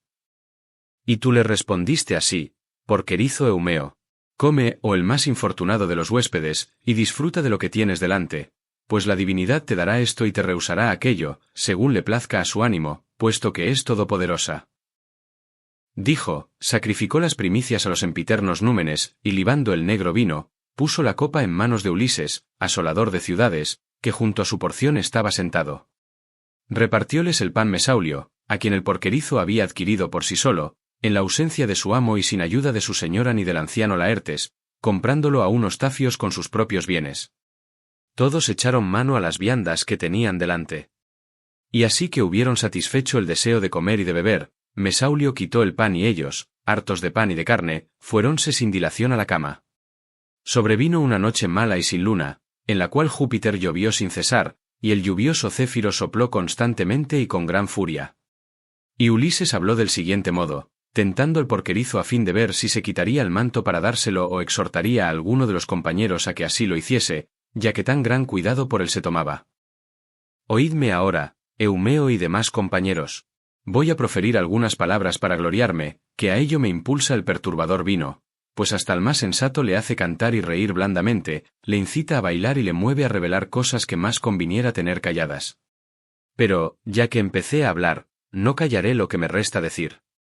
Ojalá fuese tan joven y mis fuerzas tan robustas, como cuando guiábamos al pie del muro de Troya la emboscada previamente dispuesta. Eran sus capitanes Ulises y Menelao Atrida, y yo iba como tercer jefe, pues ellos mismos me lo ordenaron. Tan pronto como llegamos cerca de la ciudad y de su alto muro, nos tendimos en unos espesos matorrales, entre las cañas de un pantano, acurrucándonos debajo de las armas. Sobrevino una noche mala, glacial, porque soplaba el Bóreas, caía de lo alto una nieve menuda y fría, como escarcha, y condensábase el hielo en torno de los escudos. Los demás, que tenían mantos y túnicas, estaban durmiendo tranquilamente con las espaldas cubiertas por los escudos, pero yo, al partir, cometí la necedad de entregar el manto a mis compañeros, porque no pensaba que hubiera de padecer tanto frío, y me puse en marcha con solo el escudo y una espléndida cota. Mas, tan luego como la noche hubo llegado a su último tercio y ya los astros declinaban, toqué con el codo a Ulises, que estaba cerca y me atendió muy pronto, y díjele de esta guisa: «Laertíada, de jovial linaje. Ulises, fecundo en recursos. Ya no me contarán en el número de los vivientes, porque el frío me rinde. No tengo manto. Engañóme algún dios, cuando partí con la sola túnica y ahora no hallo medio alguno para escapar con vida». Así me expresé. Pronto se le ofreció a su ánimo un recurso, siendo como era tan señalado en aconsejar como en combatir, y hablando me quedo, pronunció estas palabras: «Calla, no sea que te oiga alguno de los aqueos». Dijo, y, estribando sobre el codo, levantó la cabeza y comenzó a hablar de esta manera: «Oídme, amigos. Un sueño divinal se me presentó mientras dormía. Como estamos tan lejos de las naves, vaya alguno a decir al atrida Agamenón, pastor de hombres, si nos enviará más guerreros de junto los barcos». Tal dijo, y levantándose con presteza Toante, hijo de Andremón, arrojó el purpúreo manto y se fue corriendo hacia las naves. Me envolví en su vestido, me acosté alegremente y enseguida apareció la aurora, de áureo trono. Ojalá fuese tan joven y mis fuerzas se hallaran tan robustas como entonces, pues alguno de los porquerizos de esta cuadra me daría su manto por amistad y por respeto a un valiente, mas ahora me desprecian porque cubren mi cuerpo miserables vestidos. Y tú le respondiste así: «Porquerizo Eumeo. Oh viejo, el relato que acabas de hacer es irreprochable, y nada has dicho que sea inútil o inconveniente. Por esto no carecerás ni de vestido ni de cosa alguna que deba obtener el infeliz suplicante que nos sale al encuentro. Mas, apenas amanezca, tornarás a sacudir tus harapos, pues aquí no tenemos mantos y túnicas para mudarnos, sino que cada cual lleva puestos los suyos. Y cuando venga el caro hijo de Ulises, te dará un manto y una túnica para vestirte y te conducirá a donde tu corazón y tu ánimo deseen». Dichas estas palabras, se levantó, puso cerca del fuego una cama para el huésped y la llenó de pieles de ovejas y de cabras. Ulises se tendió en ella y Eumeo echóle un manto muy tupido y amplio que guardaba para mudarse siempre que alguna recia tempestad le sorprendía. De tal modo se acostó Ulises y a su vera los jóvenes pastores, mas al porquerizo no le plugo tener allí su cama y dormir apartado de los puercos, sino que se armó y se dispuso a salir, y holgóse Ulises al ver con qué solicitud le cuidaba los bienes durante su ausencia. Eumeo empezó por colgar de sus robustos hombros la aguda espada, vistióse después un manto muy grueso, reparo contra el viento, tomó enseguida la piel de una cabra grande y bien nutrida, y, finalmente, asió un agudo dardo para defenderse de los canes y de los hombres. Y se fue a acostar en la concavidad de una elevada peña, donde los puercos de blanca dentadura dormían al abrigo del Bóreas. Canto 15. Llegada de Telémaco a la majada de Eumeo. Mientras tanto, encaminóse Palas Minerva a la vasta Lacedemonia, para traerle a las mientes la idea del regreso al hijo ilustre del magnánimo Ulises e incitarle a que volviera a su morada. Halló a Telémaco y al preclaro hijo de Néstor acostados en el vestíbulo de la casa del glorioso Menelao. El nestórida estaba vencido del blando sueño, mas no se habían señoreado de Telémaco las dulzuras del mismo, porque durante la noche inmortal desvelábale el cuidado por la suerte que a su padre le hubiese cabido. Y, parándose a su lado, dijo Minerva, la de los brillantes ojos: Telémaco, no es bueno que demores fuera de tu casa, habiendo dejado en ella las riquezas y unos hombres tan soberbios. No sea que se repartan tus bienes y se los coman, y luego el viaje te resulte inútil. Solicita con instancia y lo antes posible de Menelao, valiente en la pelea, que te deje partir, a fin de que halles aún en tu palacio a tu eximia madre, pues ya su padre y sus hermanos le exhortan a que contraiga matrimonio con Eurímaco, el cual sobrepuja en las dádivas a todos los pretendientes y va aumentando la ofrecida dote. No sea que, a pesar tuyo, se lleven de tu morada algún valioso objeto. Bien sabes qué ánimo tiene en su pecho la mujer, desea hacer prosperar la casa de quien la ha tomado por esposa. Y ni de los hijos primeros, ni del marido difunto con quien se casó virgen, se acuerda más ni por ellos pregunta. Mas tú, volviendo allá, encarga lo tuyo a aquella de tus criadas que tengas por mejor, hasta que las deidades te den ilustre consorte. Otra cosa te diré, que pondrás en tu corazón. Los más conspicuos de los pretendientes se emboscaron, para acechar tu llegada, en el estrecho que media entre Ítaca y la escabrosa Samos, pues quieren matarte cuando vuelvas al patrio suelo, pero me parece que no sucederá así y que antes tendrá la tierra en su seno a alguno de los pretendientes que devoran lo tuyo. Por eso, haz que pase el bien construido bajel a alguna distancia de las islas y navega de noche, y aquel de los inmortales que te guarda y te protege, enviará detrás de tu barco próspero viento. Así que arribes a la costa de Ítaca, manda la nave y todos los compañeros a la ciudad, y llégate ante todo al porquerizo, que guarda tus cerdos y te quiere bien. Pernocta allí y envíale a la ciudad para que lleve a la discreta Penélope la noticia de que estás salvo y has llegado de Pilos. Cuando así hubo hablado, fuese Minerva al vasto Olimpo. Telémaco despertó al nestórida de su dulce sueño, moviéndolo con el pie, y le dijo estas palabras: Despierta, Pisístrato nestórida. Lleva al carro los olípedos corceles y úncelos, para que nos pongamos en camino. Mas Pisístrato nestórida le repuso: Telémaco, aunque tengamos prisa por emprender el viaje, no es posible guiar los corceles durante la tenebrosa noche, y ya pronto despuntará la aurora. Pero aguarda que el héroe Menelao Atrida, famoso por su lanza, traiga los presentes, los deje en el carro y nos despida con suaves palabras. Que para siempre dura en el huésped la memoria del varón hospitalario que le ha recibido amistosamente. Así le habló, y al momento vino la aurora, de áureo trono. Entonces se les acercó Menelao, valiente en los combates, que se había levantado de la cama, de junto a Helena, la de hermosa cabellera. No lo hubo visto el caro hijo de Ulises, cuando se apresuró el héroe a cubrir su cuerpo con la espléndida túnica, se echó el gran manto a las robustas espaldas y salió a encontrarle. Y, deteniéndose a su vera, habló así el hijo amado del divinal Ulises. Menelao Atrida, alumno de Júpiter, príncipe de hombres. Deja que parta ahora mismo a mi querida patria, que ya siento deseos de volver a mi morada. Respondióle Menelao, valiente en la pelea: Telémaco, no te detendré mucho tiempo, ya que deseas irte, pues me es odioso así el que, recibiendo a un huésped, lo quiere sin medida, como el que lo aborrece en extremo, más vale usar de moderación en todas las cosas. Tan mal procede con el huésped quien le incita a que se vaya cuando no quiere irse, como el que lo detiene si le urge partir. Se le debe tratar amistosamente mientras esté con nosotros y despedirlo cuando quiera ponerse en camino. Pero aguarda que traiga y coloque en el carro hermosos presentes que tú veas con tus propios ojos, y mande a las mujeres que aparejen en el palacio la comida con las abundantes provisiones que tenemos en el mismo, porque hay a la vez honra, gloria y provecho en que coman los huéspedes antes de que se vayan por la tierra inmensa. Dime también si acaso prefieres volver por la Hélade y por el centro de Argos, a fin de que yo mismo te acompañe, pues unciré los corceles, te llevaré por las ciudades populosas y nadie nos dejará partir sin darnos alguna cosa que nos llevemos, ya sea un hermoso trípode de bronce, ya un caldero, ya un par de mulos, ya una copa de oro. Respondióle el prudente Telémaco: Menelao Atrida, alumno de Júpiter, príncipe de hombres. Quiero restituirme pronto a mis hogares, pues a nadie dejé encomendada la custodia de los bienes, no sea que en tanto busco a mi padre igual a los dioses, muera yo o pierda algún excelente y valioso objeto que se lleven del palacio. Al oír esto, Menelao, valiente en la pelea, mandó enseguida a su esposa y a las esclavas que preparasen la comida en el palacio con las abundantes provisiones que en él se guardaban. Llegó entonces Eteoneo Boetida, que se acababa de levantar, pues no vivía muy lejos, y habiéndole ordenado Menelao, valiente en la batalla, que encendiera fuego y asara las carnes, obedeció acto continuo.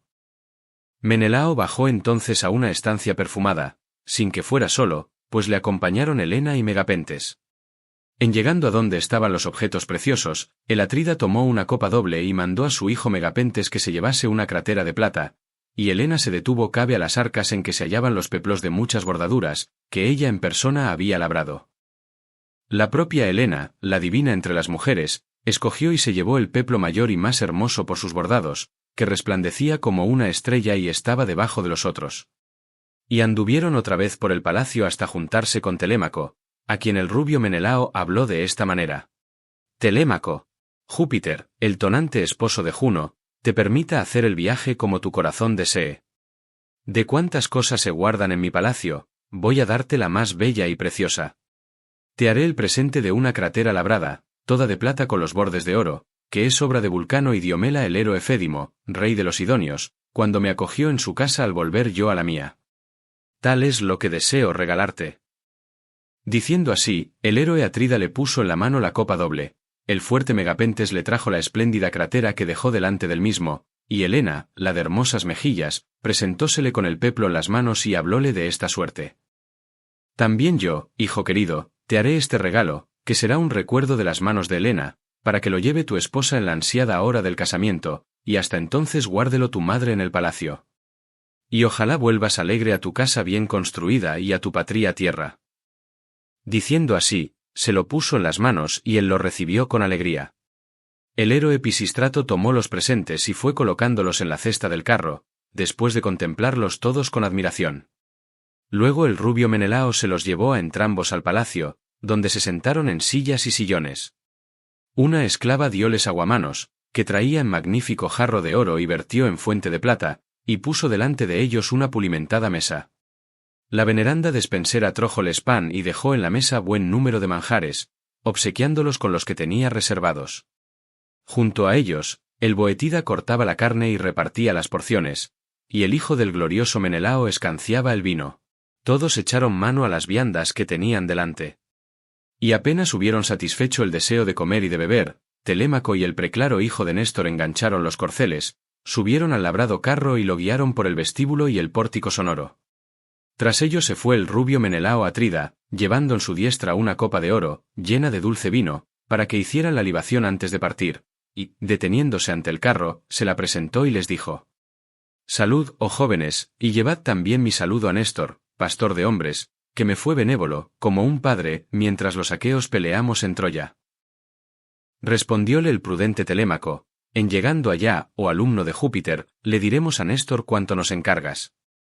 Así me fuera posible, al tornar a Ítaca, contarle a Ulises en su morada que vuelvo de tu palacio, habiendo recibido toda clase de pruebas de amistad y trayendo conmigo muchos y excelentes objetos preciosos. Así que acabó de hablar, pasó por cima de ellos, hacia la derecha, un águila que llevaba en las uñas un ansar doméstico, blanco, enorme, arrebatado de algún corral. Seguíanla, gritando, hombres y mujeres, y al llegar junto al carro, torció el vuelo a la derecha, enfrente mismo de los corceles.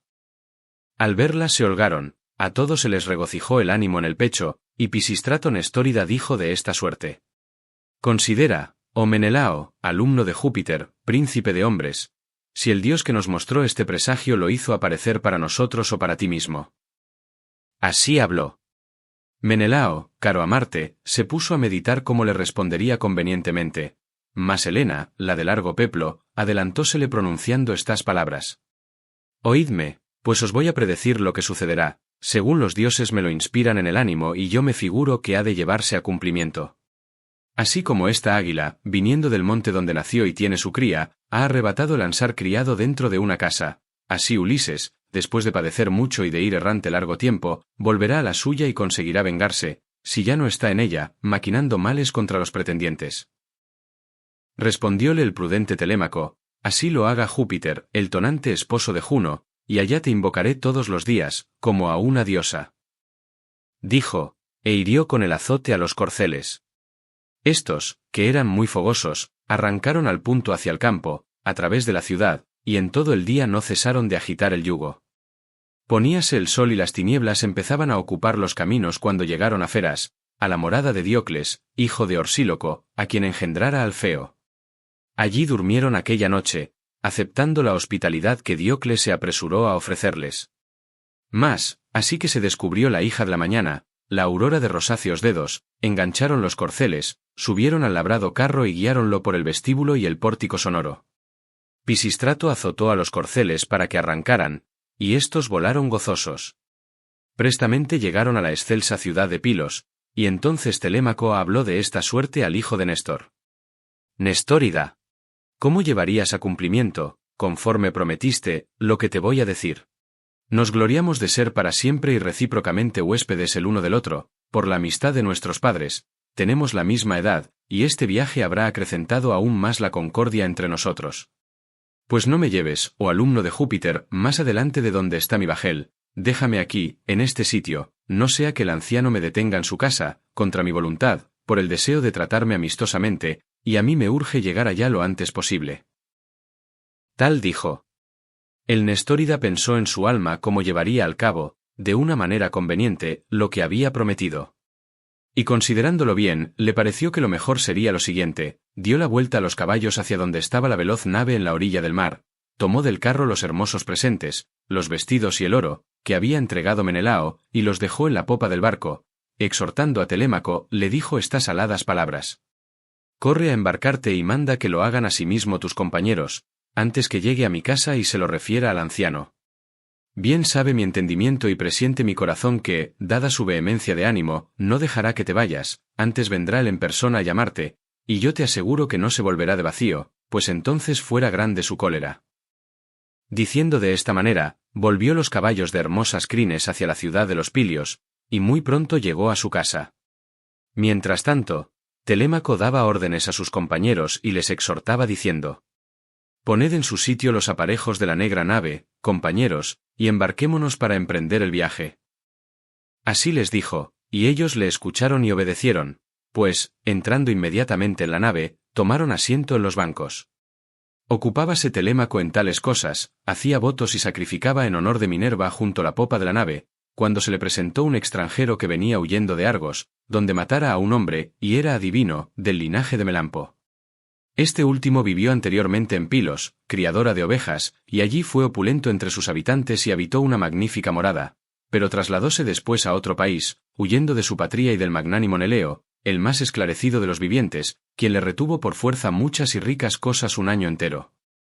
Durante el mismo permaneció Melampo atado con duras cadenas en el palacio de Fílaco, pasando muchos tormentos, por la grave falta que, para alcanzar la hija de Neleo, le había inducido a cometer una diosa, la horrenda Furia. Al fin se libró de la parca, llevóse las mugidoras vacas de Fílace a Pilos, castigó por aquella mala acción al deiforme Neleo, y después de conducir a su casa la mujer para el hermano, fuese a otro pueblo, a Argos, tierra criadora de corceles, donde el hado había dispuesto que habitara reinando sobre muchos argivos. Allí tomó mujer, labró una excelsa mansión y le nacieron 2 hijos esforzados, Antífates y Mantio. Antífates engendró al magnánimo Oícleo y este Anfiarao, el que enardecía a los guerreros, al cual así Júpiter, que lleva la égida, como Apolo quisieron entrañablemente con toda suerte de amistad, pero no llegó a los umbrales de la vejez por haber muerto en Tebas a causa de los regalos que su mujer recibiera. Fueron sus hijos Alcmeón y Anfíloco. Por su parte, Mantio engendró a Polifides y a Clito. A este la Aurora, de áureo trono, lo arrebató por su hermosura, a fin de tenerlo con los inmortales, y al magnánimo Polifides hízole Apolo el más excelente de los adivinos entre los hombres después que murió Anfiarao. Mas, como Polifides se irritara contra su padre, emigró a Hiperesia y, viviendo allí, daba oráculos a todos los mortales. Era un hijo de este, llamado Teoclímeno, el que entonces se presentó Telémaco. Hallóle que oraba y ofrecía libaciones junto al negro bajel, y, hablándole, profirió estas aladas palabras. Amigo, puesto que te encuentro sacrificando en este lugar, ruégote por estos sacrificios, por el Dios y también por tu cabeza y la de los compañeros que te siguen, que me digas la verdad de cuanto te pregunte, sin ocultarme nada. ¿Quién eres y de qué país procedes? ¿Dónde se hallan tu ciudad y tus padres? Respondióle el prudente Telémaco, de todo, oh forastero, voy a informarte con sinceridad. Por mi familia soy de Ítaca y tuve por padre a Ulises, si todo no ha sido un sueño, pero ya aquel debe de haber acabado de deplorable manera. Por esto vine con los compañeros y el negro bajel, por si lograba adquirir noticias de mi padre, cuya ausencia se va haciendo tan larga. Díjole entonces Teoclímeno, semejante a un dios, también yo desamparé la patria por haber muerto a un varón de mi tribu, cuyos hermanos y compañeros son muchos en Argos, tierra criadora de corceles, y gozan de gran poder entre los aqueos, y ahora huyo de ellos, evitando la muerte y la negra parca, porque mi hado es ir errante entre los hombres. Pero acógeme en tu bajel, ya que huyendo he venido a suplicarte, no sea que me maten, pues sospecho que soy perseguido. Respondióle el prudente Telémaco, no te rechazaré del bien proporcionado bajel, ya que deseas embarcarte. Sígueme, y allí te trataremos amistosamente, según los medios de que dispongamos. Dicho esto, tomóle la broncínea lanza que dejó tendida en el tablado del corvo bajel, subió a la nave, surcadora del Ponto, sentóse en la popa y colocó cerca de sí a Teoclímeno. Al punto soltaron las amarras. Telémaco, exhortando a sus compañeros, les mandó que aparejasen la jarcia, y obedeciéronle todos diligentemente. Izaron el mástil de abeto, lo metieron en el travesaño, lo ataron con sogas, y acto continuo extendieron la blanca vela con correas bien torcidas. Minerva, la de los brillantes ojos, envióles próspero viento que soplaba impetuoso por el aire, a fin de que el navío corriera y atravesara lo más pronto posible la salobre agua del mar. Así pasaron por delante de Crunos y del Calcis, de hermoso caudal. Púsose el sol y las tinieblas ocuparon todos los caminos. La nave, impulsada por el favorable viento de Júpiter, se acercó a Feas y pasó a lo largo de la divina Elide, donde ejercen su dominio los epeos. Y desde allí Telémaco puso la proa hacia las islas agudas, con gran cuidado de si se libraría de la muerte o caería preso. Mientras tanto Ulises y el divinal Porquerizo cenaban en la cabaña y junto con ellos los demás hombres. Y apenas satisficieron el deseo de comer y de beber, Ulises, probando si el Porquerizo aún le trataría con amistosa solicitud, mandándole que se quedara allí, en el establo, o le incitaría a que ya se fuese a la ciudad, les habló de esta manera. Oídme Eumeo y demás compañeros. Así que amanezca, quiero ir a la ciudad para mendigar y no seros gravoso ni a ti ni a tus amigos. Aconséjame bien y proporcióname un guía experto que me conduzca, y vagaré por la población, obligado por la necesidad, para ver si alguien me da una copa de vino y un mendrugo de pan. Yendo al palacio del divinal Ulises, podré comunicar nuevas a la prudente Penélope y mezclarme con los soberbios pretendientes por si me dieren de comer, ya que disponen de innumerables viandas. Yo les serviría muy bien en cuanto me ordenaren. Voy a decirte una cosa y tú atiende y óyeme, merced a Mercurio, el mensajero, el cual da gracia y fama a los trabajos de los hombres, ningún otro mortal rivalizaría conmigo en el servir, lo mismo si se tratase de amontonar debidamente la leña para encender un fuego, o de cortarla cuando está seca, que de trinchar o asar carne, o bien de escanciar el vino, que son los servicios que los inferiores prestan a los grandes. Y tú, muy afligido, le hablaste de esta manera, Porquerizo Eumeo. Ay, huésped, ¿cómo se te aposentó en el espíritu tal pensamiento? Quieres sin duda perecer allí, cuando te decides a penetrar por entre la muchedumbre de los pretendientes cuya insolencia y orgullo llegan al férreo cielo. Sus criados no son como tú, pues siempre les sirven jóvenes ricamente vestidos de mantos y túnicas, de luciente cabellera y de lindo rostro, y las mesas están cargadas de pan, de carnes y de vino. Quédate con nosotros, que nadie se enoja de que estés presente, ni yo, ni ninguno de mis compañeros. Y cuando venga el amado hijo de Ulises, te dará un manto y una túnica para vestirte y te conducirá a donde tu corazón y tu ánimo prefieran. Respondióle el paciente divinal Ulises: Ojal seas, Eumeo, tan caro al padre Júpiter como a mí, ya que pones término a mi fatigosa y miserable vagancia. Nada hay tan malo para los hombres como la vida errante. Por el funesto vientre pasan los mortales muchas fatigas, cuando los abruman la vagancia, el infortunio y los pesares. Mas ahora, ya que me detienes, mandándome que aguarde la vuelta de aquel, ea, dime si la madre del divinal Ulises y su padre, a quien al partir dejara en los umbrales de la vejez, viven aún y gozan de los rayos del sol o han muerto y se hallan en la morada de Plutón. Díjole entonces el porquerizo, mayoral de los pastores: de todo, oh huésped, voy a informarte con exactitud. Laertes vive aún y en su morada ruega continuamente a Júpiter que el alma se le separe de los miembros, porque padece grandísimo dolor por la ausencia de su hijo y por el fallecimiento de su legítima y prudente esposa, que le llenó de tristeza y le ha anticipado la senectud. Ella tuvo deplorable muerte por el pesar que sentía por su glorioso hijo. Ojalá no perezca de tal modo persona alguna, que, habitando en esta comarca, sea amiga mía y como a tal me trate. Mientras vivió, aunque apenada, holgaba yo de preguntarle y consultarle muchas cosas, porque me había criado juntamente con Ctímene, la de largo peplo, su hija ilustre, a quien parió la postrimera, juntos nos criamos, y era yo honrado casi lo mismo que su hija. En llegando la deseable pubertad, a Ctímene casáronla en Same, recibiendo por su causa infinitos dones, y a mí púsome aquella un manto y una túnica, vestidos muy hermosos, dióme con que calzar los pies, me envió al campo y aún me quiso más en su corazón. Ahora me falta su amparo, pero las bienaventuradas deidades prosperan la obra en que me ocupo, de la cual como y bebo, y hasta doy limosna a venerando suplicantes. Pero no me es posible oír al presente dulces palabras de mi señora ni lograr de ella ninguna merced, pues el infortunio entró en el palacio con la llegada de esos hombres tan soberbios.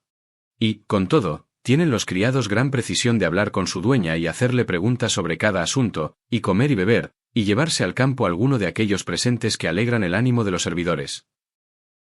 Respondióle el ingenioso Ulises: oh dioses, ¿cómo, niño aún, oh porquerizo Eumeo, tuviste que vagar tanto y tan lejos de tu patria y de tus padres? Mas, ea, dime, hablando sinceramente, si fue destruida la ciudad de anchas calles en que habitaban tu padre y tu veneranda madre, o si, habiéndote quedado solo junto al ganado de ovejas o de bueyes, unos piratas te echaron mano y te trajeron en sus naves para venderte en la casa de este varón que les entregó un buen precio. Díjole entonces el porquerizo, mayoral de los pastores: huésped, ya que sobre esto me preguntas e interrogas, óyeme y recréate, sentado y bebiendo vino. Estas noches son inmensas, hay en las mismas tiempo para dormir y tiempo para deleitarse oyendo relatos, y a ti no te cumple irte a la cama antes de la hora, puesto que daña el dormir demasiado. De los demás aquel a quien el corazón y el ánimo se lo aconseje, salga y acuéstese, y no bien raye el día, tome el desayuno y váyase con los puercos de su señor. Nosotros, bebiendo y comiendo en la cabaña, deleitémonos con renovar la memoria de nuestros tristes infortunios, pues haya placer en el recuerdo de los trabajos sufridos, quien padeció muchísimo y anduvo errante largo tiempo.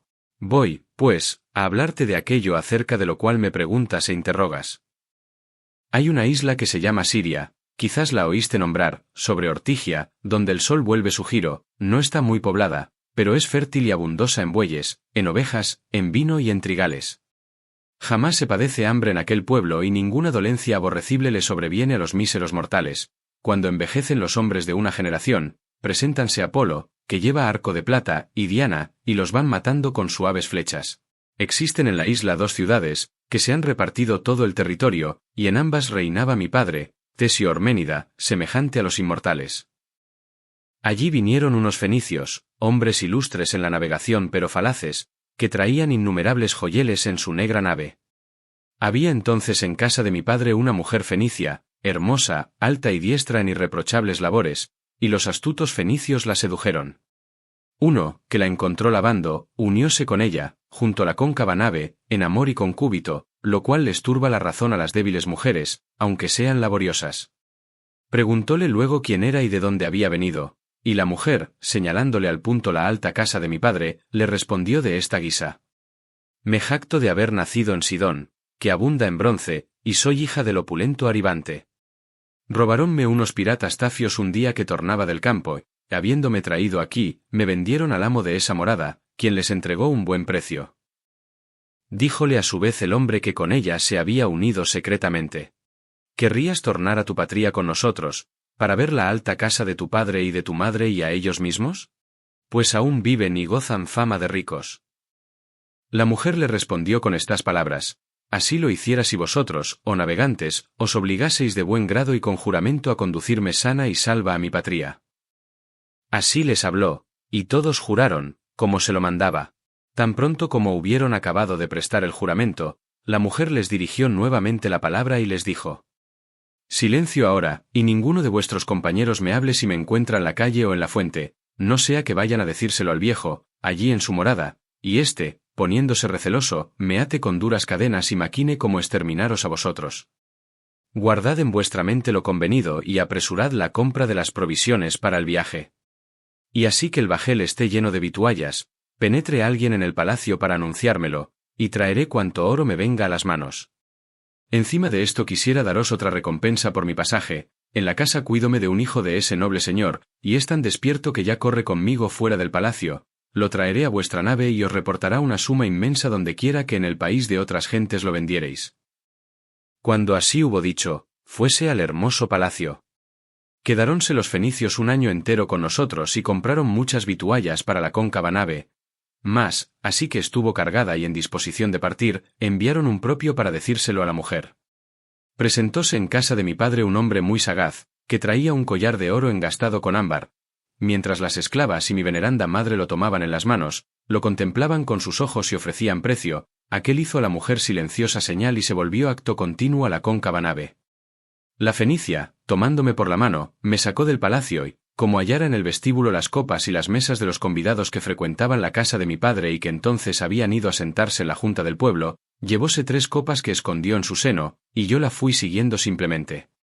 Poníase el sol y las tinieblas ocupaban todos los caminos, en el momento en que nosotros, andando a buen paso, llegamos al famoso puerto donde se hallaba la veloz embarcación de los fenicios. Nos hicieron subir, embarcaronse todos, empezó la navegación por la líquida llanura y Júpiter nos envió próspero viento. Navegamos seguidamente por espacio de 6 días con sus noches.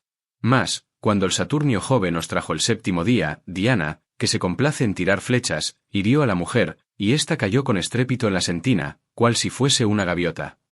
Echáronla al mar, para pasto de focas y de peces, y yo me quedé con el corazón afligido.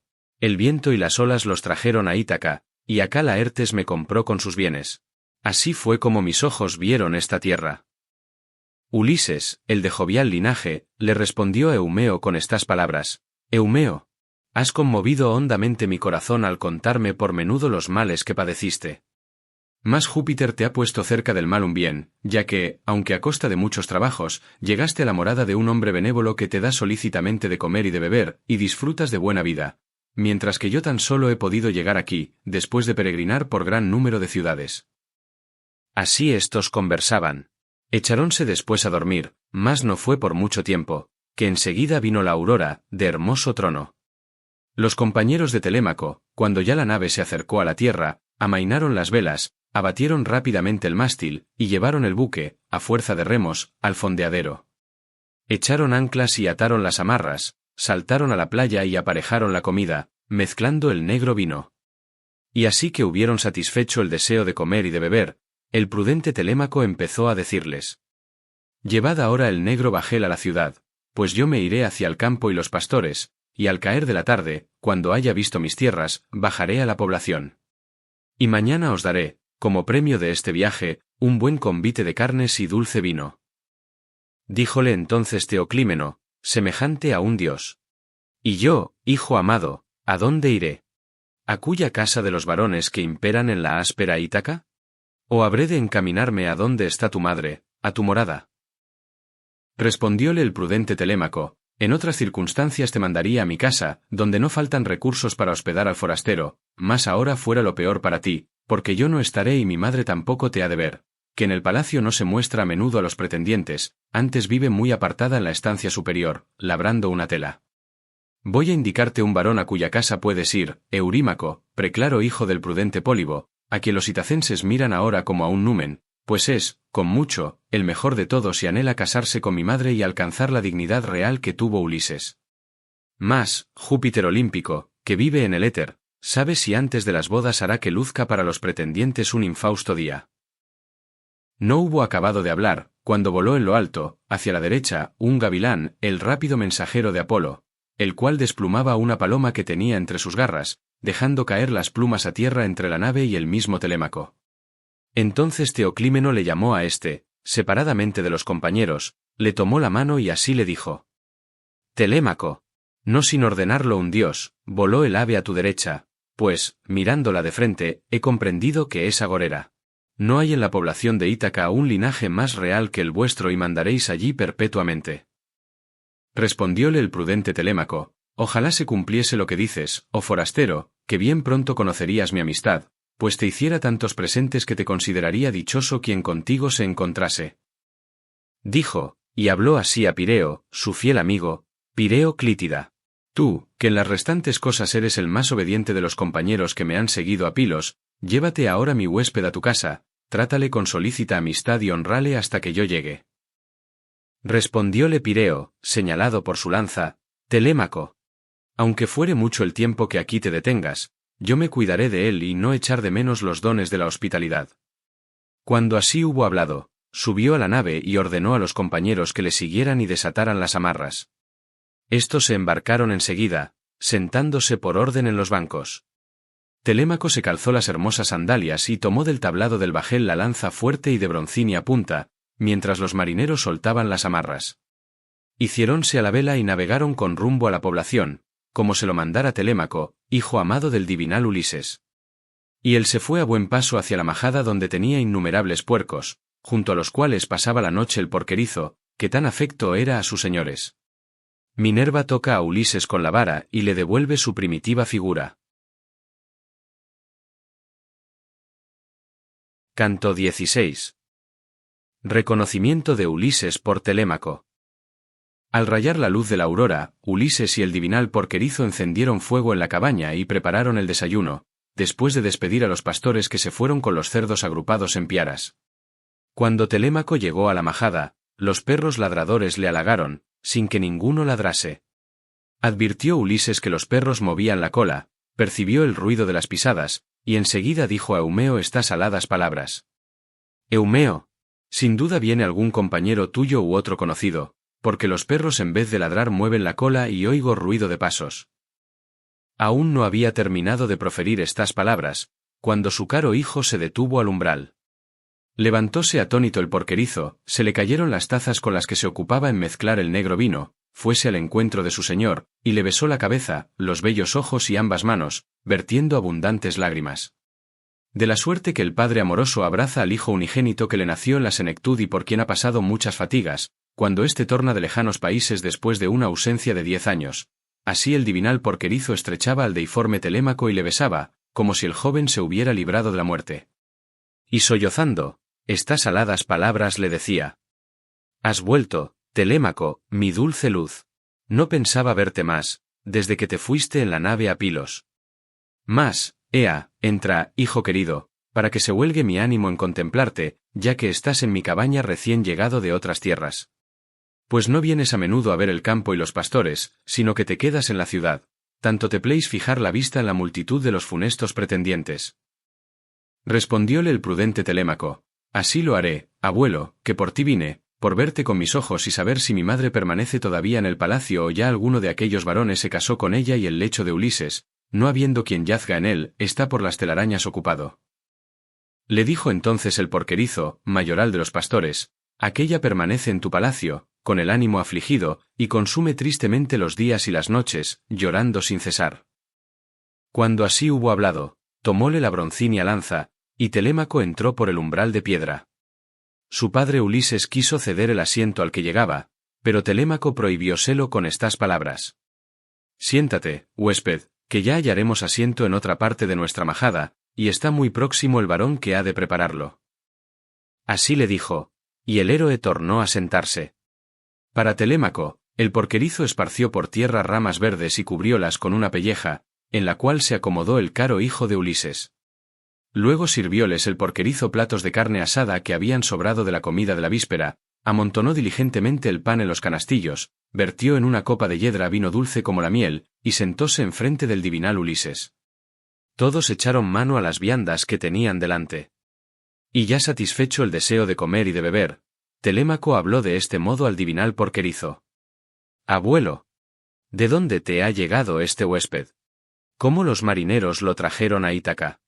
¿Quiénes se precian de ser? Pues no me figuro que haya venido andando. Y tú le respondiste así, porquerizo Eumeo: oh hijo, de todo voy a decirte la verdad. Se precia de tener su linaje en la espaciosa Creta, y dice que ha andado vagabundo por muchas de las poblaciones de los mortales porque su hado así lo dispuso. Ahora llegó a mi establo, huyendo del bajel de unos tesprotos, y a ti te lo entrego. Haz por él lo que quieras, pues se gloría de ser tu suplicante. El prudente Telémaco contestó: Eumeo, en verdad que me produce gran pena lo que has dicho. ¿Cómo acogeré en mi casa al forastero? Yo soy joven y no tengo confianza en mis manos para rechazar a quien lo injurie, y mi madre trae en su pecho el ánimo indeciso entre quedarse a mi lado y cuidar de la casa, por respeto al lecho conyugal y temor del dicho de la gente, o irse con quien sea el mejor de los aqueos que la pretenden en el palacio y le haga más donaciones. Pero, ya que ese huésped llegó a tu morada, le entregaré un manto y una túnica, vestidos muy hermosos, le daré una espada de doble filo y sandalias para los pies, y le enviaré a donde su corazón y su ánimo prefieran. Y si quieres, cuídate de él, teniéndolo en la majada, que yo te enviaré vestidos y manjares de toda especie para que coma y no os sea gravoso ni a ti ni a tus compañeros. Mas, no he de permitir que vaya allí, a juntarse con los pretendientes, cuya malvada insolencia es tan grande, para evitar que lo zahieran y me causen un grave disgusto, pues un hombre, por fuerte que sea, nada consigue revolviéndose contra tantos, que al fin han de resultar más poderosos. Entonces el paciente divinal Ulises dijo: oh amigo, puesto que es justo que te responda, se me desgarra el corazón cuando te oigo hablar de las iniquidades que, según decís, maquinan los pretendientes en tu palacio, contra tu voluntad y siendo cual eres.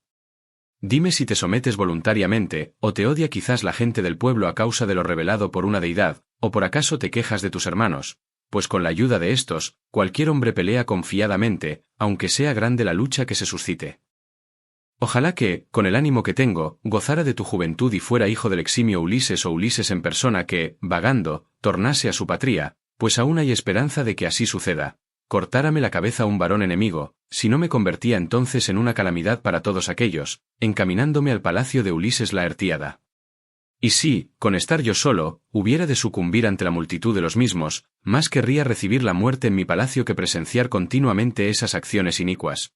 Huéspedes maltratados, siervas forzadas indignamente en las hermosas estancias, el vino exhausto, y los pretendientes comiendo de temerario modo, sin cesar, y por una empresa que no ha de llevarse a cumplimiento. Respondióle el prudente Telémaco: oh forastero, voy a informarte con gran sinceridad. No me hice odioso para que se airara conmigo todo el pueblo, ni tampoco he de quejarme de los hermanos, con cuya ayuda cualquier hombre pelea confiadamente aunque sea grande la lucha que se suscite, pues el Saturnio hizo que fueran siempre unigénitos los de mi linaje.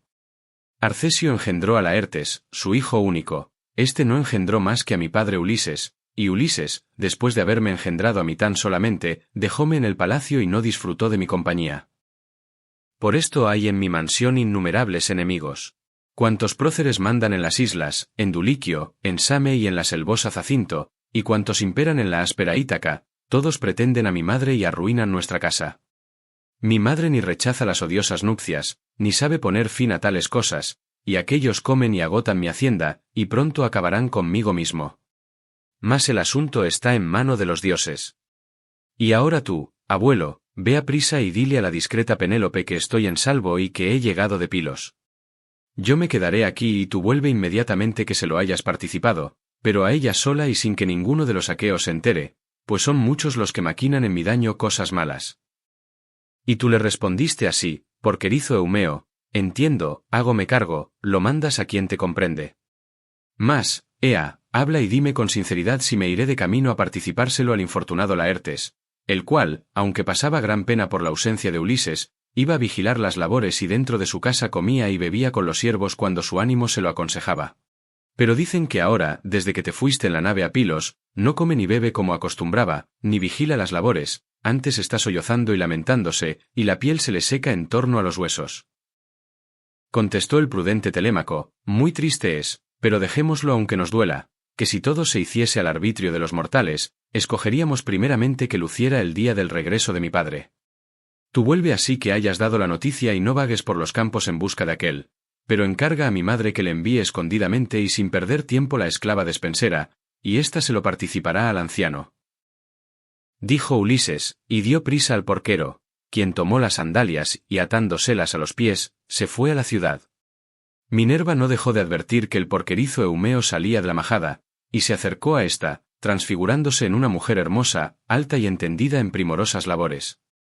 Paróse al umbral de la cabaña y se le apareció a Ulises, sin que Telémaco la viese, ni notara su llegada, pues los dioses no se hacen visibles para todos. Mas Ulises la vio y también los canes, que no ladraron sino que huyeron, dando gañidos, a otro lugar de la majada. Hizo Minerva una señal con las cejas, la entendió el divino Ulises y salió de la cabaña, trasponiendo el alto muro del patio. Detúvose luego ante la deidad y oyó a Minerva que le decía: La Artíada, de jovial linaje. Ulises, fecundo en recursos. Habla con tu hijo y nada le ocultes, para que, después de tramar cómo daréis la muerte y el hado a los pretendientes, os vayáis a la ínclita ciudad, que yo no permaneceré mucho tiempo lejos de vosotros, deseosa como estoy de entrar en combate. Dijo Minerva, y, tocándole con la varita de oro, le cubrió el pecho con una túnica y un manto limpio, y le aumentó la talla y el vigor juvenil. El héroe recobró también su color moreno, se le redondearon las mejillas y ennegreciósele el pelo de la barba. Hecho esto, la diosa se fue, y Ulises volvió a la cabaña. Vióle con gran asombro su hijo amado, el cual se turbó, volvió los ojos a otra parte, por si aquella persona fuese alguna deidad, y le dijo estas aladas palabras. Oh forastero, te muestras otro en comparación de antes, pues se han cambiado tus vestiduras y tu cuerpo no se parece al que tenías. Indudablemente debes de ser uno de los dioses que poseen el anchuroso cielo. Pues séanos propicio, a fin de que te ofrezcamos sacrificios agradables y áureos presentes de fina labor. Apiádate de nosotros. Contestóle el paciente divinal Ulises, no soy ningún dios. ¿Por qué me confundes con los inmortales? Soy tu padre, por quien gimes y sufres tantos dolores y aguantas las violencias de los hombres. Diciendo así, besó a su hijo y dejó que las lágrimas, que hasta entonces había detenido, le cayeran por las mejillas al suelo. Mas Telémaco, como aún no estaba convencido de que aquel fuese su padre, respondióle nuevamente con estas palabras. Tú no eres mi padre Ulises, sino un dios que me engaña para que luego me lamente y suspire aún más, que un mortal no haría tales cosas con su inteligencia, a no ser que se le acercase un dios y lo transformara fácilmente y a su antojo en joven o viejo. Poco eras anciano y estabas vestido miserablemente, mas ahora te pareces a los dioses que habitan el anchuroso cielo. Replicóle el ingenioso Ulises, Telémaco, no conviene que te admires de tan extraordinaria manera, ni que te asombres de tener a tu padre aquí dentro, pues ya no vendrá otro Ulises, que ese soy yo, tal como ahora me ves, que habiendo padecido y vagado mucho, torno en el 20º año a la patria tierra. Lo que has presenciado es obra de Minerva, que impera en las batallas, la cual me transforma a su gusto, porque puede hacerlo, y unas veces me cambia en un mendigo y otras en un joven que cubre su cuerpo con hermosas vestiduras. Muy fácil es para las deidades que residen en el anchuroso cielo, dar gloria a un mortal o envilecerle. Dichas estas palabras, se sentó. Telémaco abrazó a su buen padre, entre sollozos y lágrimas. A entrambos les vino el deseo del llanto y lloraron ruidosamente, plañendo más que las aves, águilas o buitres de corvas uñas, cuando los rústicos les quitan los hijuelos que aún no volaban, de semejante manera, derramaron aquellos tantas lágrimas que movían a compasión. Y entregados al llanto los dejara el sol al ponerse, si Telémaco no hubiera dicho repentinamente a su padre. ¿En qué nave los marineros te han traído aquí, a Ítaca, padre amado? ¿Quiénes se precian de ser? Pues no creo que hayas venido andando. Díjole entonces el paciente divinal Ulises. Yo te contaré, oh hijo, la verdad. Trajerónme los feacios, navegantes ilustres que suelen conducir a cuantos hombres arriban a su tierra, me transportaron por el Ponto en su velera nave mientras dormía y me dejaron en Ítaca, habiéndome dado espléndidos presentes, bronce, oro en abundancia y vestiduras tejidas, que se hallan en una cueva por la voluntad de los dioses. Y he venido aquí, por consejo de Minerva, a fin de que tramemos la muerte de nuestros enemigos. Mas, ea, enumérame y descríbeme los pretendientes para que, sabiendo yo cuántos y cuáles son, medite en mi ánimo irreprochable si nosotros dos nos bastaremos contra todos o será preciso buscar ayuda. Respondióle el prudente Telémaco: Oh padre, siempre oí decir que eres famoso por el valor de tus manos y por la prudencia de tus consejos, pero es muy grande lo que dijiste y me tienes asombrado, que no pudieran 2 hombres solos luchar contra muchos y esforzados varones. Pues aquellos no son una decena justa, ni 2 tan solamente, sino muchos más, y pronto vas a saber el número. De Duliquio vinieron 52 mozos escogidos, a los que acompañan 6 criados, otros 24 mancebos son de Same, de Zacinto hay 20 jóvenes aqueos, y de la misma Ítaca, 12, todos ilustres, y están con ellos el heraldo Medonte, un divinal Aedo y 2 criados peritos en el arte de trinchar.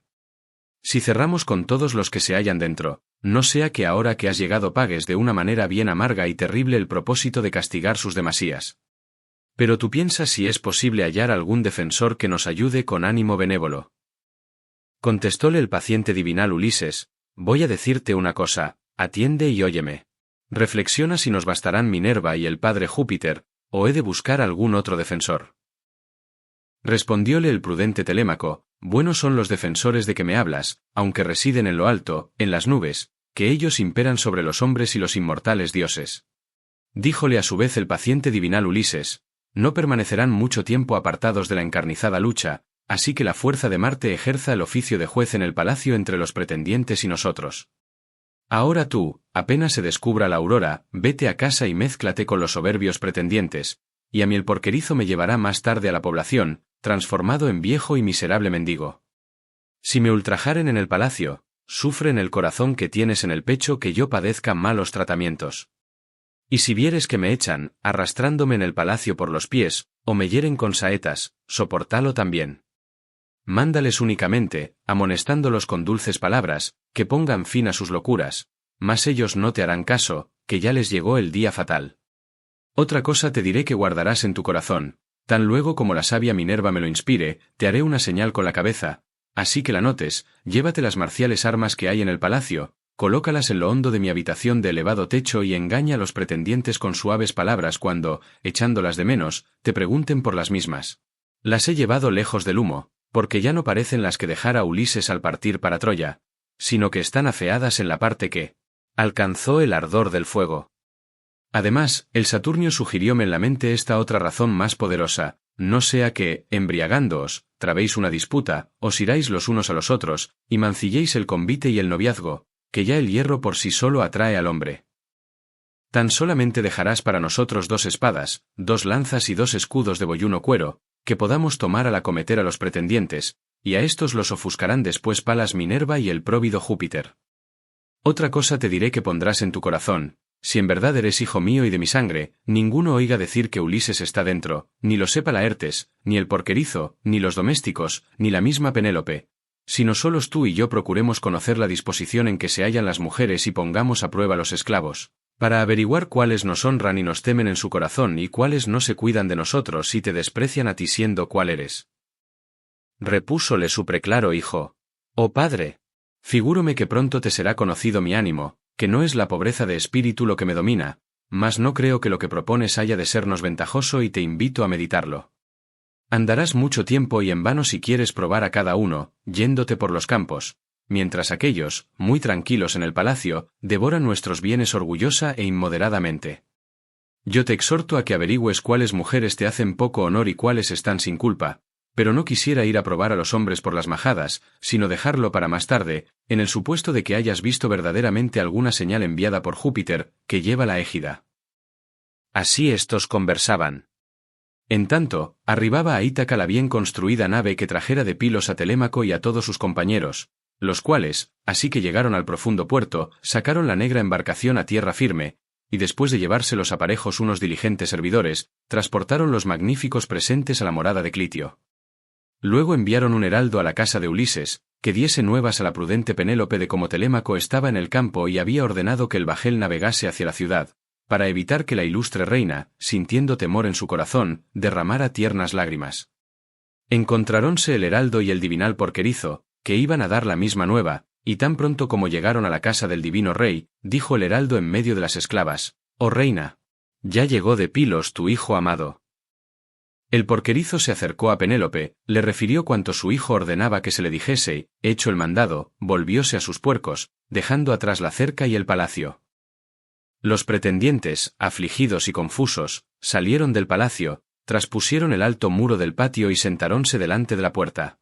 Y Eurímaco, hijo de Pólibo, comenzó a arengarles: «Oh amigos, gran proeza ha realizado orgullosamente Telémaco con ese viaje. Y decíamos que no lo llevaría a efecto. Mas, ea, botemos al agua la mejor nave, proveámosla de remadores, y vayan al punto a decir a aquellos que tornen prestamente al palacio». Apenas hubo dicho estas palabras, cuando Anfínomo, volviéndose desde su sitio, vio que el bajel entraba en el hondísimo puerto y sus tripulantes amainaban las velas o tenían el remo en la mano. Y con suave risa, dijo a sus compañeros: «No enviemos ningún mensaje, que ya están en el puerto, sea porque un dios se lo haya dicho, sea porque vieron pasar la nave y no lograron alcanzarla». Así habló. Levantaronse todos, fuéronse a la ribera del mar, sacaron en el acto la nave a tierra firme y los diligentes servidores se llevaron los aparejos. Seguidamente se encaminaron juntos al ágora, no dejando que se sentase con ellos ningún otro hombre, ni mozo ni anciano. Y Antínoo, hijo de Eupites, hablóles de esta suerte: «Ah, como las deidades libraron del mal a ese hombre». Durante el día, los atalayas estaban sentados en las ventosas cumbres, sucediéndose sin interrupción, y después de ponerse el sol, jamás pasamos la noche en tierra firme, pues, yendo por el ponto en la velera nave hasta la aparición de la divinal aurora, acechábamos la llegada de Telémaco para aprisionarle y acabar con él. Y en tanto lo condujo a su casa alguna deidad. Mas, tramemos algo ahora mismo para que le podamos dar deplorable muerte, no sea que se nos escape, pues se me figura que mientras viva no se llevarán a cumplimiento nuestros propósitos, ya que él sobresale por su consejo e inteligencia y nosotros no nos hemos congraciado totalmente con el pueblo. Ea, antes que Telémaco reúna a los aqueos en el ágora, y opino que no dejará de hacerlo, sino que guardará su cólera y, levantándose en medio de todos, les participará que tramamos contra él una muerte terrible, sin que lográramos alcanzarle. Y los demás, en oyéndolo, no han de alabar estas malas acciones y quizás nos causen algún daño y nos echen de nuestra tierra, y tengamos que irnos a otro país. Prevengámosle con darle muerte en el campo, lejos de la ciudad o en el camino. Apoderémonos de sus bienes y heredades a fin de repartírnoslos equitativamente, y entreguemos el palacio a su madre y a quien la despose, para que en común lo posean. Y si esta proposición os desplace y queréis que Telémaco viva y conserve íntegros los bienes paternos, de hoy más no le comamos en gran abundancia, reunidos todos aquí, las agradables riquezas. Antes bien, pretenda cada cual desde su casa a Penélope, solicitándola con regalos de boda, y cásese ella con quien le haga más presentes y venga designado por el destino. Así habló.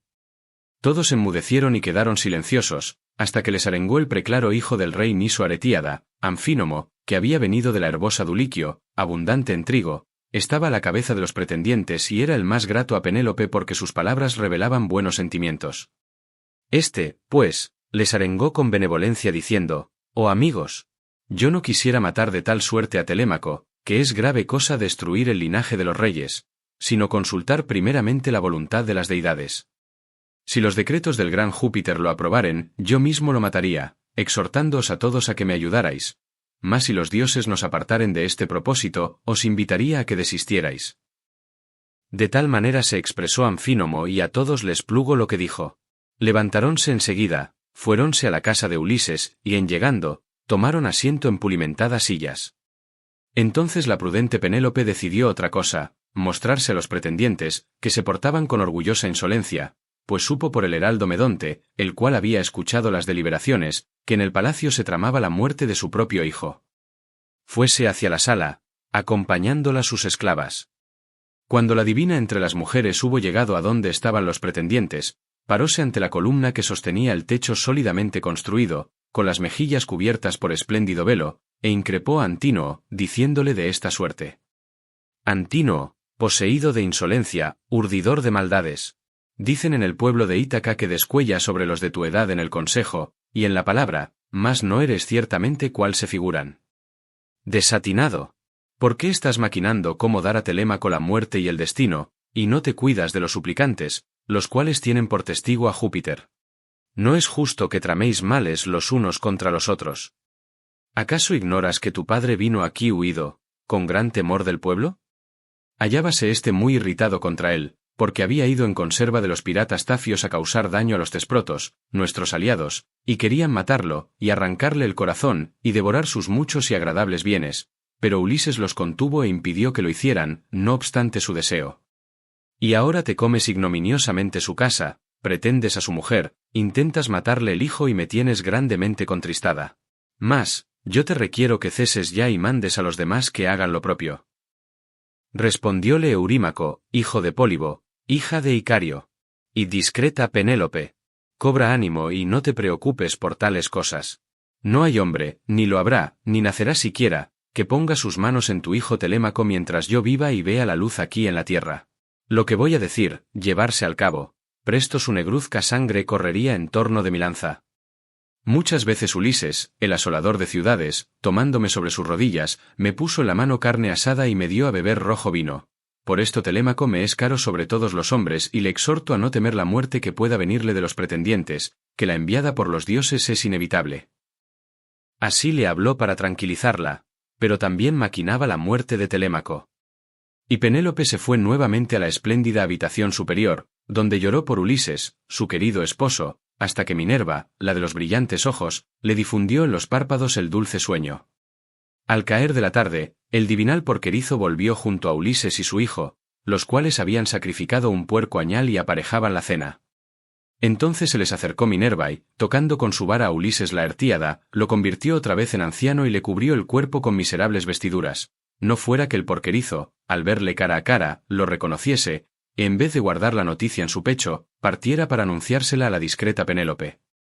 Telémaco fue el primero en hablar y dijo de esta suerte: «Llegaste ya, divinal Eumeo. ¿Qué se dice por la población?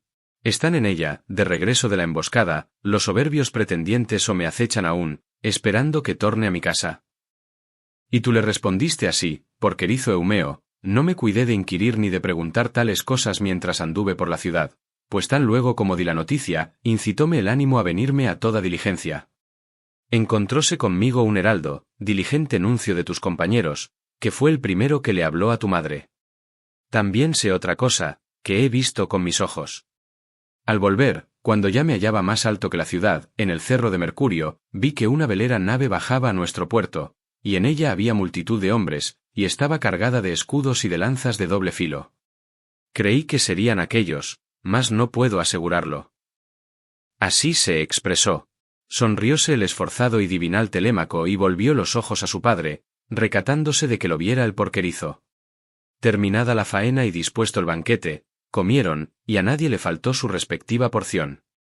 Y ya satisfecho el deseo de comer y de beber, pensaron en acostarse y el don del sueño recibieron.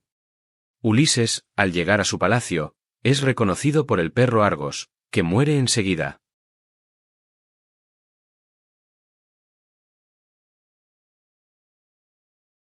Canto 17. Vuelta de Telémaco a Ítaca.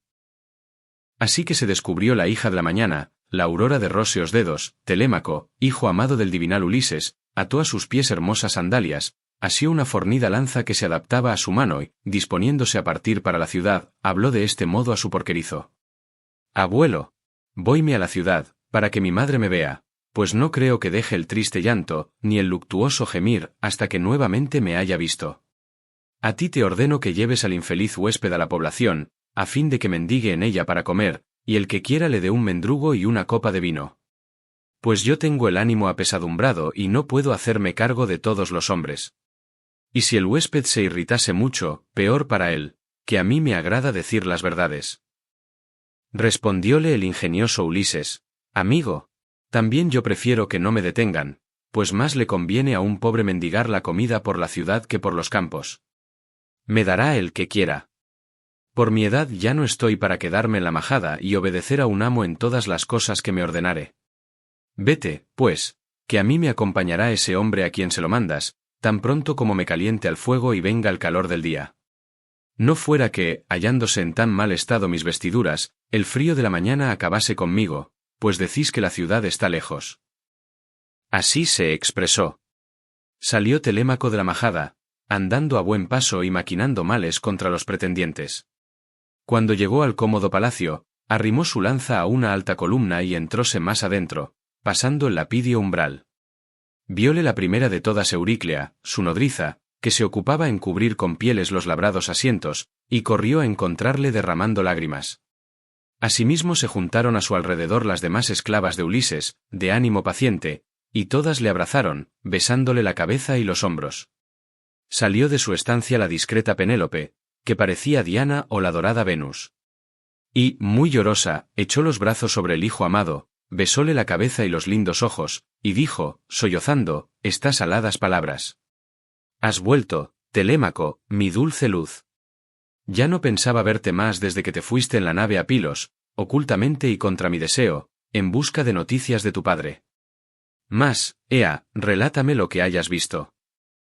Contestóle el prudente Telémaco, madre mía, ya que me he salvado de una terrible muerte, no me incites a que llore, ni me conmuevas el corazón dentro del pecho. Antes bien, torna con tus esclavas a lo alto de la casa, lávate, envuelve tu cuerpo en vestidos puros y haz voto de sacrificar a todos los dioses perfectas hecatombes, si Júpiter permite que tenga cumplimiento la venganza. Y yo, en tanto, iré al agora para llamar a un huésped que se vino conmigo desde Pilos y lo envié con los compañeros iguales a los dioses. Con orden de que Pireo, llevándoselo a su morada, lo tratase con solícita amistad y lo honrara hasta que yo viniera. Así le dijo, y ninguna palabra voló de los labios de Penélope. Lavóse ésta, envolvió su cuerpo en vestidos puros, e hizo voto de sacrificar a todos los dioses perfectas hecatombes, si Júpiter permitía que tuviere cumplimiento la venganza.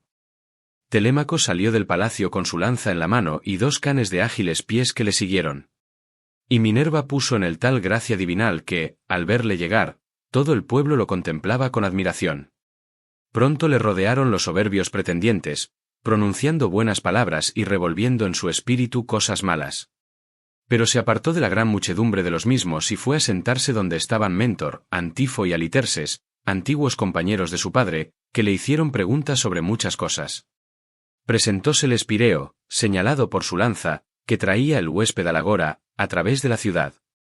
Y Telémaco no se quedó lejos de éste, sino que enseguida se le puso al lado. Pireo fue el primero en hablar y dijo de semejante modo: Telémaco, manda presto mujeres a mi casa, para que te remita los presentes que te dio Menelao. Respondióle el prudente Telémaco: Pireo, aún no sabemos cómo acabarán estas cosas. Si los soberbios pretendientes, matándome a traición en el palacio, se repartieran los bienes de mi padre, quiero más que goces tú de los presentes, que no alguno de ellos. Y si yo alcanzare a darles la muerte y el destino, entonces, que estaré con alegría, me los traerás alegre a mi morada. Diciendo así, llevóse el infortunado huésped a su casa. Llegados al cómodo palacio, dejaron sus mantos en sillas y sillones, y fueron a lavarse en unas bañeras muy pulidas. Y una vez lavados y ungidos con aceite por las esclavas, que les pusieron túnicas y lanosos mantos, salieron del baño y asentáronse en sillas. Una esclava dióles aguamanos, que traía en magnífico jarro de oro y vertió en fuente de plata, y puso delante de ellos una pulimentada mesa. La veneranda despensera trájoles pan y dejó en la mesa buen número de manjares, obsequiándolos con los que tenía reservados. Sentóse la madre enfrente de los 2 jóvenes, cerca de la columna en que se apoyaba el techo de la habitación. Y, reclinada en una silla, se puso a sacar de la rueca tenues hilos. Aquellos echaron mano a las viandas que tenían delante. Y cuando hubieron satisfecho las ganas de comer y de beber, la discreta Penélope comenzó a hablarles de esta suerte. Telémaco, me iré a la estancia superior para acostarme en aquel lecho que tan luctuoso es para mí y que siempre está regado de mis lágrimas desde que Ulises se fue a Ilión con los atridas. Y aún no habrás querido decirme con claridad, antes que los soberbios pretendientes vuelvan a esta casa, si en algún sitio oíste hablar del regreso de tu padre. Respondióle el prudente Telémaco: Yo te referiré, oh madre, la verdad. Fuimos a Pilos para ver a Néstor, pastor de hombres, el cual me recibió en su excelso palacio y me trató tan solícita y amorosamente como un padre al hijo que vuelve tras larga ausencia. Con tal solicitud me acogieron él y sus gloriosos hijos. Pero me aseguró que no había oído que ningún hombre de la tierra hablara del paciente Ulises, vivo o muerto. Y envióme al atrida Menelao, famoso por su lanza, dándome corceles y un sólido carro. Vi allí a la argiva Helena, que fue causa, por la voluntad de los dioses, de que tantas fatigas padecieran argivos y teucros. No tardó en preguntarme Menelao, valiente en la pelea, qué necesidad me llevaba a la divina Lacedemonia. Yo se lo relaté todo sinceramente. Y entonces me respondió con estas palabras. Oh dioses. En verdad que pretenden dormir en la cama de un varón muy esforzado aquellos hombres tan cobardes. Así como una cierva puso sus hijuelos recién nacidos en la guarida de un bravo león y fuese a pacer por los bosques y los herbosos valles. Y el león volvió a la madriguera y dio a entrambos cervatillos indigna muerte. De semejante modo también Ulises les ha de dar a aquellos vergonzosa muerte. Ojalá se mostrase, oh padre Júpiter, Minerva, Apolo, tal como era cuando la bien construida Lesbo se levantó contra el Filomélida, en una disputa, y luchó con él, y lo derribó con ímpetu. De lo cual se alegraron todos los aqueos. Si, mostrándose tal, se encontrara Ulises con los pretendientes, fuera corta la vida de éstos y las bodas les resultarían muy amargas. Pero en lo que me preguntas y suplicas que te cuente, no quisiera apartarme de la verdad ni engañarte. Y de cuántas cosas me refirió el veraz anciano de los mares, no te callaré ni ocultaré ninguna. Dijo que lo vio en una isla, abrumado por recios pesares, en el palacio de la ninfa Calipso, que le detiene por fuerza. Y que no le es posible llegar a la patria tierra porque no tiene naves provistas de remos ni compañeros que lo conduzcan por el ancho dorso del mar. Así habló el atrida Menelao, famoso por su lanza. Realizadas tales cosas, emprendí la vuelta. Y los inmortales concediéronme próspero viento y me han traído con gran rapidez a mi querida patria. Tales fueron sus palabras. Y ella sintió que en el pecho se le conmovía el corazón. Entonces Teoclímeno, semejante a un dios, les dijo de esta suerte. Oh veneranda esposa de Ulises Laertíada. Aquel nada sabe con claridad. Pero oye mis palabras, que yo te haré un vaticinio cierto y no he de ocultarte cosa alguna. Sean testigos primeramente Júpiter entre los dioses y luego la mesa hospitalaria y el hogar del irreprochable Ulises a que he llegado. De que el héroe ya se halla en su patria tierra, sentado o moviéndose. Tiene noticia de esas inicuas acciones. Y máquina males contra todos los pretendientes. Tal augurio observé desde la nave de muchos bancos, como se lo dije a Telémaco. Respondióle la discreta Penélope. Ojalá se cumpliese lo que dices, oh forastero, que bien pronto conocerías mi amistad, pues te hiciera tantos presentes que te considerara dichoso quien contigo se encontrase. Así estos conversaban. En tanto divertíanse los pretendientes, ante el palacio de Ulises, tirando discos y jabalinas en el labrado pavimento donde acostumbraban hacer sus insolencias. Mas cuando fue hora de cenar y vinieron de todos los campos reses conducidas por los pastores que solían traerlas, dijo Medonte, el heraldo que más grato les era a los pretendientes y a cuyos banquetes asistía. Jóvenes, ya que todos habéis recreado vuestro ánimo con los juegos, venid al palacio y dispondremos la cena, pues conviene que se tome en tiempo oportuno. Así les habló, y ellos se levantaron y obedecieron sus palabras. Llegados al cómodo palacio, dejaron sus mantos en sillas y sillones, y sacrificaron ovejas muy crecidas, pingüis cabras, puercos gordos y una gregal vaca, aparejando con ello su banquete. En esto, disponíanse Ulises y el divinal porquerizo a partir del campo hacia la ciudad. Y el porquerizo, mayoral de los pastores, comenzó a decir: Huésped, ya que deseas encaminarte hoy mismo a la ciudad, como lo ordenó mi señor, yo preferiría que permanecieses aquí para guardar los establos. Mas, respeto a aquel y temo que me riña, y las increpaciones de los amos son muy pesadas. Ea, vámonos ahora, que ya pasó la mayor parte del día y pronto vendrá la tarde y sentirás el fresco. Respondióle el ingenioso Ulises. Entiendo, hágome cargo, lo mandas a quien te comprende. Vamos, pues, y guíame hasta que lleguemos. Y si has cortado algún bastón, dámelo para apoyarme, que os oigo decir que la senda es muy resbaladiza. Dijo, y echóse al hombro el astroso zurrón lleno de agujeros, con su correa retorcida. Eumeo le entregó el palo que deseaba, y seguidamente emprendieron el camino. Quedáronse allí, custodiando la majada, los perros y los pastores, mientras Eumeo conducía hacia la ciudad a su rey, transformado en un viejo y miserable mendigo que se apoyaba en el bastón y llevaba el cuerpo revestido de feas vestiduras. Mas cuando, recorriendo el áspero camino, hallaronse a poca distancia de la ciudad y llegaron a la labrada fuente de claras linfas, de la cual tomaban el agua los ciudadanos, era obra de Ítaco, Nérito y Políctor. Rodeábala por todos lados un bosque de álamos, que se nutren en la humedad, vertía el agua, semamente fresca, desde lo alto de una roca, y en su parte superior se había construido un altar a las ninfas, donde todos los caminantes sacrificaban. Encontróse con ellos el hijo de Dolió, Melantio, que llevaba las mejores cabras de sus rebaños para la cena de los pretendientes y le seguían 2 pastores. Así que los vio, increpóles con palabras amenazadoras y groseras, que conmovieron el corazón de Ulises. Ahora se ve muy cierto que un ruin lleva a otro ruin, pues un dios junta siempre a cada cual con su semejante.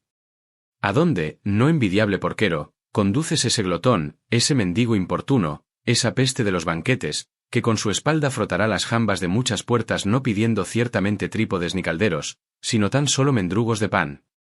Si me lo dieses para guardar mi majada, barrería el establo y llevaría el forraje a los cabritos, bebería suero y echaría gordo muslo.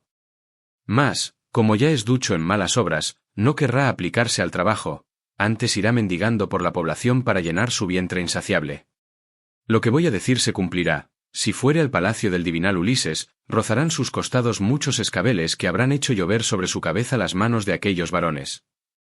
Así dijo, y acercándose, dióle una coz en la cadera, locamente, pero no le pudo arrojar del camino, sino que el héroe permaneció muy firme. Entonces se le ocurrió a Ulises acometerle y quitarle la vida con el palo, o levantarlo un poco y estrellarle la cabeza contra el suelo. Mas al fin sufrió el ultraje y contuvo la cólera en su corazón. Y el porquerizo increpó a aquel, mirándole cara a cara, y oró fervientemente levantando las manos. Ninfas de las fuentes, hijas de Júpiter, si Ulises os quemó alguna vez muslos de corderos y de cabritos, cubriéndolos de pingo y grasa, cumplíme este voto. Ojalá vuelva aquel varón, traído por algún dios, pues él te quitaría toda esa jactancia con que ahora nos insultas, vagando siempre por la ciudad mientras pastores perversos acaban con los rebaños. Replicóle el cabrero Melantio. Oh dioses, ¿qué dice ese perro, que solo entiende en cosas malas? Un día me lo he de llevar lejos de Ítaca, en negro bajel de muchos bancos, para que, vendiéndolo, me proporcione una buena ganancia. Ojalá Apolo, que lleva arco de plata, hiriera a Telémaco hoy mismo en el palacio, o sucumbiera el joven a manos de los pretendientes, como perdió Ulises, lejos de aquí, la esperanza de ver el día de su regreso. Cuando así hubo hablado, dejólos atrás, pues caminaban lentamente, y llegó muy presto al palacio del rey. Acto continuo entró en el mismo, sentándose en medio de los pretendientes, frente a Eurímaco, que era a quien más quería. Sirviéronle unos trozos de carne los que en esto se ocupaban, y trájole pan la veneranda despensera. En tanto, detuviéronse Ulises y el divinal porquerizo junto al palacio, y oyeron los sones de la hueca cítara pues Femio empezaba a cantar. Y tomando aquel la mano del porquerizo, hablóle de esta suerte. Eumeo, es esta, sin duda, la hermosa mansión de Ulises, y sería fácil conocerla aunque entre muchas se la viera. Tiene más de un piso, cerca su patio almenado muro, las puertas están bien ajustadas y son de 2 hojas, ningún hombre despreciaría una casa semejante. Conozco que, dentro de la misma, multitud de varones celebran un banquete, pues llegó hasta mí el olor de la carne asada y se oye la cítara, que los dioses hicieron compañera de los festines. Y tú le respondiste así, porquerizo Eumeo, fácilmente lo habrás conocido, que tampoco te falta discreción para las demás cosas. Mas, ea, deliberemos sobre lo que puede hacerse. O entra tú primero en el cómodo palacio y mézclate con los pretendientes, y yo me detendré un poco, o, si lo prefieres, quédate tú y yo iré delante, pero no tardes, no sea que alguien, al verte fuera, te tire algo o te dé un golpe. Yo te invito a que pienses en esto. Contestóle el paciente divinal Ulises, entiendo, hágome cargo, lo mandas a quien te comprende. Mas, adelántate tú y yo me quedaré, que ya he probado lo que son golpes y heridas y mi ánimo he sufrido por lo mucho que hube de padecer así en el mar como en la guerra, venga, pues, ese mal tras de los otros. No se pueden disimular las instancias del ávido y funesto vientre, que tantos perjuicios les origina a los hombres y por el cual se arman las naves de muchos bancos que surcan el estéril mar y van a causar daño a los enemigos. Así estos conversaban.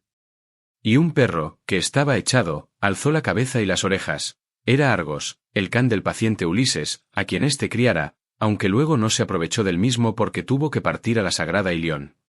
Anteriormente llevábanlo los jóvenes a correr cabras montesas, ciervos y liebres, mas entonces, en la ausencia de su dueño, yacía abandonado sobre mucho fimo de mulos y de bueyes, que vertían junto a la puerta a fin de que los siervos de Ulises lo tomasen para estercolar los dilatados campos. Allí estaba tendido Argos, todo lleno de garrapatas.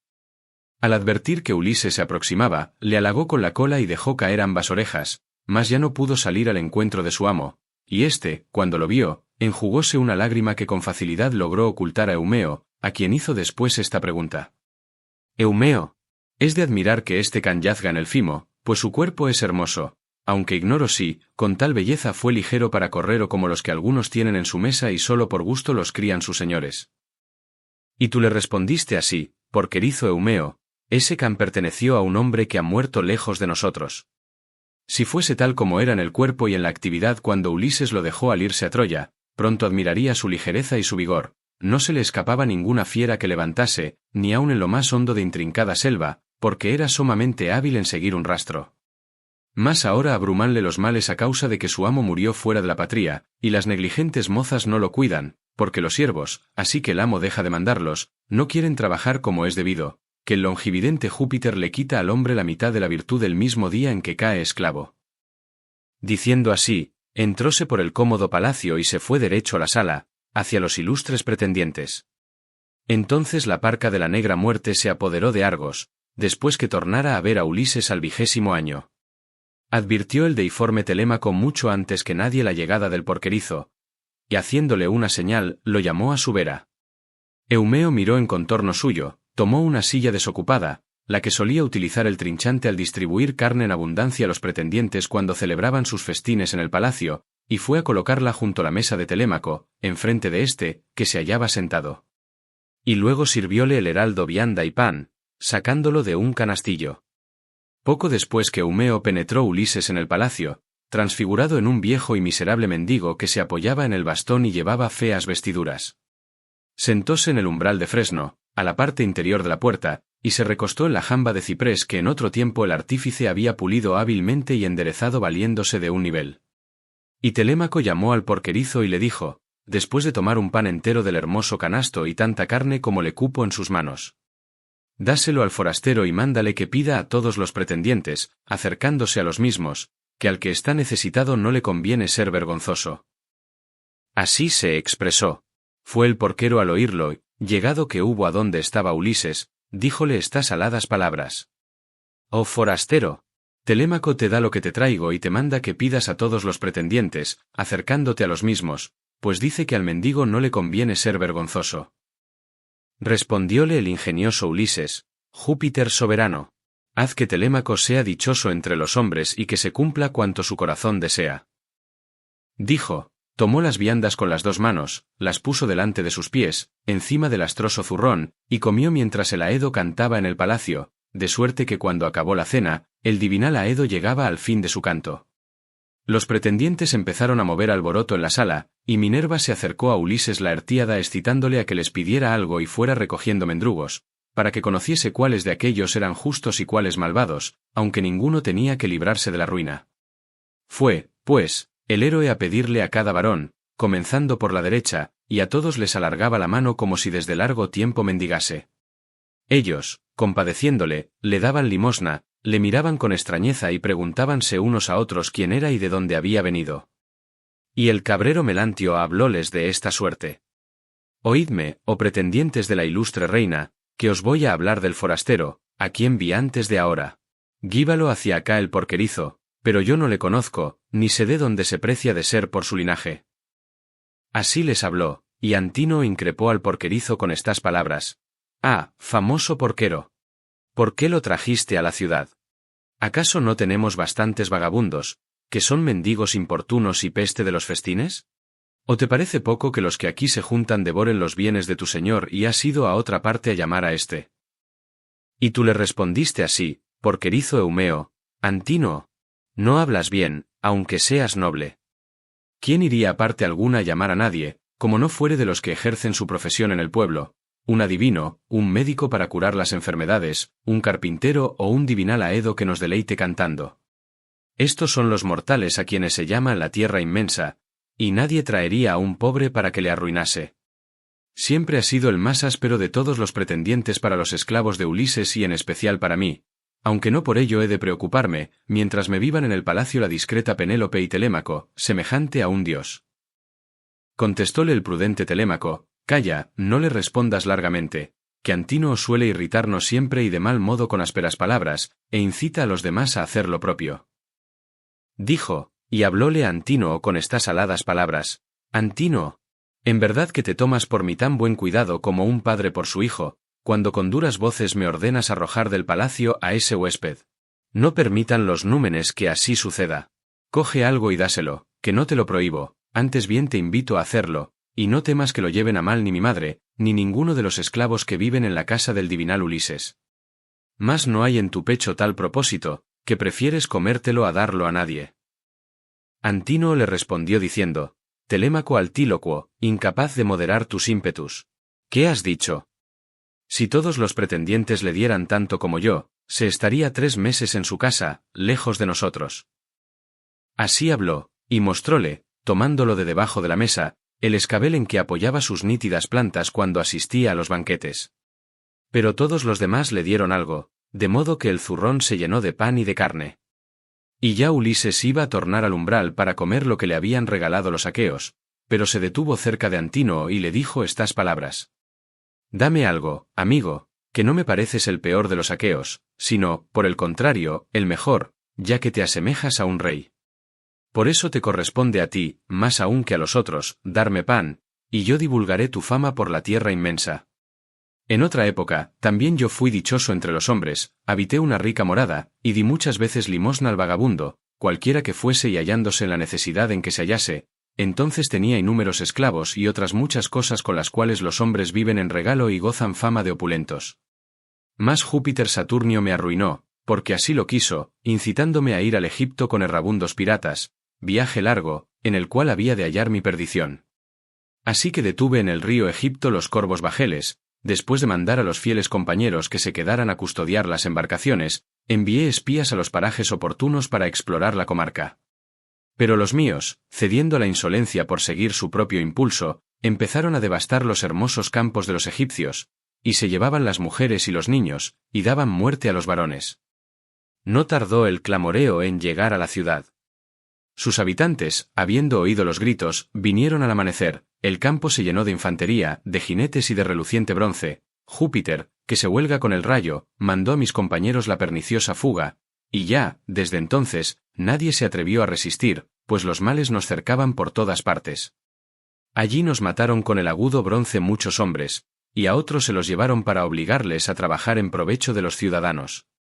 A mí me entregaron a un forastero que se encontró presente, a Demétor Isida, el cual me llevó a Chipre, donde reinaba con gran poder, y de allí he venido, después de padecer muchos infortunios. Antínoo le respondió diciendo: ¿Qué dios nos trajo esa peste, esa amargura del banquete? Quédate ahí, en medio, a distancia de mi mesa, no sea que pronto vayas al amargo Egipto y a Chipre, por ser un mendigo tan audaz y sinvergüenza. Ahora te detienes ante cada uno de estos que te dan locamente, porque ni usan de moderación ni sienten piedad al regalar cosas ajenas de que disponen en gran abundancia.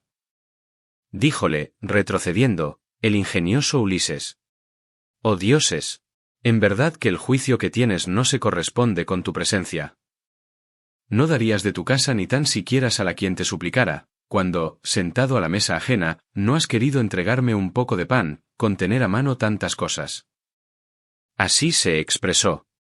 Irritóse Antínoo aún más en su corazón, y, encarándole la torva vista, le dijo estas aladas palabras: Ya no creo que puedas volver atrás y salir impune de este palacio, habiendo proferido tales injurias. Así habló, y, tomando el escabel, tiróselo y acertóle en el hombro derecho, hacia la extremidad de la espalda. Ulises se mantuvo firme como una roca, sin que el golpe de Antínoo le hiciera vacilar. Pero meneó en silencio la cabeza, agitando en lo íntimo de su espíritu siniestros propósitos. Retrocedió enseguida al umbral, sentóse, puso en tierra el zurrón que llevaba repleto, y dijo a los pretendientes: Oídme, pretendientes de la ilustre reina, para que os manifieste lo que en el pecho el ánimo me ordena deciros. Ningún varón siente dolor en el alma ni pesar alguno, al ser herido cuando pelea por sus haciendas, por sus bueyes o por sus blancas ovejas. Mas Antínoo hirióme a mí por causa del odioso y funesto vientre, que tantos males acarrea a los hombres. Si en alguna parte hay dioses y furias para los mendigos, cójale la muerte a Antínoo antes que el casamiento se lleve a término. Díjole nuevamente Antínoo, hijo de Eupites. Come sentado tranquilamente, oh forastero, o vete a otro lugar, no sea que, con motivo de lo que hablas, estos jóvenes te arrastren por la casa, asiéndote de un pie o de una mano, y te laceren todo el cuerpo. Tales fueron sus palabras. Todos sintieron vehemente indignación y alguno de aquellos soberbios mozos habló de esta manera. Antínoo, no procediste bien, hiriendo al infeliz vagabundo. Insensato, ¿y si por acaso fuese alguna celestial deidad? Que los dioses, haciéndose semejantes a huéspedes de otros países y tomando toda clase de figuras, recorren las ciudades para conocer la insolencia o la justicia de los hombres. Así hablaban los pretendientes, pero Antínoo no hizo caso de sus palabras. Telémaco sintió en su pecho una gran pena por aquel golpe, sin que por esto le cayese ninguna lágrima desde los ojos al suelo. Pero meneó en silencio la cabeza, agitando en lo íntimo de su espíritu siniestros propósitos. Cuando la discreta Penélope oyó decir que al huésped lo había herido Antínoo en el palacio, habló así en medio de sus esclavas. Ojalá Apolo, célebre por su arco, te hiriese a ti de la misma manera. Díjole entonces Eurínome, la despensera. Si nuestros votos se cumpliesen, ninguno de aquellos viviría cuando se descubra la aurora, de hermoso trono. Respondióle la discreta Penélope. Ama. Todos son aborrecibles porque traman acciones inicuas. Pero Antínoo casi tanto como la negra parca. Un infeliz forastero anda por el palacio y pide limosna, pues la necesidad le apremia. Los demás llenáronle el zurrón con sus dádivas, y éste le ha tirado el escabel, acertándole en el hombro derecho. De tal suerte habló, sentada en su estancia entre las hierbas, mientras el divinal Ulises cenaba. Y llamando después al divinal porquero, díjole de este modo. Ve, divinal Eumeo, acércate al huésped y mándale que venga para que yo le salude y le interrogue también acerca de si oyó hablar de Ulises, de ánimo paciente, o lo vio acaso con sus propios ojos, pues parece que ha vagado por muchas tierras. Y tú le respondiste así, porquerizo Eumeo. Ojalá se callaran los aqueos, oh reina, pues cuenta tales cosas, que encantaría tu corazón. 3 días con sus noches lo detuve en mi cabaña, pues fui el primero a quien acudió al escaparse del bajel, pero ni aun así pudo terminar la narración de sus desventuras. Como se contempla a Laedo, que, instruido por los dioses, les canta a los mortales deleitosos relatos, y ellos no se sacian de oírle cantar. Así me tenía transportado mientras permaneció en mi majada. Asegura que fue huésped del padre de Ulises y que vive en Creta, donde está el linaje de Minos. De allí viene, habiendo padecido infortunios y vagado de una parte a otra. Y refiere que oyó hablar de Ulises, el cual vive, está cerca, en el opulento país de los Tesprotos, y trae a esta casa muchas preciosidades. Respondióle la discreta Penélope. Anda, ve, hazle venir para que lo relate en mi presencia. Regocijense los demás, sentados en la puerta o aquí en la sala, ya que tienen el corazón alegre porque sus bienes, el pan y el dulce vino, se guardan íntegros en sus casas, si no es lo que comen los criados. Mientras que ellos vienen día tras día a nuestro palacio, nos degüellan los bueyes, las ovejas y las pingüis cabras, celebran espléndidos banquetes, beben el vino locamente y así se consumen muchas de las cosas. Porque no tenemos un hombre como Ulises que fuera capaz de librar a nuestra casa de la ruina. Si Ulises tornara y volviera a su patria, no tardaría en vengar, juntándose con su hijo, las violencias de estos hombres. Así dijo, y Telémaco estornudó tan recio que el palacio retumbó horriblemente. Rióse Penélope y enseguida dirigió a Eumeo estas aladas palabras.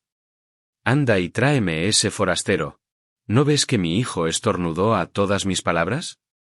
Esto indica que no dejará de llevarse al cabo la matanza de los pretendientes, sin que ninguno escape de la muerte y del hado. Otra cosa te diré que pondrás en tu corazón. Si llego a conocer que cuanto me relatare es verdad, le entregaré un manto y una túnica, vestidos muy hermosos. Así se expresó. Fuese el porquero al oírlo, llegándose a donde estaba Ulises, le dijo estas aladas palabras. Padre huésped, te llama la discreta Penélope, madre de Telémaco. Pues, aunque afligida por los pesares, su ánimo la incita a hacerte algunas preguntas sobre su esposo. Y si llega a conocer que cuanto le relatares es cierto, te entregará un manto y una túnica, de que tienes gran falta. Y en lo sucesivo mantendrás tu vientre yendo por el pueblo a pedir pan, pues te dará limosna el que quiera. Respondióle el paciente divinal Ulises. Eumeo, yo diría incontinenti la verdad de todas estas cosas a la hija de Icario, a la discreta Penélope. Porque sé muy bien de su esposo y hemos sufrido igual infortunio. Más temo a la muchedumbre de los crueles pretendientes, cuya insolencia y orgullo llegan al férreo cielo. Ahora mismo, mientras andaba yo por la casa sin hacer mal a nadie, dióme este varón un doloroso golpe y no lo impidió Telémaco ni otro alguno. Así pues, exhorta a Penélope, aunque esté impaciente, a que aguarde en el palacio hasta la puesta del sol. E interrógueme entonces sobre su marido y el día que volverá, haciéndome sentar cerca del fuego. Pues mis vestidos están en mísero estado como sabes tú muy bien por haber sido el primero a quien dirigí mis súplicas. Tal dijo. El porquero se fue en cuanto oyó estas palabras. Y ya repasaba el umbral, cuando Penélope le habló de esta manera. ¿No lo traes, Eumeo? ¿Por qué se niega el vagabundo? ¿Siente hacia alguien un gran temor o se avergüenza en el palacio por otros motivos? Malo es que un vagabundo peque de vergonzoso. Y tú le respondiste así, porquerizo Eumeo. Habla razonablemente y dice lo que otro pensaría en su caso, queriendo evitar la insolencia de varones tan soberbios.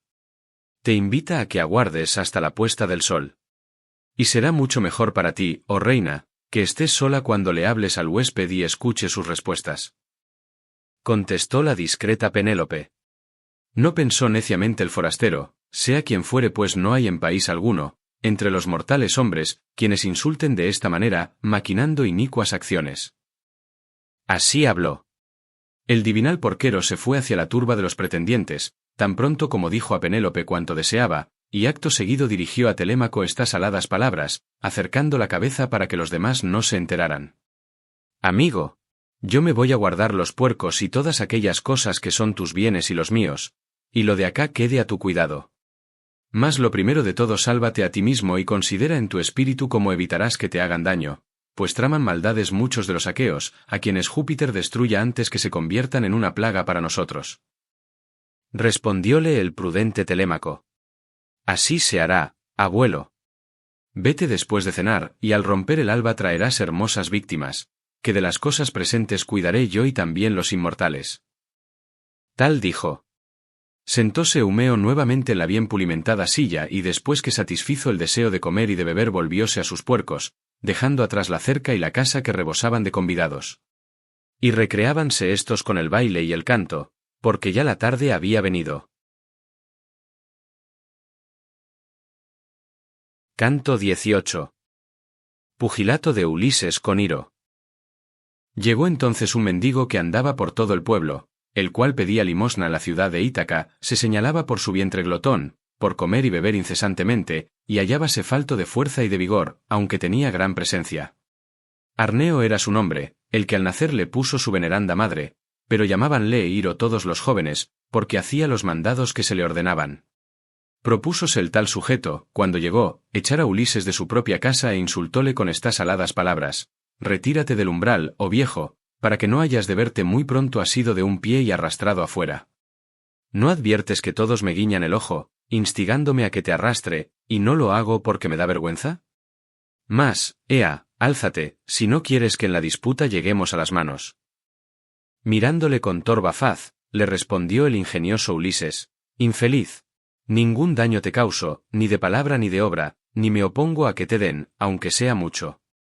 En este umbral hay sitio para entrambos y no has de envidiar las cosas de otro, me parece que eres un vagabundo como yo, y son las deidades quienes proporcionan la opulencia. Pero no me provoques demasiado a venir a las manos, ni excites mi cólera, no sea que, viejo como soy, te llene de sangre el pecho y los labios, y así gozaría mañana de mayor descanso, pues no creo que aseguraras la vuelta a la mansión de Ulises la Artíada. Contestóle, muy enojado, el vagabundo Iro, oh dioses. Cuán atropelladamente habla el glotón, que parece la vejezuela del horno. Algunas cosas malas pudiera tramar contra él, golpeándole con mis brazos, le echaría los dientes de las mandíbulas al suelo como a una marrana que destruye las mieses. Cíñete ahora, a fin de que éstos nos juzguen en el combate. Pero ¿cómo podrás luchar con un hombre más joven?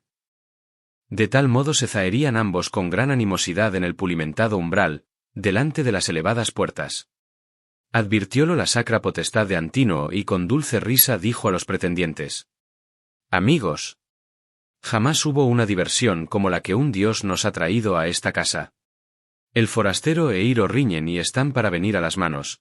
Hagamos que peleen cuanto antes. Así se expresó. Todos se levantaron con gran risa y se pusieron alrededor de los haraposos mendigos. Y Antínoo, hijo de Eupites, díjoles de esta suerte: Oíd, ilustres pretendientes, lo que voy a proponeros. De los vientres de cabra que llenamos de gordura y de sangre y pusimos a la lumbre para la cena, escoja el que quiera aquel que resulte vencedor por ser el más fuerte, y en lo sucesivo comerá con nosotros y no dejaremos que entre ningún otro mendigo a pedir limosna. Así se expresó Antínoo y a todos les plugo cuanto dijo. Pero el ingenioso Ulises, meditando engaños, hablóles de esta suerte: Amigos, aunque no es justo que un hombre viejo y abrumado por la desgracia luche con otro más joven, el maléfico vientre me instiga a aceptar el combate para que haya de sucumbir a los golpes que me dieren. Ea, pues, prometed todos con firme juramento que ninguno, para socorrer a Iro, me golpeará con pesada mano, procediendo inicuamente y empleando la fuerza para someterme a aquel. Así les dijo, y todos juraron, como se lo mandaba. Y tan pronto como hubieron acabado de prestar el juramento, el esforzado y divinal Telémaco hablóles con estas palabras: Huésped, si tu corazón y tu ánimo valiente te impulsan a quitar a ese de en medio, no temas a ningún otro de los aquivos, pues con muchos tendría que luchar quien te pegare. Yo soy aquí el que da hospitalidad, y aprueban mis palabras los reyes Antínoo y Eurímaco, prudentes ambos. Así le dijo, y todos lo aprobaron. Ulises se ciñó los andrajos, ocultando las partes verendas, y mostró sus muslos hermosos y grandes. También aparecieron las anchas espaldas, el pecho y los fuertes brazos, y Minerva, poniéndose a su lado, acrecentóle los miembros al pastor de hombres. Admiráronse muchísimo los pretendientes, y uno de ellos dijo al que tenía más cercano: Pronto a Iro, al infortunado Iro le alcanzará el mal que se buscó. Tal muslo ha descubierto el viejo, al quitarse los harapos. Así decían, y a Iro se le turbó el ánimo miserablemente. Mas con todo eso, ciñéronle a viva fuerza los criados, y sacáronlo lleno de temor, pues las carnes le temblaban en sus miembros. Y Antínoo le respondió, diciéndole de esta guisa: Ojalá no existieras, fanfarrón, ni hubieses nacido, puesto que tiemblas y temes de tal modo a un viejo abrumado por el infortunio que le persigue. Lo que voy a decir se cumplirá.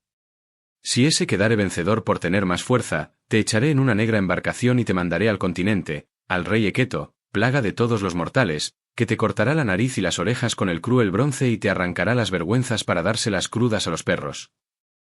Así habló, y a Iro crecióle el temblor que agitaba sus miembros. Condujéronlo al centro y entrambos contendientes levantaron los brazos. Entonces pensó el paciente y divinal Ulises si le daría tal golpe a Iro que el alma se le fuera encayendo a tierra, o le pegaría con más suavidad, derribándolo al suelo.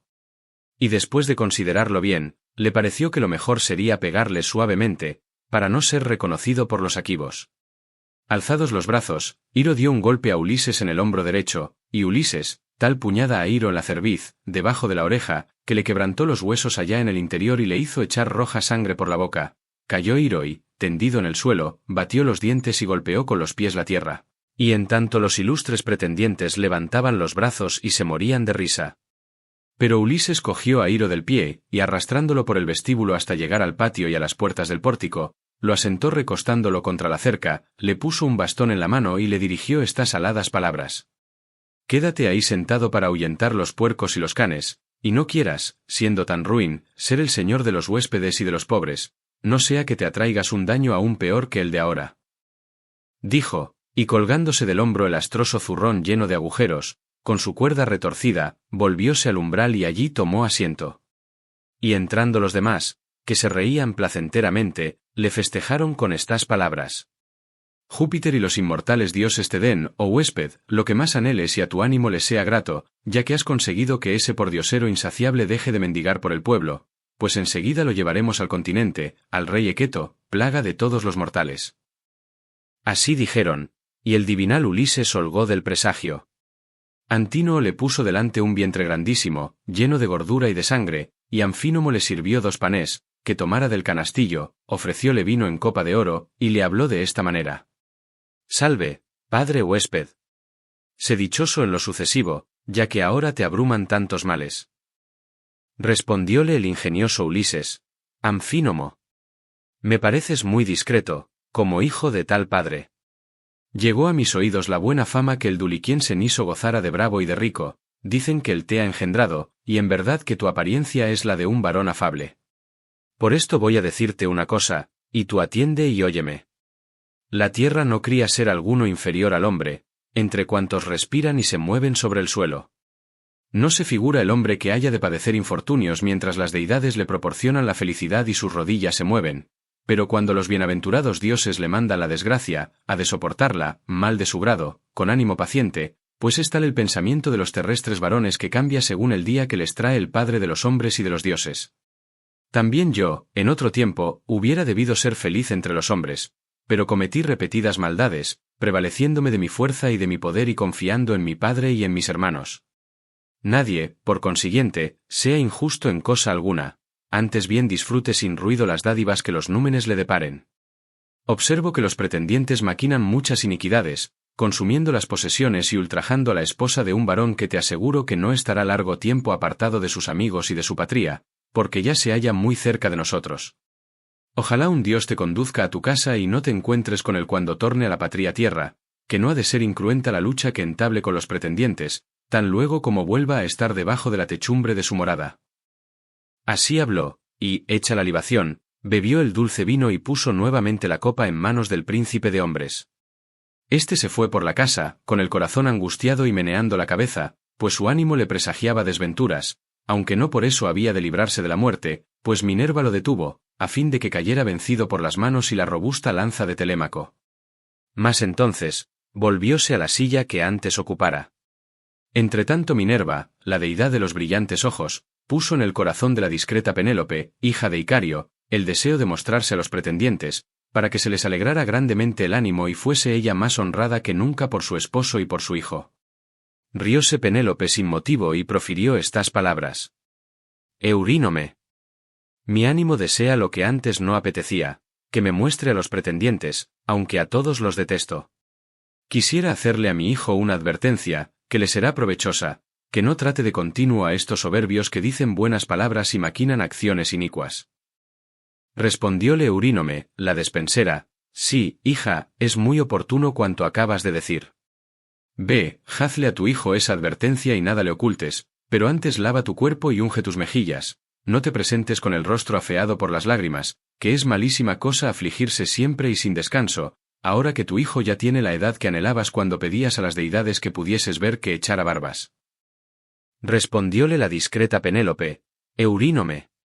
Aunque ande solícita por mi bien, no me aconsejes tales cosas, que lave mi cuerpo y me unja con aceite, pues destruyeron mi belleza los dioses que habitan el Olimpo cuando aquel se fue en las cóncavas naves. Pero manda que Autónoe e Hipodamia vengan y me acompañarán por el palacio, que sola no iría a donde están los hombres, porque me da vergüenza. Así habló, y la vieja se fue por el palacio a decirlo a las mujeres y mandarles que se presentaran. Entonces Minerva, la deidad de los brillantes ojos, ordenó otra cosa. Infundióle dulce sueño a la hija de Icario, que se quedó recostada en el lecho y todas las articulaciones se le relajaron, y acto continuo la divina entre las diosas la favoreció con inmortales dones, para que la admiraran los aqueos. Primeramente le lavó la bella faz con ambrosía, que aumenta la hermosura, del mismo modo que se unge Citerea, la de linda corona, cuando va al amable coro de las gracias, y luego, hizo que pareciese más alta y más gruesa, y que su blancura aventajara la del marfil, recientemente labrado. Después de lo cual, partió la divina entre las diosas. Llegaron del interior de la casa, con gran alboroto, las doncellas de níveos brazos, y el dulce sueño dejó a Penélope, que se enjugó las mejillas con las manos y habló de esta manera. Blando sopor se apoderó de mí, que estoy tan apenada. Ojalá que ahora mismo me diera la casta Diana una muerte tan dulce, para que no tuviese que consumir mi vida lamentándome en mi corazón y echando de menos las cualidades de toda especie que adornaban a mi esposo, el más señalado de todos los aqueos. Diciendo así, bajó del magnífico aposento superior, sin que fuese sola, sino acompañada de 2 esclavas. Cuando la divina entre las mujeres hubo llegado a donde estaban los pretendientes, paróse ante la columna que sostenía el techo sólidamente construido, con las mejillas cubiertas por espléndido velo y una honrada doncella a cada lado. Los pretendientes sintieron flaquear sus rodillas, fascinada su alma por el amor, y todos deseaban acostarse con Penélope en su mismo lecho. Mas ella habló de esta suerte a Telémaco, su hijo amado. Telémaco, ya no tienes ni firmeza de voluntad ni juicio. Cuando estabas en la niñez, revolvías en tu inteligencia pensamientos más sensatos, pero ahora que eres grande por haber llegado a la flor de la juventud, y que un extranjero, al contemplar tu estatura y tu belleza, consideraría dichoso al varón de quien eres prole, no muestras ni recta voluntad ni tampoco juicio. ¿Cuál acción no ha tenido lugar en esta sala, donde permitiste que se maltratara a un huésped de semejante modo? ¿Qué sucederá si el huésped que se halle en nuestra morada es objeto de una vejación tan penosa? La vergüenza y el oprobio caerán sobre ti, ante todos los hombres. Respondióle el prudente Telémaco, Madre mía. No me causa indignación que estés irritada, mas ya en mi ánimo conozco y entiendo muchas cosas buenas y malas, pues hasta ahora he sido un niño.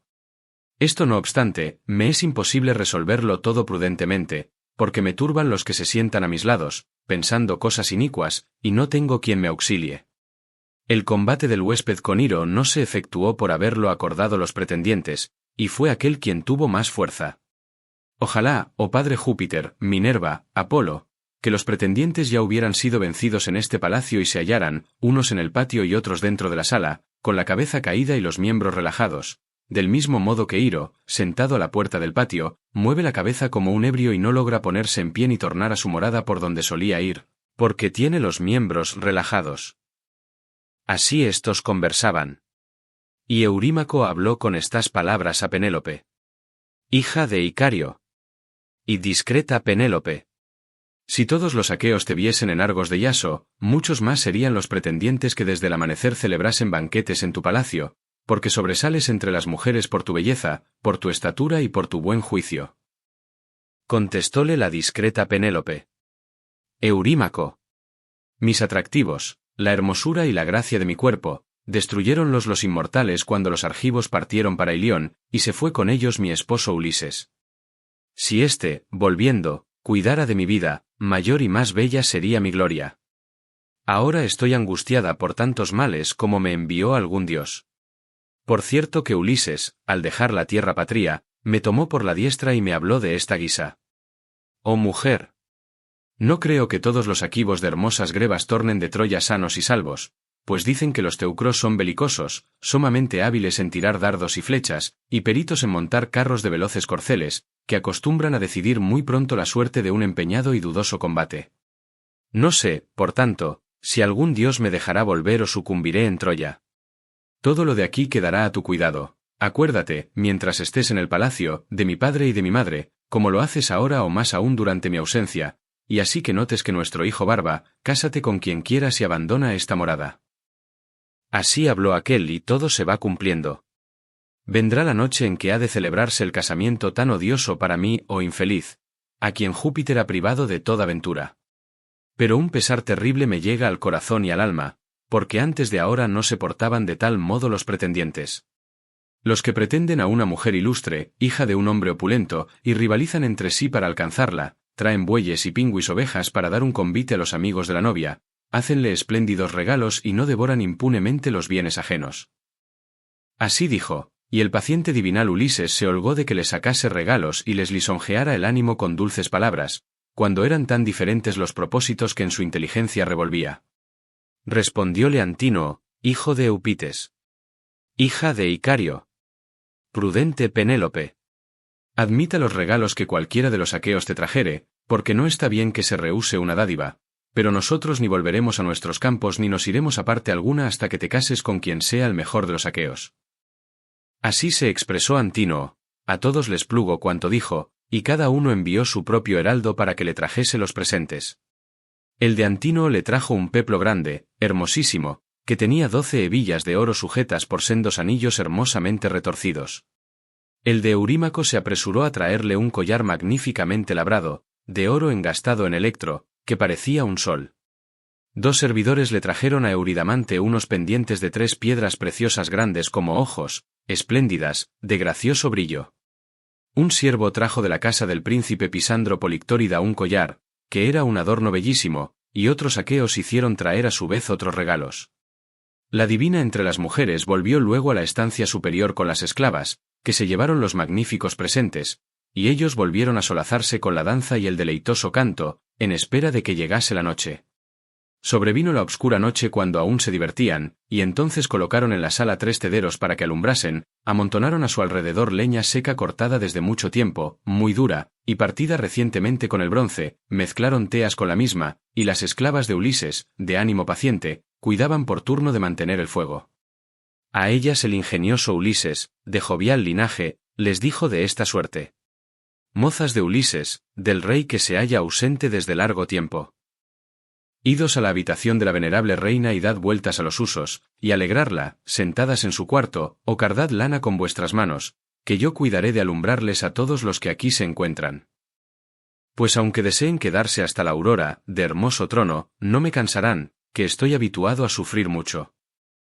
Así dijo. Ellas se rieron, mirándose las unas a las otras, e increpóle groseramente Melanto, la de bellas mejillas, a la cual engendrara dolió y criara y educara a Penélope, como a hija suya, dándole cuanto le pudiese recrear el ánimo, mas con todo eso, no compartía los pesares de Penélope y se juntaba con Eurímaco, de quien era amante.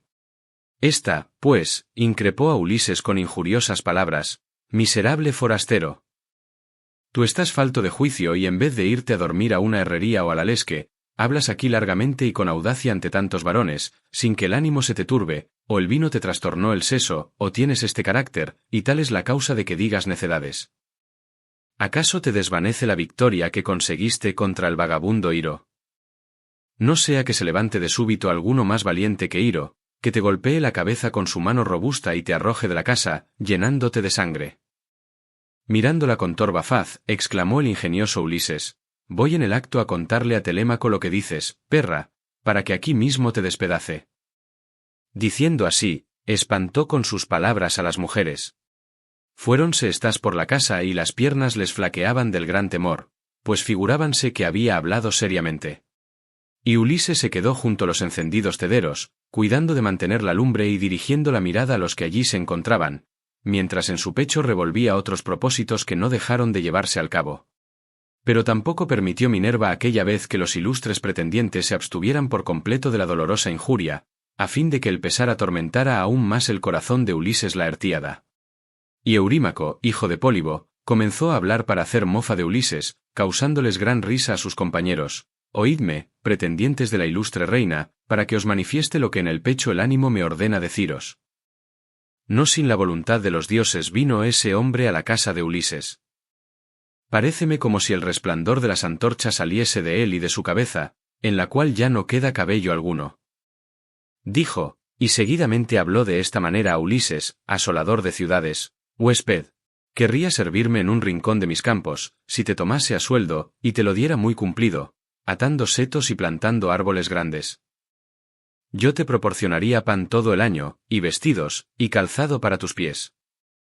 Mas como ya eres ducho en malas obras, no querrás aplicarte al trabajo, sino tan solo pedir limosna por la población a fin de poder llenar tu vientre insaciable».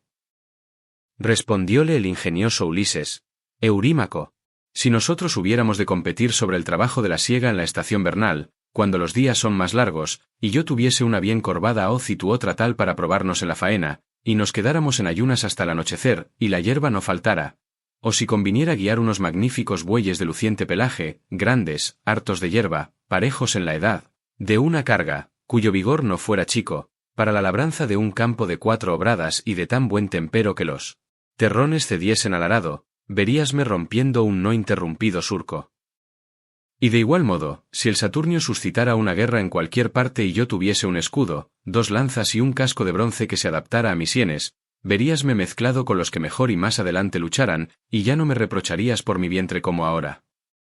Pero tú te portas con gran insolencia, tienes ánimo cruel y quizás te creas grande y fuerte, porque estás entre pocos y no de los mejores. Si Ulises tornara y volviera a su patria, estas puertas tan anchas te serían angostas cuando salieses huyendo por el vestíbulo. Así habló. Irritóse Eurímaco todavía más en su corazón y, encarándole la torva vista, le dijo estas aladas palabras.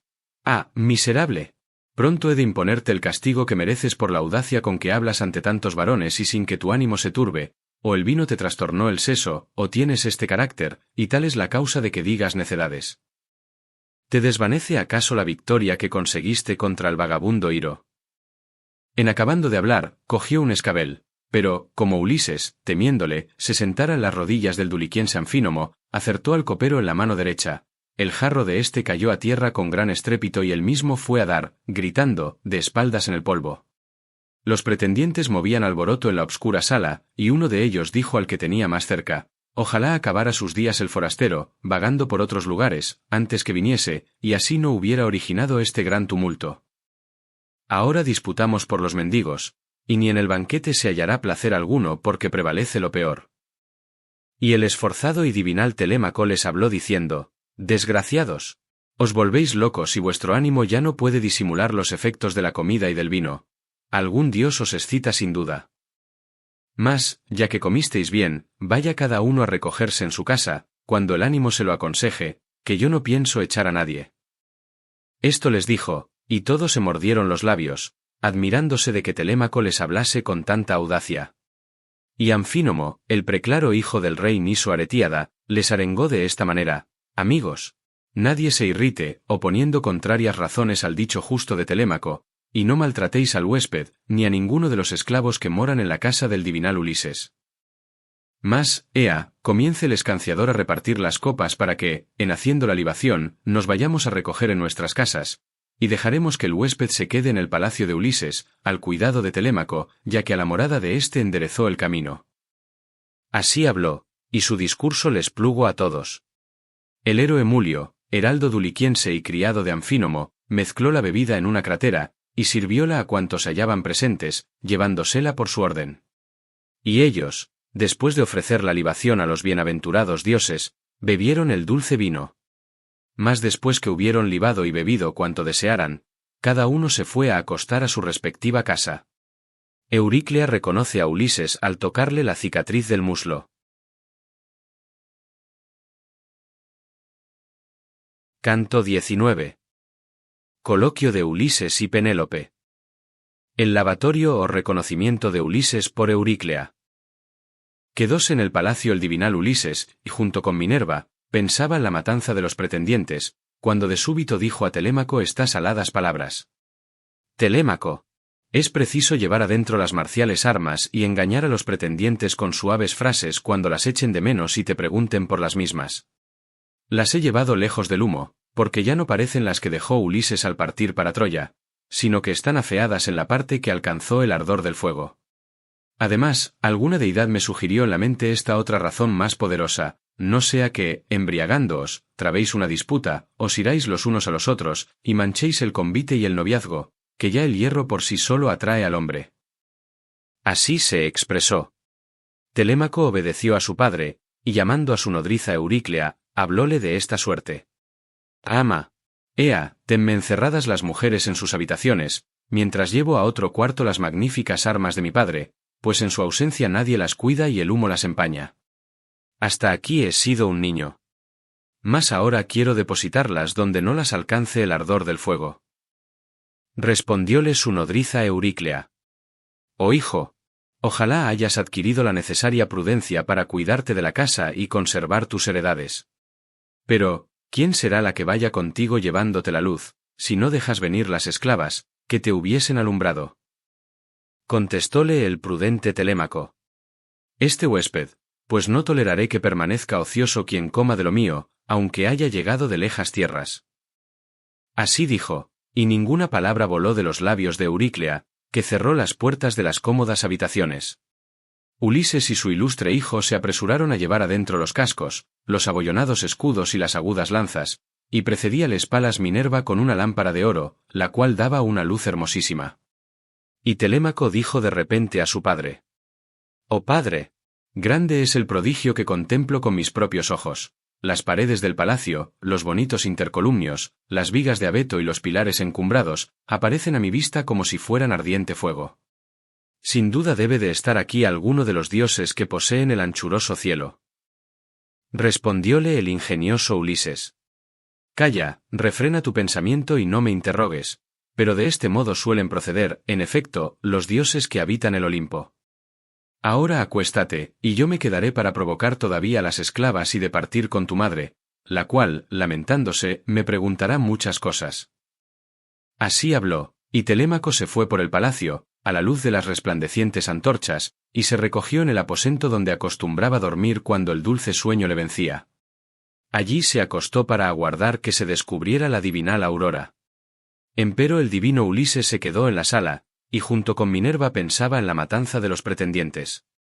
Salió de su cuarto la discreta Penélope, que parecía Diana o la dorada Venus, y colocáronle junto al hogar el torneado sillón, con adornos de marfil y de plata, en que se sentaba. El cual había sido fabricado antiguamente por el artífice Igmalio, que le puso un escabel para los pies, adherido al mismo y cubierto con una grande piel. Allí se sentó la discreta Penélope.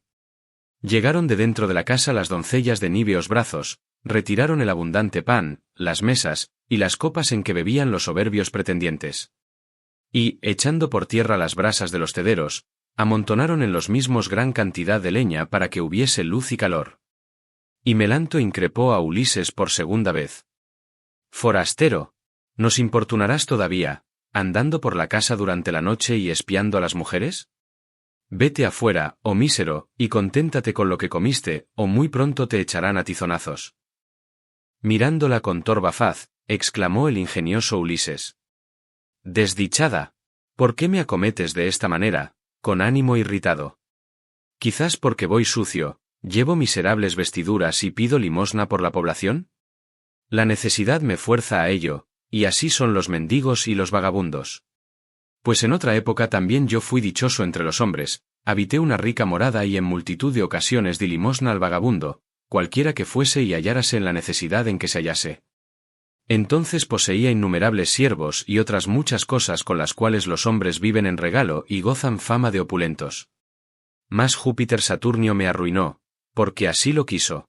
No sea que también tú, oh mujer, vayas a perder toda la hermosura por la cual sobresales entre las esclavas. Que tu señora, irritándose, se embravezca contigo, o que Ulises llegue, pues aún hay esperanza de que torne. Y si, por haber muerto, no volviese, ya su hijo Telémaco es tal, por la voluntad de Apolo, que ninguna de las mujeres del palacio le pasará inadvertida si fuere mala. Pues ya tiene edad para entenderlo». Así habló.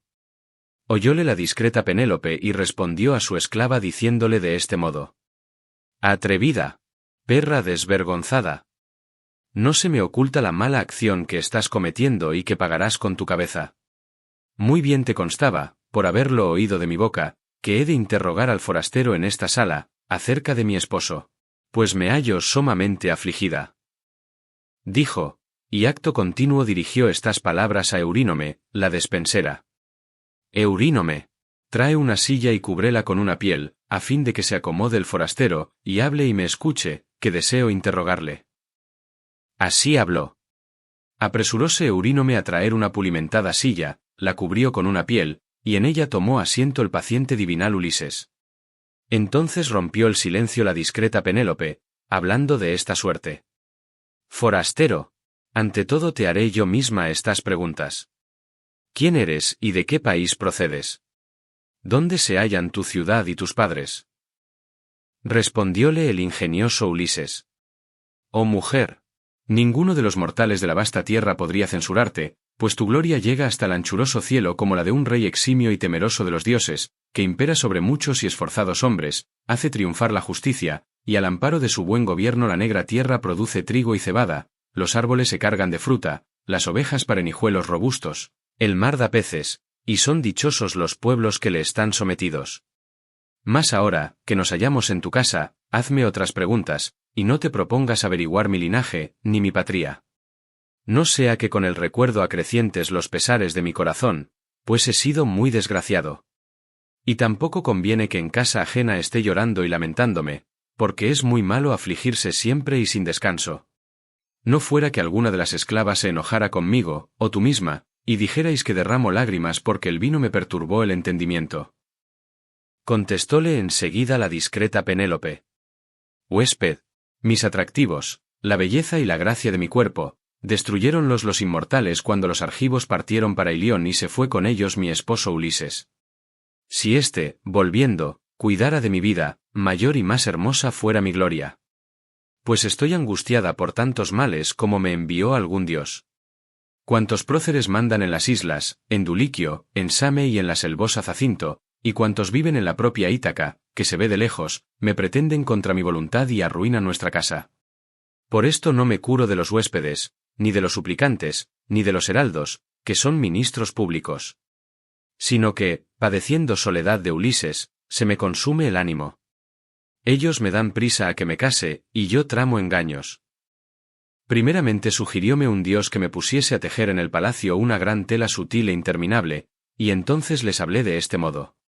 Jóvenes, pretendientes míos, ya que ha muerto el divinal Ulises, aguardad, para instar mis bodas, que acabe este lienzo, no sea que se me pierdan inútilmente los hilos, a fin de que tenga sudario el héroe Laertes en el momento fatal de la aterradora muerte. No se me vaya a indignar alguna de las aqueas del pueblo, si ve enterrar sin mortaja a un hombre que ha poseído tantos bienes. Así les dije y su ánimo generoso se dejó persuadir. Desde aquel instante, pasábame el día labrando la gran tela y por la noche, tan luego como me alumbraba con las antorchas, deshacía lo tejido.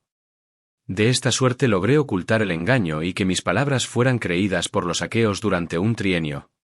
Mas, así que vino el 4º año y volvieron a sucederse las estaciones, después de transcurrir los meses y de pasar muchos días, entonces, gracias a las perras de mis esclavas que de nada se cuidan, vinieron a sorprenderme y me increparon con sus palabras. Así fue como, mal de mi grado, me vi en la necesidad de acabar la tela. Ahora ni me es posible evitar las bodas, ni hallo ningún otro consejo que me valga. Mis padres desean apresurar el casamiento y mi hijo siente gran pena al notar cómo son devorados nuestros bienes, porque ya es un hombre apto para regir la casa y Júpiter le da gloria. Mas, con todo eso, dime tu linaje y de dónde eres, que no serán tus progenitores la encina o el peñasco de la vieja fábula. Respondióle el ingenioso Ulises. Oh veneranda esposa de Ulises Laertíada, ¿no cesarás de interrogarme acerca de mi progenie? Pues bien, voy a decírtela, aunque con ello acrecientes los pesares que me agobian, pues así le ocurre al hombre que, como yo, ha permanecido mucho tiempo fuera de su patria, peregrinando por tantas ciudades y padeciendo fatigas. Mas, con todo, te hablaré de aquello acerca de lo cual me preguntas e interrogas. En medio del vinoso Ponto, rodeada del mar, existe una tierra hermosa y fértil, Creta, donde hay muchos, innumerables hombres, y 90 ciudades. Allí se oyen mezcladas varias lenguas, pues viven en aquel país los aqueos, los magnánimos cretenses indígenas, los cidones, los dorios, que están divididos en 3 tribus, y los divinales pelasgos. Entre las ciudades se halla Cnoso, gran urbe, en la cual reinó por espacio de 9 años Minos, que conversaba con el gran Júpiter y fue padre de mi padre, del magnánimo Deucalión. Este engendróme a mí y al rey Idomeneo, que fue a Ilión en las corvas naves, juntamente con los atridas. Mi preclaro nombre es Etón y soy el más joven de los 2 hermanos, pues aquel es el mayor y el más valiente. En Cnoso conocí a Ulises y aún le ofrecí los dones de la hospitalidad. El héroe enderezaba el viaje para Troya cuando la fuerza del viento lo apartó de Malea y lo llevó a Creta.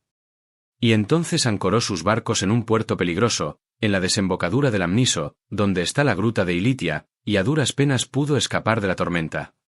Entróse enseguida por la ciudad y preguntó por Idomeneo, que era, según afirmaba, su huésped querido y venerado. Mas ya la aurora había aparecido 10 u 11 veces desde que partiera para Ilión con sus corvas naves. Al punto lo conduje al palacio, le proporcioné digna hospitalidad, tratándole solícita y amistosamente, que en nuestra casa reinaba la abundancia, e hice que a él y a los compañeros que llevaba se les diera harina y negro vino en común por el pueblo, y también bueyes para que lo sacrificaran y satisficieran de este modo su apetito. Los divinales aqueos permanecieron con nosotros 12 días, por soplar el bóreas tan fuertemente que casi no se podía estar ni aún en la tierra. Debió de excitarlo alguna deidad malévola. Mas, en el día treceño echóse el viento y se dieron a la vela.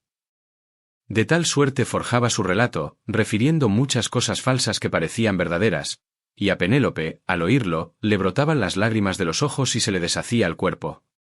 Así como en las altas montañas se derrite la nieve al soplo del euro, después que el céfiro la hiciera caer, y la corriente de los ríos crece con la que se funde, así se derretían con el llanto las hermosas mejillas de Penélope, que lloraba por su marido teniéndolo a su vera. Ulises, aunque interiormente compadecía a su mujer, que sollozaba, tuvo los ojos tan firmes dentro de los párpados cual si fueran de cuerno o de hierro, y logró con astucia que no se le rezumasen las lágrimas. Y Penélope, después que se hubo saciado de llorar y de gemir, tornó a hablarle con estas palabras. Ahora, oh huésped, pienso someterte a una prueba para saber si es verdad, como lo afirmas, que en tu palacio hospedaste a mi esposo con sus compañeros iguales a los dioses. Dime qué vestiduras llevaba su cuerpo y cómo eran el propio Ulises y los compañeros que le seguían. Respondióle el ingenioso Ulises. Oh mujer, es difícil referirlo después de tanto tiempo, porque hace ya 20 años que se fue de allí y dejó mi patria. Esto no obstante, te diré cómo se lo representa mi corazón. Llevaba el divinal Ulises un manto lanoso, doble, purpúreo, con áureo broche de 2 agujeros. En la parte anterior del manto estaba bordado un perro que tenía entre sus patas delanteras un manchado cervatillo, mirándole forcejar, y todos pasmaba que, siendo entrambos de oro, aquel mirara al cervatillo a quien ahogaba, y éste forcejara con los pies, deseando escapar. En torno al cuerpo de Ulises vi una espléndida túnica que semejaba árida vinza de cebolla, tan suave era, y relucía como un sol, y muchas mujeres la contemplaban admiradas. Pero he de decirte una cosa que fijarás en la memoria, no sé si Ulises ya llevaría estas vestiduras en su casa o se las dio uno de los compañeros, cuando iba en su velera nave, o quizás algún huésped, que Ulises tenía muchos amigos, como que eran pocos los aqueos que pudieran comparársele. También yo le regalé una broncínea espada, un hermoso manto doble de color de púrpura, y una túnica talar, después de lo cual fui a despedirle con gran respeto hasta su nave de muchos bancos. Acompañábale un heraldo un poco más viejo que él y voy a decirte cómo era, metido de hombros, de negra tez y rizado cabello, y su nombre Euríbates. Honrábale Ulises mucho más que a otro alguno de sus compañeros, porque ambos solían pensar de igual manera. Así le dijo, y acrecentóle el deseo del llanto, pues Penélope reconoció las señales que Ulises describiera con tal certidumbre. Y cuando estuvo harta de llorar y de gemir, le respondió con estas palabras. Oh huésped, aunque ya antes de ahora te tuve compasión, en adelante has de ser querido y venerado en esta casa, pues yo misma le entregué esas vestiduras que dices, sacándolas bien plegadas de mi estancia, y les puse el lustroso broche, para que le sirviese de ornamento a Ulises. Mas ya no tornaré a recibirle, de vuelta a su hogar y a su patria, que con hado funesto partió en las cóncavas naves, para ver aquella Ilión perniciosa y nefanda. Respondióle el ingenioso Ulises. Oh veneranda consorte de Ulises Laertíada, no mortifiques más el hermoso cuerpo, ni consumas el ánimo, llorando a tu marido, bien que por ello no he de reprenderte, porque la mujer acostumbra a sollozar cuando perdió el varón con quien se casó virgen y de cuyo amor tuvo hijos, aunque no sea como Ulises, que, según cuentan, se asemejaba a los dioses. Suspende el llanto y presta atención a mis palabras, pues voy a hablarte con sinceridad y no te callaré nada de cuanto sé sobre el regreso de Ulises, el cual vive, está cerca, en el opulento país de los Tesprotos, y trae muchas y excelentes preciosidades que ha logrado recoger por entre el pueblo. Perdió sus fieles compañeros y la cóncava nave en el vinoso Ponto, al venir de la isla de Trinacria, porque contra él se airaron Júpiter y el Sol, a cuyas vacas habían dado muerte sus compañeros. Los demás perecieron en el alborotado Ponto, y Ulises, que montó en la quilla de su nave, fue arrojado por las olas a tierra firme, al país de los Feacios, que son cercanos por su linaje a los dioses, y ellos le honraron cordialmente como a un numen, le hicieron muchos regalos y deseaban conducirlo sano y salvo a su casa. Y ya estuviera Ulises aquí mucho tiempo si no le hubiese parecido más útil irse por la vasta tierra para juntar riquezas, como que sobresale por sus astucias entre los mortales hombres y con él no puede rivalizar ninguno. Así me lo dijo Fidón, rey de los Tesprotos, y juró en mi presencia, haciendo libaciones en su casa, que ya habían botado la nave al mar y estaban a punto los compañeros para conducirlo a su tierra. Pero antes envióme a mí, porque se ofreció casualmente un barco de varones Tesprotos que iba a Duliquio, la abundosa en trigo. Y me mostró todos los bienes que Ulises había juntado, con los cuales pudiera mantenerse un hombre y sus descendientes hasta la 10ª generación. Tantos objetos preciosos tenía en el palacio de aquel rey. Añadió que Ulises estaba en Dodona para saber por la alta encina la voluntad de Júpiter acerca de si convendría que volviese manifiesta o encubiertamente a su patria, de la cual tanto a que se halla ausente. Salvo está, pues, y vendrá pronto, que no permanecerá mucho tiempo alejado de sus amigos y de su patria, y sobre este punto voy a prestar un juramento. Sean testigos Júpiter, el más excelso y poderoso de los dioses, y el hogar del irreprochable Ulises a que he llegado, de que todo se cumplirá como lo digo. Ulises vendrá aquí este año, al terminar el corriente mes y comenzar el próximo. Respondióle la discreta Penélope. Ojalá se cumpliese cuanto dices, oh forastero, que bien pronto conocerías mi amistad, pues te haría tantos regalos que te consideraría dichoso quien contigo se encontrase. Pero mi ánimo presiente lo que ha de ocurrir, ni Ulises volverá a esta casa, ni tú conseguirás que te lleven a la tuya, que no hay en el palacio quienes lo rijan, siendo cuál era Ulises, si todo no fue un sueño, para acoger y conducir a los venerables huéspedes. Mas vosotras, criadas, lavad al huésped y aparejadle un lecho, con su cama, mantas y colchas espléndidas, para que, calentándose bien, aguarde la aparición de la aurora de áureo trono. Mañana, muy temprano, bañadle y ungidle, y coma aquí dentro, en esta sala, al lado de Telémaco. Mal para aquel que con el ánimo furioso le molestare, pues será la última acción que aquí realice por muy irritado que se ponga. ¿Cómo sabrías, oh huésped, si aventajo a las demás mujeres en inteligencia y prudente consejo, si dejara que así, tan sucio y miserablemente vestido, comieras en el palacio? Son los hombres de vida corta, el cruel, el que procede inicuamente, consigue que todos los mortales le imprequen desventuras mientras vive y que todos lo insulten después que ha muerto. Mas, el intachable, el que se porta con corrección, alcanza una fama grandísima que sus huéspedes difunden entre todos los hombres y son muchos los que le llaman bueno. Respondióle el ingenioso Ulises. Oh veneranda mujer de Ulises Laertíada. Los mantos y las colchas espléndidas los tengo aborrecidos desde la hora en que dejé los nevados montes de Creta y partí en la nave de largos remos. Me acostaré como antes, cuando pasaba las noches sin pegar el ojo, pues en muchas de ellas descansé en ruin lecho, aguardando la aparición de la divinal aurora, de hermoso trono. Tampoco le agradan a mi ánimo los baños de pies, ni tocar los míos ninguna mujer de las que te sirven en el palacio, si no hay alguna muy vieja y de honestos pensamientos, que en su alma haya sufrido tanto como yo. Pues a esa no la he de impedir que mis pies toque. Contestóle la discreta Penélope. Huésped amado. Jamás aportó a mi casa a otro varón de tan buen juicio entre los amigables huéspedes que vinieron de lejas tierras a mi morada, tal perspicuidad y cordura denotan tus palabras. Tengo una anciana de prudente espíritu, que fue la que alimentó y crió a aquel infeliz después de recibirlo en sus brazos cuando la madre lo parió. Esta te lavará los pies aunque sus fuerzas son ya menguadas. Ea, prudente Euríclea, levántate y lava a este varón coetáneo de tu señor, que en los pies y en las manos debe de estar Ulises de semejante modo, pues los mortales envejecen presto en la desgracia. Así habló. La vieja cubrióse el rostro con ambas manos, rompió en ardientes lágrimas y dijo estas lastimeras razones. Ay, hijo mío, que no puedo salvarte. Sin duda Júpiter te cobró más odio que a hombre alguno, a pesar de que tu ánimo era tan temeroso de las deidades. Ningún mortal quemó tantos pingüis muslos en honor de Jove, que se huelga con el rayo, ni le sacrificó tantas y tan selectas hecatombes, como tú le has ofrecido rogándole que te diese placentera senectud y te dejara criar a tu hijo ilustre. Y ahora te ha privado, a ti tan solo, de ver lucir el día de la vuelta. Quizás se mofaron de mi señor las criadas de lejano huésped a cuyo magnífico palacio llegara, como se burlan de ti, oh forastero, estas perras cuyos denuestos y abundantes infamias quieres evitar no permitiendo que te laven. Y por tal razón me manda que lo haga yo, no ciertamente contra mi deseo, la hija de Icario, la discreta Penélope. Y así, te lavaré los pies por consideración a la propia Penélope y a ti mismo, pues siento que en el interior me conmueven el ánimo tus desventuras.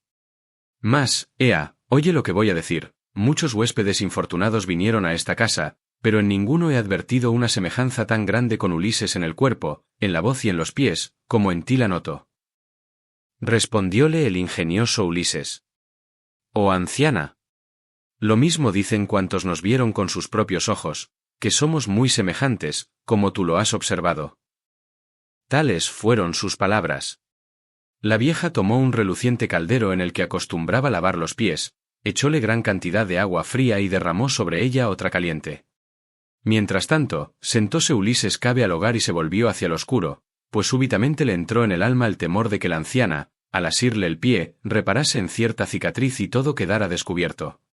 Euríclea se acercó a su señor, comenzó a lavarlo y pronto reconoció la cicatriz de la herida que le hiciera un jabalí con su blanco diente, con ocasión de haber ido aquel al Parnaso, a ver a Autólico y sus hijos. Era ese el padre ilustre de la madre de Ulises, y descollaba sobre los hombres en hurtar y jurar, presentes que le había hecho el propio Mercurio en cuyo honor quemaba agradables muslos de corderos y de cabritos. Por esto el dios le asistía benévolo. Cuando anteriormente fue Autólico a la opulenta población de Ítaca, halló un niño recién nacido de su hija. Y, después de cenar, Euríclea se lo puso en las rodillas, y le habló de semejante modo. Autólico, busca tú ahora algún nombre para ponérselo al hijo de tu hija, que tanto deseaste. Y Autólico respondió diciendo: Yerno, hija mía, ponedle el nombre que os voy a decir. Como llegué aquí después de haberme airado contra muchos hombres y mujeres, yendo por la fértil tierra, sea Ulises el nombre por el que se le llame. Y cuando llegue a mozo y vaya al Parnaso, a la grande casa materna donde se hallan mis riquezas, le daré parte de las mismas y os lo enviaré contento. Por esto fue Ulises, para que aquél le entregara los espléndidos dones. Autólico y sus hijos recibiéronlo afectuosamente, con apretones de mano y dulces palabras, y Anfitefa, su abuela materna, lo abrazó y le besó la cabeza y los lindos ojos. Autólico mandó seguidamente a sus gloriosos hijos que aparejasen la comida, y habiendo ellos atendido la exhortación, trajeron un buey de 5 años. Al instante lo desollaron y prepararon, lo partieron todo, lo dividieron con suma habilidad en pedazos pequeños que espetaron en los asadores y asaron cuidadosamente, y acto continuo distribuyeron las raciones. Todo el día, hasta la puesta del sol, celebraron el festín, y nadie careció de su respectiva porción. Y tan pronto como el sol se puso y sobrevino la noche, acostáronse y el don del sueño recibieron. Así que se descubrió la hija de la mañana, la aurora de róseos dedos, los hijos de Autólico y el divinal Ulises se fueron a cazar llevándose los canes. Encamináronse al alto monte Parnaso, cubierto de bosque, y pronto llegaron a sus ventosos collados. Ya el sol hería con sus rayos los campos, saliendo de la plácida y profunda corriente del océano, cuando los cazadores penetraron en un valle, iban al frente los perros, que rastreaban la caza, detrás, los hijos de Autólico, y con estos, pero a poca distancia de los canes, el divinal Ulises, blandiendo ingente lanza. En aquel sitio estaba echado un enorme jabalí, en medio de una espesura tan densa que ni el húmedo soplo de los vientos pasaba a su través, ni la herían los rayos del resplandeciente sol, ni la lluvia la penetraba del todo, así era de densa, habiendo la misma gran copia de hojas secas amontonadas. El ruido de los pasos de los hombres y de los canes, que se acercaban cazando, llegó hasta el jabalí, y éste dejó el soto, fue a encontrarles con las crines del cuello erizadas y los ojos echando fuego, y se detuvo muy cerca de los mismos. Ulises, que fue el primero en acometerle, levantó con su mano robusta la luenga lanza, deseando herirle, pero adelantósele el jabalí, le dio un golpe sobre la rodilla, como arremetiera oblicuamente, desgarró con su diente mucha carne sin llegar al hueso. Entonces Ulises le acertó en la espalda derecha, se la atravesó con la punta de la luciente lanza, y el animal quedó tendido en el polvo y perdió la vida. Los caros hijos de Autólico reuniéronse en torno del eximio Ulises, igual a un dios, para socorrerle, vendáronle hábilmente la herida, restañaron la negruzca sangre con un ensalmo, y volvieron todos a la casa paterna. Autólico y sus hijos, después de curarle bien, le hicieron espléndidos regalos, y pronto, con mutuo regocijo, lo enviaron a Ítaca. El padre y la veneranda madre de Ulises holgarónse de su vuelta y le preguntaron muchas cosas y que le había ocurrido que llevaba aquella cicatriz, y él refirióles por menor cómo, habiendo ido al Parnaso a cazar con los hijos de Autólico, hirióle un jabalí con su albodiente. Al tocar la vieja con la palma de la mano esta cicatriz, reconocióla y soltó el pie de Ulises. Dio la pierna contra el caldero, resonó el bronce, inclinóse la vasija hacia atrás, y el agua se derramó en tierra. El gozo y el dolor invadieron simultáneamente el corazón de Euríclea, se le arrasaron los ojos de lágrimas y la voz sonora se le cortó. Mas luego tomó a Ulises de la barba y hablóle así. Tú eres ciertamente Ulises, hijo querido, y yo no te conocí, hasta que pude tocar todo mi señor con estas manos. Dijo, y volvió los ojos hacia Penélope, queriendo indicarle que tenía dentro de la casa a su marido. Mas ella no pudo notarlo ni advertirlo desde la parte opuesta, porque Minerva le distrajo el pensamiento. Ulises, tomando del pescuezo a la anciana con la mano derecha, con la otra la atrajo a sí y le dijo: «Ama, ¿por qué quieres perderme? Sí, tú me criaste a tus pechos, y ahora, después de pasar muchas fatigas, he llegado en el 20º año a la patria tierra. Mas, ya que lo entendiste y un dios lo sugirió a tu mente, calla y nadie lo sepa en el palacio. Lo que voy a decir llevárase a efecto. Si un dios hiciere sucumbir a mis manos los ilustres pretendientes, no te perdonaría a ti, a pesar de que fuiste mi ama, cuando matare a las demás esclavas en el palacio». Contestóle la prudente Euríclea: «Hijo mío, ¿qué palabras se te escaparon del cerco de los dientes? Bien sabes que mi ánimo es firme e indomable, y guardaré el secreto como una sólida piedra o como el hierro. Otra cosa quiero manifestarte que pondrás en tu corazón. Si un dios hace sucumbir a tus manos los ilustres pretendientes, te diré cuáles mujeres no te honran en el palacio y cuáles están sin culpa». Respondióle el ingenioso Ulises: «Ama, ¿a qué nombrarlas? Ninguna necesidad tienes de hacerlo. Yo mismo las observaré para conocerlas una por una. Guarda silencio y confía en los dioses».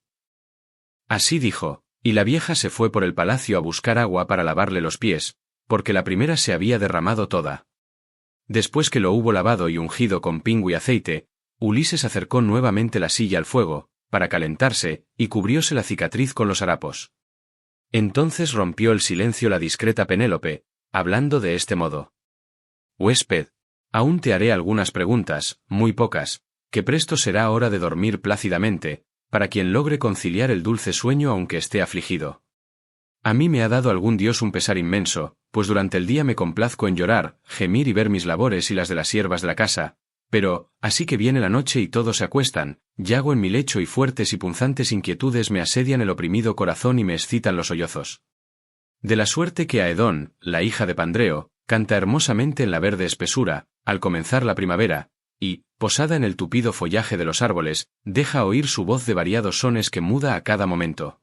Llorando a Ítilo, el vástago que tuvo del rey Ceto y mató con el bronce por imprudencia, de semejante manera está mi ánimo, vacilando entre dos partidos, pues no sé si seguir viviendo con mi hijo y guardar y mantener en pie todas las cosas, mis posesiones, mis esclavas y esta casa grande y de elevada techumbre, por respeto al tálamo conyugal y temor del dicho de la gente, o irme ya con quien sea el mejor de los aqueos que me pretenden en el palacio y me haga muchísimas donaciones nupciales. Mi hijo, mientras fue incipiente muchacho, no quiso que me casara y me fuera de esta mansión de mi esposo, mas ahora, que ya es grande por haber llegado a la flor de la juventud, desea que desampare el palacio, viendo con indignación que sus bienes son devorados por los aquivos. Pero, ea, oye y declárame este sueño. Hay en la casa 20 gansos que comen trigo remojado en agua y yo me huelgo de contemplarlos.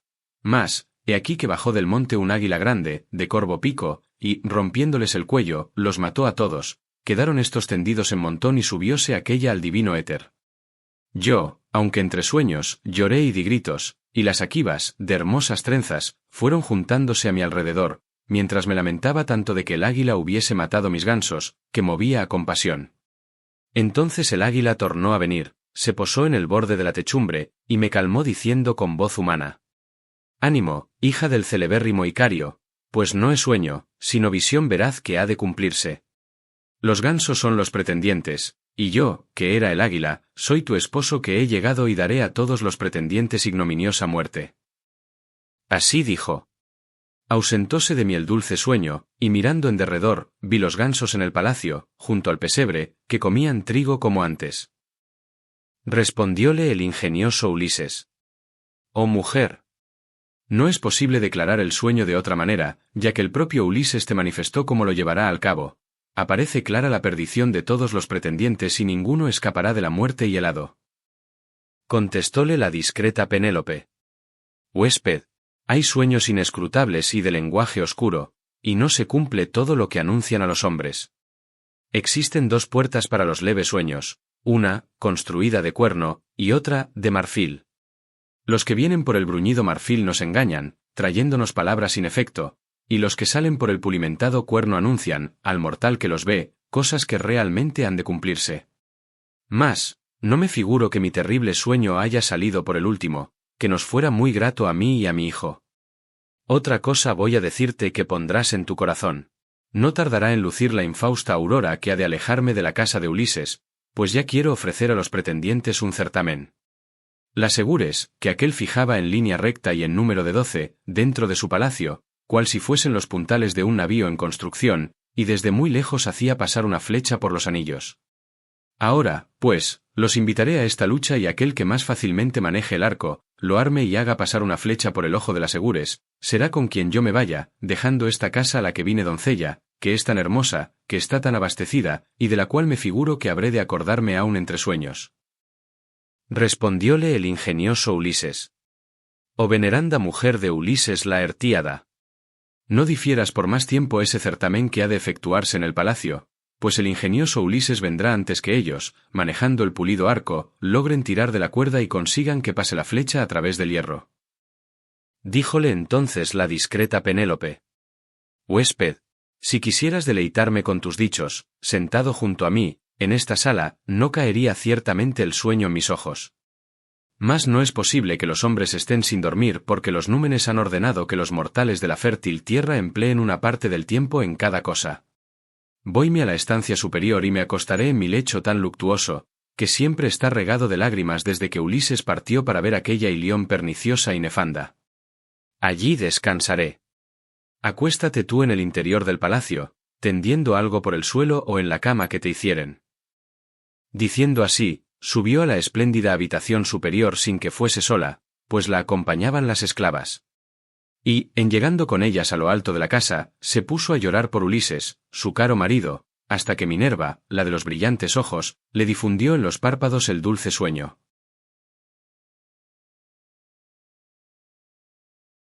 Canto 20. Lo que precedió a la matanza de los pretendientes.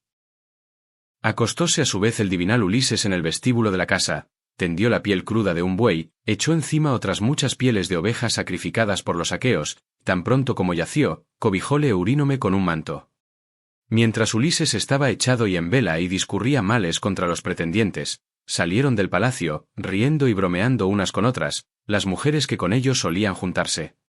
El héroe sintió conmovérsele el ánimo en el pecho, y revolvió muchas cosas en su mente y en su espíritu, pues se hallaba indeciso entre echarse sobre las criadas y matarlas o dejar que por la última y postrera vez se uniesen con los orgullosos pretendientes, y en tanto el corazón desde dentro le ladraba. Como la perra que anda alrededor de sus tiernos cachorrillos, ladra y desea acometer cuando ve a un hombre a quien no conoce. Así, al presenciar con indignación aquellas malas acciones, ladraba interiormente el corazón de Ulises. Y éste, dándose de golpes en el pecho, reprendiólo con semejantes palabras. Sufre, corazón, que algo más vergonzoso hubiste de soportar aquel día en que el cíclope, de fuerza indómita, me devoraba los esforzados compañeros, y tú lo toleraste, hasta que mi astucia nos sacó del antro donde creíamos perecer. Tal dijo, increpando en su pecho al corazón que en todo instante se mostraba sufrido y obediente, mas Ulises revolvíase ya a un lado ya al opuesto. Del modo que, cuando un hombre asa a un grande y encendido fuego un vientre repleto de gordura y de sangre, le da vueltas acá y allá con el propósito de acabar pronto, así se revolvía Ulises a una y a otra parte, mientras pensaba de qué manera conseguiría poner las manos en los desvergonzados pretendientes, hallándose solo contra tantos. Pero acercósele Minerva, que había descendido del cielo, y transfigurándose en una mujer, se detuvo sobre su cabeza y le habló diciendo: ¿Por qué velas todavía, oh desdichado sobre todos los varones? Esta es tu casa y tienes dentro a tu mujer y a tu hijo, que es tal como todos desearan que fuese el suyo. Respondióle el ingenioso Ulises: Sí, muy oportuno es, oh diosa, cuanto acabas de decir, pero mi ánimo me hace pensar cómo lograré poner las manos en los desvergonzados pretendientes, hallándome solo, mientras que ellos están siempre reunidos en el palacio. Considero también otra cosa aún más importante: si logro matarlos, por la voluntad de Júpiter y la tuya, ¿a dónde me podré refugiar? Yo te invito a que lo pienses. Díjole entonces Minerva, la deidad de los brillantes ojos: Desdichado. Se tiene confianza en un compañero peor, que es mortal y no sabe dar tantos consejos, y yo soy una diosa que te guarda en todos tus trabajos. Te hablaré muy claramente. Aunque nos rodearan 50 compañías de hombres de voz articulada, ansiosos de acabar con nosotros peleando, te fuera posible llevarte sus bueyes y sus pingüis ovejas. Pero ríndete al sueño, que es gran molestia pasar la noche sin dormir y vigilando, y ya en breve saldrás de estos males. Así le habló, y apenas hubo infundido el sueño en los párpados de Ulises, la divina entre las diosas volvió al Olimpo. Cuando al héroe le vencía el sueño, que deja el ánimo libre de inquietudes y relaja los miembros, despertaba su honesta esposa, la cual rompió en llanto, sentándose en la mullida cama. Y así que su ánimo se cansó de sollozar, la divina entre las mujeres elevó a Diana la siguiente súplica. Oh Diana, venerable diosa hija de Júpiter. Ojalá que, tirándome una saeta al pecho, ahora mismo me quitaras la vida, o que una tempestad me arrebatara, conduciéndome hacia las sombrías sendas, y me dejara caer en los confines del refluente océano, de igual modo que las borrascas se llevaron las hijas de Pandreo. Cuando, por haberles los númenes muerto los padres, se quedaran huérfanas en el palacio, la diosa Venus las crió con queso, dulce miel y suave vino, dotólas Juno de hermosura y prudencia sobre todas las mujeres, dióles la casta Diana buena estatura, y adestrólas Minerva en labores eximias. Pero, mientras la diosa Venus se encaminaba al vasto Olimpo a pedirle a Júpiter, que se huelga con el rayo, florecientes nupcias para las doncellas, pues aquel dios lo sabe todo y conoce el destino favorable o adverso de los mortales, arrebatáronlas las arpías y se las dieron a las odiosas furias como esclavas. Háganme desaparecer de igual suerte los que viven en olímpicos palacios o mate mediana, la de lindas trenzas, para que yo penetre en la odiosa tierra, teniendo ante mis ojos a Ulises, y no haya de alegrar la mente de ningún hombre inferior. Cualquier mal es soportable, aunque pasemos el día llorando y con el corazón muy triste, si por la noche viene el sueño, que nos trae el olvido de las cosas buenas y malas al cerrarnos los ojos. Pero a mí me envía algún dios perniciosos en sueños. Esta misma noche acostóse a mi lado un fantasma muy semejante a él, tal como era Ulises cuando partió con el ejército, y mi corazón se alegraba, figurándose que no era sueño sino veras. Así dijo, y al punto se descubrió la aurora, de áureo trono. Ulises oyó las voces que Penélope daba en su llanto, meditó luego y le pareció como si la tuviese junto a su cabeza por haberle reconocido. A la hora recogió el manto y las pieles en que estaba echado y lo puso todo en una silla del palacio, sacó afuera la piel de buey, y alzando las manos, dirigió a Júpiter esta súplica. Padre Júpiter. Si vosotros los dioses me habéis traído de buen grado, por tierra y por mar, a mi patrio suelo, después de enviarme multitud de infortunios, haz que diga algún presagio cualquiera de los que en el interior despiertan y muéstrese en el exterior otro prodigio tuyo. Tal fue su plegaria. Oyóla el próvido Júpiter y en el acto mandó un trueno desde el resplandeciente Olimpo, desde lo alto de las nubes, que le causó a Ulises profunda alegría. El presagio dióselo en la casa a una mujer que molía el grano cerca de él, donde estaban las muelas del pastor de hombres. 12 eran las que allí trabajaban solícitamente, fabricando harinas de cebada y de trigo, que son el alimento de los hombres, pero todas descansaban ya, por haber molido su parte correspondiente de trigo, a excepción de una que aún no había terminado porque era muy flaca. Esta, pues, paró la muela y dijo las siguientes palabras, que fueron una señal para su amo. Padre Júpiter, que impera sobre los dioses y sobre los hombres, has enviado un fuerte trueno desde el cielo estrellado y no hay nube alguna. Indudablemente es una señal que haces a alguien. Cúmpleme ahora también a mí, a esta mísera, lo que te voy a pedir. Tomen hoy los pretendientes por la última y postrera vez la agradable comida en el palacio de Ulises. Ya que hicieron desfallecer mis rodillas con el penoso trabajo de fabricarles harina, sea también esta la última vez que cenen. Así se expresó, y holgóse el divinal Ulises con el presagio y el trueno enviado por Júpiter, pues creyó que podría castigar a los culpables. Las demás esclavas, juntándose en la bella mansión de Ulises, encendían en el hogar el fuego infatigable. Telémaco, varón igual a un dios, se levantó de la cama, vistióse, colgó del hombro la aguda espada, ató a sus nítidos pies hermosas sandalias y asió la fuerte lanza de broncínea punta. Salió luego y, parándose en el umbral, dijo a Euríclea: Ama querida, honrasteis al huésped dentro de la casa, dándole lecho y cena, o yace por ahí sin que nadie le cuide. Pues mi madre es tal, aunque la discreción no le falta, que suele honrar inconsideradamente al peor de los hombres de voz articulada y despedir sin honra alguna al que más vale. Respondióle la prudente Euríclea: No la acuses ahora, hijo mío, que no es culpable. El huésped estuvo sentado y bebiendo vino hasta que le plugo, y en cuanto a comer, manifestó que ya no tenía más gana, y fue ella misma quien le hizo la pregunta. Tan luego como decidió acostarse para dormir, ordenó tu madre a las esclavas que le aparejasen la cama, pero, como es tan mísero y desventurado, no quiso descansar en un lecho ni entre colchas y se tendió en el vestíbulo sobre una piel cruda de buey y otras de ovejas. Y nosotras le cubrimos con un manto. Así le dijo. Telémaco salió del palacio con su lanza en la mano y 2 perros de ágiles pies que le seguían, y fuese al ágora, a juntarse con los aqueos de hermosas grebas. Entonces la divina entre las mujeres, Euríclea, hija de Abs Pisenórida, comenzó a mandar de este modo a las esclavas. Ea, algunas de vosotras barran el palacio diligentemente, riéguenlo y pongan tapetes purpúreos en las labradas sillas, pasen otras la esponja por las mesas y limpien las crateras y las copas dobles, artísticamente fabricadas, y vayan las demás por agua a la fuente y tráiganla presto. Pues los pretendientes no han de tardar en venir al palacio, antes acudirán muy de mañana, que hoy es día de fiesta para todos. Así les habló, y ellas la escucharon y obedecieron. 20 esclavas se encaminaron a la fuente de aguas profundas y las otras se pusieron a trabajar hábilmente dentro de la casa. Presentaronse poco después los servidores de los aqueos y cortaron leña con gran pericia, volvieron de la fuente las esclavas, e inmediatamente llegó el porquerizo con 3 cerdos, los mejores de cuantos tenía a su cuidado. Eumeo dejó que pacieran en el hermoso cercado y hablóle a Ulises con dulces palabras. Huésped, ¿te ven los aqueos con mejores ojos, o siguen ultrajándote en el palacio como anteriormente? Respondióle el ingenioso Ulises, ojalá castigue un dios, oh Eumeo, los ultrajes que con tal descaro infieren, maquinando inicuas acciones en la casa de otro, sin tener ni sombra de vergüenza. De tal suerte conversaban. Acercóseles el cabrero Melantio, que traía las mejores cabras de sus rebaños para la comida de los pretendientes y le acompañaban 2 pastores. Y, atando a aquellas debajo del sonoro pórtico, le dijo a Ulises estas mordaces palabras. Forastero, ¿nos importunarás todavía en esta casa, con pedir limosna a los varones?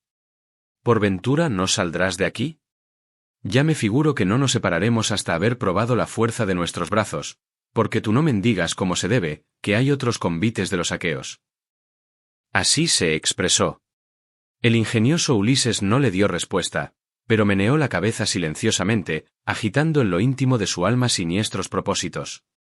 Fue el tercero en llegar, Filetio, mayoral de los pastores, que traía una vaca no paridera y pingüis cabras. Los barqueros, que conducen a cuantos hombres se les presentan, los habían transportado.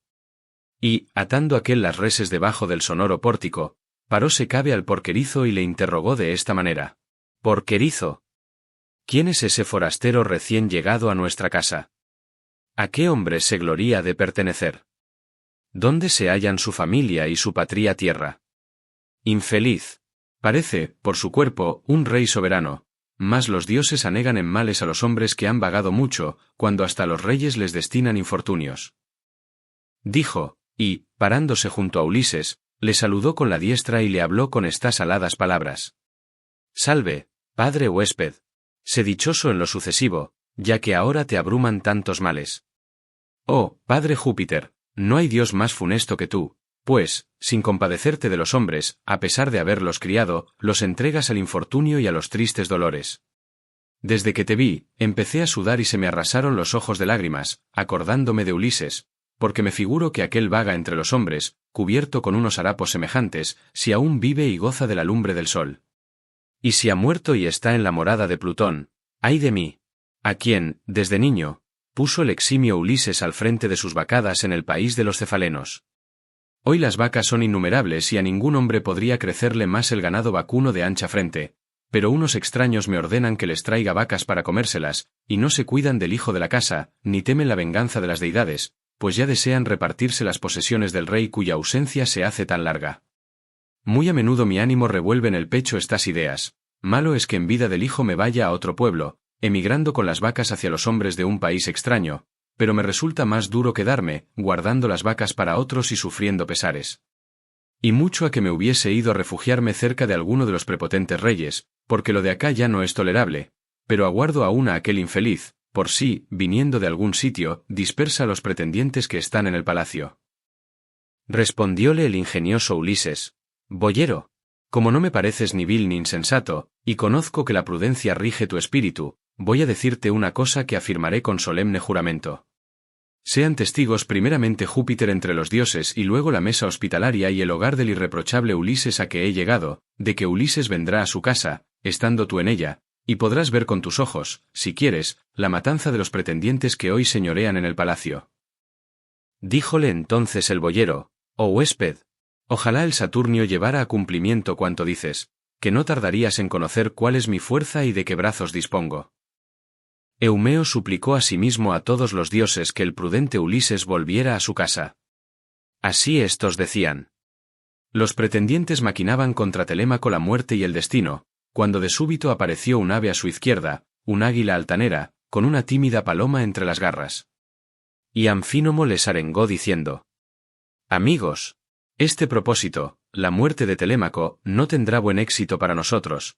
Mas, ea, pensemos ya en la comida. De tal suerte se expresó Anfínomo, y a todos les plugo lo que dijo. Volviendo, pues, al palacio del divinal Ulises, dejaron sus mantos en sillas y sillones, sacrificaron ovejas muy crecidas, pingüis cabras, puercos gordos y una gregal vaca, asaron y distribuyeron las entrañas, mezclaron el vino en las crateras, y el porquerizo les sirvió las copas. Filetio, mayoral de los pastores, repartióles el pan en hermosos canastillos, y Melantio les escanciaba el vino. Y todos echaron mano a las viandas que tenían delante. Telémaco, con astuta intención, hizo sentar a Ulises dentro de la sólida casa, junto al umbral de piedra, donde le había colocado una pobre silla y una mesa pequeña, sirvióle parte de las entrañas, escancióle vino en una copa de oro y le habló de esta manera: siéntate aquí, entre estos varones, y bebe vino. Yo te libraré de las injurias y de las manos de todos los pretendientes, pues esta casa no es pública, sino de Ulises que la adquirió para mí. Y vosotros, oh pretendientes, reprimid el ánimo y absteneos de las amenazas y de los golpes, para que no se suscite disputa ni altercado alguno. Tales fueron sus palabras y todos se mordieron los labios, admirándose de que Telémaco les hablase con tanta audacia. Entonces Antínoo, hijo de Eupites, dijo de esta suerte: aqueos, cumplamos, aunque es dura, la orden de Telémaco, que con tono tan amenazador acaba de hablarnos. No lo ha querido Jove Saturnio, pues, de otra suerte, ya le habríamos hecho callar en el palacio, aunque sea arengador sonoro. Así habló Antínoo, pero Telémaco no hizo caso de sus palabras. En esto, ya los heraldos conducían por la ciudad la sacra hecatombe de las deidades, y los aqueos, de larga cabellera, se juntaban en el umbrío bosque consagrado al flechador Apolo. Tan pronto como los pretendientes hubieron asado los cuartos delanteros, retiráronlos de la lumbre, dividiéronlos en partes, y celebraron un gran banquete. A Ulises sirviéronle los que en esto se ocupaban, una parte tan cumplida como la que a ellos mismos les cupo en suerte, pues así lo ordenó Telémaco, el hijo amado del divinal Ulises. Tampoco dejó entonces Minerva que los ilustres pretendientes se abstuvieran por completo de la dolorosa injuria, a fin de que el pesar atormentara aún más el corazón de Ulises Laertíada. Hallábase entre los mismos un hombre de ánimo perverso llamado Ctesipo, que tenía su morada en Same, y confiando en sus posesiones inmensas, solicitaba a la esposa de Ulises ausente a la sazón desde largo tiempo. Este tal dijo a los ensoberbecidos pretendientes: oíd, ilustres pretendientes, lo que os voy a decir. Rato a que el forastero tiene su parte igual a la nuestra, como es debido, que no fuera decoroso ni justo privar del festín a los huéspedes de Telémaco, sean cuales fueren los que vengan a este palacio. Mas, ea, también yo voy a ofrecerle el don de la hospitalidad, para que a su vez haga un presente al bañero o a algún otro de los esclavos que viven en la casa del divinal Ulises. Habiendo hablado así, tiróle con fuerte mano una pata de buey, que tomó de un canastillo. Ulises evitó el golpe, inclinando ligeramente la cabeza, y enseguida se sonrió con risa sardonia, y la pata fue a dar en el bien construido muro. Acto continuo increpó Telémaco a Ctesipo con estas palabras: Ctesipo, mucho mejor ha sido para ti no acertar al forastero, porque éste haya evitado el golpe, que yo te traspasara con mi aguda lanza y tu padre te hiciera aquí los funerales en vez de celebrar tu casamiento. Por tanto, nadie se porte insolentemente dentro de la casa, que ya conozco y entiendo muchas cosas, buenas y malas, aunque antes fuese un niño. Y si toleramos lo que vemos, que sean degolladas las ovejas, y se beba el vino, y se consuma el pan, es por la dificultad de que uno solo refrene a muchos. Mas, ea, no me causéis más daño, siéndome malévolos, y si deseáis matarme con el bronce, yo quisiera que lo llevaseis a cumplimiento, pues más valdría morir que ver de continuo esas inicuas acciones, maltratados los huéspedes y forzadas indignamente las siervas en las hermosas estancias. Así habló. Todos enmudecieron y quedaron silenciosos. Mas al fin les dijo Agelao Damastórida: Amigos, nadie se irrite, oponiendo contrarias razones al dicho justo de Telémaco, y no maltratéis al huésped, ni a ningún esclavo de los que moran en la casa del divinal Ulises. A Telémaco y a su madre les diría unas suaves palabras, si fuere grato al corazón de entrambos. Mientras en vuestro pecho esperaba el ánimo que el prudente Ulises volviese, no podíamos indignarnos por la demora, ni porque se entretuviera en la casa a los pretendientes, y aún hubiese sido lo mejor, si Ulises viniera y tornara a su palacio. Pero ahora ya es evidente que no volverá. Ea, pues, siéntate al lado de tu madre y dile que tome por esposo al varón más eximio y que más donaciones le haga, para que tú sigas en posesión de los bienes de tu padre, comiendo y bebiendo los mismos, y ella cuide la casa de otro.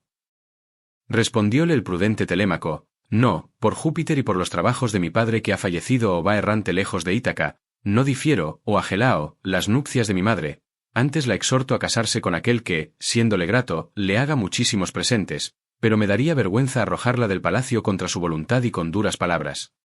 No permitan los dioses que así suceda. Tales fueron las palabras de Telémaco. Palas Minerva movió a los pretendientes a una risa inextinguible y les perturbó la razón.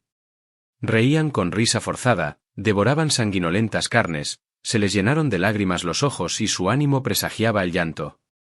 Entonces Teoclímeno, semejante a un dios, les dijo de esta suerte: Amíseros, ¿qué mal es ese que padecéis? Noche obscura os envuelve la cabeza y el rostro, y abajo las rodillas, crecen los gemidos, báñanse en lágrimas las mejillas, y así los muros como los hermosos intercolumnios aparecen rociados de sangre. Llenan el vestíbulo y el patio las sombras de los que descienden al tenebroso Érebo. El sol desapareció del cielo y una horrible obscuridad se extiende por doquier. En tales términos les habló, y todos rieron dulcemente. Entonces Eurímaco, hijo de Pólibo, comenzó a decirles: Está loco ese huésped venido de país extraño. Ea, jóvenes, llevadle ahora mismo a la puerta y váyase al ágora, ya que aquí le parece que es de noche.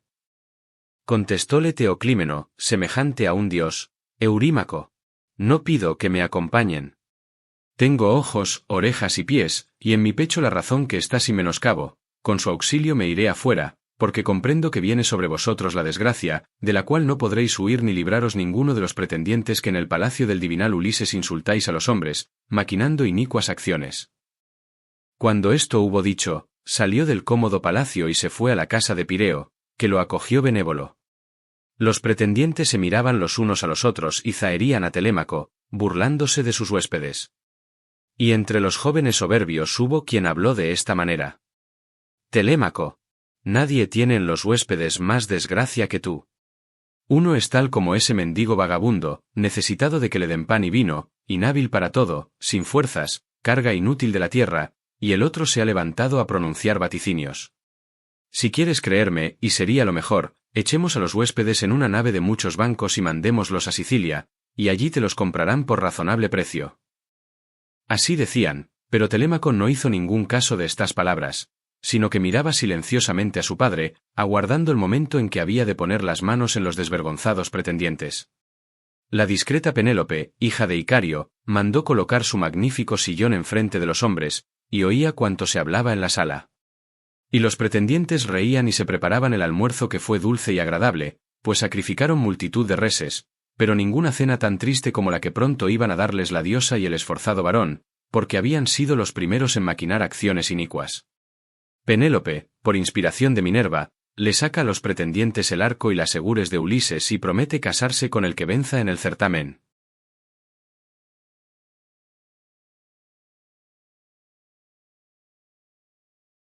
Estás a punto de escuchar los cantos 21, 22, 23 y 24 de la Odisea. El final de una de las historias más grandes jamás contadas. Aquí, Ulises afronta su destino definitivo. La tensión alcanza su punto máximo. La venganza contra los pretendientes sacude los muros de Ítaca. El reencuentro con Penélope y la paz con los dioses cierran el viaje de 20 años. Escucha cada palabra y sumérgete en el desenlace de esta epopeya inmortal. Y si quieres seguir explorando más clásicos como este, suscríbete y acompáñanos en las próximas aventuras.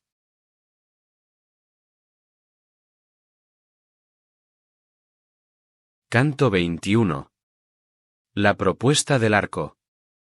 Minerva, la deidad de los brillantes ojos, inspiróle en el corazón a la discreta Penélope, hija de Icario, que en la propia casa de Ulises le sacara a los pretendientes el arco y el blanquizco hierro, a fin de celebrar el certamen que había de ser el preludio de su matanza.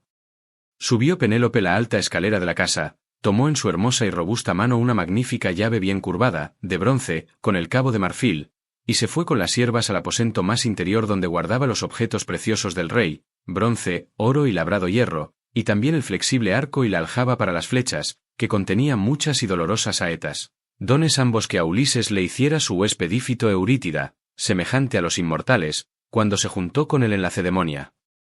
Encontráronse en Mesena, en casa del belicoso Orsíloco.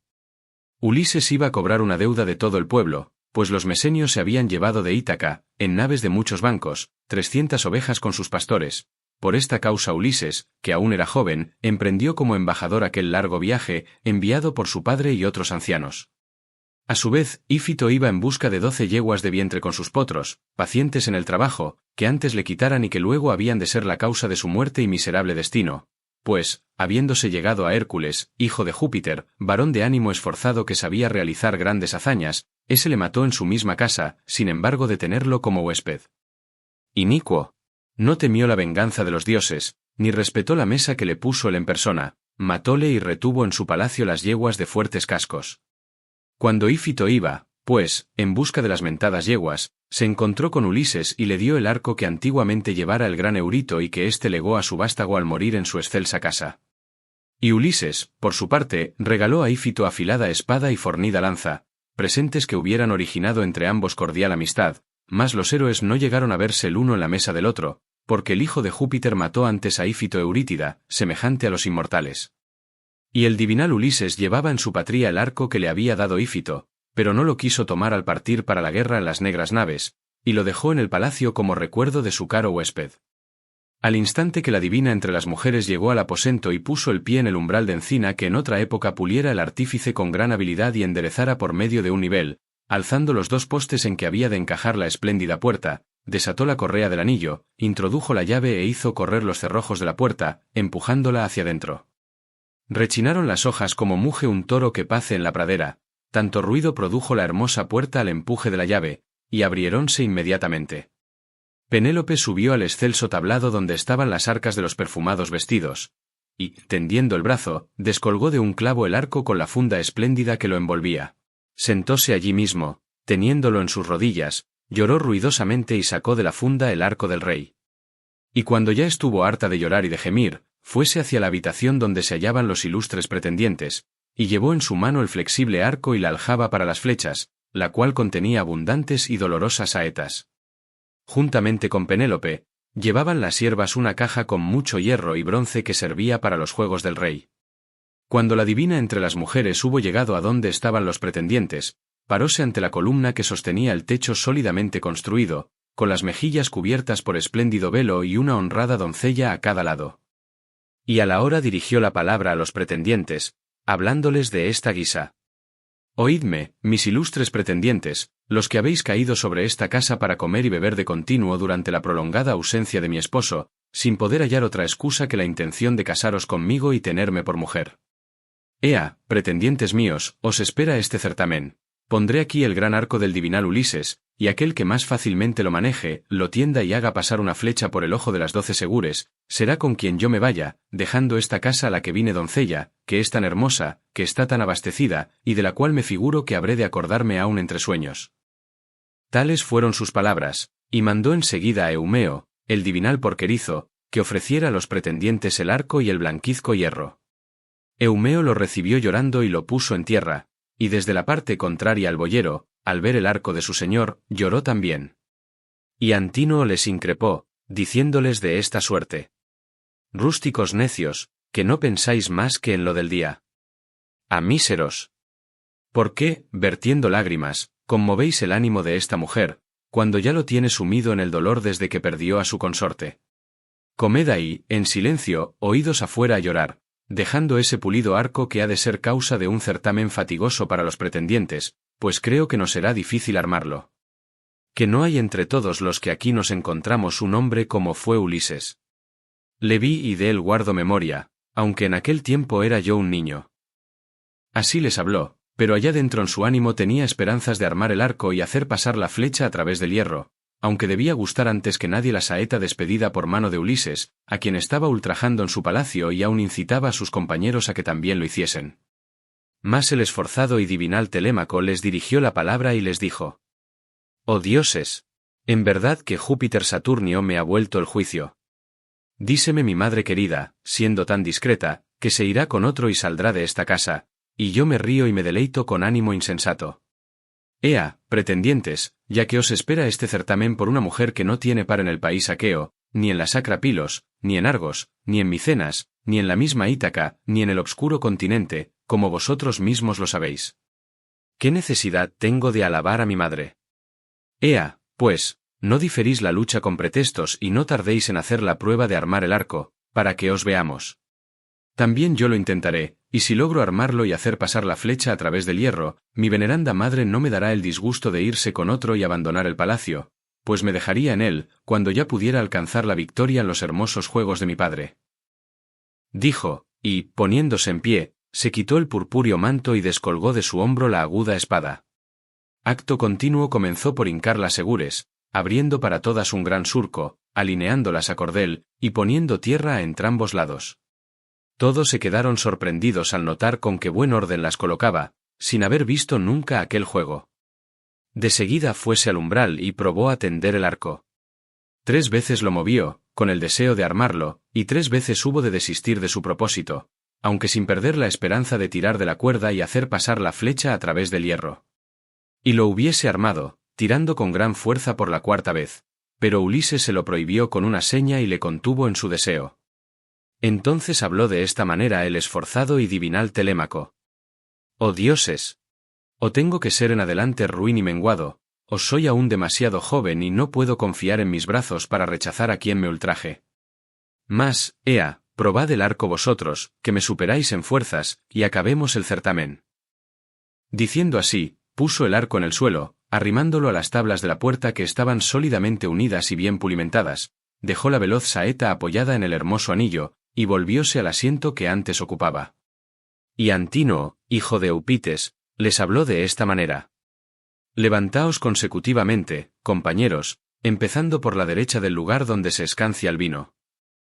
De tal modo se expresó Antínoo y a todos les plugo cuanto dijo. Levantóse el primero Liodes, hijo de Énope, el cual era el arúspice de los pretendientes y acostumbraba sentarse en lo más hondo, al lado de la magnífica crátera, siendo el único que aborrecía las iniquidades y que se indignaba contra los demás pretendientes.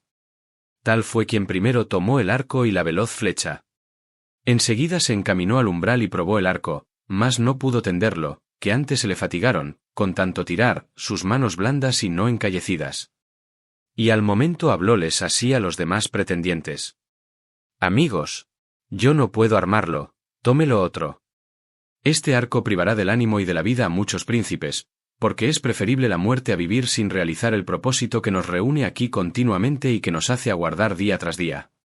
Ahora cada cual espera en su alma que se le cumplirá el deseo de casarse con Penélope, la esposa de Ulises.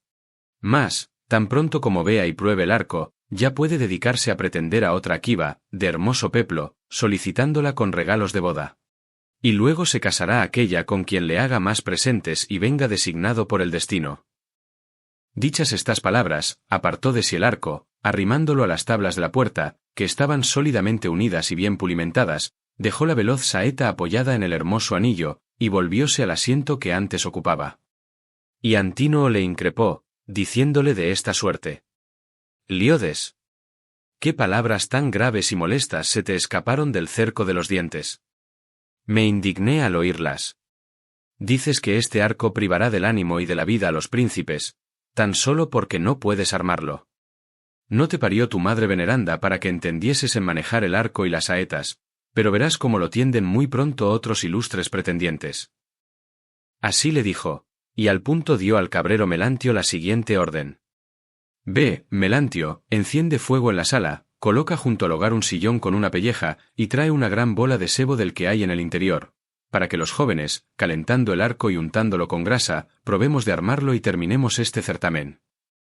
Tal fue lo que le mandó. Melantio se puso inmediatamente a encender el fuego infatigable, colocó junto al mismo un sillón con una pelleja y sacó una gran bola de sebo del que había en el interior. Untándolo con sebo y calentándolo en la lumbre, fueron probando el arco todos los jóvenes, mas no consiguieron tenderlo, porque les faltaba gran parte de la fuerza que para ello se requería.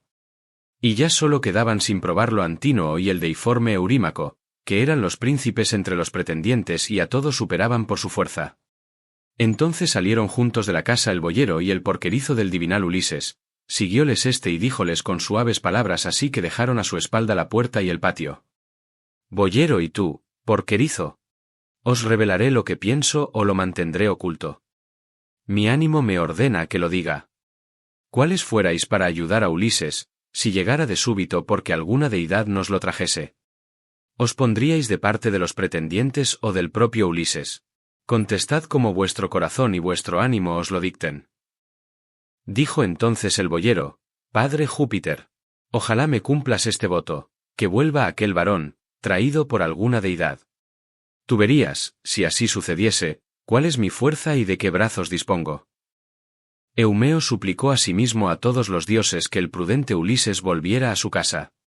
Cuando el héroe conoció el verdadero modo de pensar de entrambos, hablóles nuevamente diciendo de esta suerte. Pues dentro está, aquí lo tenéis, soy yo que, después de pasar muchos trabajos, he vuelto en el 20º año a la patria tierra. Conozco que entre mis esclavos tan solamente vosotros deseabais mi vuelta, pues no he oído que ningún otro hiciera votos para que tornara a esta casa. Os voy a revelar con sinceridad lo que ha de llevarse a efecto. Si, por ordenarlo un dios, sucumben a mis manos los eximios pretendientes, os buscaré esposa, os daré bienes y sendas casas labradas junto a la mía, y os consideraré en lo sucesivo como compañeros y hermanos de Telémaco. Y, si queréis, ea, voy a mostraros una manifiesta señal para que me reconozcáis y se convenza vuestro ánimo, la cicatriz de la herida que me infirió un jabalí con su blanco diente cuando fui al Parnaso con los hijos de Autólico. Apenas hubo dicho estas palabras, apartó los harapos para enseñarles la extensa cicatriz. Ambos la vieron y examinaron cuidadosamente, y acto continuo rompieron en llanto, echaron los brazos sobre el prudente Ulises y apretándole, le besaron la cabeza y los hombros. Ulises, a su vez, besóles la cabeza y las manos. Y entregados al llanto los dejara el sol al ponerse, si el propio Ulises no les hubiese calmado, diciéndoles de esta suerte. Cesad ya de llorar y de gemir, no sea que alguno salga del palacio, lo vea y se vaya a contarlo allá dentro. Entraréis en el palacio pero no juntos, sino uno tras otro, yo primero y vosotros después.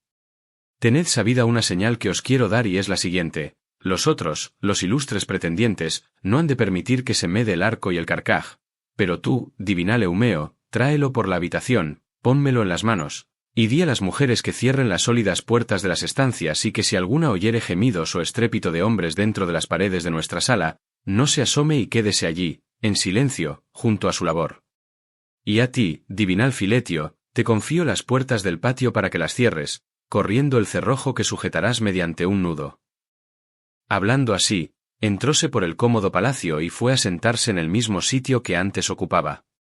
Luego penetraron también los dos esclavos del divinal Ulises. Ya Eurímaco manejaba el arco, dándole vueltas y calentándolo, ora por esta, ora por aquella parte, al resplandor del fuego. Mas ni aun así consiguió armarlo, por lo cual, sintiendo gran angustia en su corazón glorioso, suspiró y dijo de esta suerte. «Oh dioses! Grande es el pesar que siento por mí y por vosotros todos. Y aunque me afligen las frustradas nupcias, no tanto me lamento por las mismas, pues hay muchas aqueas en la propia Ítaca, rodeada por el mar, y en las restantes ciudades, como por ser nuestras fuerzas de tal modo inferiores a las del divinal Ulises que no podamos tender su arco, vergonzoso será que lleguen a saberlo los venideros». Entonces Antínoo, hijo de Eupites, le habló diciendo, «Eurímaco, no será así y tú mismo lo comprendes. Ahora, mientras se celebra en la población la sacra fiesta del dios, ¿quién lograría tender el arco? Ponedlo en tierra tranquilamente y permanezcan clavadas todas las segures, pues no creo que se las lleve ninguno de los que frecuentan el palacio de Ulises la Artiada. Mas, ea, comience el escanciador a repartir las copas para que hagamos la libación, y dejemos ya el corvo arco. Y ordenad al cabrero Melantio que al romper el día se venga con algunas cabras, las mejores de todos sus rebaños, a fin de que, en ofreciendo los muslos a Apolo, célebre por su arco, probemos de armar el de Ulises y terminemos este certamen. De tal suerte se expresó Antínoo y a todos les plugo lo que proponía. Los heraldos diéronles aguamanos y unos mancebos llenaron las crateras y distribuyeron el vino después de ofrecer en copas las primicias. No bien se hicieron las libaciones y bebió cada uno cuanto deseara, el ingenioso Ulises, meditando engaños, les habló de este modo. Oídme, pretendientes de la ilustre reina, para que os exponga lo que en mi pecho el ánimo me ordena deciros, y he de rogárselo en particular a Eurímaco y al deiforme Antínoo que ha pronunciado estas oportunas palabras. Dejad por ahora el arco y atended a los dioses, y mañana algún numen dará bríos a quien le plazca. Ea, entregadme el pulido arco y probaré con vosotros mis brazos y mi fuerza, si por ventura hay en mis flexibles miembros el mismo vigor que anteriormente o ya se lo hicieron perder la vida errante y la carencia de cuidados. Así dijo. Todos sintieron gran indignación, temiendo que armase el pulido arco. Y Antínoo le increpó, hablándole de esta manera. Oh, el más miserable de los huéspedes. Tú no tienes ni sombra de juicio. No te basta estar sentado tranquilamente en el festín con nosotros, los ilustres, sin que se te prive de ninguna de las cosas del banquete, y escuchar nuestras palabras y conversaciones que no oye huésped ni mendigo alguno? Sin duda te trastorna el dulce vino, que suele perjudicar a quien lo bebe ávida y descomedidamente. El vino dañó al ínclito centauro Euritión cuando fue al país de los Lapitas y se halló en el palacio del magnánimo Pirítoo. Tan luego como tuvo la razón ofuscada por el vino, enloqueciendo, llevó al cabo perversas acciones en la morada de Pirítoo, los héroes, poseídos de dolor, arrojáronse sobre él y, arrastrándolo hacia la puerta, le cortaron con el cruel bronce orejas y narices, y así se fue, con la inteligencia perturbada y sufriendo el castigo de su falta con ánimo demente. Tal origen tuvo la contienda de los centauros con los hombres, mas aquel fue quien primero se atrajo el infortunio por haberse llenado de vino. De semejante modo, te anuncio a ti una gran desgracia si llegares a tender el arco, pues no habrá quien te defienda en este pueblo, y pronto te enviaremos en negra nave al rey Equeto, plaga de todos los mortales, del cual no has de escapar sano y salvo. Bebe, pues, tranquilamente y no compitas con hombres que son más jóvenes. Entonces la discreta Penélope le habló diciendo, Antínoo, no es decoroso ni justo que se ultraje a los huéspedes de Telémaco, sean cuales fueren los que vengan a este palacio. ¿Por ventura crees que si el huésped, confiando en sus manos y en su fuerza, tendiese el grande arco de Ulises, me llevaría a su casa para tenerme por mujer propia? Ni él mismo concibió en su pecho tal esperanza, ni por su causa ha de comer ninguno de vosotros con el ánimo triste, pues esto no se puede pensar razonablemente. Respondióle Eurímaco, hijo de Pólibo, hija de Icario, y discreta Penélope. No creemos que éste se te haya de llevar, ni el pensarlo fuera razonable, pero nos da vergüenza el dicho de los hombres y de las mujeres, no sea que exclame algún aqueo peor que nosotros. Hombres muy inferiores pretenden la esposa de un varón excelente y no pueden armar el pulido arco, mientras que un mendigo que llegó errante, tendiólo con facilidad e hizo pasar la flecha a través del hierro. Así dirán, cubriéndonos de oprobio. Repuso entonces la discreta Penélope, Eurímaco, no es posible que en el pueblo gocen de buena fama quienes injurian a un varón principal, devorándolo de su casa, ¿por qué os hacéis merecedores de estos oprobios? El huésped es alto y vigoroso, y se precia de tener por padre a un hombre de buen linaje. Ea, entregadle el pulido arco y veamos. Lo que voy a decir se llevará a cumplimiento. Si tendiere el arco, por concederle a Apolo esta gloria, le pondré un manto y una túnica, vestidos magníficos, le regalaré un agudo dardo, para que se defienda de los hombres y de los perros, y también una espada de doble filo, le daré sandalias para los pies y le enviaré a donde su corazón y su ánimo deseen. Respondióle el prudente Telémaco, Madre mía, ninguno de los aqueos tiene poder superior al mío para dar o rehusar el arco a quien me pléis, entre cuantos mandan en la áspera Ítaca o en las islas cercanas a la Élida, tierra fértil de caballos. Por consiguiente, ninguno de estos podría forzarme, oponiéndose a mi voluntad, si quisiera dar de una vez este arco al huésped aunque fuese para que se lo llevara. vuelve a tu habitación, ocúpate en las labores que te son propias, el telar y la rueca, y ordena a las esclavas que se apliquen al trabajo, y del arco nos cuidaremos los hombres y principalmente yo, cuyo es el mando en esta casa. Asombrada se fue Penélope a su habitación, poniendo en su ánimo las discretas palabras de su hijo. Y así que hubo llegado con las esclavas al aposento superior, lloró por Ulises, su querido consorte, hasta que Minerva, la de los brillantes ojos, difundióle en los párpados el dulce sueño. En tanto, el divinal porquerizo tomó el corvo arco para llevárselo al huésped, mas todos los pretendientes empezaron a increparle dentro de la sala, y uno de aquellos jóvenes soberbios le habló de esta manera. ¿A dónde llevas el corvo arco, oh porquero no digno de envidia, oh vagabundo? Pronto te devorarán, junto a los marranos y lejos de los hombres, los ágiles canes que tú mismo has criado, si Apolo y los demás inmortales dioses nos fueren propicios. Así decían, y él volvió a poner el arco en el mismo sitio, asustado de que le increpasen tantos hombres dentro de la sala. Mas Telémaco le amenazó, gritándole desde el otro lado. Abuelo, sigue adelante con el arco, que muy pronto verías que no obras bien obedeciendo a todos, no sea que yo, aun siendo el más joven, te eche al campo y te hiera a pedradas, ya que te aventajo en fuerzas. Ojalá superase de igual modo, en brazos y fuerzas, a todos los pretendientes que hay en el palacio, pues no tardaría en arrojar a alguno vergonzosamente de la casa, porque maquinan acciones malvadas. Así les habló, y todos los pretendientes lo recibieron con dulces risas, olvidando su terrible cólera contra Telémaco. El porquerizo tomó el arco, atravesó la sala y, deteniéndose cabe al prudente Ulises, se lo puso en las manos. Seguidamente, llamó al ama Euríclea y le habló de este modo. Telémaco te manda, prudente Euríclea, que cierres las sólidas puertas de las estancias y que si alguna de las esclavas oyere gemidos o estrépito de hombres dentro de las paredes de nuestra sala, no se asome y quédese allí, en silencio, junto a su labor. Así le dijo, y ninguna palabra voló de los labios de Euríclea, que cerró las puertas de las cómodas habitaciones. Filetio, a su vez, salió de la casa silenciosamente, fue a entornar las puertas del bien cercado patio y, como hallara debajo del pórtico el cable de papiro de una corva embarcación, las ató con el mismo. Luego volvió a entrar y sentóse en el mismo sitio que antes ocupaba, con los ojos clavados en Ulises. Ya éste manejaba el arco, dándole vueltas por todas partes y probando acá y allá, no fuese que la carcoma hubiera roído el cuerno durante la ausencia del rey. Y uno de los presentes dijo al que tenía más cercano: debe de ser experto y hábil en manejar arcos, o quizás haya en su casa otros semejantes, o se proponga construirlos, de tal modo le da vueltas en sus manos acá y allá, ese vagabundo instruido en malas artes. Otro de aquellos jóvenes soberbios habló de esta manera: así alcance tanto provecho, como en su vida podrá armar el arco. De tal suerte se expresaban los pretendientes.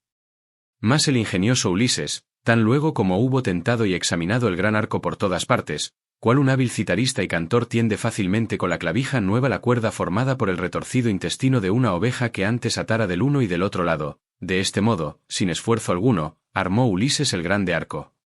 Seguidamente probó la cuerda, asiéndola con la diestra, y dejóse oír un hermoso sonido muy semejante a la voz de una golondrina. Sintieron entonces los pretendientes gran pesar y a todos se les mudó el color. Júpiter despidió un gran trueno como señal y holgóse el paciente divino Ulises de que el hijo del artero Saturno le enviase aquel presagio. Tomó el héroe una veloz flecha que estaba encima de la mesa, porque las otras se hallaban dentro de la hueca aljaba, aunque muy pronto habían de gustarlas los aqueos. Y acomodándola al arco, tiró a la vez de la cuerda y de las barbas, allí mismo, sentado en la silla, apuntó al blanco, despidió la saeta y no erró a ninguna de las segures, desde el primer agujero hasta el último. La flecha, que el bronce hacía ponderosa, las atravesó todas y salió afuera. Después de lo cual dijo a Telémaco: Telémaco, no te afrenta el huésped que está en tu palacio, ni erré el blanco, ni me costó gran fatiga armar el arco, mis fuerzas están íntegras todavía, no cual los pretendientes, menospreciándome, me lo echaban a la cara. Pero ya es hora de aprestar la cena a los aqueos, mientras hay luz, para que después se deleiten de otro modo, con el canto y la cítara, que son los ornamentos del banquete. Dijo, e hizo con las cejas una señal. Y Telémaco, el caro hijo del divinal Ulises, ciñó la aguda espada, asió su lanza y, armado de reluciente bronce, se puso en pie al lado de la silla, junto a su padre.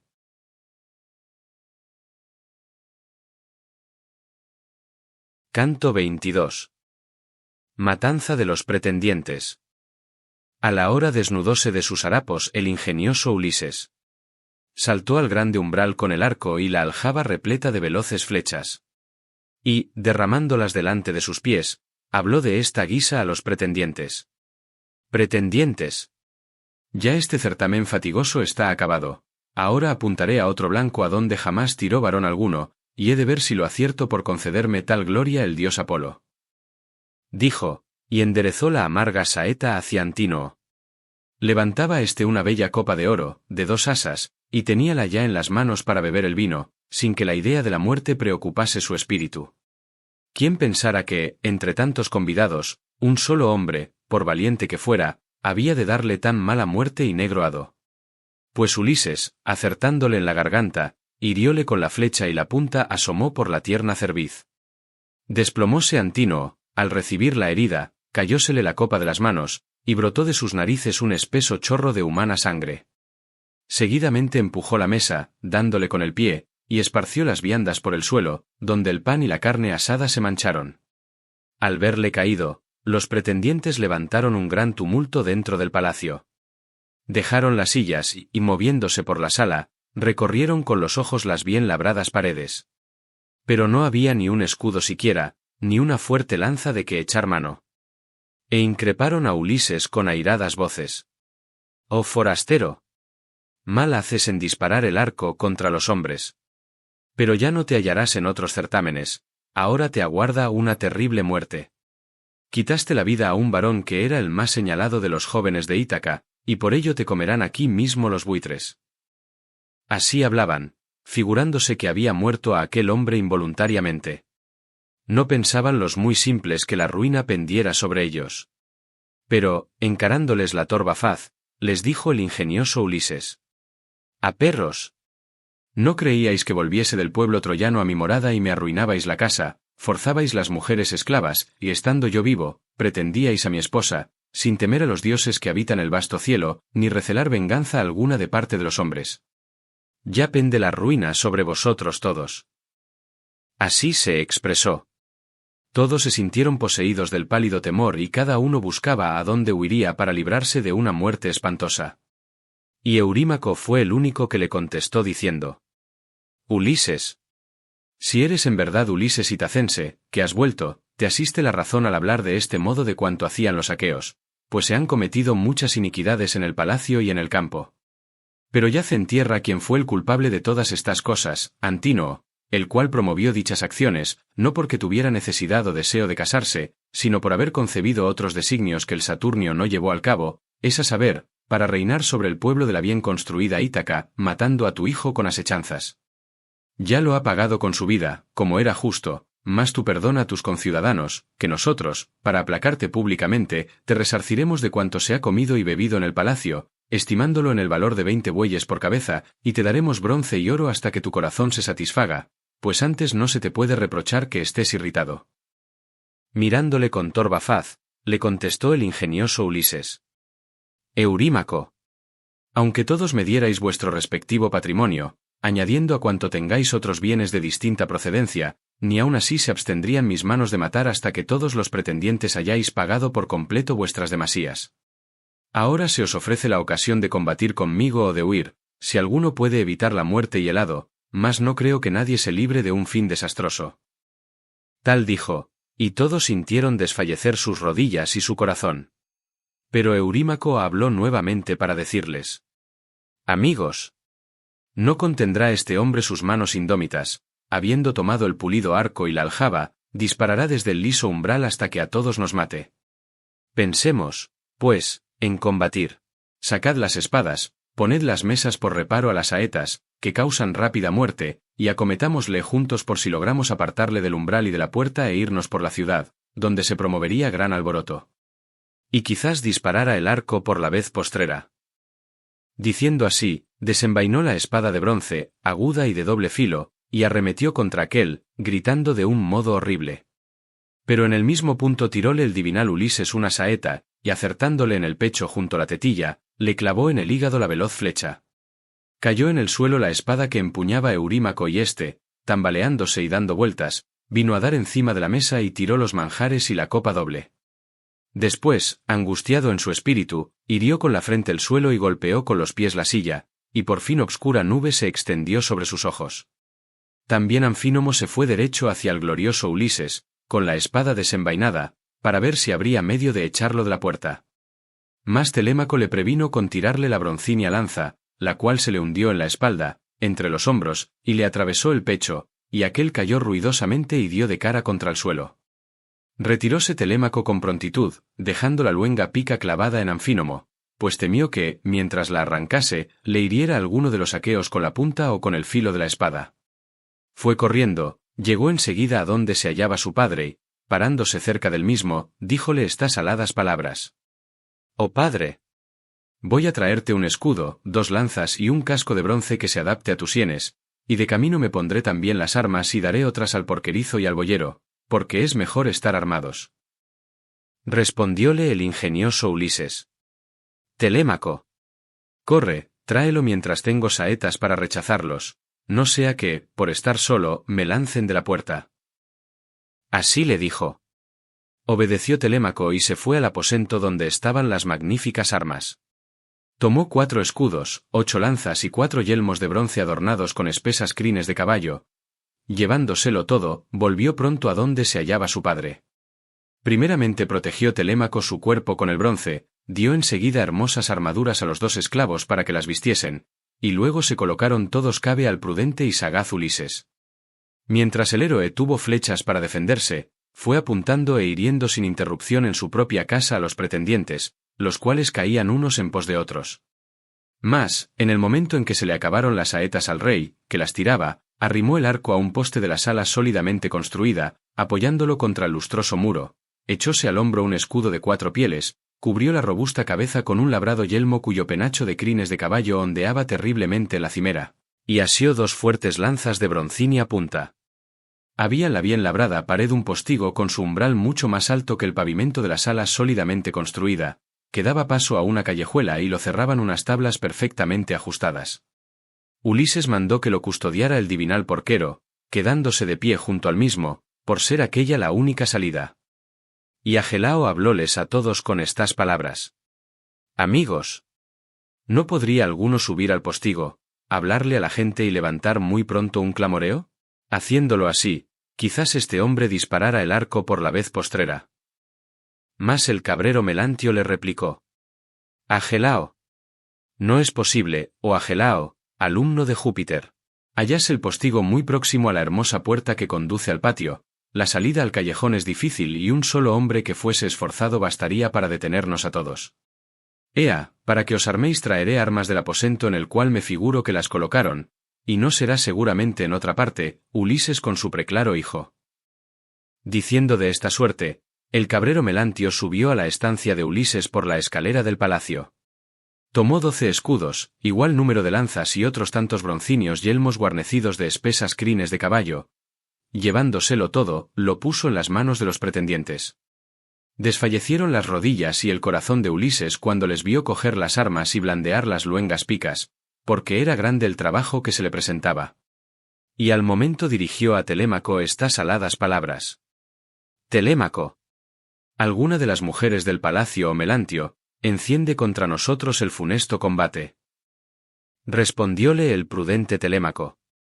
«Oh padre, yo tuve la culpa y no otro alguno, pues dejé sin cerrar la puerta sólidamente encajada del aposento. Su espía ha sido más hábil. Ve tú, divinal Eumeo, a cerrar la puerta y averigua si quien hace tales cosas es una mujer o Melantio, el hijo de Dolio, como yo presumo». Así estos conversaban, cuando el cabrero Melantio volvió a la estancia para sacar otras magníficas armas. Advirtiólo el divinal porquerizo y al punto dijo a Ulises, que estaba a su lado. La Artíada, de jovial linaje. Ulises, fecundo en recursos. Aquel hombre pernicioso en quien sospechábamos vuelve al aposento. Dime claramente si lo he de matar, en el caso de ser yo el más fuerte, o traértelo aquí, para que pague las muchas demasías que cometió en tu casa. Respondióle el ingenioso Ulises. Eumeo, yo y Telémaco resistiremos en esta sala a los ilustres pretendientes, aunque estén muy enardecidos, Y vosotros ide, retorcedle hacia atrás los pies y las manos, echadle en el aposento y, cerrando la puerta, atadle una soga bien torcida y levantadlo a la parte superior de una columna, junto a las vigas, para que viva y padezca fuertes dolores por largo tiempo. De tal modo habló, y ellos le escucharon y obedecieron, encaminándose a la cámara sin que lo advirtiese Melantio que ya estaba en la misma. Halláronle ocupado en buscar armas en lo más hondo de la habitación y pusiéronse respectivamente a derecha e izquierda de la entrada, delante de las jambas. Y apenas el cabrero Melantio iba a pasar el umbral con un hermoso yelmo en una de las manos y en la otra un escudo grande, muy antiguo, cubierto de moho, que el héroe Laertes llevara en su juventud y que se hallaba abandonado y con las correas descosidas. Aquellos se le echaron encima, lo asieron y lo llevaron adentro, arrastrándolo por la cabellera. Enseguida tiráronlo contra la tierra, angustiado en su corazón, y retorciéndole hacia atrás los pies y las manos, sujetáronselos juntamente con un penoso lazo, conforme a lo dispuesto por el hijo de Laertes, por el paciente divinal Ulises. Atáronle luego una soga bien torcida y levantáronle a la parte superior de una columna, junto a las vigas. Entonces fue cuando, haciendo burla de él, le dijiste así, por Querizo Eumeo: Melantio, ya velarás toda la noche, acostado en esa blanda cama cual te mereces, y no te pasará inadvertida la aurora de áureo trono, hija de la mañana, cuando salga de las corrientes del océano a la hora en que sueles traerles las cabras a los pretendientes para aparejar su almuerzo. Así se quedó Melantio, suspendido del funesto lazo, y aquellos se armaron enseguida, cerraron la espléndida puerta y fuéronse hacia el prudente y sagaz Ulises, a cuyos lados se pusieron, respirando valor. Eran, pues, 4 los del umbral, y muchos y fuertes los de dentro de la sala. Poco tardó en acercárseles Minerva, hija de Júpiter, que había tomado el aspecto y la voz de Mentor. Ulises se alegró de verla y le dijo estas palabras: Mentor, aparta de nosotros el infortunio y acuérdate del compañero amado que tanto bien acostumbraba hacerte, pues eres coetáneo mío. De tal suerte habló, sin embargo de haber reconocido a Minerva, que enardece a los guerreros. Por su parte zaheríanla los pretendientes en la sala, comenzando por Agelao Damastórida, que así le dijo: Mentor, no te persuada Ulises con sus palabras a que los auxilies, luchando contra los pretendientes, pues me figuro que se llevará al cabo nuestro propósito de la siguiente manera: así que los matemos a entrambos, al padre y al hijo, también tú perecerás por las cosas que quieres hacer en el palacio y que has de expiar con tu cabeza, y cuando el bronce haya dado fin a vuestra violencia, sumaremos a los de Ulises todos los bienes de que disfrutas dentro y fuera de la población, y no permitiremos ni que tus hijos e hijas habiten en tu palacio, ni que tu casta esposa ande por la ciudad de Ítaca. Tal dijo. Acrecentósele a Minerva el enojo que sentía en su corazón e increpó a Ulises con airadas voces. Ulises, ya no hay en ti aquel vigor ni aquella fortaleza con que durante 9 años luchaste continuamente contra los teucros por Helena, la de los níveos brazos, hija de nobles padres, y diste muerte a muchos varones en la terrible pelea, y por tu consejo fue tomada la ciudad de Príamo, la de anchas calles. ¿Cómo, pues, llegado a tu casa y a tus posesiones, no te atreves a ser esforzado contra los pretendientes? Mas, ea, ven acá, amigo, colócate junto a mí, contempla mis hechos, y sabrás cómo Mentor Alcímida se porta con tus enemigos para devolverte los favores que le hiciste. Dijo, mas no le dio completamente la indecisa victoria, porque deseaba probar la fuerza y el valor de Ulises y de su hijo glorioso. Y, tomando el aspecto de una golondrina, emprendió el vuelo y fue a posarse en una de las vigas de la espléndida sala. En esto concitaban a los demás pretendientes Agelao Damastórida, Eurínomo, Anfimedonte, Demoptólemo, Pisandro Polictórida y el valeroso Pólibo, que eran los más señalados por su bravura entre los que aún vivían y peleaban por conservar su existencia, pues a los restantes habíanlos derribado las respectivas flechas que el arco despidiera. Y Agelao hablóles a todos con estas palabras: Amigos, ya este hombre contendrá sus manos indómitas, pues Mentor se le fue, después de proferir inútiles baladronadas, y vuelven a estar solos en el umbral de la puerta. Por tanto, no arrojéis todos aún a la luenga pica, ea, tírenla primeramente estos 6, por si Júpiter nos concede herir a Ulises y alcanzar gloria. Que ningún cuidado nos darían los otros, si él cayese. Así les habló, arrojaron sus lanzas con gran ímpetu aquellos a quienes él ordenara, e hizo Minerva que todos los tiros saliesen vanos. Uno acertó a dar en la columna de la habitación sólidamente construida, otro en la puerta fuertemente ajustada, y otro hirió el muro con la lanza de fresno que el bronce hacía ponderosa. Mas, apenas se hubieron librado de las lanzas arrojadas por los pretendientes, el paciente divinal Ulises fue el primero en hablar a los suyos de esta manera. Amigos, ya os invito a tirar las lanzas contra la turba de los pretendientes, que desean acabar con nosotros después de habernos causado los anteriores males. Así se expresó, y ellos arrojaron las agudas lanzas, apuntando a su frente. Ulises mató a Demoptólemo, Telémaco a Euríades, el porquerizo a Élato y el boyero a Pisandro, los cuales mordieron juntos la vasta tierra.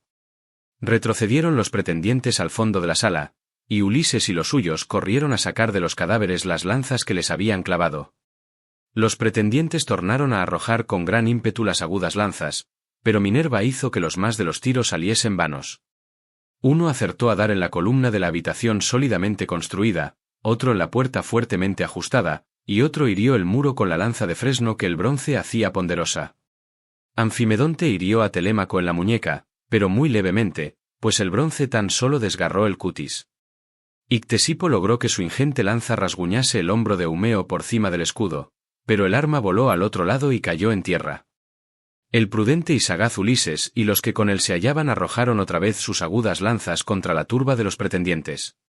Ulises, asolador de ciudades, hirió a Euridamante, Telémaco a Anfimedonte y el porquerizo a Pólibo, y en tanto el boyero acertó a dar en el pecho a Ctesipo y, gloriándose, hablóle de esta manera.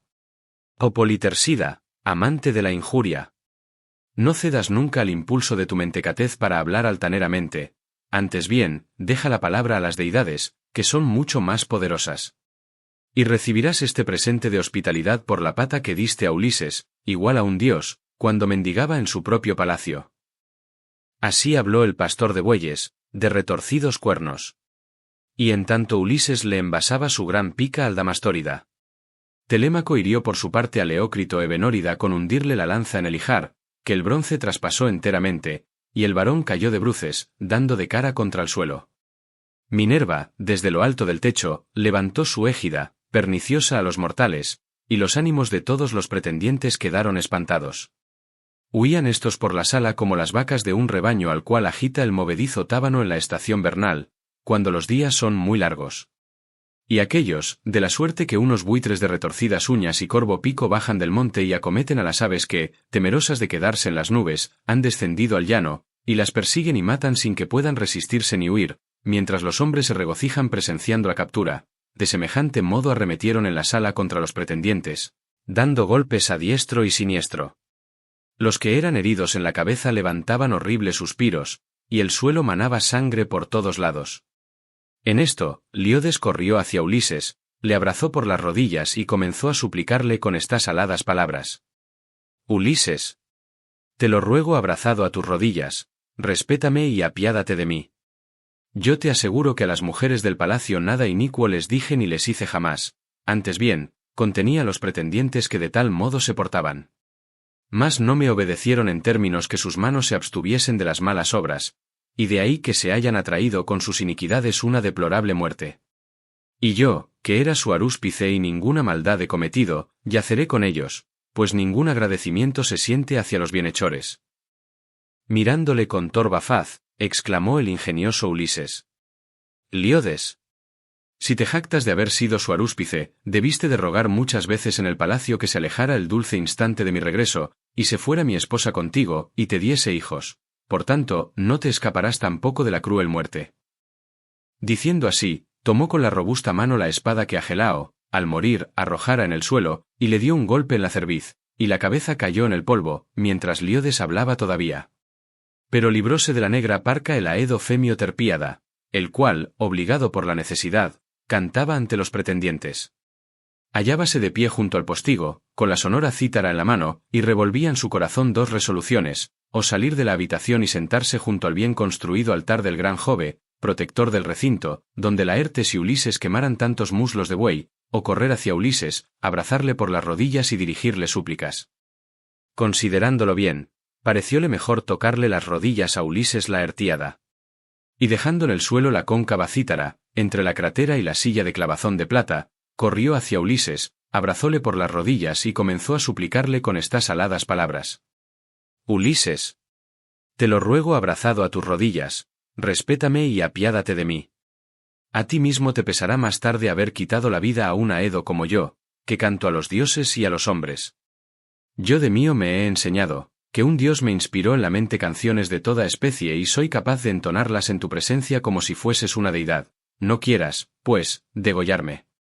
Telémaco, tu caro hijo, te podrá decir que no entraba en esta casa de propio impulso ni obligado por la penuria a cantar después de los festines de los pretendientes, sino que éstos, que eran muchos y me aventajaban en poder, forzábanme a que viniera. Así habló, y, al oírlo el vigoroso y divinal Telémaco, dijo a su padre que estaba cerca. Padre, tenté y no hieras con el bronce a ese inculpable. Y salvaremos asimismo al heraldo Medonte, que siempre me cuidaba en esta casa mientras fui niño, si ya no le han muerto Filetio o el porquerizo, ni se encontró contigo cuando arremetías por la sala. Así dijo, y oyólo el discreto Medonte, que se hallaba acurrucado debajo de una silla, tapándose con un cuero reciente de buey para evitar la negra parca. Corrió enseguida hacia Telémaco, abrazóle por las rodillas y comenzó a suplicarle con estas aladas palabras. Amigo. Ese soy yo. Detente y di a tu padre que no me cause daño con el agudo bronce, prevaleciéndose de su fuerza, irritado como está contra los pretendientes que agotaban sus bienes en el palacio y a ti, los muy necios, no te honraban en lo más mínimo. Díjole sonriendo el ingenioso Ulises. Medonte. Tranquilízate, ya que éste te libró y salvó para que conozcas en tu ánimo y puedas decir a los demás cuánta ventaja llevan las buenas acciones a las malas. Pero salí de la habitación tú y el Aedo tan afamado y tomad asiento en el patio, fuera de este lugar de matanza, mientras doy fin a lo que debo hacer en mi morada. Así les habló, y ambos salieron de la sala y se sentaron junto al altar del gran Júpiter, mirando a todas partes y temiendo recibir la muerte a cada paso. Ulises registraba con los ojos toda la estancia por si hubiese quedado vivo alguno de aquellos hombres, librándose de la negra muerte.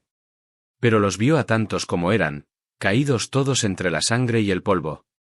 Como los peces que los pescadores sacan del espumoso mar a la corva orilla en una red de infinidad de mallas, yacen amontonados en la arena, deseosos de las olas, y el resplandeciente sol les arrebata la vida, de tal manera estaban tendidos los pretendientes los unos sobre los otros.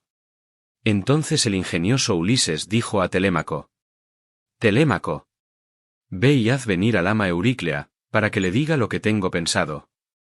Así se expresó. Telémaco obedeció a su padre, tocando la puerta, hablóle de este modo al ama Euríclea. Levántate y ven, añosa vieja que cuidas de vigilar las esclavas en nuestro palacio. Te llama mi padre para decirte alguna cosa.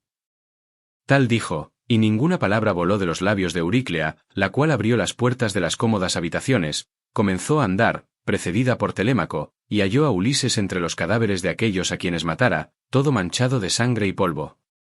Así como un león que acaba de devorar a un buey montés, se presenta con el pecho y ambos lados de las mandíbulas teñidos en sangre, e infunde horror a los que lo ven, de igual manera tenía manchados Ulises los pies y las manos.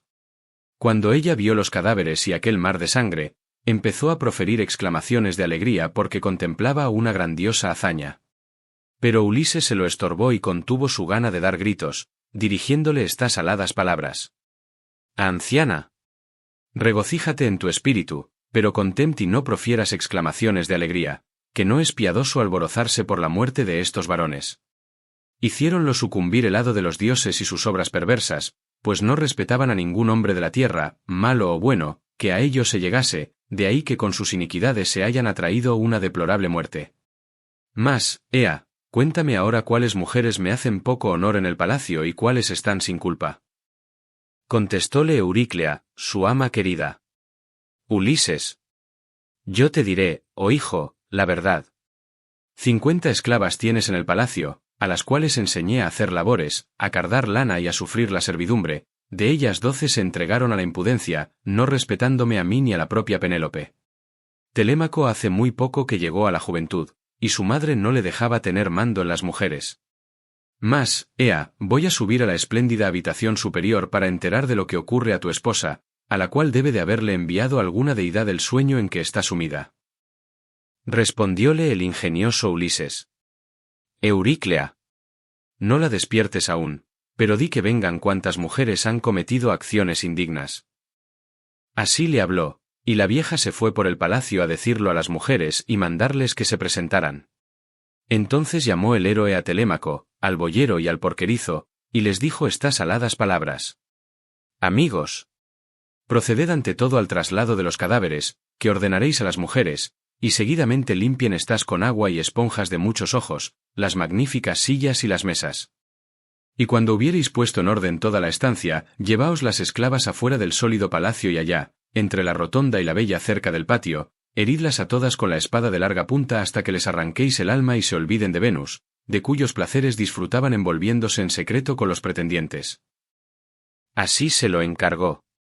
Llegaron todas las mujeres juntas, las cuales suspiraban gravemente y derramaban abundantes lágrimas. Comenzaron por sacar los cadáveres de los que habían muerto y los colocaron unos encima de otros debajo del pórtico, en el bien cercado patio.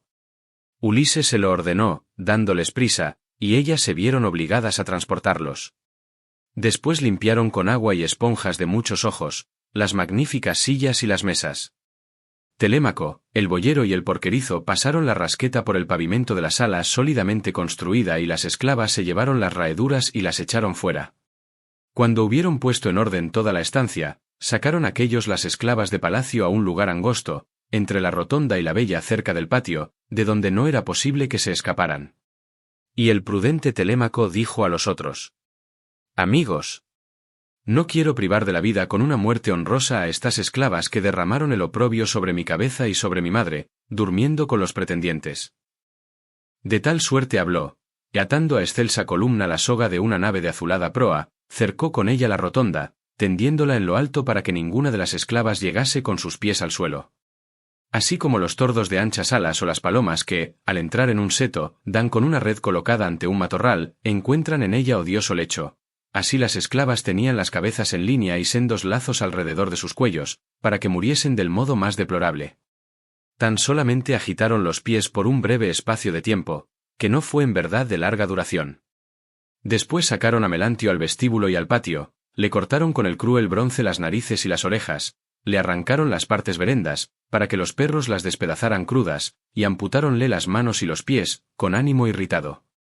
Tras de esto, lavarónse las manos y los pies, y volvieron a penetrar en la casa de Ulises, pues la obra estaba consumada. Entonces dijo el héroe a su ama Euríclea: Anciana, trae azufre, medicina contra lo malo, y trae también fuego, para azufrar la casa.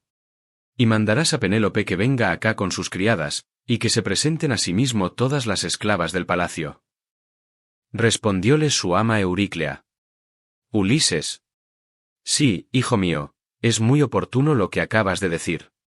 Mas, ea, voy a traerte un manto y una túnica para que te vistas y no permanezcas en tu palacio con los anchos hombros cubiertos de harapos, que esto fuera reprensible. Contestóle el ingenioso Ulises: Euríclea, ante todo enciéndase fuego en esta sala. Tal dijo, y no le desobedeció su ama Euríclea, pues le trajo fuego y azufre. Acto seguido azufró Ulises la sala, las demás habitaciones y el patio. La vieja se fue por la hermosa mansión de Ulises a llamar a las mujeres y mandarles que se presentaran. Pronto salieron del palacio con hachas encendidas, rodearon a Ulises y le saludaron y abrazaron, besándole la cabeza, los hombros y las manos que le tomaban con las suyas. Y un dulce deseo de llorar y de suspirar se apoderó del héroe, pues en su alma las reconoció a todas.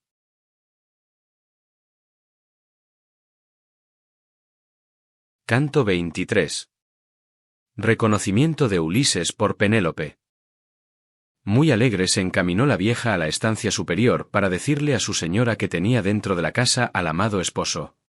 Apenas llegó, moviendo firmemente las rodillas y dando saltos con sus pies, inclinóse sobre la cabeza de Penélope y le dijo estas palabras: Penélope, despierta, hija querida, para ver con tus ojos lo que anhelabas todos los días.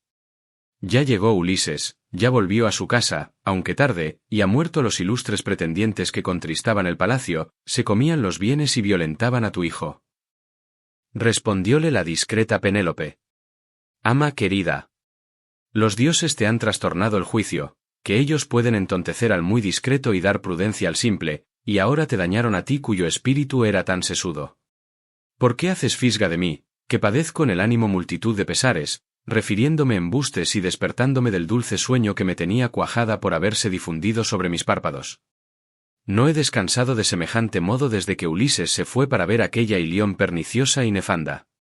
Mas, ea, torna a bajar y ocupa tu sitio en el palacio, que si otra de mis mujeres viniese con tal noticia a despertarme, pronto la mandara al interior de la casa de vergonzosa manera, pero a ti la senectud te salva. Contestóle su ama Euríclea. Penélope. No me burlo, hija querida, es verdad que vino Ulises y llegó a esta casa, como te lo cuento, era aquel huésped a quien todos insultaban en el palacio. Tiempo ha sabía Telémaco que se hallaba aquí, mas con prudente espíritu ocultó los propósitos de su padre, para que pudiese castigar las violencias de aquellos hombres orgullosos. Así habló. Alegróse Penélope, saltando de la cama, abrazó a la vieja, comenzó a destilar lágrimas de sus ojos, y dijo estas aladas palabras. Ama querida. Pues, ea, cuéntame la verdad, si es cierto que vino a esta casa, como aseguras, y de qué manera logró poner las manos en los desvergonzados pretendientes, estando él solo y hallándose los demás siempre reunidos en el interior del palacio. Respondióle su ama Euríclea. Penélope. No lo he visto, no lo sé, tan solo percibí el suspirar de los que caían muertos, pues nosotras permanecimos, llenas de pavor, en lo más hondo de la sólida habitación con las puertas cerradas, hasta que tu hijo Telémaco fue desde la sala y me llamó por orden de su padre. Hallé a Ulises de pie entre los cadáveres, que estaban tendidos en el duro suelo, a su alrededor, los unos encima de los otros. Se te holgara el ánimo de verle manchado de sangre y polvo, como un león. Ahora todos yacen amontonados en la puerta del patio y Ulises ha encendido un gran fuego, azufra la magnífica morada y me envió a llamarte. Sígueme, pues, a fin de que ambos llenéis vuestro corazón de contento, ya que padecisteis tantos males. Por fin se cumplió aquel gran deseo. Ulises tornó vivo a su hogar, hallándoos a ti y a tu hijo, y a los pretendientes, que lo ultrajaban, los ha castigado en su mismo palacio. Contestóle la discreta Penélope. Ama querida. No cantes aún victoria, regocijándote con exceso. Bien sabes cuán grata nos fuera su venida a todos los del palacio y especialmente a mí y al hijo que engendramos, pero la noticia no es cierta como tú la das, sino que alguno de los inmortales ha muerto a los ilustres pretendientes, indignado de ver sus dolorosas injurias y sus malvadas acciones. Que no respetaban a ningún hombre de la tierra, malo o bueno, que a ellos se llegara, y de ahí que, a causa de sus iniquidades, hayan padecido tal infortunio. Pero la esperanza de volver murió lejos de Acaya para Ulises, y éste también ha muerto. Respondióle en el acto su ama Euríclea. Hija mía. ¿Qué palabras se te escaparon del cerco de los dientes, al decir que jamás volverá a esta casa tu marido, cuando ya está junto al hogar? Tu ánimo es siempre incrédulo. Mas, ea, voy a revelarte otra señal manifiesta, la cicatriz de la herida que le infirió un jabalí con su blanco diente. La reconocí mientras le lavaba y quise decírtelo, pero él, con sagaz previsión, me lo impidió tapándome la boca con sus manos. Sígueme, que yo misma me doy en prenda y, si te engaño, me matas haciéndome padecer la más deplorable de las muertes. Contestóle la discreta Penélope. Ama querida. Por mucho que sepas, difícil es que averigües los designios de los sempiternos dioses. Mas, con todo, vayamos a donde está mi hijo, para que yo vea muertos a mis pretendientes y a quién los ha matado. Dijo así, y bajó de la estancia superior, revolviendo en su corazón muchas cosas. Si interrogaría a su marido desde lejos, o si, acercándose a él, le besaría la cabeza y le tomaría las manos. Después que entró en la sala, trasponiendo el lapidio umbral, fue a sentarse enfrente de Ulises, al resplandor del fuego, en la pared opuesta, pues el héroe se hallaba sentado de espaldas a una elevada columna, con la vista baja, esperando si le hablaría su ilustre consorte así que en él pusiera los ojos. Mas Penélope permaneció mucho tiempo sin desplegar los labios por tener el corazón estupefacto. Unas veces, mirándole fijamente los ojos, veía que aquel era realmente su aspecto, y otras no le reconocía a causa de las miserables vestiduras que llevaba. Y Telémaco la increpó con estas voces. Madre mía. No justa madre, puesto que tienes un ánimo cruel. ¿Por qué estás tan apartada de mi padre, en vez de sentarte a su vera, y hacerle preguntas y enterarte de todo? Ninguna mujer se quedaría así, con el ánimo firme, lejos de su esposo, cuando éste, después de pasar tantos males, vuelve en el 20º año a la patria tierra. Pero tu corazón ha sido siempre más duro que una roca. Respondióle la discreta Penélope. Hijo mío. Estupefacto está mi ánimo en el pecho, y no podría decirle ni una sola palabra, ni hacerle preguntas, ni mirarlo frente a frente. Pero, si verdaderamente es Ulises que vuelve a su casa, ya nos reconoceremos mejor, pues hay señas para nosotros, que los demás ignoran. Así se expresó. Sonrióse el paciente divinal Ulises y enseguida dirigió a Telémaco estas aladas palabras. Telémaco. Deja a tu madre que me pruebe dentro del palacio, pues quizás de este modo me reconozca más fácilmente. Como estoy sucio y llevo miserables vestiduras, me tiene en poco y no cree todavía que sea aquel. Deliberemos ahora para que todo se haga de la mejor manera. Pues si quien mata a un hombre del pueblo, el cual no deja tras de sí muchos vengadores, huye y desampara a sus deudos y su patria tierra, nosotros hemos dado muerte a los que eran el sostén de la ciudad, a los más eximios jóvenes de Ítaca. Yo te invito a pensar en esto. Respondióle el prudente Telémaco. Padre amado. Conviene que tú mismo lo veas, pues dicen que tu consejo es en todas las cosas el más excelente y que ninguno de los hombres mortales competiría contigo. Nosotros te seguiremos muy prontos, y no han de faltarnos bríos en cuanto lo permitan nuestras fuerzas. Contestóle el ingenioso Ulises. Telémaco. Pues voy a decir lo que considero más conveniente. Empezad por lavaros, poneos las túnicas y ordenad a las esclavas que se vistan en el palacio, y acto seguido el divinal Aedo, tomando la sonora cítara, nos guiará en la alegre danza, de suerte que, en oyéndolo desde fuera algún transeúnte o vecino, piense que son las nupcias lo que celebramos. No sea que la gran noticia de la matanza de los pretendientes se divulgue por la ciudad antes de salirnos a nuestros campos llenos de arboledas. Allí examinaremos lo que nos presente el olímpico como más provechoso. Así les dijo, y ellos le escucharon y obedecieron. Comenzaron por lavarse y ponerse las túnicas, ataviarónse las mujeres, y el divino Aedo tomó la hueca cítara y movió en todos el deseo del dulce canto y de la eximia danza. Presto resonó la gran casa con el ruido de los pies de los hombres y de las mujeres de bella cintura que estaban bailando. Y los de fuera, al oírlo, solían exclamar: «Ya debe de haberse casado alguno con la reina que se vio tan solicitada. Infeliz. No tuvo constancia para guardar la casa de su primer esposo hasta la vuelta del mismo». Así hablaban, por ignorar lo que dentro había pasado. Entonces Eurínome, la despensera, lavó y ungió con aceite al magnánimo Ulises en su casa, y le puso un hermoso manto y una túnica, y Minerva esmaltó con una gran hermosura la cabeza del héroe e hizo que apareciese más alto y más grueso, y que de su cabeza colgaran ensortijados cabellos que a flores de jacinto semejaban. Y así como el hombre experto, a quien Vulcano y Palas Minerva han enseñado artes de toda especie, cerca de oro la plata y hace lindos trabajos, de semejante modo, Minerva difundió la gracia por la cabeza y por los hombros de Ulises. El héroe salió del baño con el cuerpo parecido completamente al de los inmortales, volvió a sentarse en la silla que antes ocupara, frente a su esposa, y le dijo estas palabras: «Desgraciada. Los que viven en olímpicos palacios te dieron un corazón más duro que a las otras mujeres. Ninguna se quedaría así, con el ánimo firme, alejada de su marido, cuando éste, después de pasar tantos males, vuelve en el 20º año a la patria tierra. Pero ve, nodriza, y aparéjame la cama para que pueda acostarme, que esa tiene en su pecho un corazón de hierro». Contestóle la discreta Penélope: «Infortunado. Ni me crezco, ni me tengo en poco, ni me admiro en demasía, pues sé muy bien cómo eras cuando partiste de Ítaca en la nave de largos remos. Ve, Euríclea, y ponle la fuerte cama en el exterior de la sólida habitación que construyó él mismo, sácale allí la fuerte cama y aderézale el lecho con pieles, mantas y colchas espléndidas». Habló de semejante modo para probar a su marido, pero Ulises, irritado, díjole a la honesta esposa: «Oh mujer, en verdad que me produce gran pena lo que has dicho. ¿Quién me habrá trasladado el lecho? Difícil le fuera hasta el más hábil, si no viniese un dios a cambiarlo fácilmente de sitio, mas ninguno de los mortales que hoy viven ni aun de los más jóvenes, lo movería con facilidad, pues hay una gran señal en el labrado lecho que hice yo mismo y no otro alguno». Creció dentro del patio un olivo de alargadas hojas, robusto y floreciente, que tenía el grosor de una columna. En torno del mismo labré las paredes de mi cámara, empleando multitud de piedras, la cubrí con excelente techo y la cerré con puertas sólidas, firmemente ajustadas.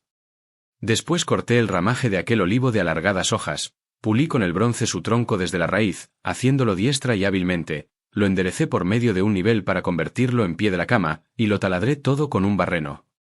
Comenzando por este pie, fui haciendo y pulimentando la cama hasta terminarla, la adorné con oro, plata y marfil, y extendí en su parte interior unas vistosas correas de piel de buey, teñidas de púrpura.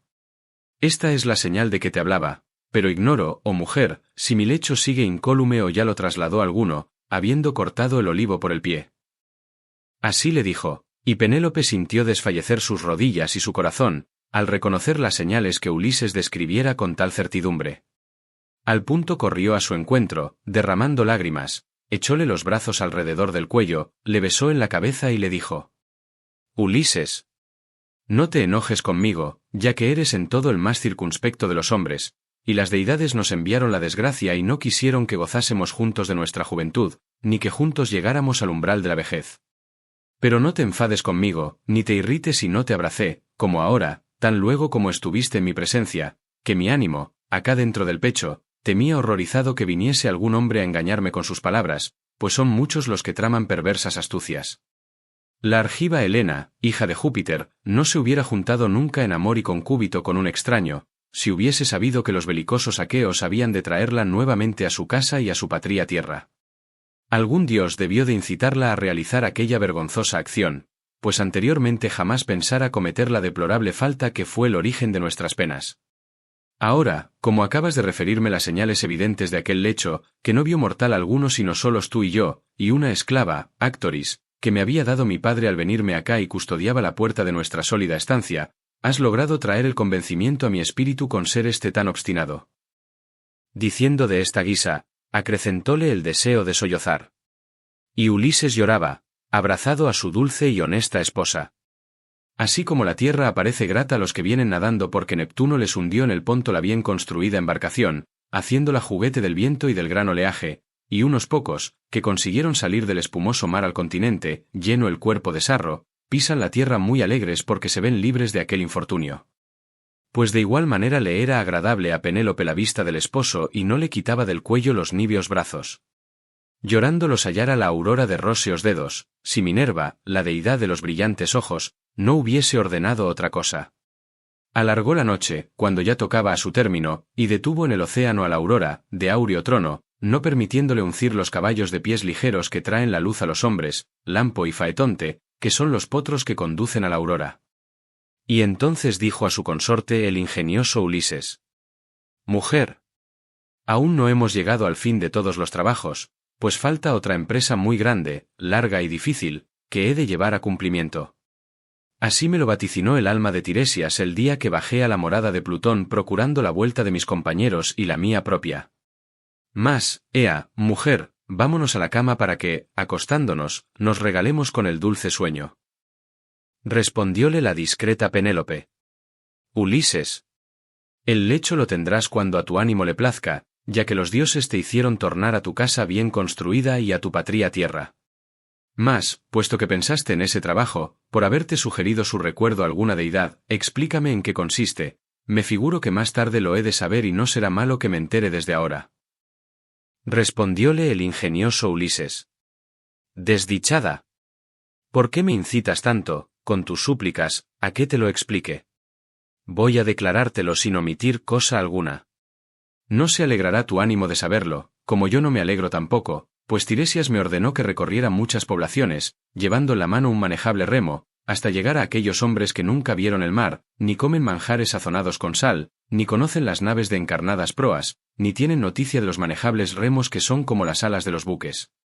Para ello me dio una señal muy manifiesta, que no te he de ocultar.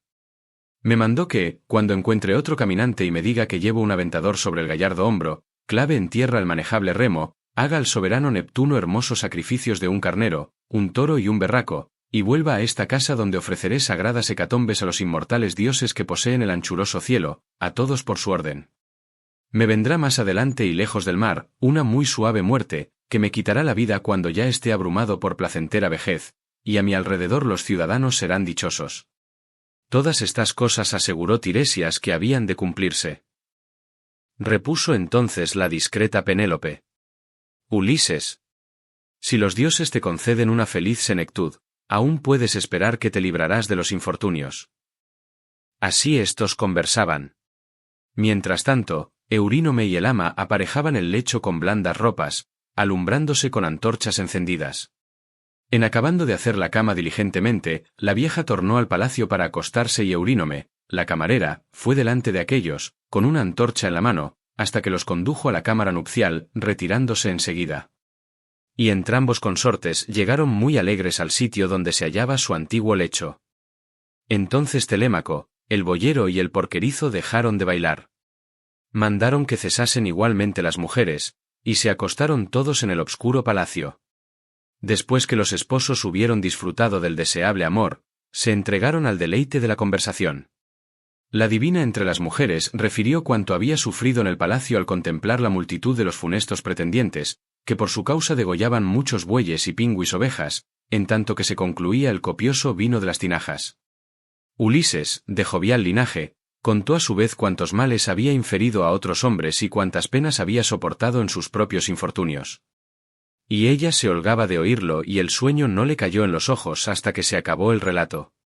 Empezó por narrarle cómo venciera a los cícones, y le fue refiriendo su llegada al fértil país de los lotófagos, cuanto hizo el cíclope y cómo él tomó venganza de que le hubiese devorado despiadadamente los fuertes compañeros. Como pasó a la isla de Éolo, quien le acogió benévolo hasta que vino la hora de despedirle, pero el hado no había dispuesto que el héroe tornara aún a la patria y una tempestad lo arrebató nuevamente y lo llevó por el Ponto, abundante en peces, mientras daba profundos suspiros. Y como desde allí aportó a Telépilo, la ciudad de los lestrigones, que le destruyeron los bajeles y le mataron todos los compañeros, de hermosas grebas, escapando tan solo Ulises en su negra nave. Describióle también los engaños y múltiples astucias de Circe. Y explicóle luego cómo había ido en su nave de muchos bancos a la lóbrega morada de Plutón para consultar al alma del tebano Tiresias, y cómo pudo ver allí a todos sus compañeros y a la madre que lo dio a luz y que lo crió en su infancia. Como oyó más tarde el cantar de las sirenas, de voz sonora. Como pasó por las peñas erránticas, por la horrenda Caribdis y por la roca de Escila, de la cual nunca pudieron los hombres escapar indemnes. Como sus compañeros mataron las vacas del sol.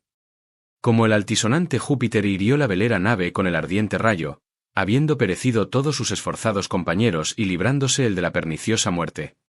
Como llegó a la isla Ogygia y a la ninfa Calipso, la cual le retuvo en huecas grutas, deseosa de tomarle por marido, le alimentó y le dijo repetidas veces que le haría inmortal y le eximiría perpetuamente de la senectud, sin que jamás consiguiera llevarle la persuasión al ánimo.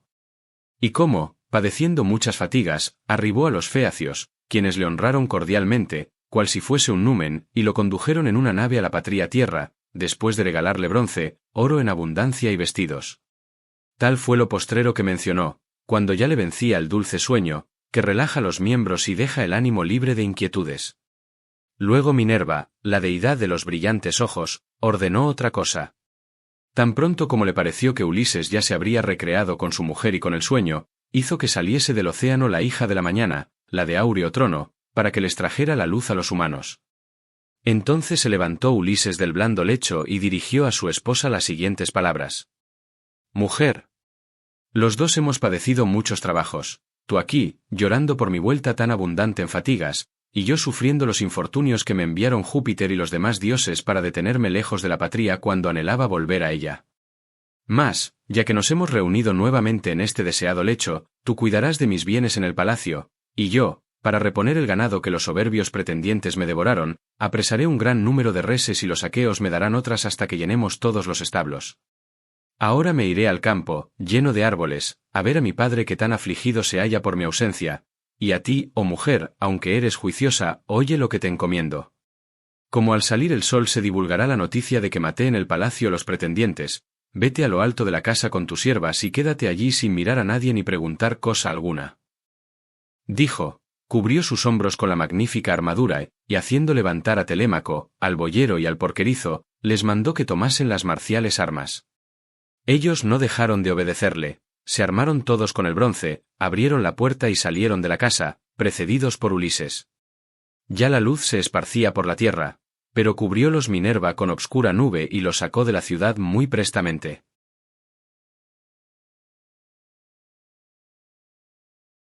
Canto 24. Las paces.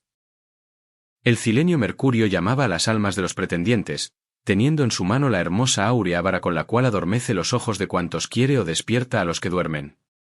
Empleábala entonces para mover y guiar las almas, y éstas le seguían profiriendo estridentes gritos.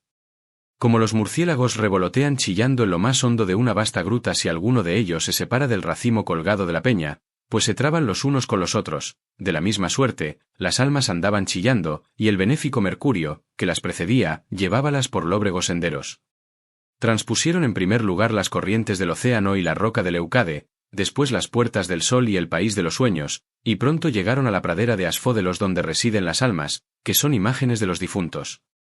Encontraronse allí con las almas de Aquiles, hijo de Peleo, de Patroclo, del irreprochable Antíloco y de Ayax, que fue el más excelente de todos los dánaos, en cuerpo y hermosura, después del eximio Pelida.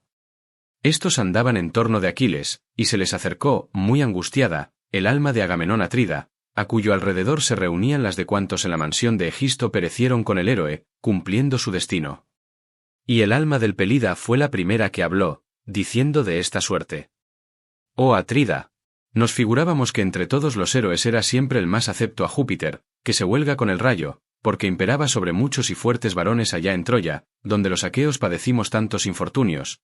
Con todo, te había de alcanzar antes de tiempo la funesta parca, de la cual nadie puede librarse una vez nacido. Ojalá se te hubiesen presentado la muerte y el destino en el país teucro, cuando disfrutabas de la dignidad suprema con que ejercías el mando, pues entonces todos los aqueos te erigieran un túmulo, y le legaras a tu hijo una gloria inmensa. Ahora el hado te ha hecho sucumbir con la más deplorable de las muertes».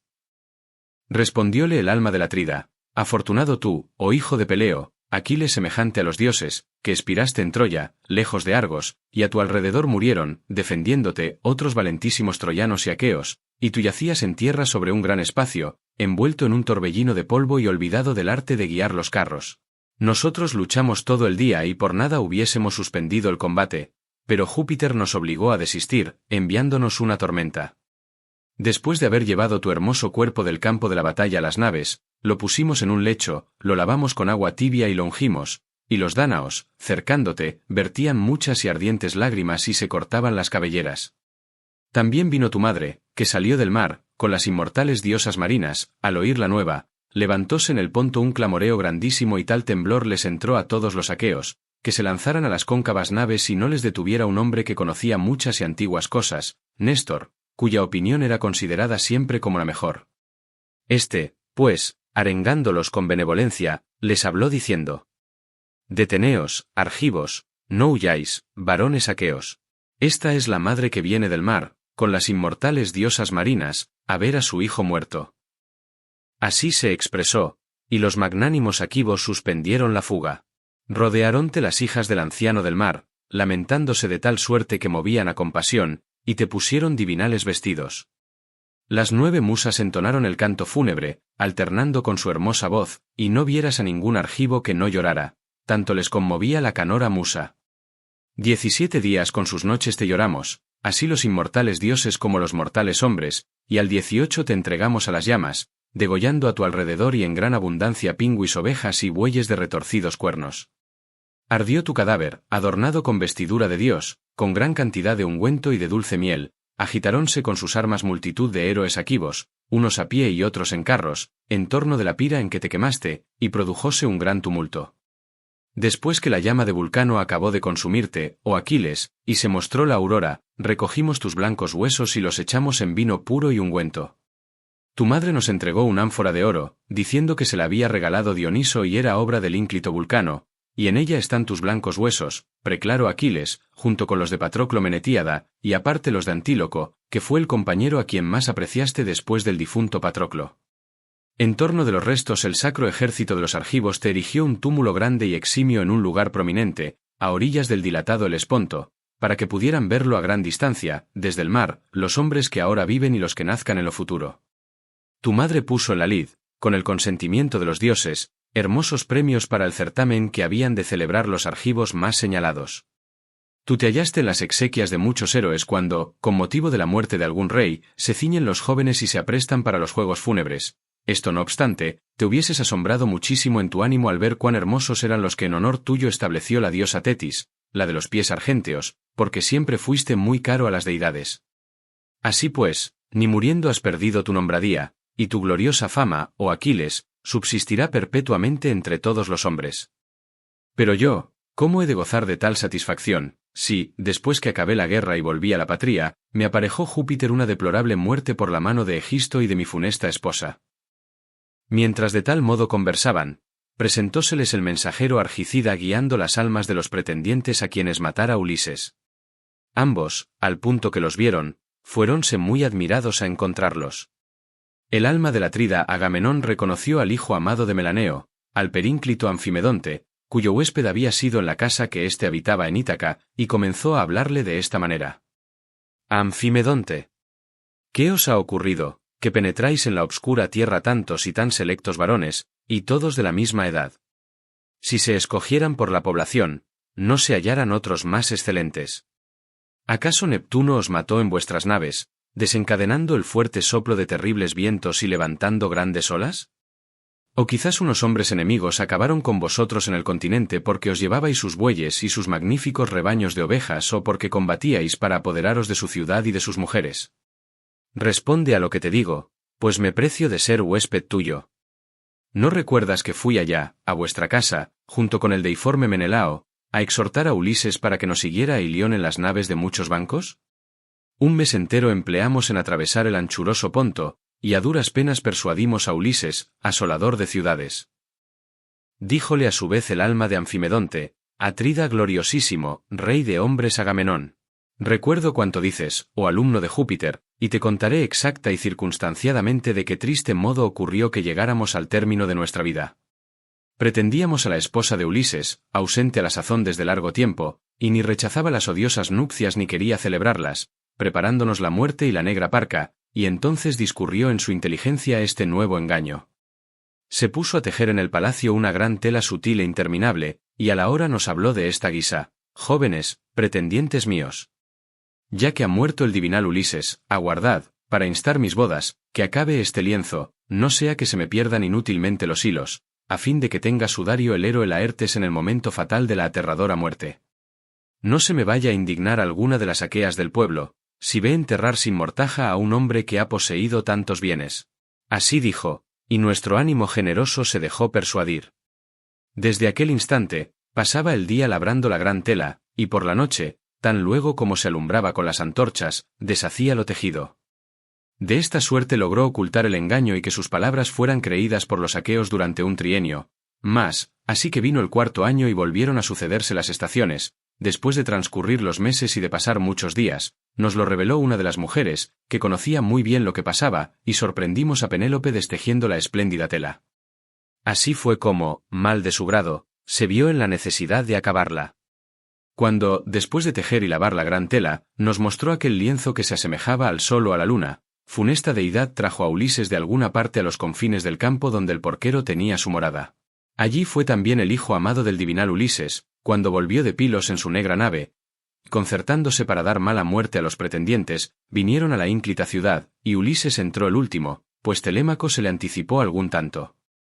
El porquero acompañó a Ulises, y éste, con sus pobres harapos, parecía un viejo y miserable mendigo que se apoyaba en el bastón y llevaba feas vestiduras.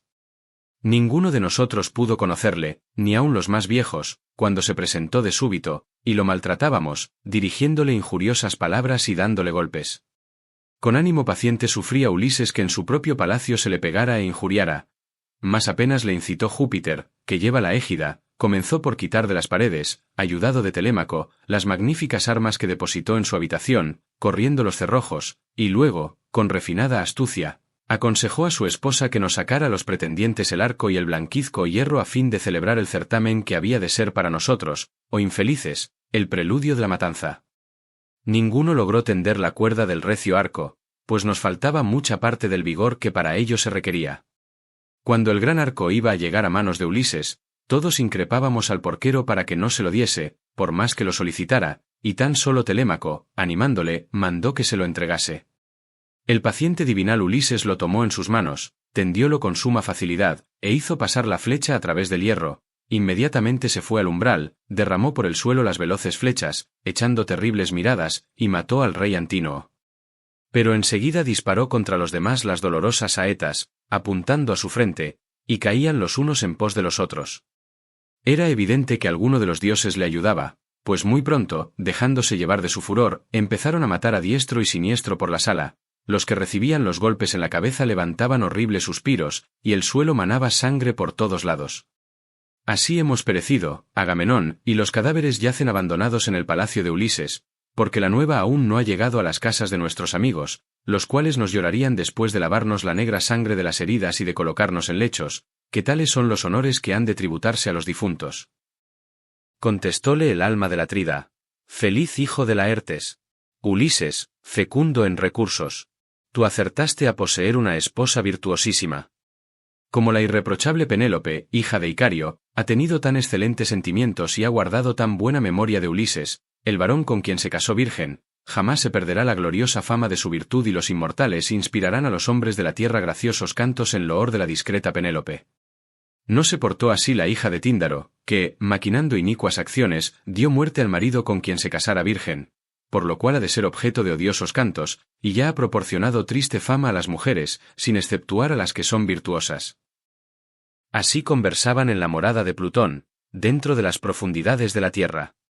Mientras tanto, Ulises y los suyos, descendiendo de la ciudad, llegaron muy pronto al bonito y bien cultivado predio de Laertes, que éste comprara en otra época después de pasar muchas fatigas.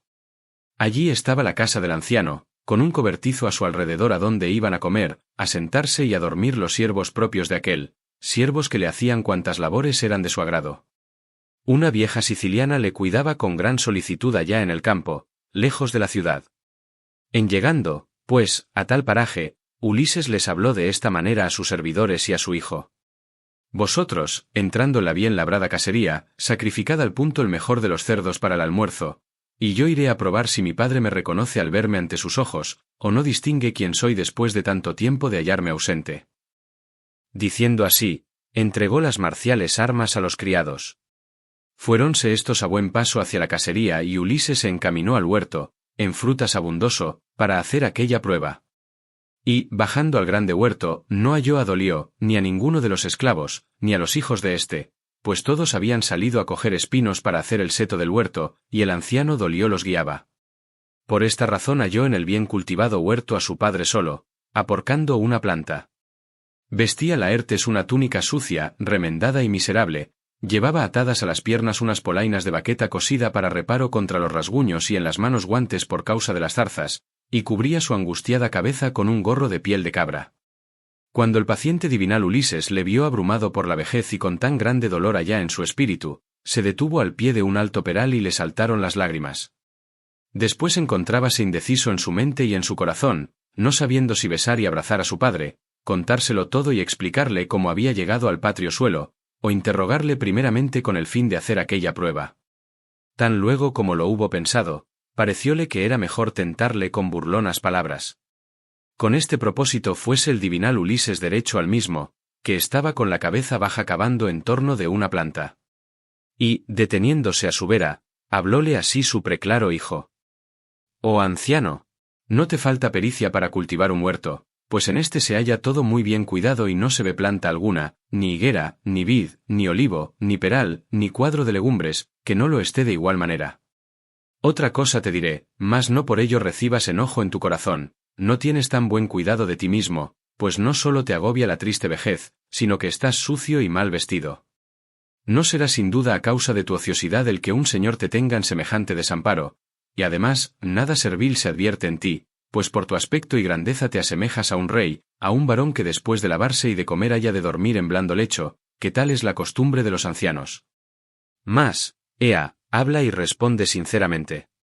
¿De quién eres siervo? ¿Cuyo es el huerto que cultivas? Dime con verdad, a fin de que lo sepa, si realmente he llegado a Ítaca, como me aseguró un hombre que encontré al venir y que no debe de ser muy sensato, pues no tuvo paciencia para referirme algunas cosas ni para escuchar mis palabras cuando le pregunté si cierto huésped mío aún vive y existe o ha muerto y se halla en la morada de Plutón. Voy a contártelo a ti, atiende y óyeme. En mi patria hospedé en otro tiempo a un varón que llegó a nuestra morada, y jamás mortal alguno de los que vinieron de lejanas tierras a posar en mi casa me fue más grato, precíbase de ser natural de Ítaca y decía que Laertes Arcesíada era su padre. Yo mismo lo conduje al palacio, le proporcioné digna hospitalidad, tratándolo solícita y amistosamente, que en mi mansión reinaba la abundancia, y le hice los presentes hospitalarios que convenía dar a tal persona. Le entregué 7 talentos de oro bien labrado, una argéntea crátera floreada, 12 mantos sencillos, 12 tapetes, 12 bellos palios y otras tantas túnicas, y además, 4 mujeres de hermosa figura, diestras en hacer irreprochables labores, que él mismo escogió entre mis esclavas. Respondióle su padre, con los ojos anegados en lágrimas: «Forastero, estás ciertamente en la tierra por la cual preguntas, pero la tienen dominada unos hombres insolentes y malvados, y te saldrán en vano esos múltiples presentes que a aquel le hiciste. Si lo hallaras vivo en el pueblo de Ítaca, no te despidieras sin corresponder a tus obsequios con otros dones y una buena hospitalidad, como es justo que se haga con quien anteriormente nos dejó obligados. Mas, ea, habla y responde sinceramente. ¿Cuántos años a qué acogiste a ese tu infeliz huésped, a mi hijo infortunado, si todo no ha sido un sueño? Alejado de sus amigos y de su patria tierra, o se lo comieron los peces en el Ponto o fue pasto, en el continente, de las fieras y de las aves, y ni su madre lo amortajó, llorándole conmigo que lo engendramos, ni su rica mujer, la discreta Penélope, gimió sobre el lecho fúnebre de su marido, como era justo, ni le cerró los ojos. ¿Qué tales son las honras debidas a los muertos? Dime también la verdad de esto, para que me entere. ¿Quién eres y de qué país procedes? ¿Dónde se hallan tu ciudad y tus padres? ¿Dónde está el rápido bajel que te ha traído con tus compañeros iguales a los dioses? ¿O viniste pasajero en la nave de otro, que después de dejarte en tierra continuó su viaje? Díjole en respuesta el ingenioso Ulises: de todo voy a informarte circunstanciadamente. Nací en Alibante, donde tengo magnífica morada, y soy hijo del rey Afidante Polipemónida. Mi nombre es Epérito. Algún dios me ha apartado de Sicania para traerme aquí a pesar mío, y mi nave está cerca del campo, antes de llegar a la población. Hace ya 5 años que Ulises se fue de allí y dejó mi patria. Infeliz. Propicias aves volaban a su derecha cuando partió, que al notarlo, le despedí alegre y se alejó contento, porque nos quedaba en el corazón la esperanza de que la hospitalidad volvería a juntarnos y nos podríamos obsequiar con espléndidos presentes. Tales fueron sus palabras, y negra nube de pesar envolvió a Laertes, que tomó ceniza con ambas manos y echóla sobre su cabeza cana, suspirando muy gravemente. Conmoviósele el corazón a Ulises, sintió el héroe aguda picazón en la nariz al contemplar a su padre, y dando un salto, le besó y le dijo: «Yo soy, oh padre, ese mismo por quien preguntas, que torno en el 20º año a la patria tierra. Pero cesen tu llanto, tus sollozos y tus lágrimas. Y te diré, ya que el tiempo nos apremia, que he muerto a los pretendientes en nuestra casa, vengando así sus dolorosas injurias y sus malvadas acciones». Laertes le contestó diciendo: «Pues si eres mi hijo Ulises que ha vuelto, muéstrame alguna señal evidente para que me convenza». Respondióle el ingenioso Ulises: «Primeramente vean tus ojos la herida que en el Parnaso me infirió un jabalí con su blanco diente, cuando tú y mi madre veneranda me enviasteis a Autólico, mi caro abuelo paterno, a recibir los dones que al venir acá prometió hacerme. Y, si lo deseas, te enumeraré los árboles que una vez me regalaste en este bien cultivado huerto, pues yo, que era niño, te seguía y te los iba pidiendo uno tras otro, y al pasar por entre ellos, me los mostrabas y me decías su nombre. Fueron 13 perales, 10 manzanos y 40 higueras, y me ofreciste, además, 50 liños de cepas, cada uno de los cuales daba fruto en diversa época, como que hay aquí racimos de uvas de todas clases cuando los hacen madurar las estaciones que desde lo alto nos envía Jove». Así le dijo, y Laertes sintió desfallecer sus rodillas y su corazón, reconociendo las señales que Ulises describiera con tal certidumbre. Echó los brazos sobre su hijo, y el paciente divinal Ulises trajo hacia sí al anciano, que se hallaba sin aliento. Y cuando Laertes tornó a respirar y volvió en su acuerdo, respondió con estas palabras: «Padre Júpiter, vosotros los dioses permanecéis aún en el vasto Olimpo, si es verdad que los pretendientes recibieron el castigo de su temeraria insolencia. Mas ahora teme mucho mi corazón que se reúnan y vengan muy pronto los itacenses, y que además envíen emisarios a todas las ciudades de los cefalenos». Respondióle el ingenioso Ulises: «Cobra ánimo y no te preocupes por tales cosas. Pero vámonos a la casa que se halla próxima a este huerto, que allí envié a Telémaco, al boyero y al porquerizo para que cuanto antes nos aparejen la comida». Pronunciadas estas palabras, encamináronse a la hermosa casería. Cuando hubieron llegado a la cómoda mansión, hallaron a Telémaco, al boyero y al porquerizo ocupados en cortar mucha carne y en mezclar el negro vino. Al punto la esclava siciliana lavó y ungió con aceite al magnánimo Laertes dentro de la casa, echándole después un hermoso manto sobre las espaldas. Y Minerva se acercó e hizo que le crecieran los miembros al pastor de hombres, de suerte que apareciese más alto y más grueso que anteriormente. Cuando salió del baño, admiróse Ulises de verle tan parecido a los inmortales númenes y le dirigió estas aladas palabras. «Oh padre, alguno de los empiternos dioses ha mejorado a buen seguro tu aspecto y tu grandeza». Contestóle el discreto Laertes: «Ojalá me hallase, oh padre Júpiter, Minerva, Apolo, como cuando reinaba sobre los cefalenos y tomé a Nérico, ciudad bien construida, allá en la punta del continente. Sí, siendo tal, me hubiera encontrado ayer en nuestra casa, con los hombros cubiertos por la armadura, a tu lado y rechazando a los pretendientes, yo les quebrara a muchos las rodillas en el palacio y tu alma se regocijara al contemplarlo». Así estos conversaban. Cuando los demás terminaron la faena y dispusieron el banquete, sentáronse por orden en sillas y sillones. Y así que comenzaban a tomar los manjares, llegó el anciano Dolió con sus hijos, que venían cansados de tanto trabajar, pues salió a llamarlo su madre, la vieja siciliana, que los había criado y que cuidaba al anciano con gran esmero desde que él mismo llegara a la senectud. Tan pronto como vieron a Ulises y lo reconocieron en su espíritu, paráronse atónitos dentro de la sala, y Ulises les habló halagándolos con dulces palabras. «Oh anciano, siéntate a comer y cese tu asombro, porque mucho a que, con harto deseo de echar mano a los manjares, os estábamos aguardando en esta sala». Así se expresó. Dolió se fue derechamente a él con los brazos abiertos, tomó la mano de Ulises, se la besó en la muñeca, y le dirigió estas aladas palabras. «Amigo, como quiera que has vuelto nosotros que anhelábamos tu tornada, aunque ya perdíamos la esperanza, y los mismos dioses te han traído, salve, sé muy dichoso, y las deidades te concedan toda clase de venturas. Dime ahora la verdad de lo que te voy a preguntar, para que me entere. La discreta Penélope sabe ciertamente que te hallas de regreso, o convendrá enviarle un propio». Respondióle el ingenioso Ulises: «Oh anciano, ya lo sabe. ¿Qué necesidad hay de hacer lo que propones?». Así le habló, y Dolió fue a sentarse en su pulimentada silla. De igual manera se allegaron a Ulises los hijos de Dolió, le saludaron con palabras, le tomaron las manos y se sentaron por orden cerca de su padre. Mientras estos comían allá en la casa, fue la fama anunciando rápidamente por toda la ciudad la horrorosa muerte y el hado de los pretendientes. Al punto que los ciudadanos la oían, presentábanse todos en la mansión de Ulises, unos por este y otros por aquel lado, profiriendo voces y gemidos. Sacaron los muertos, después de enterrar cada cual a los suyos y de entregar los de otras ciudades a los pescadores para que los transportaran en veleras naves, encamináronse al ágora todos juntos, con el corazón triste. Cuando hubieron acudido y estuvieron congregados, levantóse Eupites a hablar, porque era intolerable la pena que sentía en el alma por su hijo Antínoo, que fue el primero a quien mató el divinal Ulises.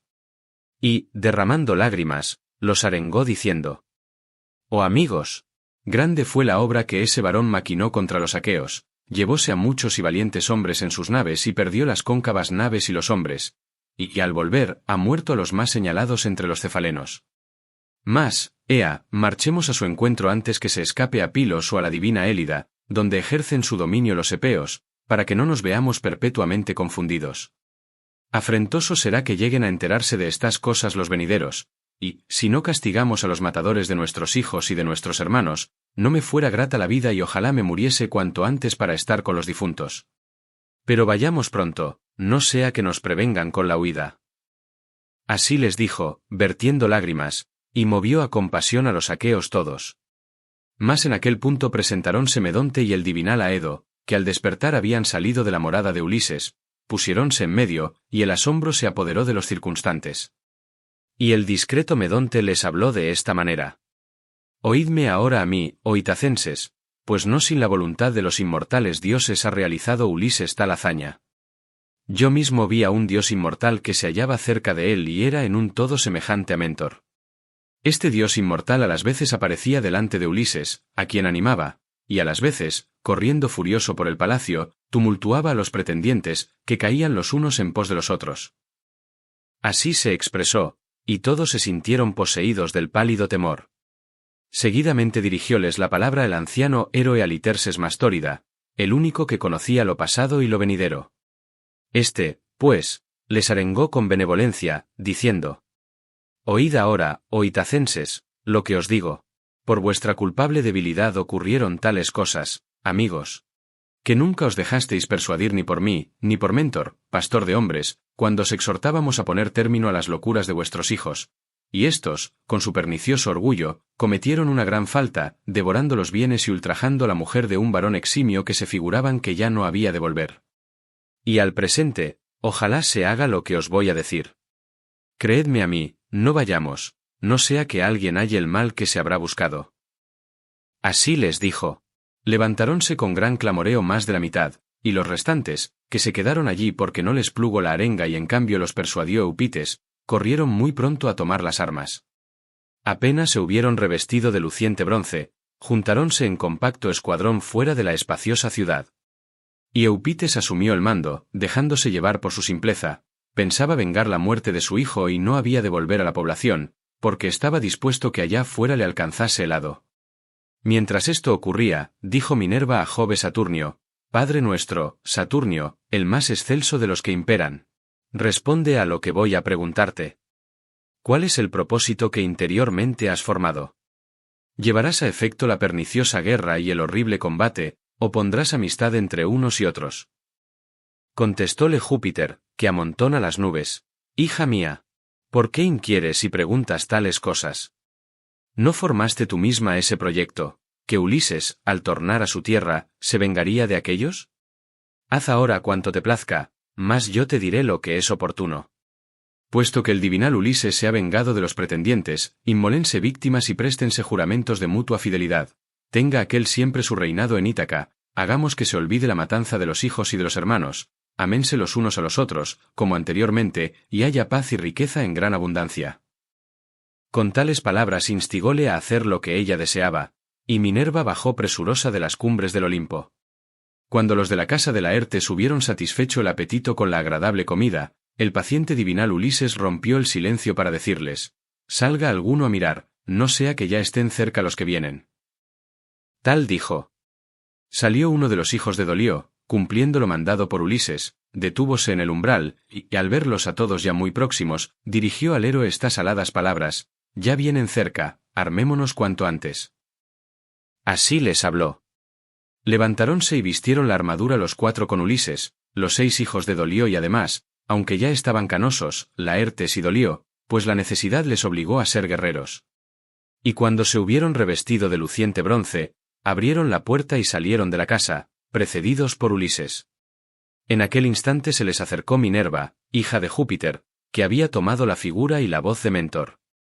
El paciente y divinal Ulises se alegró de verla y al punto dijo a Telémaco, su hijo amado: Telémaco, ahora que vas a la pelea, donde se señalan los más eximios, procura no deshonrar el linaje de tus mayores, pues en ser esforzados y valientes hemos descollado todo sobre la haz de la tierra. Respondióle el prudente Telémaco: Verás, si quieres, padre amado, que con el ánimo que tengo no deshonraré tu linaje como dices. Así se expresó. Holgóse Laertes y dijo estas palabras: ¿Qué día este para mí, amados dioses? ¡Cuán grande es mi júbilo! Mi hijo y mi nieto rivalizan en ser valientes. Entonces Minerva, la de los brillantes ojos, se detuvo junto a él y hablóle en estos términos: Oh Arcesíada, el más caro de todos mis amigos. Eleva tus preces a la doncella de los brillantes ojos y al padre Júpiter, y acto continuo blande y arroja la ingente lanza. Diciendo así, infundióle gran valor Palas Minerva. Incontinenti elevó sus preces a la hija del gran Júpiter, blandió y arrojó la ingente lanza, e hirió a Eupites a través del casco de broncíneas carrilleras, que no logró detener el arma, pues fue atravesado por el bronce. Eupites cayó con estrépito y sus armas resonaron. Ulises y su ilustre hijo se habían arrojado a los enemigos que iban delante, y heríanlos con espadas y lanzas de doble filo. Y a todos los mataran, privándoles de volver a sus hogares, si Minerva, la hija de Júpiter que lleva la égida, no hubiese alzado su voz y detenido a todo el pueblo. Dejad la terrible pelea, oh itacenses, para que os separéis enseguida sin derramar más sangre. Así dijo Minerva, y todos se sintieron poseídos del pálido temor. No bien se oyó la voz de la deidad, las armas volaron de las manos y cayeron en tierra, y los itacenses, deseosos de conservar la vida, se volvieron hacia la población. El paciente divinal Ulises gritó horriblemente, encogiéndose, lanzóse a perseguirlos como un águila de alto vuelo. Mas el Saturnio despidió un ardiente rayo, que fue a caer ante la diosa de los brillantes ojos, hija del prepotente padre. Y entonces Minerva, la de los brillantes ojos, dijo a Ulises de esta suerte: La Artíada, de jovial linaje. Ulises, fecundo en recursos. Tente y haz que termine esta lucha, este combate igualmente funesto para todos, no sea que el longividente Jove Saturnio se enoje contigo. Así habló Minerva, y Ulises, muy alegre en su ánimo, cumplió la orden. Y luego hizo que juraran la paz entrambas partes, la propia Palas Minerva, hija de Júpiter que lleva la égida, que había tomado el aspecto y la voz de Mentor. Fin. Gracias por embarcarte conmigo en este viaje a través de la Odisea, donde héroes y dioses, mares y tormentas nos han hablado desde las brumas del tiempo. Que los vientos de Ítaca te acompañen siempre, y que las enseñanzas de este poema inmortal sigan resonando en tu camino. Soy Iván, y esto es Relatos Vivos, un lugar donde las palabras del pasado cobran vida para tocar el presente. Si esta aventura te ha inspirado, suscríbete, dale me gusta y comparte este relato con quienes también aman las grandes historias. Nos vemos en el próximo viaje.